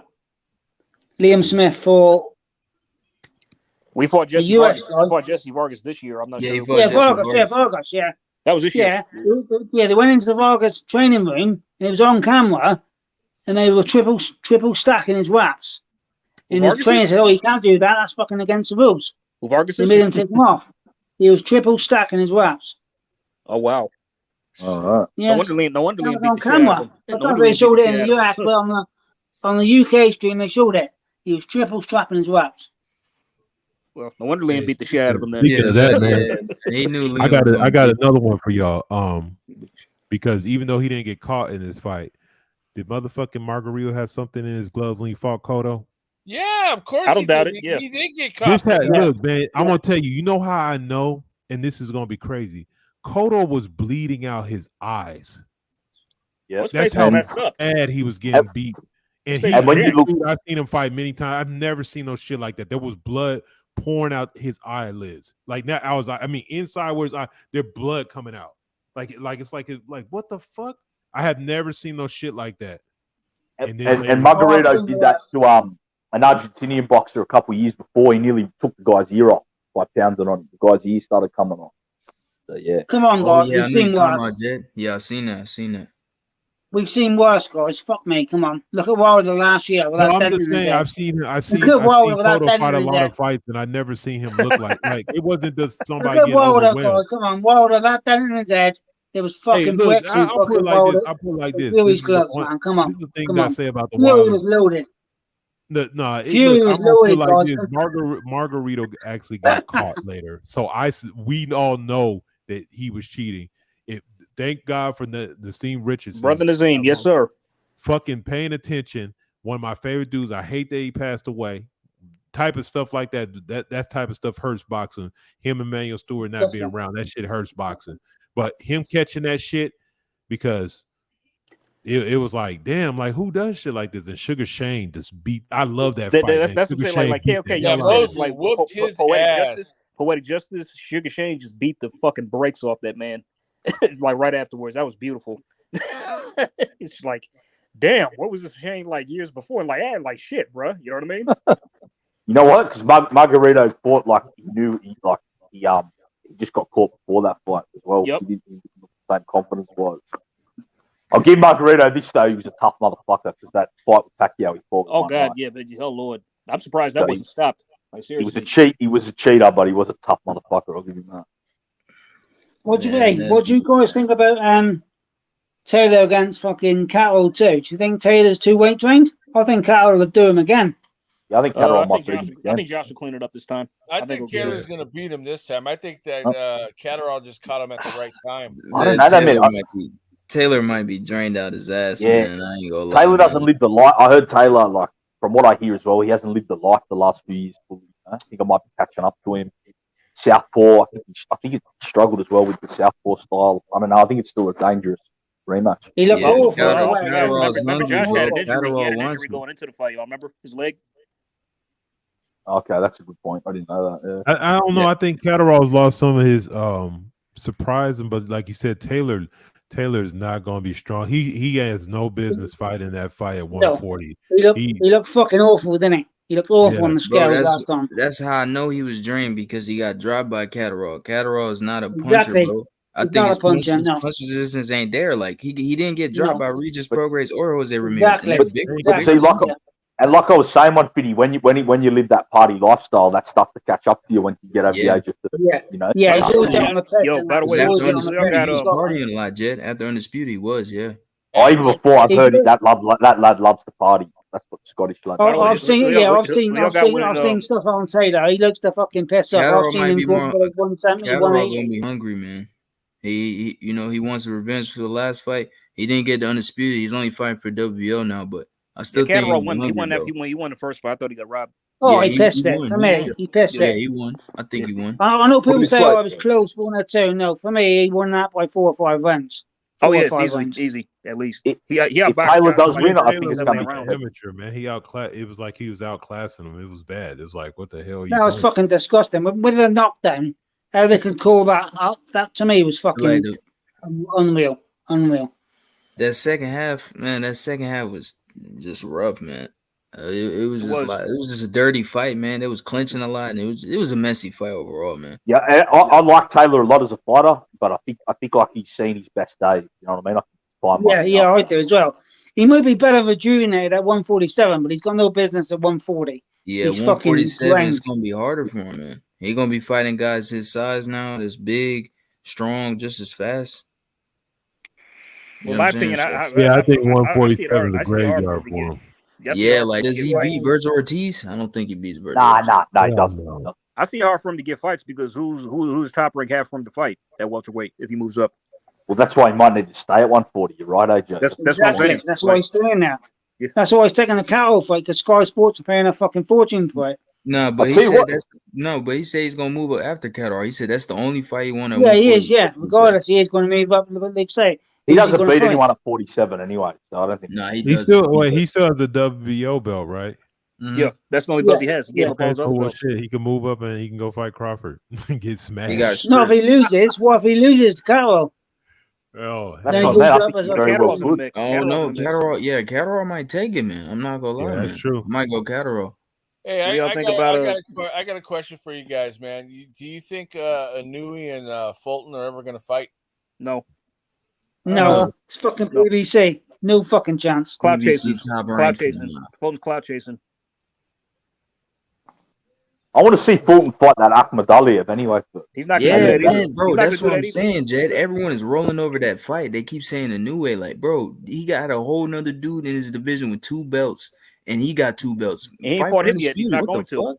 Fight for Undisputed. Guys, I've got a question for you. Would you take 200 grand to go in the ring with Inouye for 30 seconds like Lee Butler? I would. Man, he's gonna destroy Butler, man. Oh, he's gonna fucking kill him, man. I'd be surprised if that fight goes over 2 rounds. It's not going 2 rounds. Not going 2 rounds. I like Inoue, man. Yeah, I don't know. But then again, respect to Butler because he could have took the fucking, a voluntary. Credit to him, he's taking the fight. He didn't have to do that. Yeah, he didn't have to. Still, I know he's cashing out, but he could have had another fight, then cashed out. But he's gone, gone straight for it. Fair play to him. Bro, I like Inoue, man. He's the real deal. You know what I'm saying? Knowing that weight class can take his power, but he skipped 115. Bro. He skipped 115. I'll tell you what, though. I still want to see him. Nah, man. I want to see him fight at 115, man. Nah, honestly, like the only thing I regret there was real smoke for him at that time, bro, and he skipped that whole division. That first and air fight, he skipped that whole division, fight, man. Fellas, I mean, what do you think of that first and air fight? Hey guys, against the I'll tell you what. Hey guys, I want to say good night to everybody, man. I gotta jump off. I gotta get the. Appreciate it, brother. Good night, have a good one, bud. Good to talk to you, bro. Guys, man. I hope to talk with you all again, man. It was very fun. Dude, bro. Cheers, country. Cheers, mama. Night. Hey, peace out, y'all. Like I said, knowing at the weight class he's at right now. Lads, have a good one, brother. No one could take his power out of this weight class right now, bro. No, nobody. I mean, like the only thing I regret, honestly, is how I mean, like that about the Butler fight is I wish it was John Real Casimiro because I really wanted to know it and knock him out. Yeah, I wanted to see that fight, man. That would have been a bigger fight as well. Casimiro would have chinned him. No, Nino would have knocked him out too. He would have got him too, in my opinion. Casimiro would have chinned him, and fucking knew he is going to absolutely fucking splatter him. But fair play to him. He's going to cash out and he will retire, won't he? So fair play. What do y'all think about? What do y'all think about Prograis and Zepeda next month?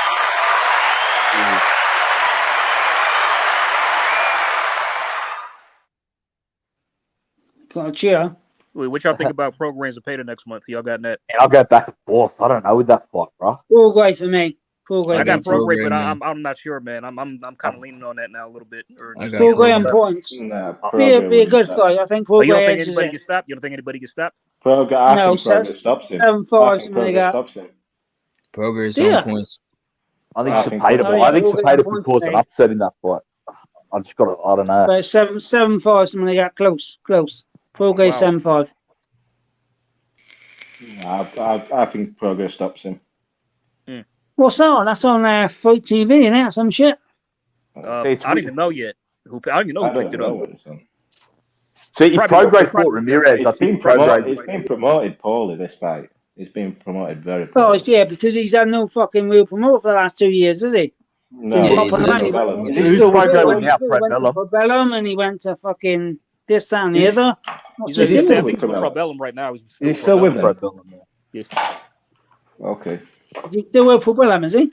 Yeah, he is. I think so. He is. I got Regis, man. I just think he's the hungrier fighter. I feel like the WBC was kind of bullshitting him because he been waiting for his shot. He won Taylor again, but he won't get it unless he goes to 147. Regis really should have had a rematch with Taylor by now, anyway. Yeah. I agree. They need to run it back. I thought Regis. I actually scored that. I scored that fight for Regis. Beat him. You had Regis beat Taylor. Yeah, I scored that fight for Regis when Taylor fought him. I thought it was competitive, but I had Taylor. It was very competitive. The thing is, I said this at the time. I wasn't mad Taylor got the decision, but I scored it for Regis. I wasn't actually, because it was a close fight. It wasn't a robbery, but I thought Regis did enough to win it, which I'm a bit disappointed there hasn't been a rematch or even a call for a rematch. There's not been enough talk about a rematch between those two because everybody's talking about the Catchall fight being close. I think the Regis fight versus Taylor was a lot closer than. He's not got a good promoter. For me, I mean, I don't like Taylor. I'm not a Taylor fan. Don't get me wrong. He's a good boxer, or he was a good boxer. He's fucking weight drilling now. But as a man, I think he's a total cunt. But I think he won that fight. I think he won it too. Yeah, I rewatched the fight the first time I seen it. I thought Regis won, but then when I rewatched it, I think Taylor won. Man, that second half of the fight, Regis got tired. Man, he got Regis did get tired. Regis did get tired. He swept it in the second half. He swept it in the second half for me. do Although I agree think with Regis won the last round, if I can remember. I think that's why I gave it to Regis. I'm sure I gave it to Regis because I thought he needed maybe 1 or 2 rounds of the second half of the fight to seal a win, and I'm sure I think the last round sealed it for me. But it was a close fight. Like I said, I wasn't mad. It was close, yeah. Taylor won it. I'd love to see it was a close rematch. fight, bro. That's one of them fights. Nobody's denying that it definitely was close for sure. It was like 5 or 6 swing rounds. I mean, but fellas, maybe we could. If Regis wins the vacant WBC belt, no matter who wins the Taylor Catterall rematch, then maybe he'll give Josh a shot. But I think Josh moves up after this. Yeah, fight. I think Josh moves up. Man. I don't think Josh stays there. I don't think Josh really wanted to stay there. There's just nothing at welterweight for him. I think that the only he's doing it because he got fucking hammered. Funny enough, the best thing to happen to Josh Taylor was the fact that he won that decision against Catterall, because had he blown Catterall out, he had nowhere to go. Yeah. He has nowhere to go at welterweight apart from fighting either Ennis or Virgil. That people are interested. He's not going to fight Crawford or Earl, because those two, we don't know what they're doing. You say that. I honestly think if he blew Catterall away in that fight, the buzz that was around Taylor at that time, I think Aaron would have made the fucking Crawford Taylor fight. No, but he couldn't have. He couldn't have, because Crawford was out of contract. He couldn't have made that fight. Yeah, but see, at the time, that fight looked like a certainty because they were both. Yeah, but before that, allegedly. I thought it was nailed on. If he got, they was talking about by the same lad, so that fight looked like a certainty. They was talking about because Crawford had gone to a side event. Yeah, Kinahan, the MC Clay Global guy. There was it seemed a certainty that fight would happen before all that. Then the Catterall, then a few things happened. Catterall fight, and then this, Crawford Taylor, not. But when late last year, that looked like certainty that Crawford and Taylor would fight. But bottom line, win or lose, if Josh, if he win or lose the rematch with Catterall, if he moves to 147, he's in no man's land, because I don't know who he's going to fight up there. Yeah, he can't. I don't think he'll in all fairness, though, as well, who he's going to fight, who he's going to beat. That's the thing, though, the belts, by the time Josh moves up next year, those belts are going to be vacant. All of those belts are vacant. Because Crawford's going to move up. If Earl and Crawford don't fight, one of those two are going to move up. Or both is going to move up. Because there's nothing there for him. Man, Bud might retire, man. Can you imagine, right? There's nothing there for him. Can you imagine, right? Taylor wins or loses, right? Yeah. Moves up, can get a big fight. Eddie taps him on the shoulder. Conor Benn's fucking out of his ban. He gets Conor Benn in with him, and Conor Benn fucking irons him out. him and Conor Benn's actually a really, really valuable fight for the UK. I'd watch that. To be honest. Taylor's a lot better boxer, but I'm not sure fucking Taylor's a lot better boxer, but I don't think fucking Taylor could take his power, you know. Conor Benn. No, but I don't. No. No, I don't. I believe Josh Taylor outboxes Conor Benn. I really do. Josh Taylor's far superior boxer. Yeah, boxing him. Yeah, but Conor hits him, because if fucking Catterall can put him down at 140, what can Conor do at 147 if he hits him? Yeah, but I agree with you, but we don't know what Conor's been taking to hit that hard. Because honestly, guys, This is the same Conor who got dropped and had trouble with Pineda or whatever his bloody name is. I can't remember. Yeah. And all of a sudden he takes a year and a half. He's in his shoulder injury or whatever he had. He had shoulder surgery or some surgery anyway. And he comes back as this massive puncher who's knocking people out and things. So there's questions there with Conor. But I do think if Josh does move up, a Conor Benn fight is probably the biggest fight he can have. Do you all think, and since the Paynard fight when he got dropped, and he's got really good the last 2-3 years, do you all think he's been juicing the whole time? I don't know, but it's a question. It's a question that's going to be there from now on because Well, it's possible. if It's possible. It's possible. it's very possible. It's very possible Because because like I noticed, like with each fight, he if you seems to peep get better it, and better. He improves each yeah, fight. if you peep it, I agree. Him improving each fight is not a problem.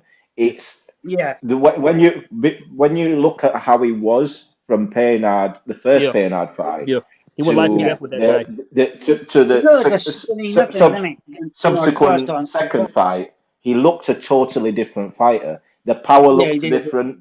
Everything looked different. He even looked a bit more filled out as a fighter. ERF. Let me ask you this. ERF. Like I just saw the first. I didn't see the rematch. Did Conor beat him more decisively in the rematch with Payne? Oh, the rematch kind of battered him. Outboxed him. But in all fairness, Payne had come out as a southpaw the second fight for some reason. I don't understand why. He fought as a southpaw the second fight. The whole of the second fight, he fought as a southpaw, which baffled me a little bit because you gave kind of like how Dillian White came out of southpaw against Tyson Fury in the first round. But Dillian White actually had success as a southpaw, then turned to orthodox and was absolutely garbage. Yeah, worst I've ever seen Dillian look. By the way, he looked. Well, against Fury, fucking awful. Terrible. That was embarrassing. It looked awful. I mean, it even add to the fact that he didn't even help promote the fight. That you go in there and you look like that. He looks so fucking bad. He looked like a novice, didn't he? He looked fucking awful. To me, man, the thing is, Dillian White played into Tyson Fury's hands. Yeah, go on, sorry. Go on. No, I just want to say this. To me, in my opinion, this is just my opinion, man. Dillian White, to me, and LadyChann, I talked about this with her. I was saying that Dillian White just wanted a payday. To me, he proved that shit. I don't care what no one says, bro. He did nothing in the fight. Oh, I believe that now. He was just trying to counter. He was just trying to counter Fury's jab, and he was so worried about the jab. Once the uppercut came in, he wasn't worried about nothing else but that jab, and he kept thinking he's gonna slip the jab. You know what I'm saying? Get through the jab, but nope. He didn't do anything. He kept worrying about that jab. The uppercut came, boom, it was over. Dillian White fell into the Tyson Fury trap. Terrible. With a best friend. Oh yeah, we're friends. We're friends, laughing and joking at the weigh-in and stuff like that. And for me, you fought so hard to finally get your title shot, and to be like that. Yep. In your on your big stage, being friendly years, with a guy who him and his team has literally tried to screw you over, underpay you for this fight, for this shot that you've deserved for however long it's been. Yeah. For you to stand there and be all friendly and laughing and tickling each other on the stage, I thought that was strange. I was like, I expected a bit more from Dillian. I expected a bit more. I'll tell you, it's like the most disappointing thing for me. Sorry to cut you off, but just the most disappointing thing for me was how the build up. I was looking forward to the build up because, like, I thought that was going to be better than the fight itself because they're such huge shit talkers. You know what I mean? That was going to be so. But then for Dillian to not even give a shit and participate. You know what I mean? Because I believe Dillian and Tyson are actually friends. I actually believe they're mates. They're mates, bro. I generally believe those. Yeah, that's what I'm saying. He just wanted a payday, man. He never came there to win. He never came to win. How like everything's all lovey dovey. He made more money. I think he's made more money on matching than he made on that fight. He made more money than You telling me? Listen, I just think fucking Dillian White's shot. He's been done by an uppercut fucking 4 times now. Dillian White never really wanted a Fury. He wanted to fight Deontay Wilder. That's who he wanted to fight for the title. Yeah, definitely. That's who he wanted to fight for the title. Once Deontay Wilder lost the title, there's only 2 options to win a world title: fight Joshua again, or fight Fury. And the Joshua fight wasn't going to happen because. The Joshua fight wasn't going to happen. Offering him the fight. Yeah, 10 weeks. He said no, didn't he? And looking at his demeanor, it looked like he knew. I think Fury used to put it over him in sparring because he just didn't look confident. In sparring, that's why I said I believe those two are actually friends. They know each other well enough to. I agree, and I think Fury used to box his head off in sparring. That's what I'm saying, Jed, bro.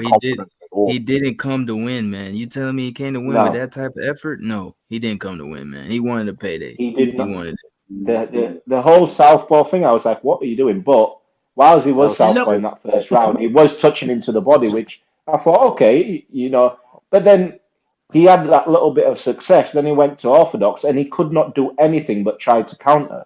He tried to counter every single time. He tried to counter the jab, and he missed. He missed every time. He missed every. If that were the tactics they went for in camp, you know what the tactics was? The training he's shooting because his safe ball stance and his fucking safe ball jab was fucking pathetic. It wasn't even novice. It was a joke. His tactic was the same as Joseph Parker's tactic against Joe Joyce. Try to counter, just go on the back foot and try to land a big shot. That's at least Joe Joyce made a fight of it. If you look at at least Joe Joyce made a fight of it. Fucking me.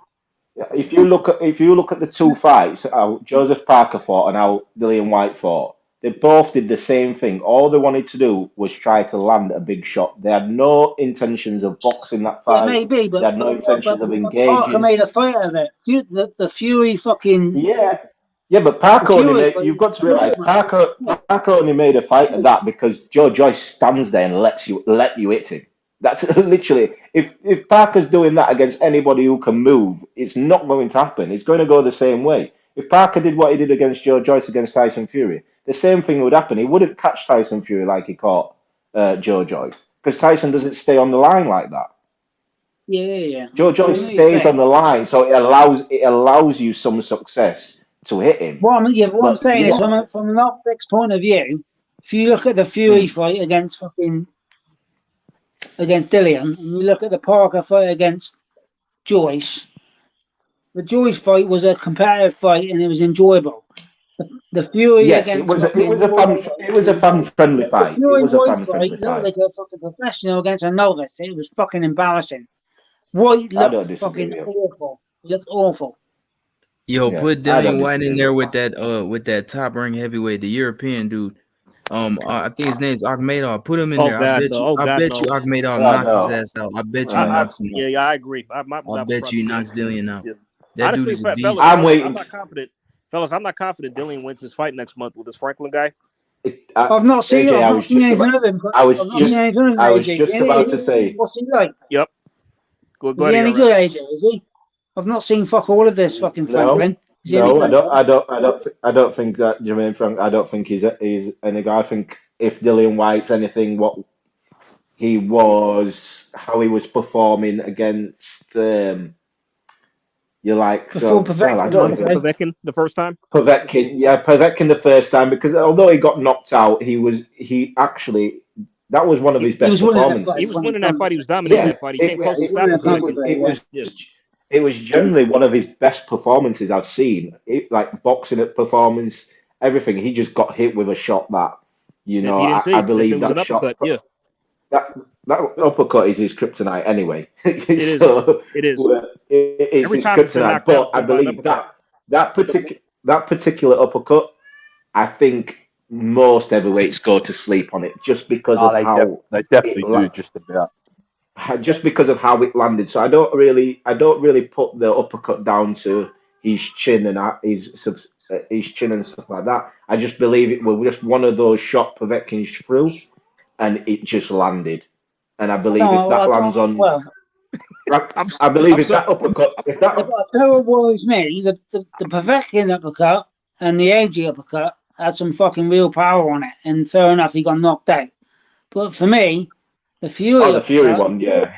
The Fury one won a fucking hard punch, and that cleaned him out. And to me, that worries me. Look, he's fucking shot. Yeah. That's why I'm not confident. That's why, even though I'm picking him to beat this Franklin. I'm not confident he wins. I'm sorry. I don't know. Not when he's getting knocked out by that uppercut from Fury. Uppercuts, left and right. All Franklin has to do is land an uppercut. He's going to go down like a sack of spuds. Can you imagine? Yeah, that uppercut that fucking Fury hit White with and knocked him out. If he hit Joe Joyce with that, he would just smile down, wouldn't he?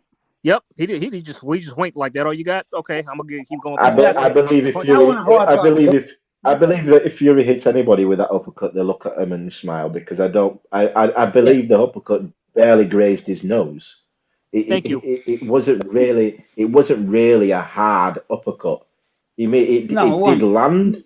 It did land, but I think the push probably did more to him. It slid off his chin. And it was a half push after as well, wasn't it? Yeah, like didn't he Dillian blame the can push complain for about knocking him out? Yeah, he can complain about the push all he wants, but if a push like that is making your legs wobble when you get up No, and no, I'm you've not. got I'm not no disagreeing. balance.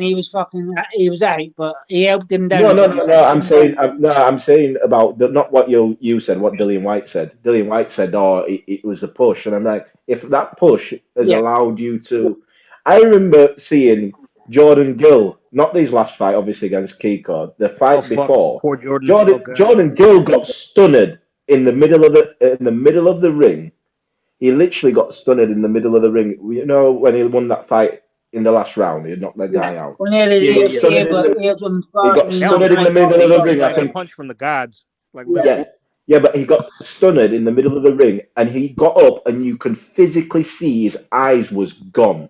Like he didn't really know where he was. He was on instinct, and he still managed to keep his feet and then end up knocking the guy out. You're telling me a push from Tyson Fury, Dillian White is what, 200 and something pounds? Yeah, 250 over 250. So Dillian White is getting knocked out by that. But Dillian's never has had the best chin at heavyweight though. I remember Chisora rocked him numerous times in that fight.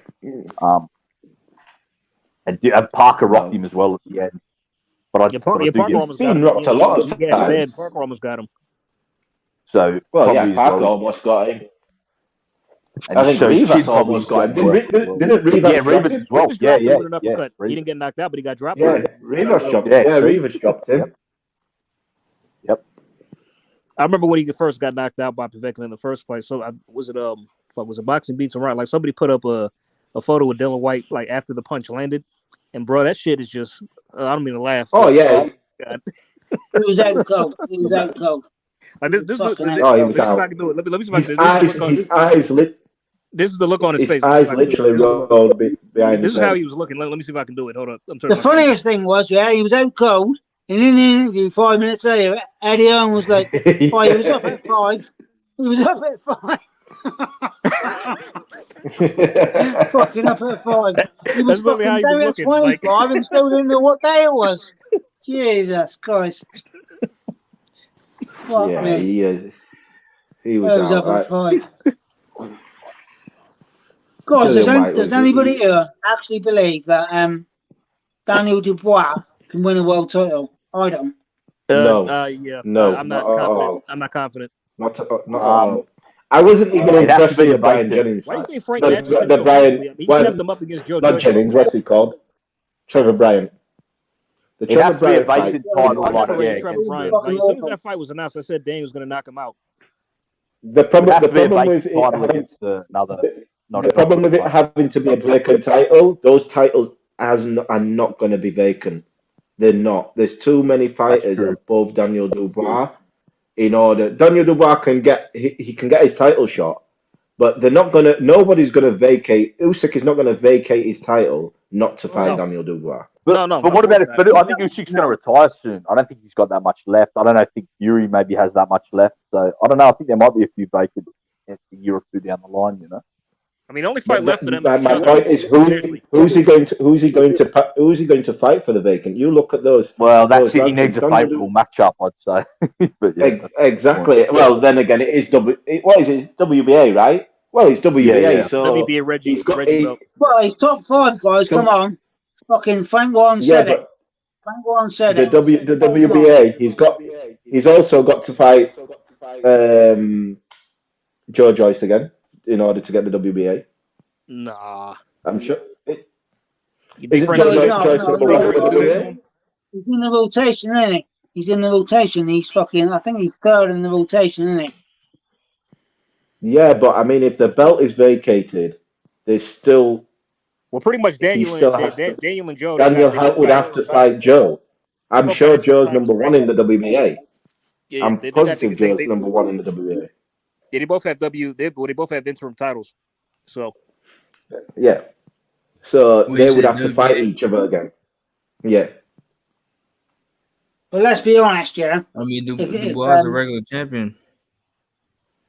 Yeah, he's a regular champion. Yeah, he's Joyce #1 in the WBO. Well, he's interim champion. Who's number one in WBA? So who's man I'm up not to then? sure. Fucking I looked at the George ranks this or morning. Dubois? I'm about to Well, they check. both are for the WBA and WBO, pretty much. Yeah, but who's first in rotation? That's a good question. Rotation. See, why Tyson Fury the WBA. Why No, it's the Tyson Fury IBF fight Joyce instead of fucking Chisora? Why he fight Chisora instead of fucking Joyce, man? He should have fought Joyce, man. I agree. They're both with Frank Warren. They're both with Frank Fury Warren. doesn't want to work. He doesn't want to Bro, work. exactly. He don't want to work, bro. They're both with Frank Warren. They're both with Top Rank. Easy fight to make. Isn't that how easy and how fight to make? But no, he don't want to. Frank Warren with his box rack fucking top 15. Go to the WBC rankings. He had fucking Bakoli, Makhmadov, fucking. There's 3 or 4 good fighters in there. He could have fought Hunter, Makhmadov, Bakoli. Nah, that's fucking. Listen, yep. Tyson could have fought Joe Joyce. His excuse is Joe wouldn't have been ready for the 3rd of December. You didn't have to have this fight on the 3rd of December. You did not have to have this fight on the 3rd of December. You chose to have this fight on the 3rd of December because you know it didn't suit anybody of a worthy challenge. His manager came out last week.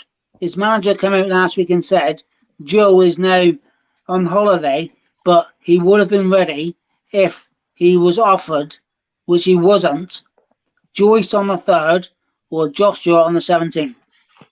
He said that. Like Usyk literally said, Usyk said this man is scared. Like Tyson's fighting Chisora, man. Like another fight that another friend he's getting paid, bro. Another friend, another guy that's not coming to win is probably gonna get knocked out. Y'all want to see that? Y'all want to see that? Chisora ain't winning that fight. He ain't winning that fight at all. Well, if you listen to Frank Warren, it's a better fight than the AJ fight. So yeah. So we got to take Frank's word for it, obviously. So Frank Warren said that. Yeah, of course. I believe. Oh my god! Guys, bro, they're gonna do everything they can to try to sell this crap. You know what I mean? Even regardless of how it doesn't make sense. Let me ask you: are you gonna pay for that fight for Fury and Chisora? No fucking way in the world. No way in the world. Exactly. AJ, it's not going 4 rounds. Fuck that. I was at work. I've been at work. I've been at work tonight. So one of the guys at work, he said his girlfriend got him tickets for that fight. I asked him how much the ticket was. £60. £60 for the ticket. That's why. Man, nobody want to see that shit, man. Fuck that shit, man. £60. That's how much it probably gonna get knocked out, man. Like, man, you're just getting paid, man. Chisora quit last time. This is what I don't understand. How are they managed? I don't understand. Chisora quit last time. What is Chisora going to do? You're either going to beat him up more. He doesn't quit, you're going to knock him out. Or he's going to quit. He's already shown it. He's not interested. There's no way Chisora wins. I don't see it. He's nothing Chisora is going to make fucking the fans turn up at the stadium. That is it. I think that's why he was picked. That's why he was picked. This is the same conversation I had. I said that there's only 3 people Tyson Fury can fight in this country and get a crowd. There's only 3 people. That's Joshua. There's Dillian White, and that's Derek Chisora. Apart from those 3, he's not. And he's already fought Dillian White. We know what the AJ situation is. There's only one more person he could have gone to even try to sell that stadium out. That's the reason why he's gone with Derek Chisora. He can't sell it out with anybody else. Yeah. Nobody. That's the other reason he moved it from fucking Cardiff. That's 72,000 to Tottenham, which is 64, and they've only sold 54,000 tickets. But from what I've heard, 40,000 of them are on StubHub on resale, so it's fucking not selling at all, is it? Well, they talk crap anyway. And 2, why is Tyson Fury took that to Tottenham? You're meant to be the draw. Derek Chisora's from London. Why would you have it in his hometown? But yet you wouldn't have an AJ fight in his hometown. This fight, exactly. If he's going to have this fight, it needed to be in Manchester. It needed to be. It needed to be in Manchester. You've gone to London because you know where Derek Chisore's fans are. Yeah, that's where the draw is. He's He knows he can't draw on his own. He can't draw on his own. Exactly. He did the same. Exactly. It was all. It did the same thing with Dillian White. The exact same thing. Tyson Fury doesn't draw, and he knows that. He knows he doesn't draw. That's why every time he's about to fight. That's why every time he's about to fight, whose name does he bring up? AJ. Exactly. Hey guys, let me ask you a question, right? Yeah. So Tyson Fury, yeah, the supposed #1 fucking heavyweight in the world, the lineal this, the fucking wank shaft that, and all this lot, right? How many fighters on his resume are better wins than anything on Joshua's resume? Tell me, how many?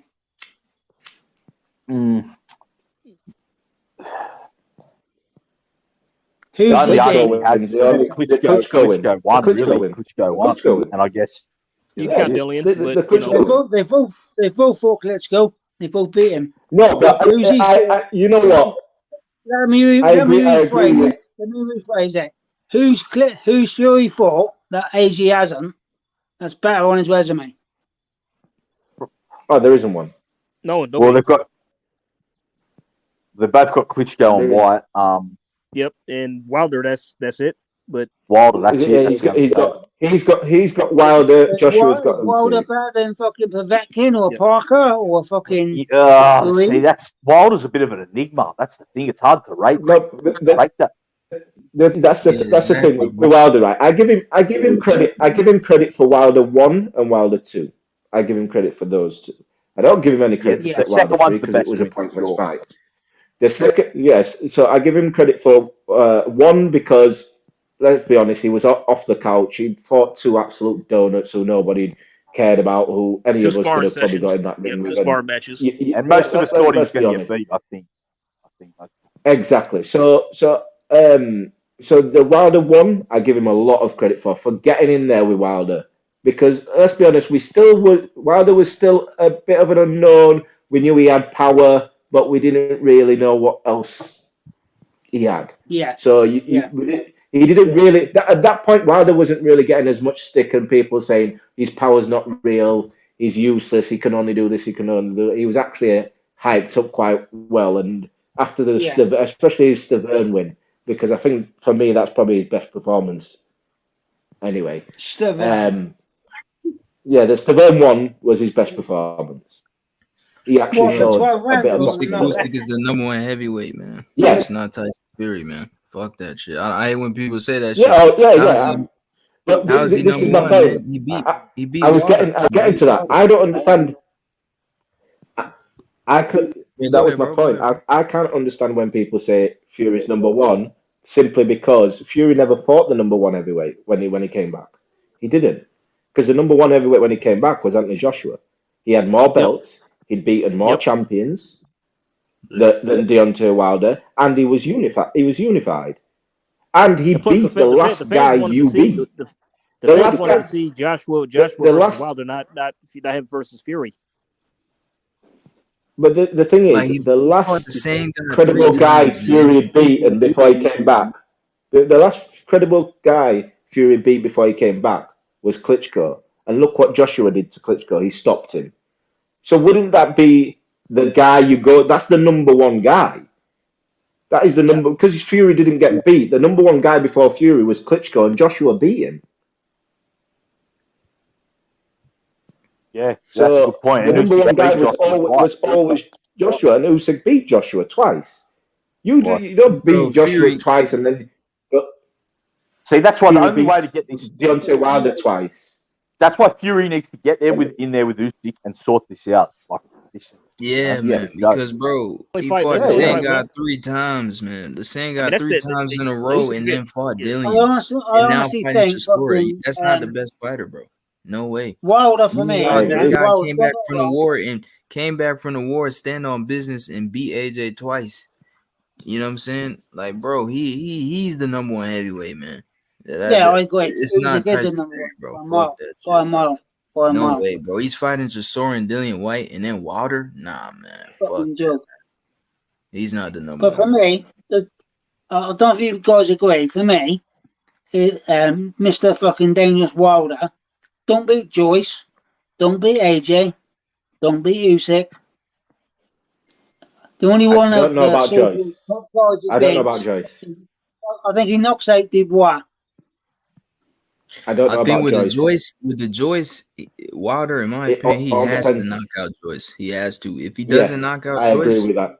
It's gonna be a long fight. Joyce is going to steamroll him. If he doesn't drop Joyce and knock him, Joyce is just going to plow right through him. But this is the thing. This is why I've got 5 or 6 rounds. No, but I don't. The reason why I don't think so is because of how Joyce fights. Joyce will allow Wilder to land that right hand.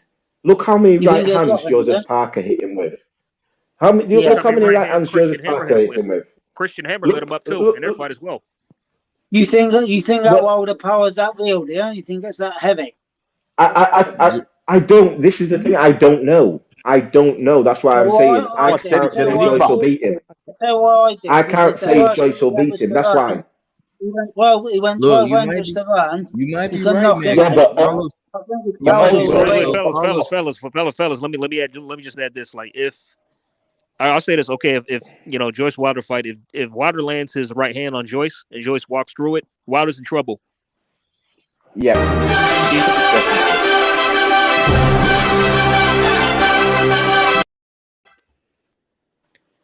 Like, if he can't drop Joyce with his right hand or hurt him or knock him, then Wilder's he's in for it.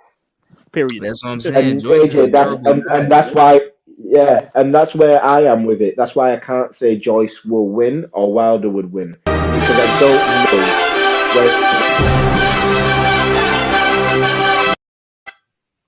know whether Wilder will be able to. I know Wilder will be able to land the right hand because Wilder's right hand is quicker than Joseph Parker's right hand. The question is if Joyce could take it. Yes. That's it. That's the question. Yeah, I think that's literally what I think he's overrated. That's the question. You might be right, bro. Wilder can't win. I mean, Carlos Takam was up on him. You know what I'm saying? He was up on the cards against fucking Joe Joyce. So it's possible, bro. Mm-hmm. It's possible, so man. I don't know. I can't. We love you, Chan. With the Wilder thing, I can't say about Joyce with the Wilder thing, but I do agree with you. I don't think he beats Usyk. I don't think he beats AJ. Usyk plays I don't think he beats it. I don't think he beats a lot of people because the problem with Wilder bites on every feint. Any fight, anyone he fights, he bites on feints every single fight. Yeah. And Usyk will feint the hell out of him and pop him every single time. He will not be able, because Wilder needs to set that right hand up. And whilst he's biting on a feint, whilst he's biting on feints, he can't throw it. He can't throw it when he's thinking about something else. If he's thinking about what's coming back, he will not throw the right hand. And Usyk will keep him thinking, and Usyk he'll be too elusive. His movement will just continue to just pepper him, confuse him, and he won't give him the chance to land it. Hey man, I think Wilder has a gas tank problem. I think he showed that shit in the third fight, man. What's up, Mark? What you reckon? What you I say, think Mark? Wilder knocks Dubois out. What do you reckon? Oh yeah, I agree with that. I think he would. I think so. I think he would. Yeah, Dubois would run into a right hand off Wilder. Yeah. Dubois is too reckless. When he's unloading, Wilder knocks him out, man. He knocks him I agree out. with that. When Dubois is unloading, his defense is not there when he's unloading, and I think Wilder can time him. Hang on a minute. Frank Warren's got Daniel Dubois as the number 4 heavyweight in the world. Nah, yeah, of course, he's not even the number 4 heavyweight in the UK. Nah, of course, he does. Do you favor him? Do you favor him? Have you not seen this number 4? I don't take much stock in what Frank Warren says, and neither should you. I'm just taking a piss. Can I just say this? Can I just say this? If Frank Warren was willing to put his number 1 heavyweight in there with Anthony Joshua, why is he not willing to put his number 4? Because I bet Anthony Joshua's not in his top 5. Exactly. Thank you. I bet Anthony Joshua's not in his top 5. So why is he not? Why is he not saying Daniel Dubois fight Josh? Joe Joyce already beat Dubois though. Like, how is he number 4? Yeah. So wait. So he has Dubois ranked above the guy who beat him. Yeah, you and Joshua Joyce, Dillian White, they're 4 UK heavyweights better than Dubois, let alone in the world right now. I think Dubois struggles against. I think Dubois struggles against Fabio Wardley. Like, I don't think Dubois is better than Makhmudov. Dubois don't even beat Makhmudov, man. I don't even think he'll beat him. No. But I was just saying, in the UK alone, in the UK, Dubois would struggle, and I believe Fabio Wardley beats him anyway.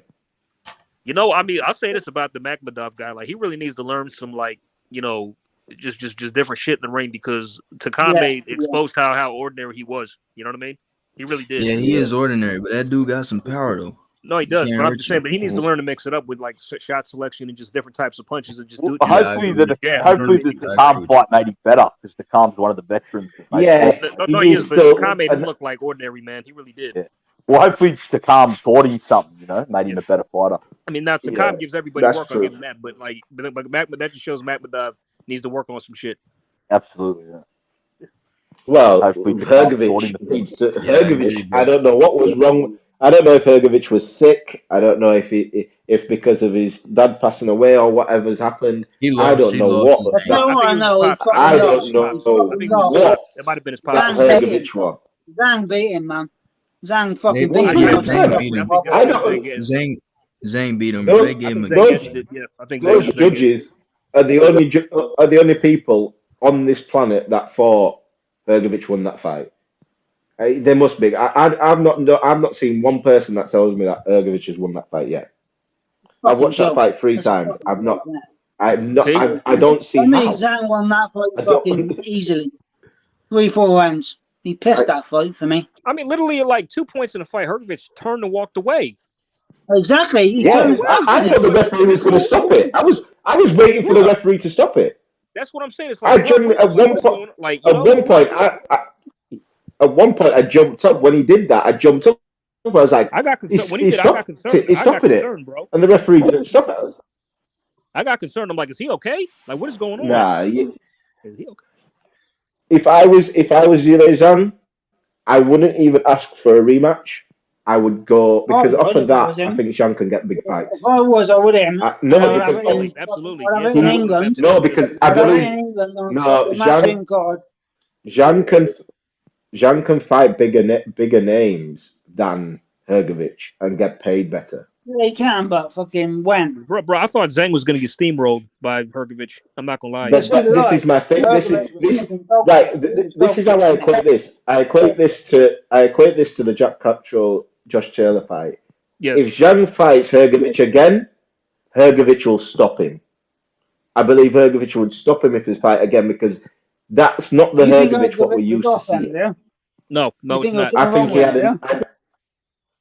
I felt that night there must have been something wrong with him that night. But that fight, he just didn't seem motivated. He didn't seem up for it. He did not see whether he overlooked him, whether he thought he was just going to knock him out, and when he didn't knock him out in 2 rounds, I don't know what there was, but I believe if they fight again, I think Hrgovic wins. Performance, though, his mentality just fucking looked off, didn't he? Completely off. He wasn't right at all. But, he looked fucking weird. And also with the Josh Taylor thing, I think Josh Taylor stops Cattrall at this fight. This next fight, he'll stop him. I still think fucking Cattrall beats him. I don't think he goes past 6 rounds. I think Taylor's shot at 140. I think Taylor's shot at 140. Cattrall beats him. I got Cattrall, man. I think Josh Taylor too drained, man. He's too drained that weight class. Josh Taylor, that's what I love, fellas. Different opinions, man. Josh Taylor's got AIDS. He's at 140. He's got AIDS. He's done. He says he's got AIDS. He's got AIDS, man. He's done. He's done. It's that Glasgow AIDS, mate. He is done. I agree with you. AJ, it's that Glasgow AIDS, mate. It's nasty shit. I want Jack to win a rematch because I really don't like Josh that much. I want Jack to win. I want Jack to win. I'm not picking him though, but I want Jack to win. So. AJ, I've seen Taylor, but Taylor I've seen Taylor at functions and that. He's an absolute prick, mate. He's a prick. See, I know. I just pay. Yeah, just arrogant, prickly attitude, like he's a prick. You know. Yes, but I'm not judging this fight. I'm not judging the fight on it. He looks down on people. I mean, me neither. He No, me neither. Yeah. snarls at people. He's a wanker. He's a wanker. You know what, fellas? Let me ask y'all this: like before the fight with Jose Ramirez, like I think he got into Ramirez's head. Yo, I think Ramirez did. I think he did. I think he did because the altercation in the hotel. I could tell Jose was really, good fight, he was really messed up by that. Fought well. Yeah, he fought well that night, though. That was a good fight. He fought well that night. I picked Josh to win that fight. I picked him to beat Jose Ramirez. I picked Ramirez to win, man. I thought the cards were too close. I thought Josh was wide to win, and I just thought that Josh had. I thought the cards were too close. Josh beat him wide. He did. Josh beat him wide. The cards were too close that night. I think Josh won that by a fucking mile. Them cards were shit. It was funny. Yeah, they tried to rob Josh. They tried to rob Josh in that fight, y'all. They tried to get him. Yeah, they did. They did. Because Jose, he wasn't supposed to win that fight. Jose Ramirez was. Yeah, man, because that's why it was in America. Josh Taylor signed with Top Rank to get the fight, man. Bob wanted Ramirez to win because he could fucking sell him in Mexico, couldn't he? With the belt. He was mad, bro. He was mad as shit. See, that's what I can't understand. It's like, okay, both you have both fighters under assigned to you. Why should you care who wins? You know what I mean? It's a win-win. You know why? You know who sells more tickets, AJ? No, I get it. I know. But at the same time, it's still like, he can still kind of, make a name. Why do you think Frank was so pissed? Why do you think Frank was so pissed when Joe Joyce beat his boy? He literally. This is how fucked up it is. 1 second. This is how messed up it is. They did a face-to-face, and when do you know when fighters do face-to-faces or gloves are off or whatever? When do you ever see the promoter sat next to them?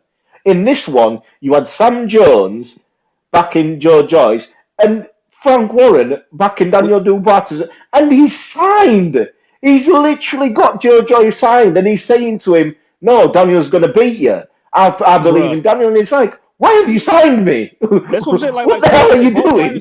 Both fighters are signed. Why do you care who wins? You know exactly why. Because fucking Dubois is fucking 15 years younger. He's got more money in the bank, isn't he? Yeah, but it's fucking both. Yeah, but even after the fight, Frank was in the interview. They interviewed it, and he was so mad. He was like, there'll be a rematch." But because that's the same night. Regardless of who wins, if you have both fighters signed to you, you shouldn't care. You know what I mean? You really shouldn't. But he did the same thing to Lyndon Arthur. He did the same thing to Lyndon Arthur. None of these promoters should care. They've been in boxing for so long. They've been done this shit.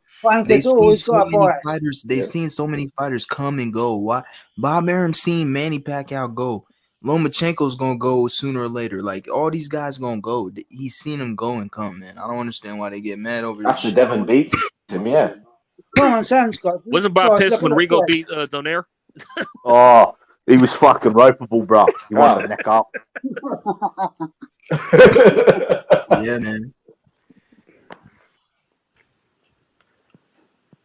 That's what I'm saying. It's gonna happen, bro. After Loma's gonna retire. Loma's retiring after the Devin fight. Yeah. I think he'll have one more. I think they'll probably give him. Loma's gonna retire. I think he'll fight Loma. Regardless if he wins or not. Devin moves up. Loma fights Shakur. Then Loma fucking retires. Yeah. Loma doesn't fight Shakur if he loses to Devin. If he loses to Devin, he doesn't fight Shakur. There's no point. So? There's no point. Well, you think if he loses? No. You're losing. If you're losing to Devin, who Shakur is a similar fighter to Devin, but a better fighter than Devin, you're not beating Shakur. There's no point in that fight. No, but it's still a big marquee fight for ESPN because Devin will move up.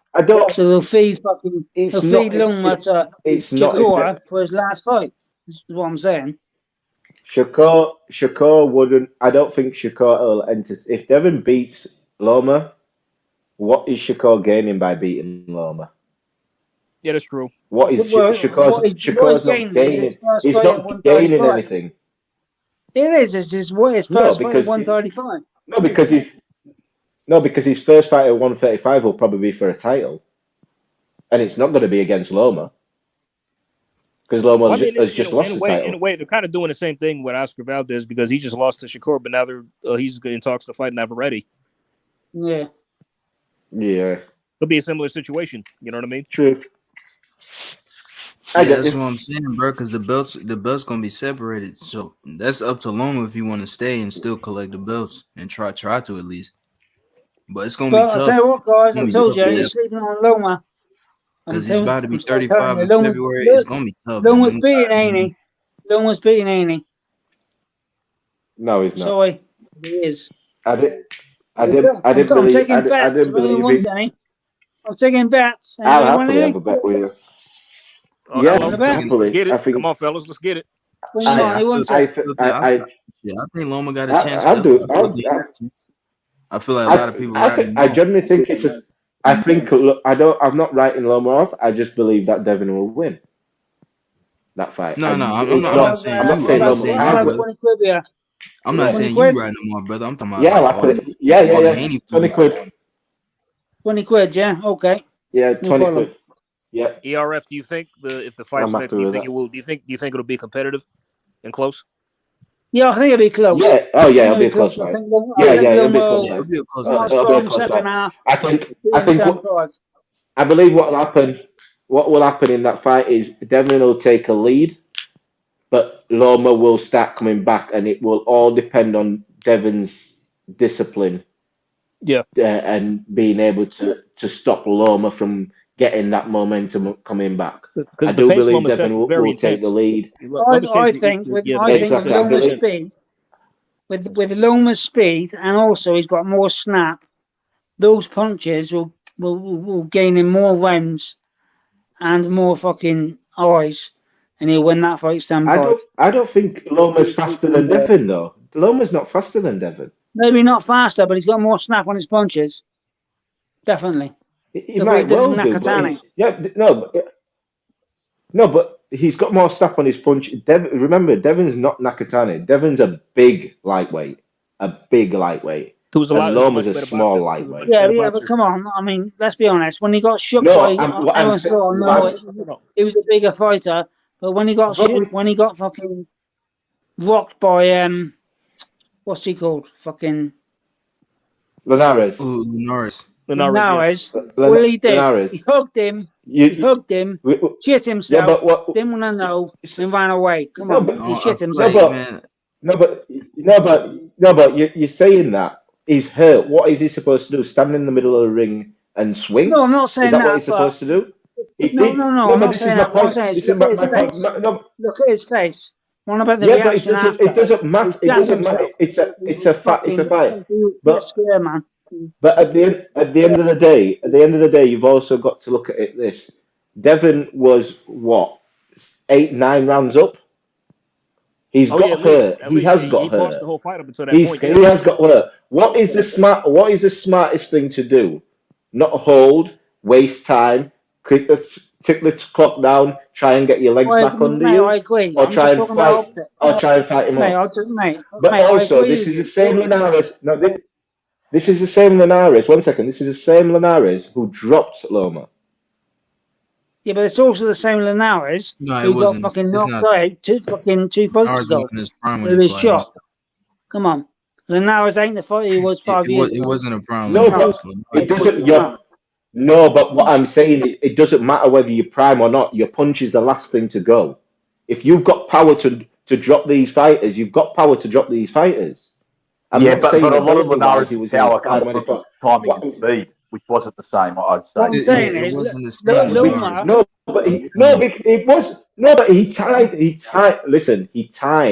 he timed that shot against Devin perfectly. You can't tell me it was just a random shot. Yeah, that's fair enough. He timed him.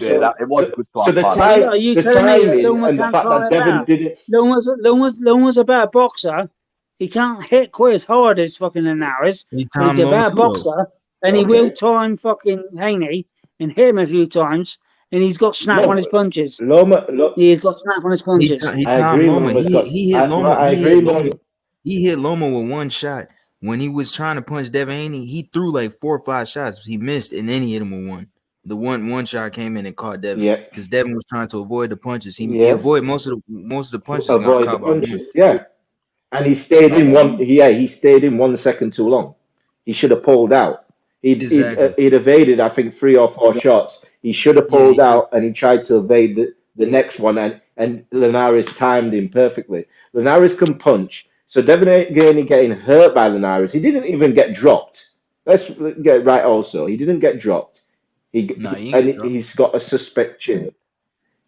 Everybody goes on about suspect chin. Come on, he didn't get dropped. He did do the stanky leg. Come on. Nah, he ain't got no suspect chin. Hell no. He was hurt. I'm not disputing he wasn't hurt. He was hurt. He was hurt.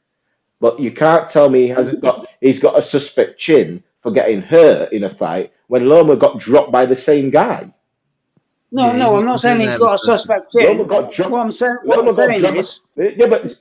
I'm saying is Loma's got enough power.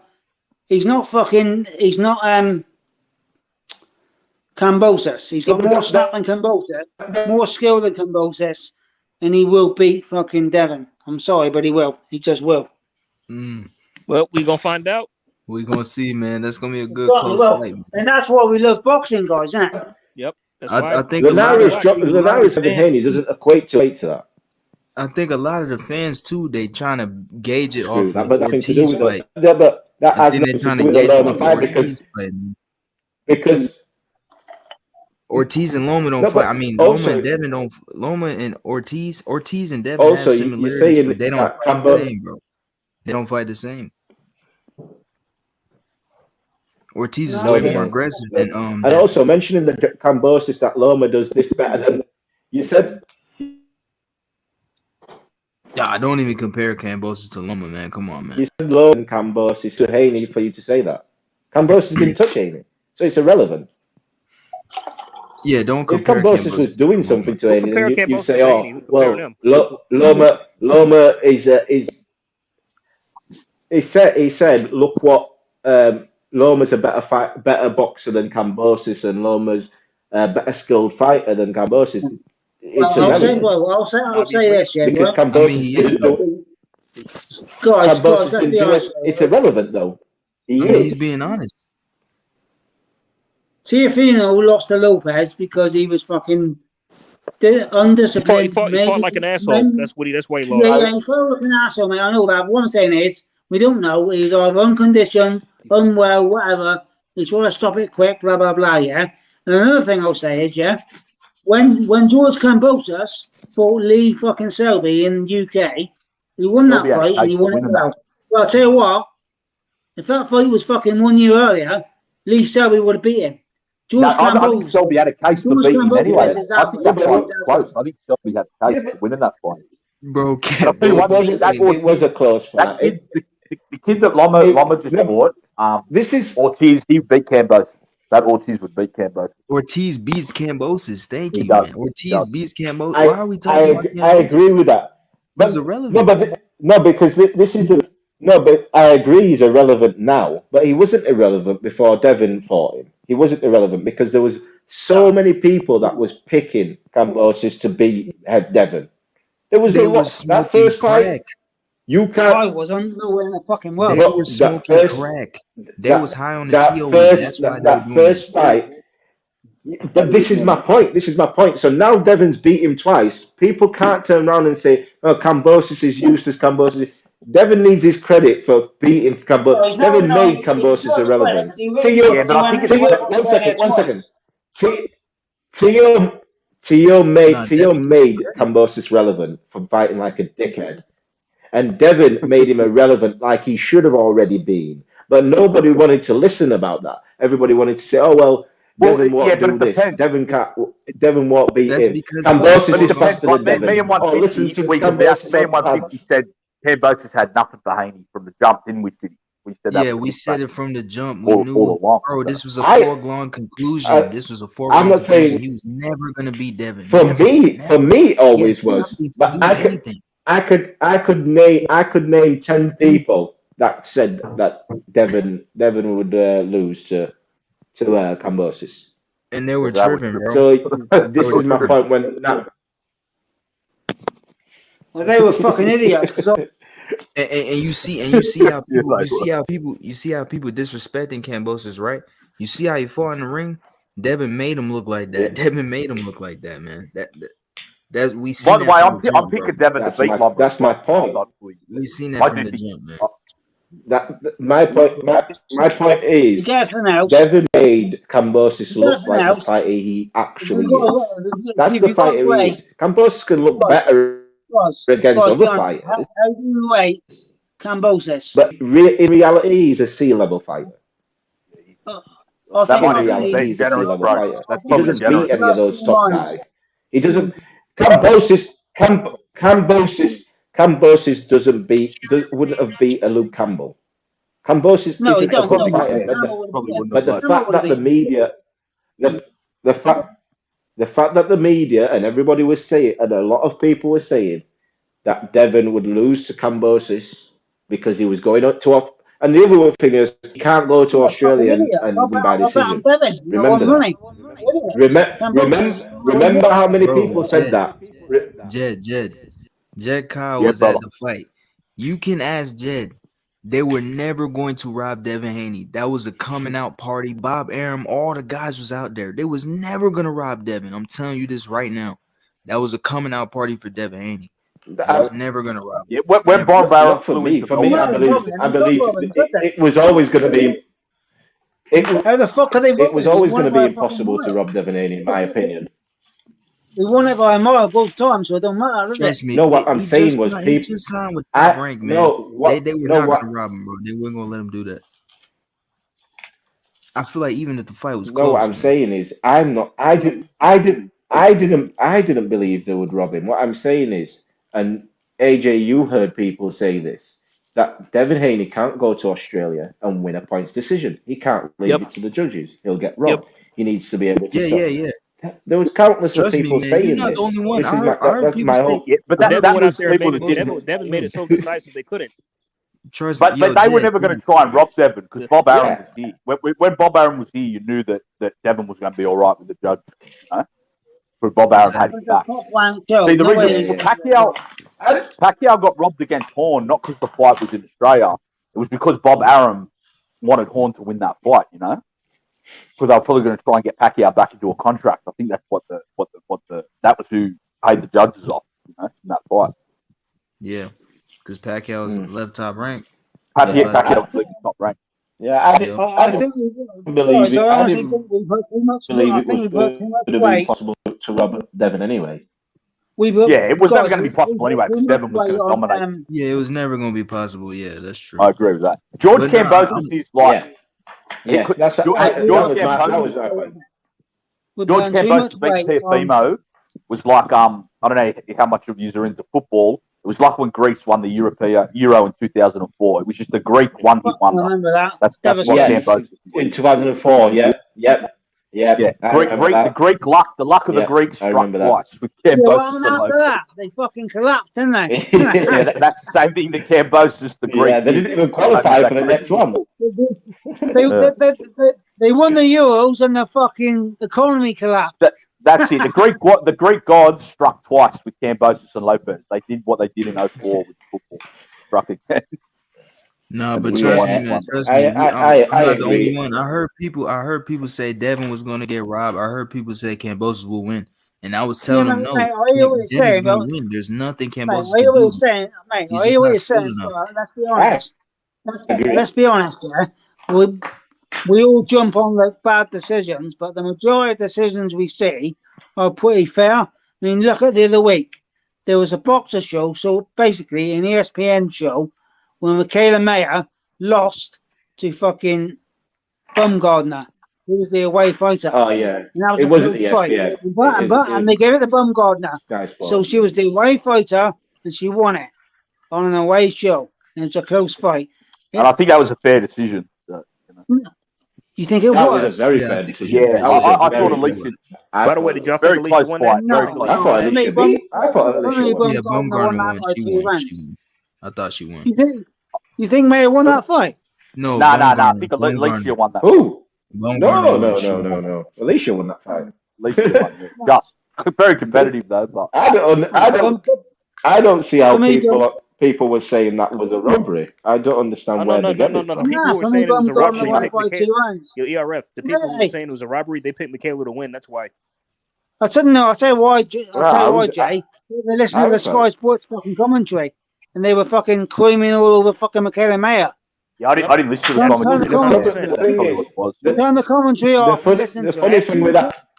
The funny thing with that fight was every round for me, whatever round the fighter won, I thought it was a clear round for him.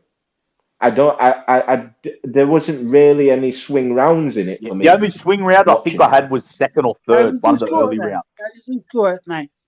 I think the 10th round was a swing round. That was a swing. Nah, you reckon? I thought 10th round was clearly Alicia. I thought she finished that strong. Could have went. Yeah, I thought Alicia won the 10 round. But I gave it to Alicia. How did you score it? I scored it 6-4. I think I had it 6-4 Alicia. 6-4 Alicia. I had it 6-4. I had it 6-4. Yeah, I had it 6-4. I think Alicia won the first 3. Then Michaela came back and won, I think, 3 rounds. And then Alicia won. And Alicia won the last 2. Yeah, and then that's literally how I had it. That's literally. I memorized. I didn't see. I didn't see rounds where I was like, oh, I could have give it, close enough for me to. They were the social rounds. It wasn't a hard fight to score. Yeah, I memorized. I memorized. I'll tell you what, if you listened. Yeah, you're right. Right quick. I memorized my scorecard. I had. I gave Alicia rounds 1, 2, 3. Michaela 4, 5, 6. Yep. Alicia round 7, 8. Michaela round 9, and then Alicia round 10. 9, and then Alicia round 10. That's how I had it. Yeah, that is how I had it. Yeah. Jay, obviously you watched it on ESPN Plus, didn't you? Say it again. Obviously, you watched that fight on ESPN Plus. Oh yeah. That's how I saw it. Yeah, mate. If you listen to the Sky commentary, they had fucking Michaela Mayer winning that fight by like 5-6 rounds. It was fucking embarrassing. Because Matthew Macklin's they were creaming all over. You were right. Yeah, they were. That's because Matthew Macklin's on there. That's why I watched Matthew Macklin's scorecards are awful. His scorecards are awful, and they always are. The first round, Bum Gardner won for me, and then do you know what they said at the end of the first round? Easy. Great start for Michaela. She's starting her dominance. Fuck's sake, what are they watching? Michaela did nothing in the first 3 rounds. She did nothing at all. She couldn't handle Alicia. She couldn't handle Alicia in the first 3 rounds. And I give her a lot of credit. And for the people crying robbery, for the people crying robbery, like how the fuck could they rob the house fighter? Explain that to me. It doesn't work. Why would they do that? It doesn't work like that. I'll tell you what the robbery. It wasn't a robbery. Was that one joke scorecard 93-97 from Michaela? What the fuck was he watching? I don't. This is what I said. This I was like, for me, AJ, if you was gonna say give Michaela a draw, just push it, give her a draw, 5-5 instead of 6-4, give her a draw. Okay, okay. So try and save her with a draw. You know what I mean? But don't tell me Michaela won that fight. You can't tell me Michaela won that fight. No, you can't. Yeah, I could see a draw or 7-3. If you can see a draw, If you can see a draw, okay. I'll give you that. I'll give you a draw. Well, brother, that's what I had it, bro. I had it draw, Alicia, but I could have had it 7-3. This will be interesting, man. This will be interesting. We're quite fucking settled on that fight. How do you guys score Savannah against Marshall? Marshall battered her. Not Marshall. No, Shields won that handedly. Shields won most rounds. She won it. Give me cards. What did you have? It was wide. I didn't score. I can't remember. I clearly felt Clarissa did enough to win by the end. Yeah, I struggled to give Savannah rounds. Honestly, I struggled. I think I probably give Savannah about 2 rounds. All right, it's 7th week. Yep. Yeah, I struggle. I'll probably give her 2 rounds, 3 rounds, maybe, but no, that was an easy one for me. I just watched that fight and I could tell who won that fight. Didn't need to score. There was a guy on here the other way. It's exactly how I said this fight would go. Savannah would look for a big shot and Shields would be too quick with the counters. Yeah, mate, fair play to you. I honestly I did not think that Savannah was that much quicker and slicker than Savannah. That she couldn't land clean. But fair play, she was unreal. Fair play. I knew Shields was quicker. I knew Shields. I knew she was quicker, but I didn't know she was that much quicker. Evasive. But what surprised me about Shields is she hurt Savannah a couple of times in that fight. You know. Yeah, she actually hurt her. You could physically see Savannah was hurt. Bro, she got up to an explosive start. So like she almost had Savannah down in the first round. Like, bro. Yeah, that's what surprised me. That's what surprised me about Shields. The first round, I thought Savannah would be on the back foot, and she went fucking right after her. That was a surprise for me. Yeah. She went right after her. Yeah, Shields was very good in that fight. She showed her quality, and fair play to her. But I'll tell you what, don't get me wrong, brilliant boxer, but what the fuck she got to go after now? A rematch with Marshall? Where else she going to fight? It's no big money fight, is it? Go up to 168, do some things there. Yeah, but it's not a big money fight, is it? It's not a big money fight, is it? Because everyone knows she's going to do that. Not French on Cruz. She's got all the belts. She could, but it's not really a big fight. The thing is, it's not her. That's the only problem with those higher weights. It's not her fault. There's not. No, it's not. The only thing she can do right now. The only thing she can do right now, in my opinion, the only thing she can do right now is try to get down to 154 and fight a Terry Harper or a Jonas, because those fights with those two being British. They will. Terry and Natasha should fight, and Clarissa should fight the winner. Yeah, I agree, Jay. Yeah, I agree. But for me, that's probably the best route for her to go. It's a UK fight on Sky Sports. Sky Matchroom will get behind the fight and finance it. Yeah. So let's be honest, if it's not against a UK fighter, she's fucked, isn't she? She ain't getting paid. No, pretty much. She's she ain't fucked. She ain't drive the States. I'm sorry, nobody watches her out here. And I think over here, a lot of people didn't like her. But sorry, mate. Her last fight in America on that dodgy pay-per-view stream thing did what, like 30k views or something like that? Yeah. Yep. I mean, the thing is, she's got a fan base over here. She actually has a fan base over here because the people that think she's obnoxious and wanted her to get beat by Savannah, in the manner she beat Savannah. I think that won a lot of people over. I think that won a lot of people over. That won a lot of people over. Her last pay-per-view in the USA did 30,000 views. So where's her fucking fan base? It's shit. But yeah, you're right. I think like her performance against Savannah won a lot of Brits over. Yeah, Natasha. Those fans will remember her, and they will. Against Brits, but she can't sell in the USA because her last fight in the USA did 30k views. No fucker cares in the USA, sadly. No. And she's a brilliant fighter. No, they don't. Yes. I think when it comes to women's boxing, I think the UK is just head and shoulders ahead of it at the moment. That's also why. Well, fucking Katie was I know obviously Amanda and Katie was in. I know Amanda and Katie was in. Yeah, but I know that it was in the US. But you look at the audience. But that fight is because of both fighters. That's both fighters. Yeah. But it still took a UK broadcaster to do it. Yeah. Because end of the day, DAZN when it's at the end, DAZN is a UK broadcaster mainly. I know it's worldwide, but it's dealing with Matchroom. off of that particular show. So it's still a UK promoter who had to make the biggest fight. 67% of the fucking viewers are UK. But this is you look at the big fights that are happening in women's boxing this year. How many big fights have happened this year, and who's involved in them? You've got Katie Taylor, Amanda Serrano.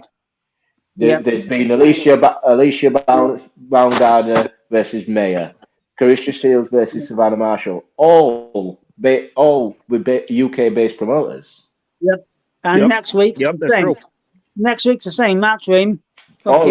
Next week's the same. Yeah, with McCaskill versus Cameron. The same thing. Women's boxing at the moment. The UK is the one that's. Cameron for me, Jay. I think Cameron beats her. I think Cameron beats her. I got Cameron in that fight. I think Cameron's even though I really fuck with Jessica, I think Cameron's got the right style. Jess comes forward and gives it big time, but Cameron's feet are too quick. Just school her.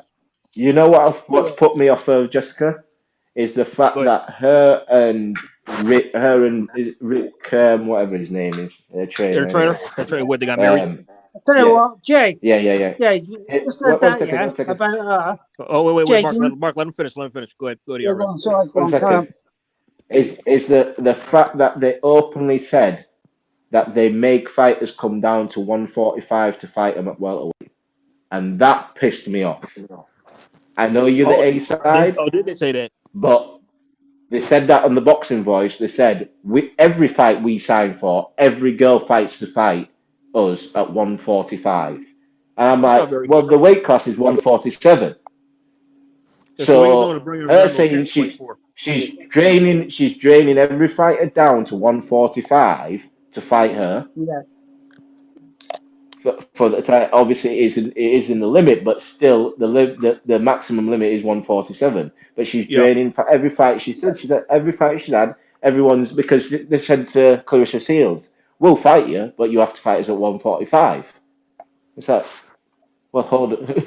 He told Clarissa that. Yeah, and then he openly said every girl we fought has signed to fight at 145. So all her world title fights have been at 145, apparently. Wow. Well, so I need to look on. I need to double check on BoxRec, but that came out of their mouth. That came out of their mouth. This will tell you something, Rob. The other day, one Katie Taylor fought, right? Rick Ramos, who is McCaskill's fucking manager and trainer. Husband now too. Yeah, husband. Yeah. You know what? Rick Ramos said, yeah, because Katie Taylor only fights C-class fighters, with an emoji laughing at the end.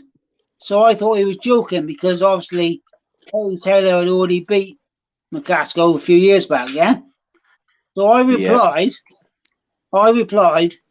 yeah, it's pretty thin, isn't it, between 135 and 147, with a laughing emoji, banter back.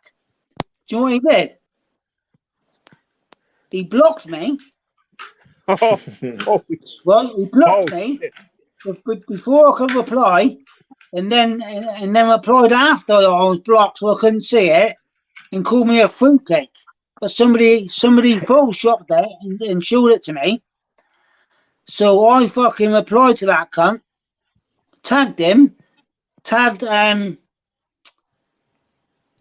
what's she called? The one who was going to fight Cameron, who's now acting. Kelly Reese. Yeah, Kelly Reese. Kelly Reese. I tagged Kelly Reese and Brian Cohen. So what, AJ, go to my page, yeah, go to my tweets. 4 or 5 days ago, you'll see it. That fucking weasel, Rick Ramos, blocked me, then called me a fruitcake, saying I was gay. And then I fucking called him out. Kelly Reese come back, mate, with like 6, 7, 8 tweets, laughing her fucking ass off about him. Because I said to him, fucking, so you blocking me there when I can't talk to you. But what happened when Brian Cohen slapped you in the face and you shut yourself and ran away? Fucking Kelly Reese was crying, mate. Laughing emojis left, right, and centre. I had about 8-9 replies off her. Fucking mate, I ruined him. Cunt. Because I assumed his tweet was just banter. So I bantered back. He took it wrong, blocked me, then called me a name after. How the fuck can I say anything to him when he's blocked me? What a fucking soft cunt. What a soft cunt. Touchy, man. People look too in their feelings nowadays. No, he's a pussy. He is a pussy because fucking Brian Cohen slapped him. Brian Cohen slapped him at the O2 Arena 18 months ago and he ran away. I knew that because I was there. I seen it. So, tell you what, man, Boston has some of the most softest, sensitive people in around, bro. Some of these cunts are that soft. What a wank. Mate, and what I said in the first tweet was, I would have respected you more if you'd let me see the reply and then block me. Do not block me, then call me names. Who's the lad that slapped him, bro? Is he another coach or who's, I mean, see me. If I rarely block people, I just unfollow them. That's pretty much what I do. If I don't want to see what they say, I just unfollow them. Really. I don't even really use Twitter that much, to be honest. Yeah. Well, basically, fucking Rick Ramos slagged off fucking Katie Taylor, but I thought he was joking. So I said to him, well, it's not a lot down there, is there, between 135 and 147, apart from unified champions, wink, wink, because Taylor beat fucking McCaskill 4 or 5 years ago. Then he blocked me, and after he blocked me, he called me a fruitcake, a queer. Somebody screenshotted it. Give it to me. Well, don't worry. Hopefully, Chantel will clean that up this weekend. Yeah, from what I understand, she did. She's come back and gives 7 or 8 replies. Laughed her fucking head off at him. But what I understand is Taylor has one of the deepest resumes. What's up, man? Hold up, Jet. Go ahead, do you think Cameron can stop McCaskill? No, she'll win on points. No, she'll be on points easily. She'll be on points easily. Jessica's tough. She's tough. She's durable. I think. Yeah. I mean, I think Chantel's got the right kind of style because even though I've seen Jessica in a lot of times in the past, I think she's even though she's aggressive, she applies pressure. She's very crude. She makes a lot of be caught. You said crude. I was about to say wild. I think she's exactly. She's wild. It's kind of like Isaac Cruz. It's kind of like Isaac Cruz-esque, but not exactly. Yeah. She has no sense of defense when she's attacking. No, she could be caught. She could be caught with throws back. With those overhand rights. She could be countered. She could be caught. And I think that's why I asked. Got the right style to do it. This is why I asked the question is because I don't know if Chantel hits hard enough. Yeah, she does. Because I know she can catch. I know she can catch her coming in. And then there's some of the worst shots you can take. Is when you're coming in when you walk right you're not ready for. You walk right into it. So McCaskill's not got enough of a dig. Cameron hits harder than McCaskill, but McCaskill has got a good chin. She does. That's what they say. Is Cameron the one that got knocked out by that Alicia? Is that not her? What happened? No, that's Terry. That was Terry. No, she knocked out Terry.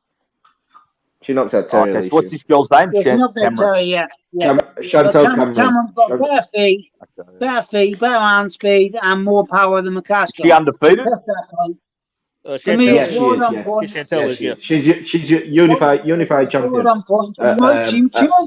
Super lightweight. She might suffer late, but probably points. Yeah, she's super light. She's a unified 140 champion. Yeah. 140. What's this other girl at? 147. You notice that she was. Yeah, she's undisputed at 147. McCaskill. Yeah, but the fight was going to be for all the bouts at 140 and 147. Since Callie Reese is active, she said no. Now all the titles are going to be on the line. So this is for undisputed at 140. This is for undisputed. That Callie Reese. She's in that's the girl in True Detective 8. She's going to be in that. Yep, that's her. Yeah, this is going to be for undisputed. Which. You know what? McCaskill's team is smart by not putting their belts on the line because They lose, they're still undisputed. She can just go right back up. Yeah, exactly. No, they're not She can just go right back up. He's dropped one belt at 147. She's only got 3 left. Mark. Oh, yeah, she has. She Yes. vacated her Yeah, I forgot about that. strap. Yeah, I forgot about that. Yeah, that only happened this week, though. That only happened last week, though, right? Yeah, I don't know. Yeah, it was recently. I don't know why she did that. So. Yeah, recently, yeah. No, I don't either, Jay. It's weird, isn't it? Yeah, I've been trying to find out because Julius Syracuse got the scoop. I've asked him, but I wonder if he's reached out to Rick.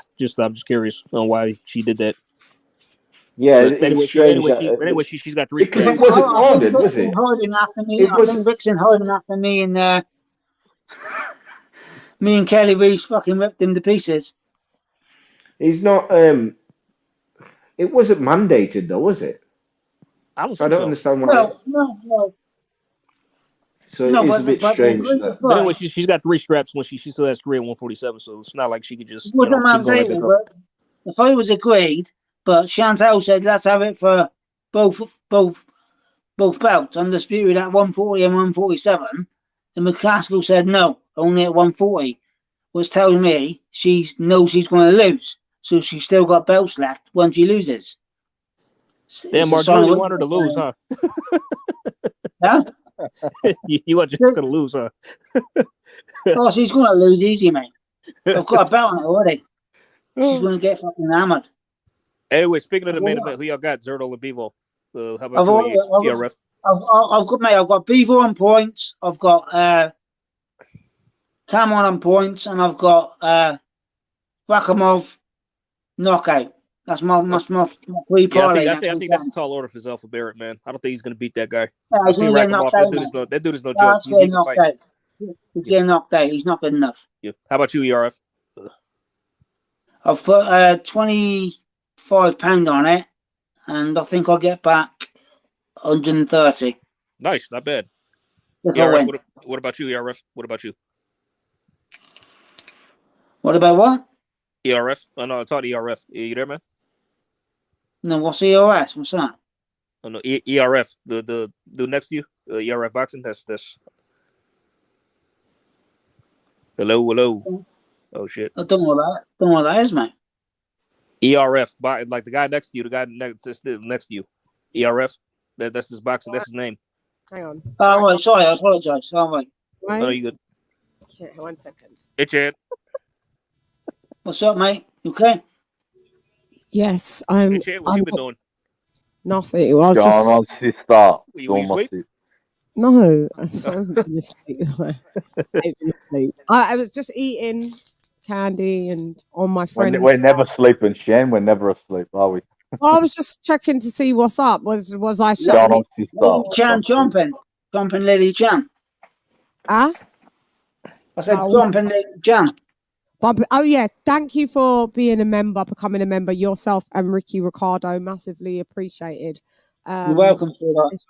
Yeah, well, we're gonna do a members only live either Wednesday or Thursday because it's 7:45 in the morning and we ain't been to sleep, right? I know this whole day is going to be a write-off, and I wanted. Mate, tell me about it. What's today? Tuesday. I've got the Yodel wanker coming later, so I can't go to bed now, can I? I was talking about going live in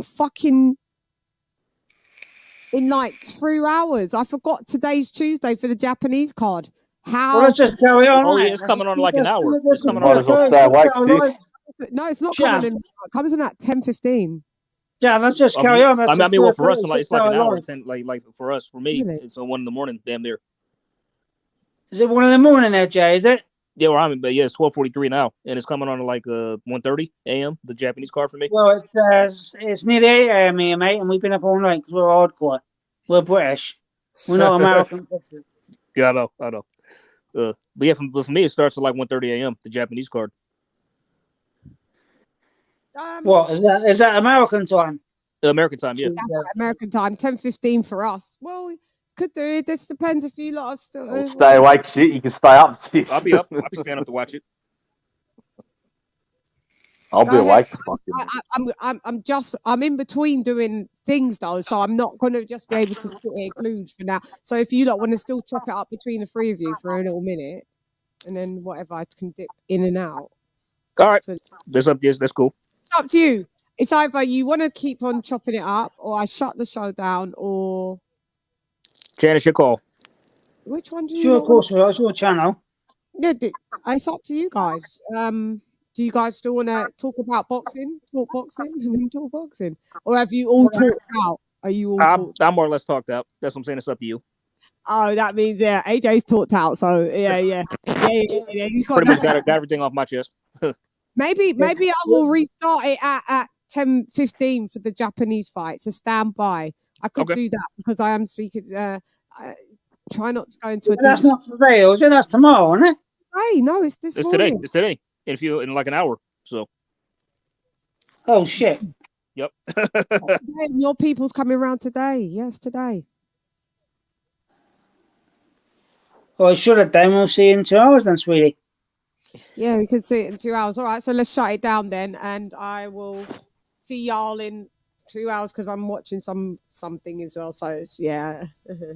Hey, Mister. Cheers, Jay. Cheers, Chan. Cheers, everybody. All right, this was a fun one, Chan. 9 hours and counting, man. This is a new record. AJ Alday in the building. King of Kings in the building. Jedstar in the building. Now let me read out the members and say thank you to the members. So Modern King Boxing in the building. Jimmy McKinley in the building. Ringside Reporter Live in the building. King of King Boxing in the building. Lisa Bells in the building. Stevie T in the building. Mark Nash in the building. Donald Banks in the building. New Media Today USA Boxing in the building. AJRJ in the building. Charlo in the building. TJ in the building. Haplo El Primero in the edificio in the building. Dr. P in the building. Devil Beats in the building. Arlette in the building. D-Star Boxing in the building. Dub Brightside in the building. Slim Boxing Commentary in the building. Hector Garcia, mi esposo numero uno, boss in the building. And we've got new members, Mark and Ricky Ricardo in the building.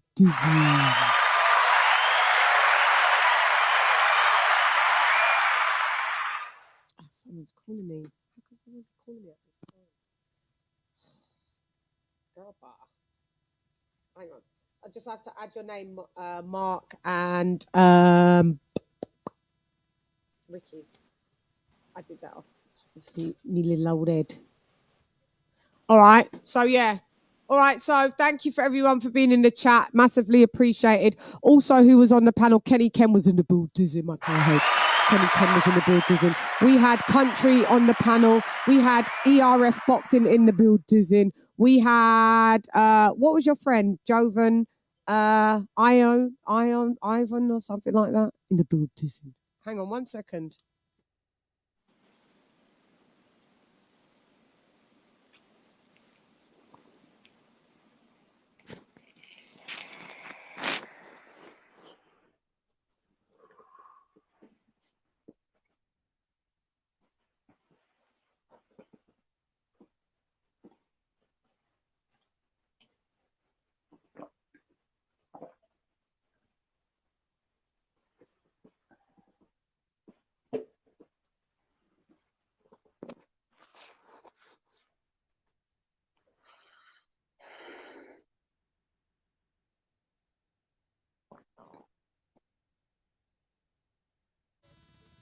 Okay, sorry. So yeah, thank you for who was else was on the. There was everybody on the panel. Sorry if I've missed out. Ricky was on the panel as well. There was everybody on the panel. Massively appreciated. We had a really good time. Thank you for the super chats that was donated.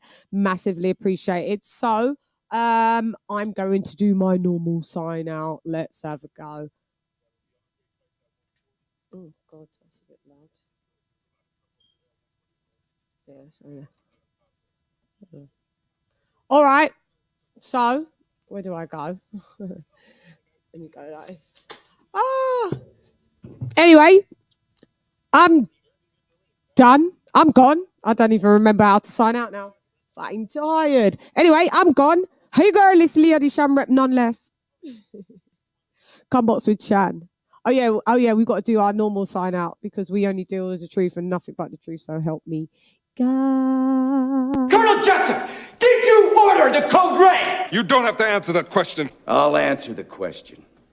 You want answers? I think I'm entitled. You want answers? I want the truth! You can't handle the truth! And you know, we only seek the truth because knowledge is where? Knowledge is key. And yeah, so we just keep it real, innit, Mr. Deontay Wilder, and we let him know to this day I will always be that bitch. Still fighting to this day. To this day. To this day. You just sit here, you don't know what I'm talking.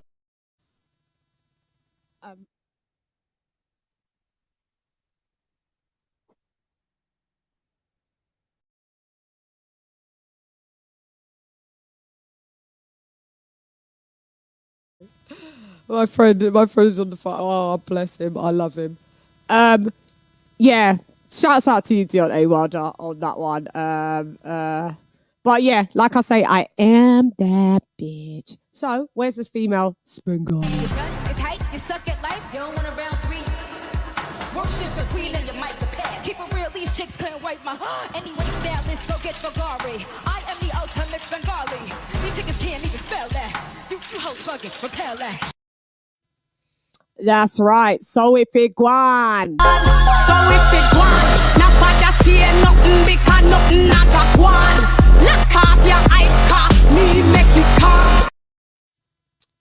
MC Flowdown in the booties. Them not like me, some not like them. Man, I figure set this straight and clarify. Put fire upon a pagan, aim for the cranium. Turn off the news, there's a bag of lies. Roast raised man, wanna inform up, fun Babylon and every one of them dirty guys. And if they wanna go around the order, I guarantee somebody's dropping fly. That is right. So, I think that is all the ones that we're going to use for today. And thank you, everybody. So anyway, I'm gone. Hey, girl, it's LadyChann, rep nonetheless. Come box with Chan. Gian, ra. It's a 9-hour live. It's like big time morning. As you can see, the morning has hit the building. Gian. LadyChann. Fight.